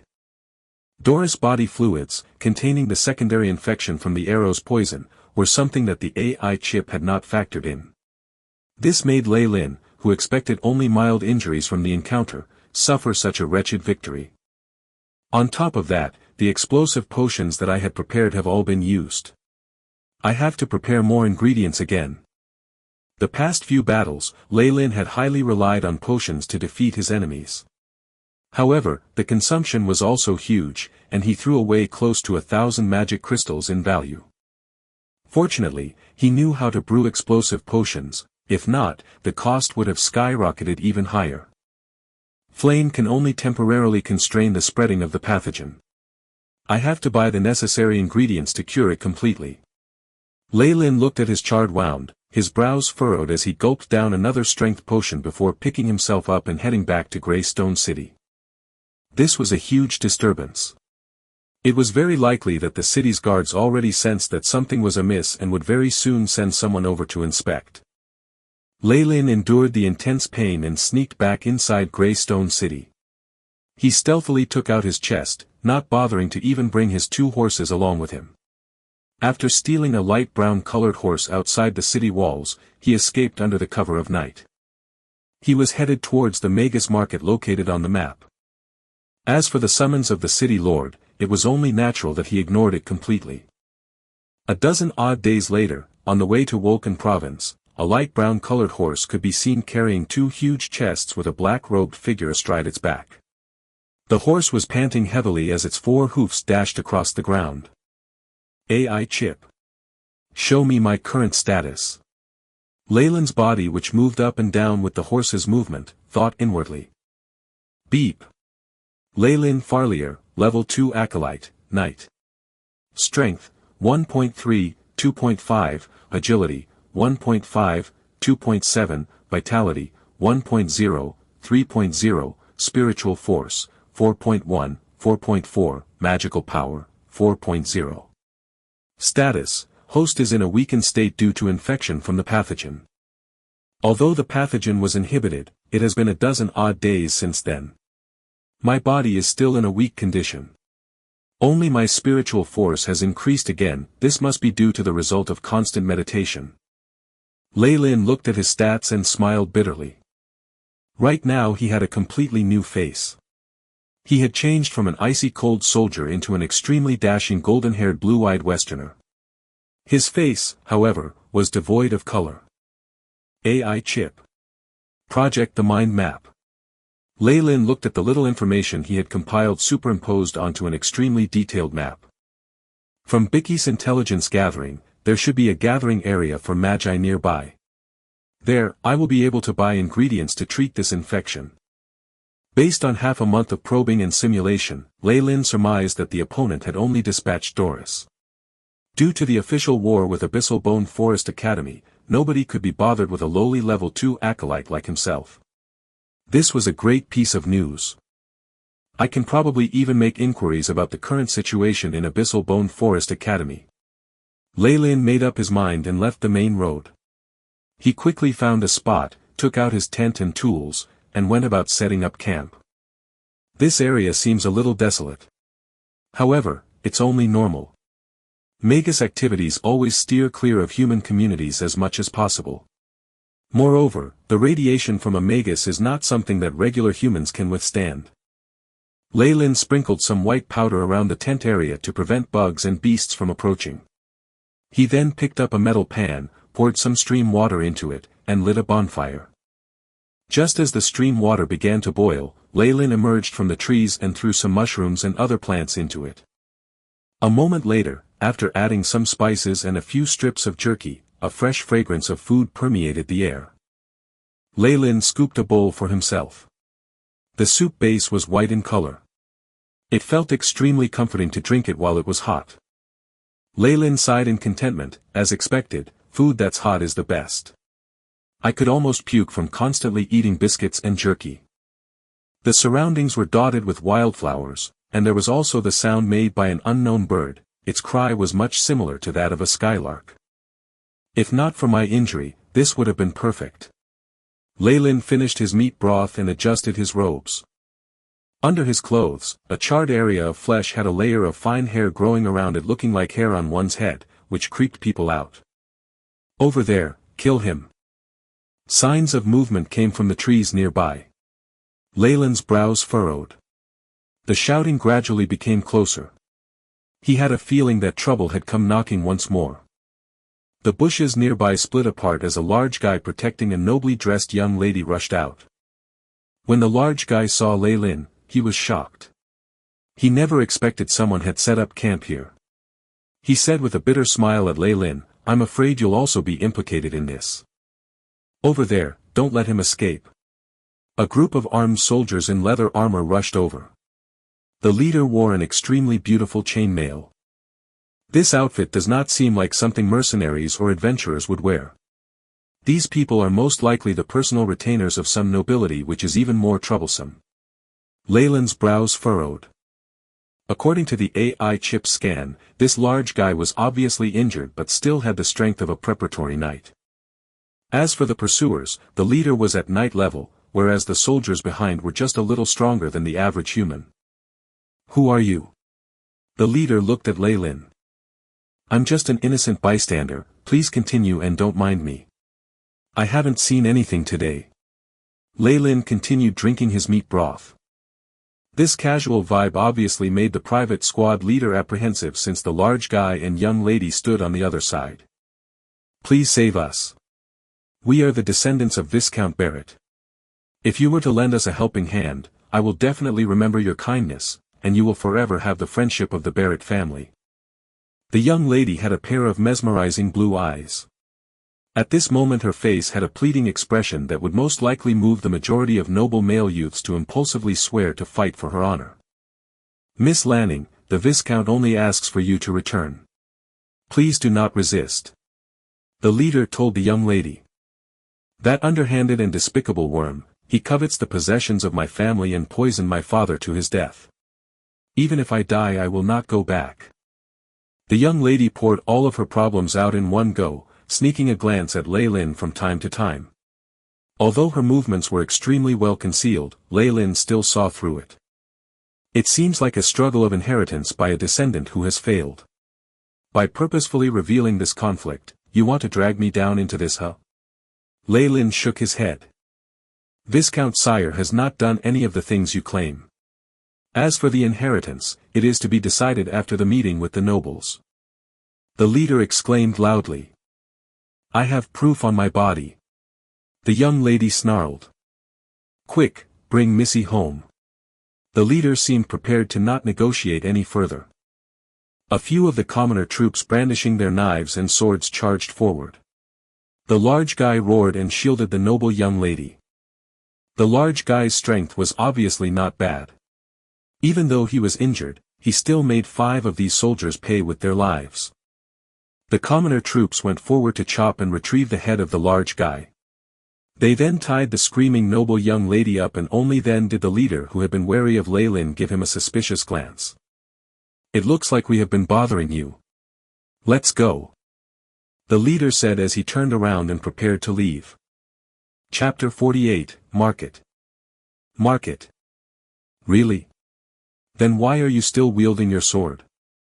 Lei Lin rose up slowly. The secrets of our sire cannot be heard by anyone else.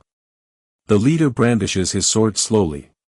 Moreover, the wounds on your body is the reason why you cannot lend a hand. Cough cough, Lei Lin coughed feebly, accurate discernment. Seems like you have resolved to kill me today.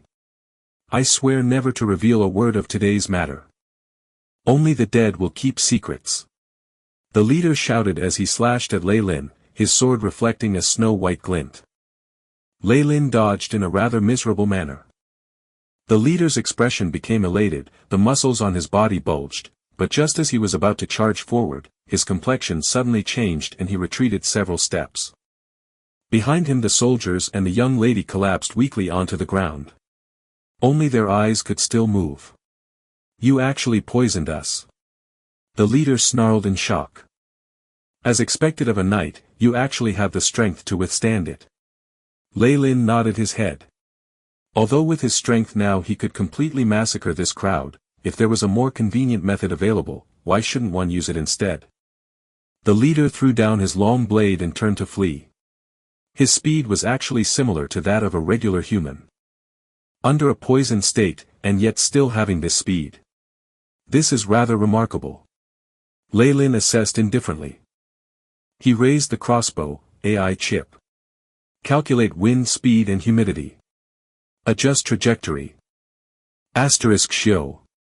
Asterisk a black line pierced through the knight's chest. When he saw the arrow that entered from his back and exited his chest bringing blood along with it, fell down with a look of disbelief. Lei Lin strode to where the young lady was and towered above her. He stared down, then tossed the contents of a bag of powder into her mouth. A moment later, the young lady stood up and stretched her limbs. You are a Magus? The young lady looked at Lei Lin as her eyes filled with curiosity. No. Just a potions master. Shift them all over here and take care of them. Lei Lin pointed at the fallen soldiers on the ground. Why don't you do it? The young lady pursed her lips, but she still shifted the paralyzed soldiers over. She even moved the knight leader and the large guy's corpse over too. Afterward, the young lady's eyes flashed coldly. She took out a dagger from her robes and stabbed all of these paralyzed soldiers to death. Throughout the whole process, Lei Lin watched on frostily, as the young lady stabbed her pursuers to death. You are definitely a Magus. The young lady said confidently. As long as you help me with my revenge, I will hand over all my prized possessions to you. This includes the inheritance of a Magus. And I also will belong to you. The girl said as she unfastened her robes. Are you sure that there is a Magus inheritance in your family? Lei Lin was rather amused as he asked. I swear it upon the honor of my family. The young lady's expression was staunch. Scanning in the process. Target's blood flow is rapidly increasing. Unusual brainwave activity detected. Conclusion, lie, 93.3%. Looking at the conclusion of the AI chip, Lei Lin shook his head. Why don't you leave? What? The young lady was obviously shocked. "You don't fancy me? I have a lot of prized possessions in my family, you can have anything you like. Could it be that you have read too many tales about knights in shining armor?" Lei Lin interrupted her speech. In a dense forest, an adventurer chanced upon a princess who was fleeing, and even helped her seek revenge. After overcoming a series of adversities, they triumphed over their enemies.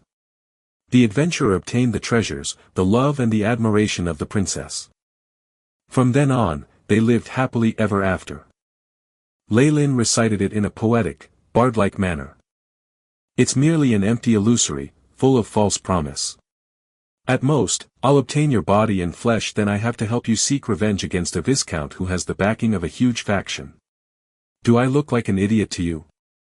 But, the young lady was obviously still struggling. "Get lost!" Lei Lin bellowed.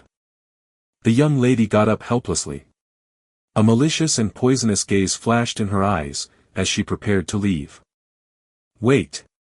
After the young lady walked for several steps, Lei Lin's voice traveled over.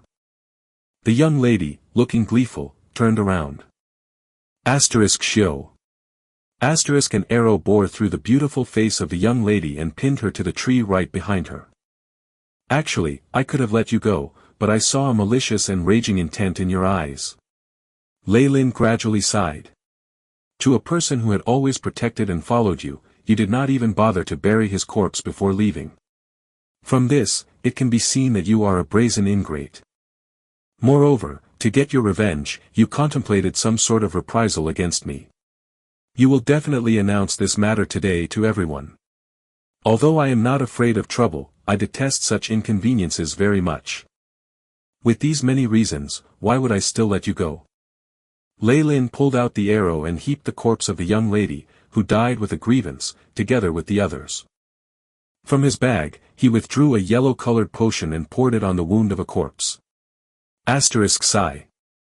Soon, the corpse putrefied into a puddle of yellow viscous liquid. Lei Lin did the same thing for the rest of the corpses, destroying them all completely. Moments later, the area surrounding the camp had only a puddle of yellow water left. The large guy, the young lady, and the pursuing soldiers, all of them, had disappeared with nary a trace. These potions that could putrefy corpses, and the paralysis powder, all were Lei Lin's inventions, done when he was bored. Although they do not have much effect against a Magus or even an acolyte, it was still extremely effective against normal humans. Right now, the most important thing still is to get enough ingredients to treat my wounds. Anything else would just be an inconvenience. Lei Lin sighed, what a waste of a newly erected campground. Lei Lin packed his things once more, and erased any sign of his existence, before disappearing into the woods. Nighttime, on the outskirts of a densely packed forest. A figure fully draped in black robes and even had on a conical bamboo hat to conceal its face, appeared. Lost Forest, it's here. Lei Lin took in his surroundings and compared it again with his map. Without turning around, he entered the darkness. His leather shoes stepped on the dried twigs, which let out a chi-chi sound. In the darkness, it sounded even eerier than normal. AI chip, initiate area scan. Beep. Slight illusionary field discovered. Field effect, regular humans who enter will be baffled, walk around in circles, and eventually leave unknowingly. Indeed, no wonder there are tales of ghosts and demons in here. There is often news about humans going missing. Although they were under the illusion, if any Magus met an unsuspecting victim, they wouldn't mind having another sampling for their experiments. Hello. Acolyte. Welcome to the Magus market. A black figure leapt down lightly from atop a tree and landed on a broken gravestone. Its eyes were gleaming with a dark green light. Lei Lin walked closer, and discovered it to be a black cat. A Magus companion? A modulated organism? Or the result of a spell? Lei Lin thought inwardly. He then bowed slightly. I am a wandering acolyte who heard that the market here is open to any Magus, is that correct? Indeed, this market is governed by the mighty Walker family. Moreover, it promises that every Magus who enters will be ensured safety and protection. Of course, that is only within the perimeters of the market. The black cat licked its paws as it let off a human-like snigger. Then, I wish to enter. All acolytes have to pay a fee of 1 magic crystal. It's free for all magi. Here. Leylin nodded his head and tossed over a low-grade magic crystal over. The black cat caught it in its mouth, turned around, and while leaping away from the gravestone, it made a beckoning gesture towards Leylin. Leylin shrugged and followed it. The further in they got, the denser the white mist became. However, there was a road under their feet that seemed to be specially constructed before. We're here.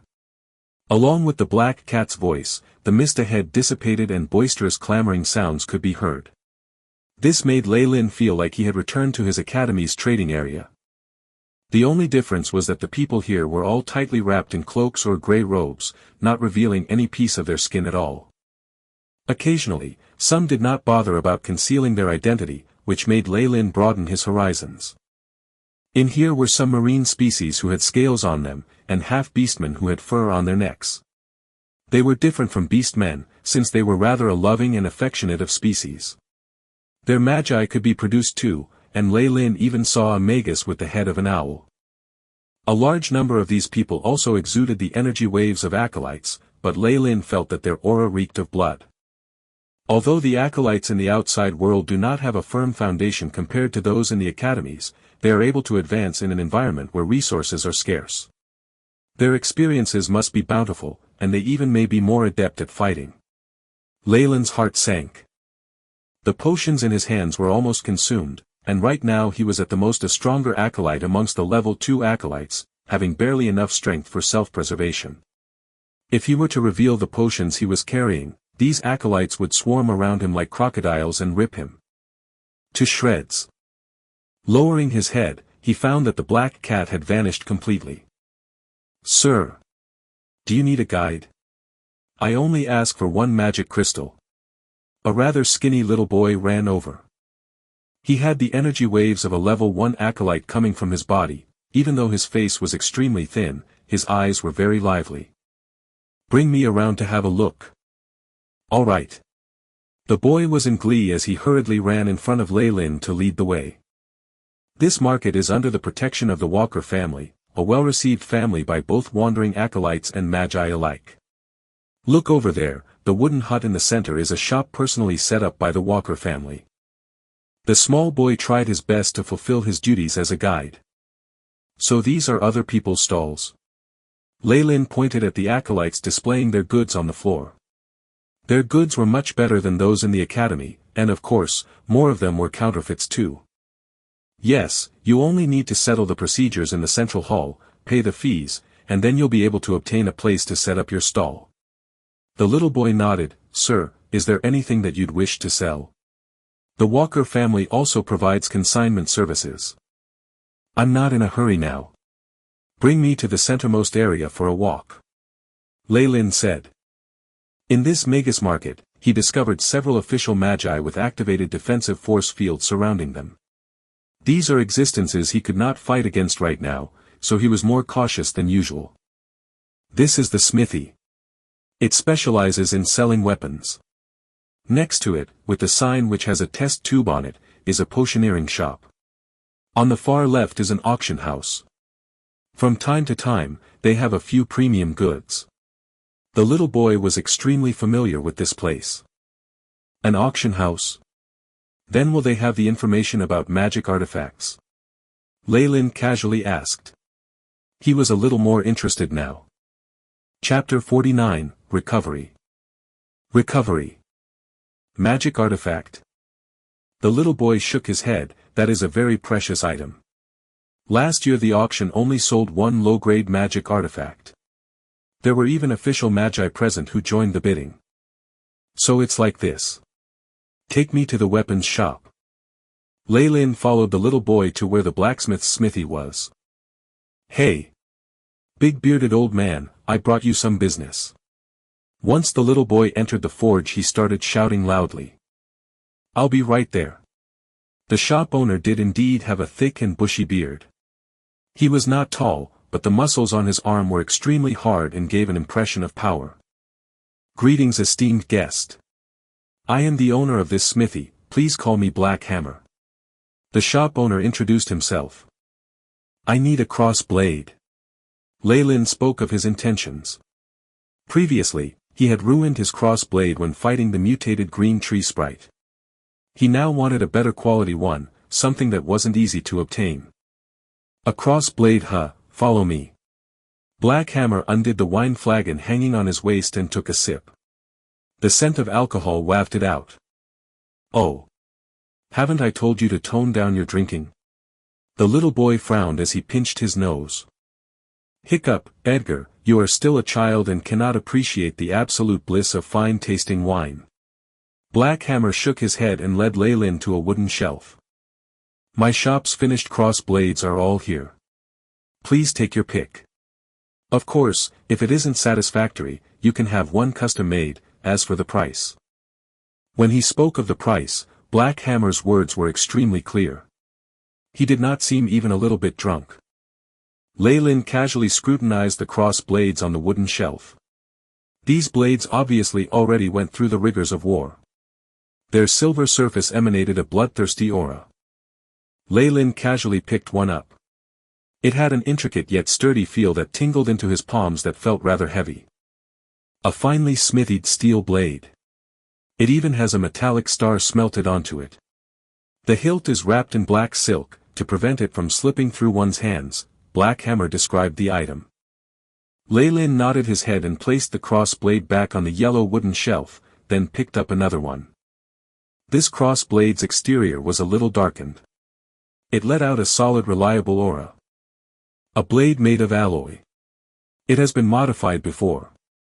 Able to resist corrosion and flames. Oh. Leyland was a little moved. Can it deflect a Magus spell? Of course not. Black Hammer shook his head immediately. To resist a spell, there should be runes inscribed on the blade at the very least. Moreover, it has to be compounded using precious materials from an alchemist. Such a blade would already be considered a magic artifact, and wouldn't be displayed in the open like this for sale. My apologies, I have been too greedy. Leyland shook his head. Picking up the black blade, I want this, and prepare another 20 crossbow bolts for me. Alright, the price is. Black Hammer's eyes shone. He did not bother to drink his wine anymore. When Leyland and the little boy walked out of the weapons shop, Leyland hung the cross blade from his waist. At the same time he took a magic crystal and tossed it over to the small boy. This is your remuneration for today. I wish to walk alone now. All right. Have a good day. The little boy was extremely delighted and put away the magic crystal before trotting off. Leyland stood rooted to the spot until the little boy could no longer be seen. Only then did he turn back to the stalls he had first went in, where the goods were lying on the ground. After browsing for a bit, Leyland visited every wooden shop found in the central area. Only then did Leyland walk into the shop with the test tube sign. Sir, how may I assist you? Spoke a young male staff who wore a fashionable Western-style suit. Leyland looked at the potions on the shelves. These sparkling potions radiated various colors. The transparent glass counter also displayed various precious ingredients. It seems like this shop's goods are a little better than Fatty Wuxa's. Leyland nodded his head in approval. I will need the feathers of a flamingo, eyeballs of multi-tailed owl, feather from a human head bird, pink ink oil, green coconut rock. Leyland hurriedly listed his items. These were all ingredients needed to treat his injuries, to make explosive potions and formulate other basic potions. The staff quietly listened until Leyland finished speaking before bowing and saying, My apologies, but may I ask if you are a potions master? I have a little bit of knowledge in the field. Leyland's facial features were concealed by the hood of his cloak. Thus, the staff was unable to discern his expressions. Our Walker family wholeheartedly invites you to join our family. The terms we offer are the absolute best amongst Magi families of equal ranking. The staff bowed even deeper. Leyland did expect this a little. Potions masters were a difficult breed to raise. Plus, Magi cannot do without potions, so Magi families have always tried to recruit them by offering generous remuneration. He would definitely not be able to conceal his identity as a potions master if he were to buy raw ingredients. However, as long as no one discovers his talent, he wasn't afraid of letting them know. After all, as long as he was not found out, others would not know if the person standing before them was a potions master or an acolyte. I will give this some consideration. Do you have the ingredients I listed earlier? Lei Lin said with a raspy voice. We do have 2 flamingo feathers. As for eyeballs of the multi-tailed owl, we still have a pair left. However, it has been around for 3 years, so some of its medicinal properties have spoiled a little. As for the feathers from a human head bird, pink ink oil, green coconut rock, we have them here. Also, the staff seemed to remember every item in the shop from memory and blurted them all out. Lei Lin nodded his head. A Magus' main cultivation is the spiritual force. After advancing, their brains will also develop. Hence, all magi were intelligent people. As for Lei Lin's conjecture, when magi have advanced into a higher realm, their brains would even be comparable to the processing abilities of the AI chip. I want all of them, name your price. Lei Lin nodded his head. The total amounts to 157 magic crystals. The staff smiled. Lei Lin nodded his head and took out a small box, which he had prepared earlier, from his robes. After opening, one could see that it was densely packed with cyan-colored potions. Look, these are all strength potions. Lei Lin took out the strength potions and laid them in front of the staff. Strength potions were one of the basic potions. In fact, most of the potioneering acolytes chose to brew it first. After seeing this, the staff became evidently disappointed. But he quickly recovered his composure and began to inspect. 30 strength potions, I can give you 130 magic crystals for them, the staff said. Lei Lin approved silently.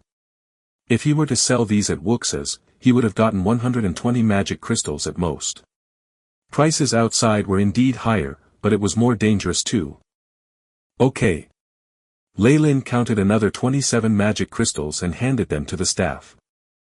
Bring me the materials I ordered. Okay, give me a moment. The staff put away the potions and magic crystals before swiftly running to the back.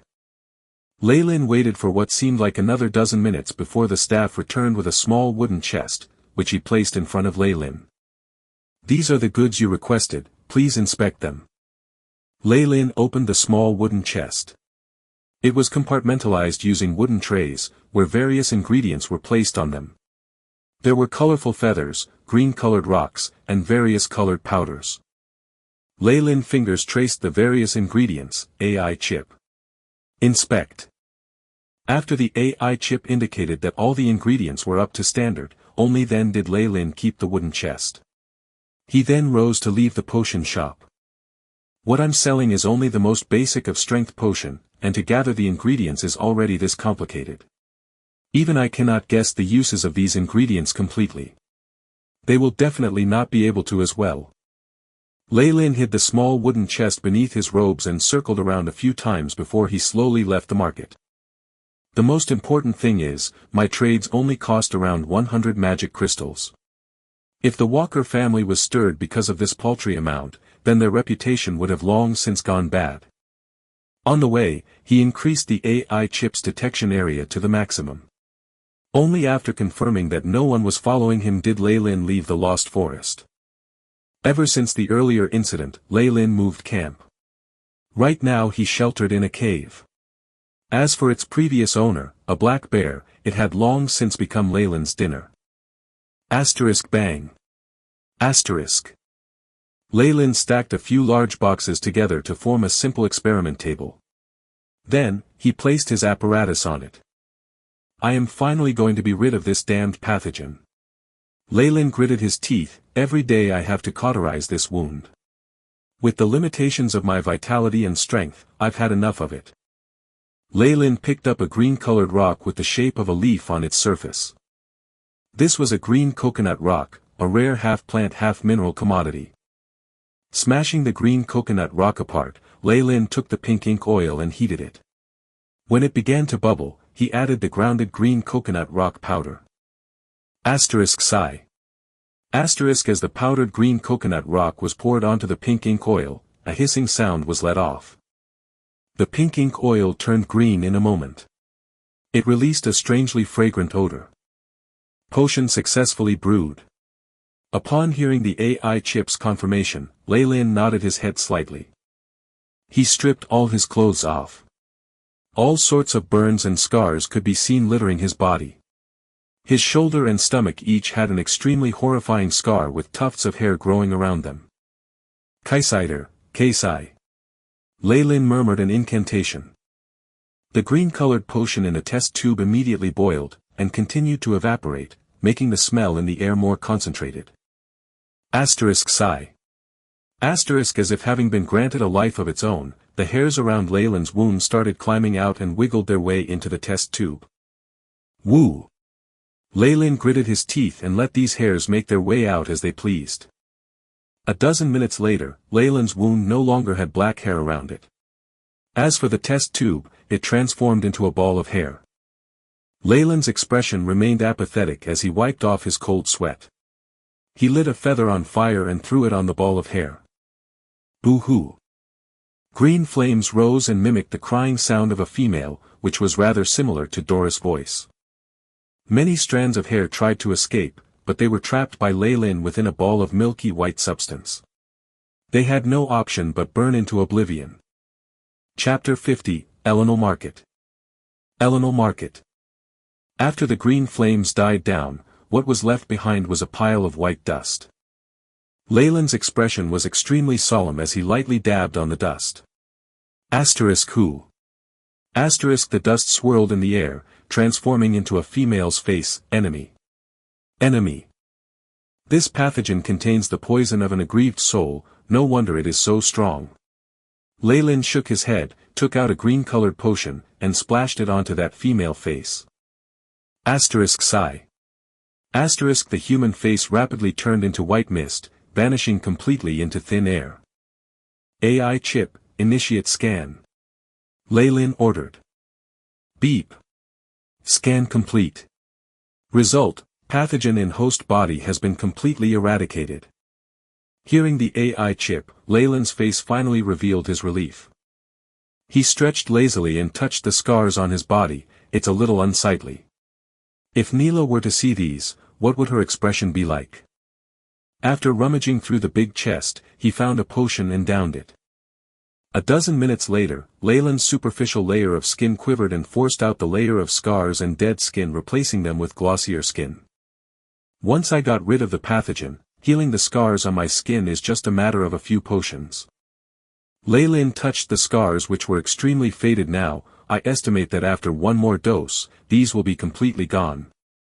Leyland then took out the remainder of the unfortunate black bear's paw and rewarded himself with a good meal. While eating and drinking until he was full, the sky outside had already dimmed. Leyland lit a small fire inside the cave and began to think of the journey ahead. Doris has finally been disposed of. There aren't any pursuers remaining, so I can rest easy while traveling. The Academy's mission isn't really important. After all, I have 3 years to complete it. I wonder how the Academy is faring right now. Although Leyland could inquire about news concerning Abyssal Bone Forest Academy in the market today, he did not dare to.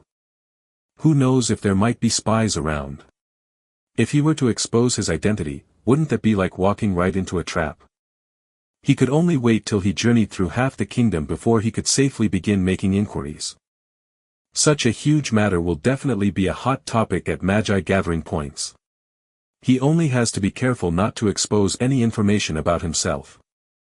All of these could be dealt with later. What's important is to hurry and change all the potions into magic crystals. It is simply too inconvenient to lug all these huge chests around. Leyland patted the solid hard wooden chest. He thought of the miserable brown horse days ago that seemed like it would die any time. He smiled bitterly. I can't go to the Walker family's market anymore. After all, I have just sold a number of potions there. Leyland mentally called up the map and located his current position. From the Academy to Eastwood's province, I have to travel through 5 other provinces. I can sell potions along the way. At best, I can only sell potions until Jersa province. On the map, the Jersa province was midway to his destination. There were 2 more provinces separating Eastwood's province from it. If he were to sell his potions all the way to Eastwood's province, wouldn't that mean giving away his itinerary and purpose? Leylin wouldn't be so foolish as to do that.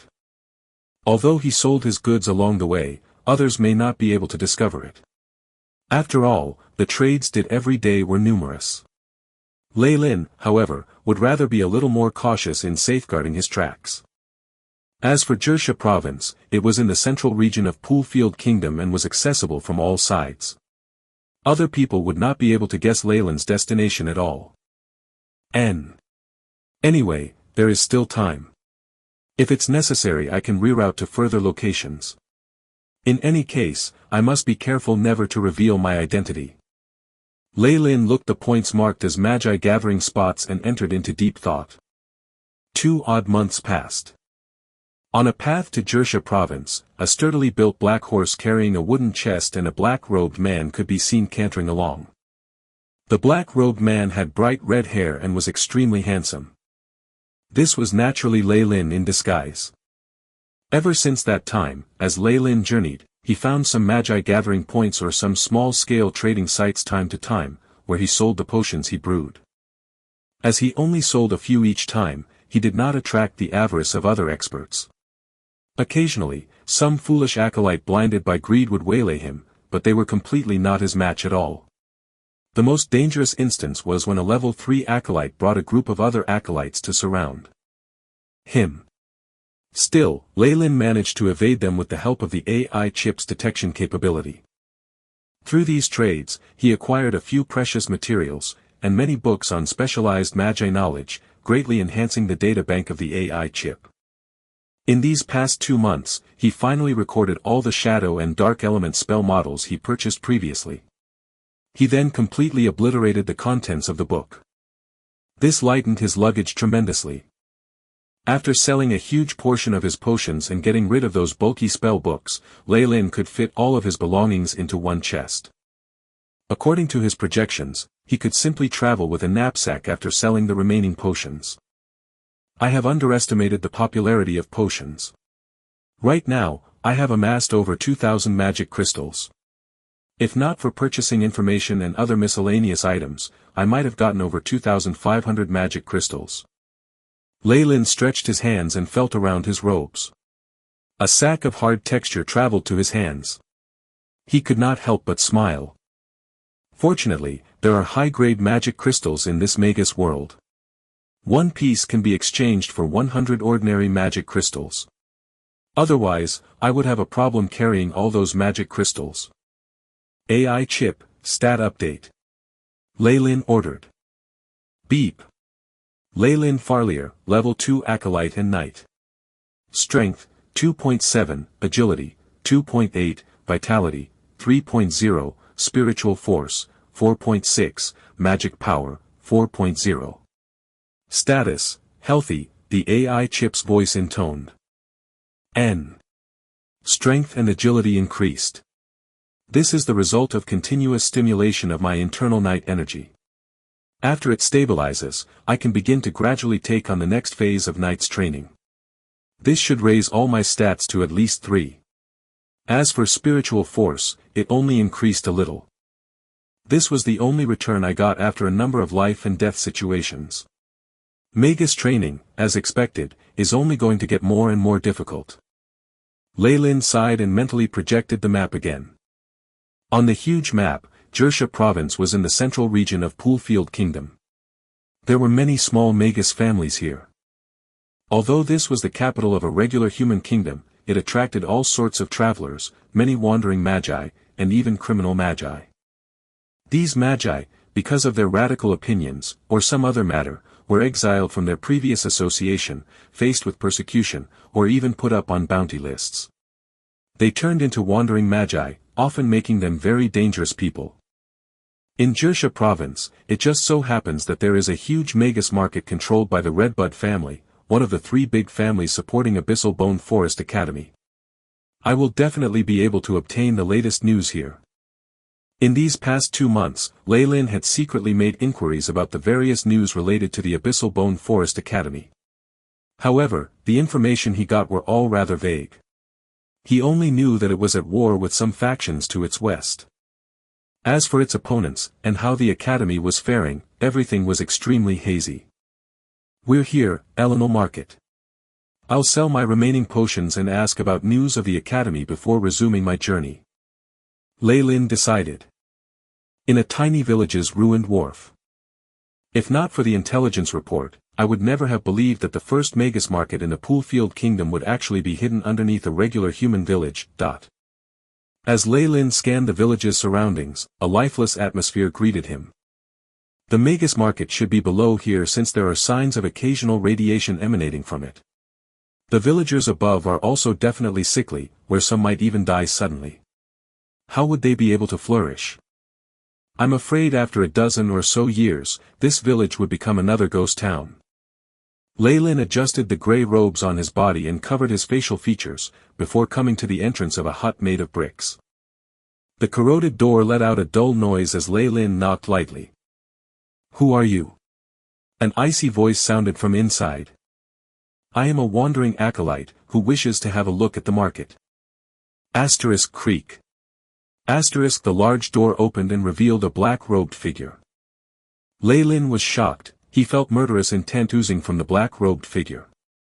This may be a very obscure concept, but if one killed too many of their kind, they will definitely be different from others. The feeling that this black-robed figure gave Lei Lin was that many experts of the same level died in his hands. As expected of a large market, even the guard is so fierce. The black-robed figure emitted the energy waves of a level 3 acolyte. He even carried a one-time use magical item. It could not escape the AI chip's detection, though. No matter if it's your first time or not, I will enumerate the rules. Any fights inside the market will be deemed as a provocation by the Redbud family. The black-robed figure said icily. Only then did Lei Lin notice the Redbud insignia on his sleeves. "I understand." Lei Lin nodded his head. "Alright, the fee would be 1 magic crystal." After Lei Lin paid the entry fee, the black-robed figure tapped lightly on the fireplace, and steel machinery rumbled. The fireplace swung to the right, revealing a flight of stairs going downwards. Even the style is reminiscent of the Abyssal Bone Forest Academy. Lei Lin shook his head. After entering the tunnel, the fireplace swung shut, and the passage dimmed once more with only a few lamps dimly glowing in the depths. Lei Lin descended the stairs. After he felt he had gone a dozen meters underground, a huge cavern emerged. The market was extremely huge. It was the size of several football fields. The ceiling was studded with some kind of stalactite that made Lei Lin wonder if they were natural. In the middle of the market, buildings built using grey rocks were lined up in a row. Surrounding them was a circle of wooden huts. As for the street stalls, they were actually rather sparse. Magi and acolytes wore robes of various colors. White, black, and grey-robed people could be seen stepping in and out of the shops. Lei Lin began to understand the rules of the Magus world a little better. Normally, official magi would either wear black or white, and acolytes would wear grey. White represented the factions that were more peace-loving, for example, the healing arts and the like. As for the black robes, they leaned more towards combat, and their dispositions were rather strange too. Of course, these are the conventionally attired ones. There were also some magi who wore various odd-looking costumes that were rather bizarre. Chapter 51, Loyan's Teachings. Loyan's Teachings. "Sir, do you need someone to show you around? I only charge 1 magic crystal," clamored the little boys and girls who crowded around Lei Lin. "No need for that." Lei Lin immediately refused. After visiting a lot of markets, he found out that these guides did not require that much payment. Some of the families controlling these markets even provide free guides to help patrons move around. The first time he entered a market, he gave a little boy a magic crystal. This was a huge deficit for him. As for ordinary markets, they were considerably smaller. Circling for a few times would be enough for anyone to become familiar with the place. There were even signs around. So under normal circumstances, patrons do not require guides at all. Leyland casually strolled inside the market. Later, he walked towards the largest potions shop. "Greetings, sir." A white-bearded geezer smiled and bowed. "I wish to sell a batch of potions. Their prices may be a little high." Leyland was extremely direct. "Please follow me." The old geezer was startled. He immediately brought Leyland to a small booth at the back. After closing the door, Leyland felt the energy waves generated by an isolation spell formation. "Our shop extends confidentiality towards our guests. Moreover, we also employ the best safety measures," the white-bearded geezer smiled as he explained. "Not bad." Leyland nodded his head, being able to avoid the crowd was extremely beneficial to him. There were 2 sofas within the booth, and between these was a small wooden table with 2 hot piping drinks on it. "Please have a seat." The geezer gestured. Leyland sat down and reclined on the sofa. He lifted the cup and sniffed lightly, powder of Tilon beans with black pearls added, very beneficial for an acolyte's meditation. "Your achievements in potioneering have left me speechless." The old geezer's eyes widened in shock. "Thank you. I have been inside an experiment lab for a year until now working on something important. Please appraise these potions for me." Leyland handed over a sack to the old geezer. The old geezer opened the sack, and immediately cried out, "Eh!" In the sack was the remainder of Leyland's potions, each and every one of them glowed resplendently. "Please wait a minute." The old geezer took out a monocle and placed it over his eye. After what seemed like half an hour, the old geezer looked a little exhausted and rubbed his temples after he put the monocle away. 37 hemostasis potions, 45 antidotes, silence potions. These potions are all of the good quality and have been preserved well. I can give you 900 magic crystals for them. Very fair. Leyland gently nodded his head. The old geezer then stored the potions for safekeeping and counted out 9 high-grade magic crystals which he handed over to Leyland. "Sir, you must be a potioneering master. Please keep this, you will be able to enjoy a 10% discount on items and services in our shop. We can also offer a higher price for other potions you may have." The old geezer said as he presented a purple card to Leyland with both hands. Leyland glanced at the card and then pocketed it swiftly. "I'll keep that in mind." The old geezer then sent Leyland off. As they bade farewell, Leyland casually asked, "As you know, I've just finished my experiments. Are there places where I may inquire about the latest news on the Poolfield Kingdom?" The old geezer stared blankly for a while before answering, "If you wish to learn some secrets and the latest intelligence, Gondair's grocery shop would be your best choice. Although his temper is a little wacky, but he's the most informed." According to the old geezer's direction, Leyland came to Gondair's grocery shop. As he entered, the things inside the shop were very untidy, and various items were lying around. There were even many that the AI chip could not identify. One thing stood out though, no counterfeit products were inside. This piqued Leyland's interest. "Who?" A voice sounded from behind the counter. Following which, a geezer, who appeared as if he was on the brink of death, popped out from behind it. "The geezer from the potion shop recommended this place to me. I wish to gather the latest intelligence regarding the Poolfield Kingdom. Same old rules, only after buying an item in my shop will you be able to obtain information from me." The half-dead geezer lips did not move but a mysterious voice could be heard from him. "All right. I'll simply pick anything I fancy." Leyland wanted to pick an item at random. "No can do, it is I who will choose for you." The half-dead geezer sniggered. "No wonder business is so bad here." Leyland rolled his eyes. "Go ahead then." The half-dead geezer rummaged through a shelf at the back of the shop. The wooden shelf made a creaking sound. It looked like it would collapse any moment. Leyland was even worried about him since the shelf looked like it could collapse at any moment. "I found it." The half-dead geezer took a black-colored scroll from the shelf. On this scroll were characters that Leyland did not recognize at all. Its corners were extremely frayed and looked like mice had chewed on it. "This is a fragment of the great Magus Surhome spell. I'll sell it to you for only 1,000 magic crystals, an absolutely worthy deal, what do you think? The half-dead geezer eyes glittered. This could even be the inheritance of the great Magus Serhom. Perhaps, you could advance to high-level Magus after you buy it. Lei Lin was left speechless as he took it in his hands. AI chip.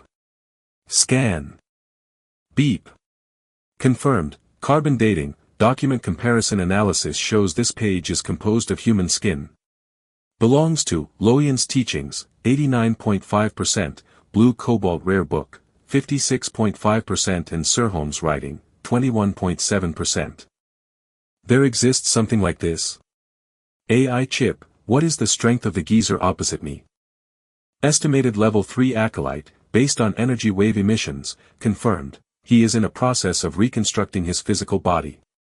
Degree of similarity, zombification, 86.6% and aggrieved soul transformation, 45.6%.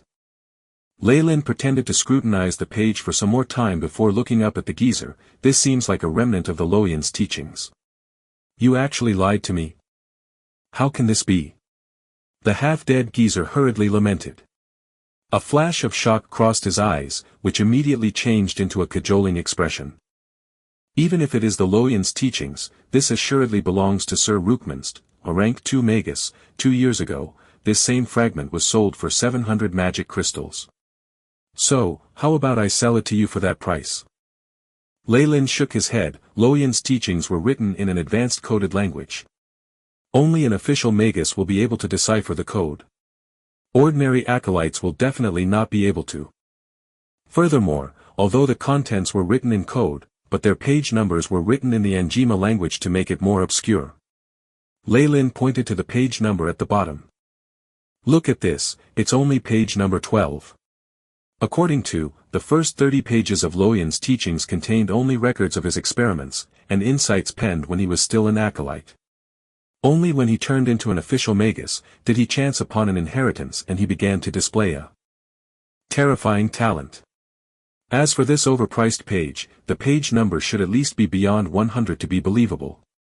Transactions among magi are based on the premise that the exchanged goods are equal in value. This derelict page of yours is not worth 700 magic crystals. According to my estimate, 70 is its highest asking price. Lei Lin concluded. Yikes, ha ha ha. Today's weather isn't bad. The half-dead man tried putting up a front but finally gave in to Lei Lin's unwavering gaze. Alright, I never expected to meet a very erudite scholar. Take your pick then. No need, I came here to gather intelligence. I'll just buy it at a fair price. Lei Lin held onto the black-colored page and placed 7 middle-grade magic crystals on the table. Although the coding on this derelict page could only be deciphered by an official Magus, Lei Lin wished to give the AI chip a shot at breaking the code. After all, in terms of processing ability, Lei Lin was confident that the AI chip's ability was much better than even an official Magus, despite this being his first attempt at such. Alright. Alright. What do you want to ask? The half-dead geezer sprawled on the table and ate the magic crystals one by one. Lei Lin was rather shocked by this scene. I require a lot of energy. If you were to give me another 1,000 magic crystals, I would have definitely completed my physical body's restructuring. The half-dead geezer's expression was resentful. Lei Lin shook his head. Tell me news about Abyssal Bone Forest Academy. Abyssal Bone Forest Academy. You are an acolyte there. Only some interest in the happenings over there. Besides, I don't want to suffer any collateral damage from the war.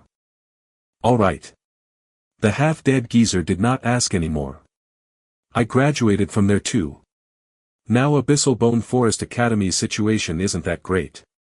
I heard that Sage Gotham's hut and Whitewood's castle teamed up to go against Abyssal Bone Forest Academy in this war. The half-dead geezer spoke endlessly. Half a day later, Lei Lin walked out from the grocery shop with an extremely miserable face. I never thought that the situation would already be this bad. It seems like I need to stay out here longer than I expected. According to the half-dead geezer, the reason for the war had long since been forgotten. What mattered was that Sage Gotham's hut and Whitewood's castle were factions on the same level as Abyssal Bone Forest Academy. Their alliance placed Abyssal Bone Forest Academy in a disadvantageous position. Right now, the Academy could only rely on its defense spell formation to resist. AI chip, how long will it take to decode this page? Lei Lin felt the derelict page of the Loyan's teachings. Although it was made from human skin, Lei Lin still wrapped it well and kept it within his robes. Beep. Analysis in progress. No comparable code found in the databank. Will require conjecture, estimated time to completion, 93 days 13 hours. 3 odd months. I can do that. Lei Lin stroked his chin as he casually strolled around the market. What he had told the half-dead geezer earlier was the truth, but Lei Lin simply wanted to gamble upon the AI chip's abilities. Even if it did not work out, the information the half-dead geezer had provided was worth at least 20 to 30 magic crystals.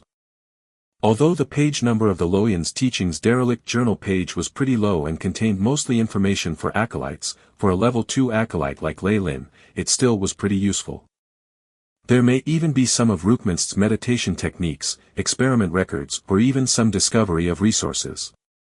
If he could discover them, Lei Lin would benefit immensely.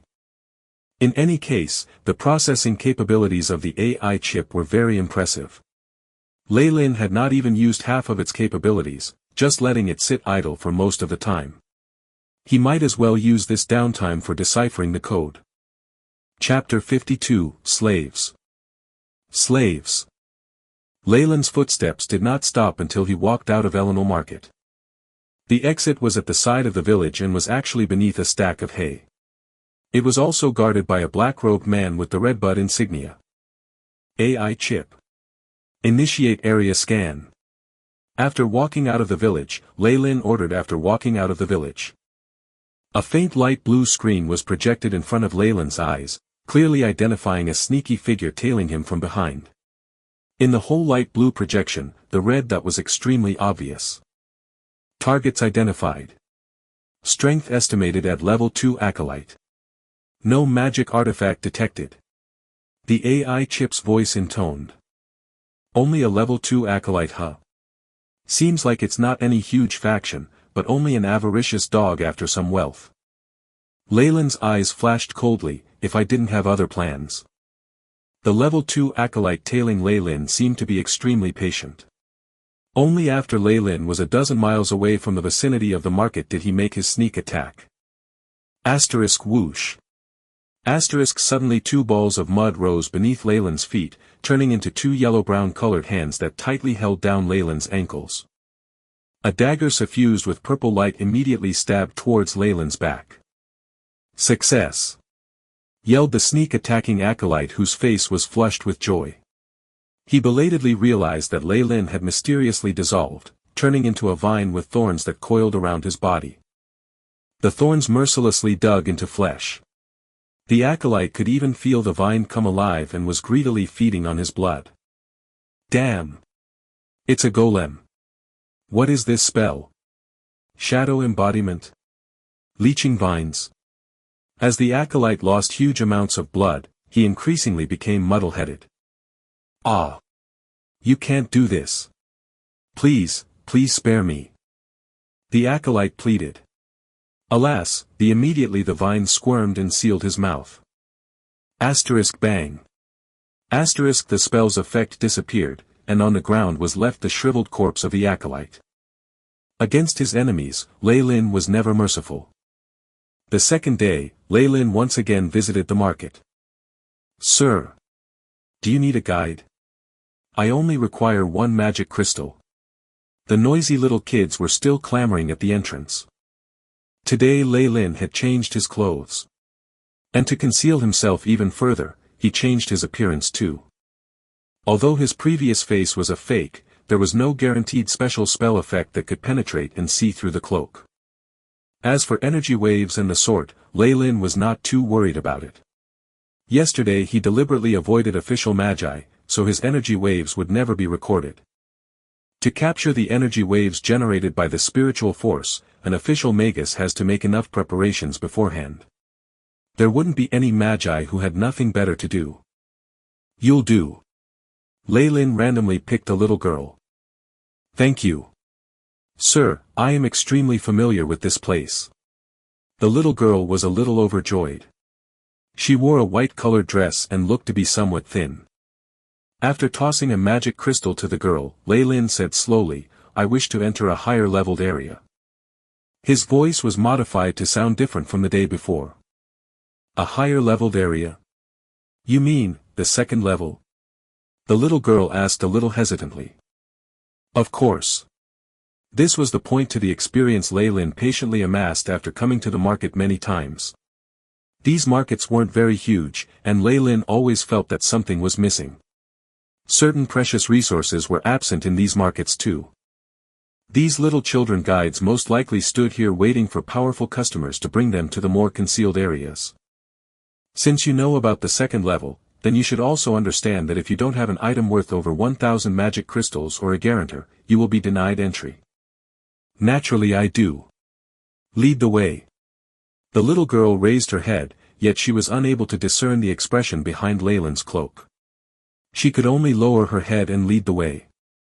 Although there should be many official magi on the second level, there is no choice. The two ancient formulas, Azure Potion and Tears of Mary, plus many of their ingredients have not been collected yet. If I can't even find it here, biggest Magus market, then there is completely no chance anymore. I can only look for substitute ingredients. Lei Lin's expression was rather dark. As he journeyed, he sold potions along the way and did his utmost to collect all of the ingredients of the two ancient potions. However, he was met with little success so far. Eleanor Market was the second largest gathering of magi after Abyssal Bone Forest Academy. If he couldn't find what he needed here, then Lei Lin was completely helpless. Lei Lin followed the little girl. They arrived at a rather deserted alley. She used a stone found on a wall corner of the wall to knock. Asterisk bang. Asterisk the alley's walls shifted, revealing an underground passage. Here it is. The little girl said softly, as if very afraid. Lead the way. Lei Lin followed the little girl and they continued walking downwards. Several minutes later, they reached a door at the end of the passage. Two level 3 acolytes wearing blood-red robes were standing guard. According to the AI chip scan, they carried magic artifacts on their bodies. This slightly startled Lei Lin. At the same time, he was filled with curiosity towards the market behind it. The little girl went forward and exchanged a few words with the two acolytes before walking back to Lei Lin. She curtsied, "Most respected sir, I can only lead you this far." When she finished speaking, she hurriedly ran back up the flight of stairs, disappearing into the darkness. It seems like there is something in this premium market that terrifies her. Lei Lin thought indifferently as he walked towards the two acolytes. An item of proof, or an item worth at least 1,000 magic crystals. A red-robed acolyte said icily. Standing before them, Lei Lin could somehow sense the wails of aggrieved souls hovering around them. What terrifying people! Lei Lin thought inwardly. He tossed over a small sack containing 10 high-grade magic crystals. The red-robed acolyte opened and looked before tossing the sack back to Lei Lin. He then opened the door behind him. Lei Lin walked in unhurriedly. Only after the large door closed behind him, was he inclined to observe the area in front of him. This field was most likely beneath the market earlier. Its surface area was smaller, only having a street traversing it. From time to time magi walked past. Since it was not very crowded, the distance between passers-by was rather far. There were almost no level 1 acolytes here. Level 2 acolytes too were very few. Most of the people here were level 3 acolytes. Their bodies all radiated strong energy waves. Official magi too were rather common. Lei Lin inhaled deeply and walked down the street. Half an hour later, Lei Lin walked out of a stone hut with a potion sign. His face had obvious signs of joy. They had the main ingredients Croft mentioned, as well as the rest of the ingredients. It is indeed the largest market. The main ingredients of the two ancient potions, Azure Potion and Tears of Mary, were the most important. As for other ingredients, they were easier to acquire. Being able to buy them all at once exceeded Leyland's expectations.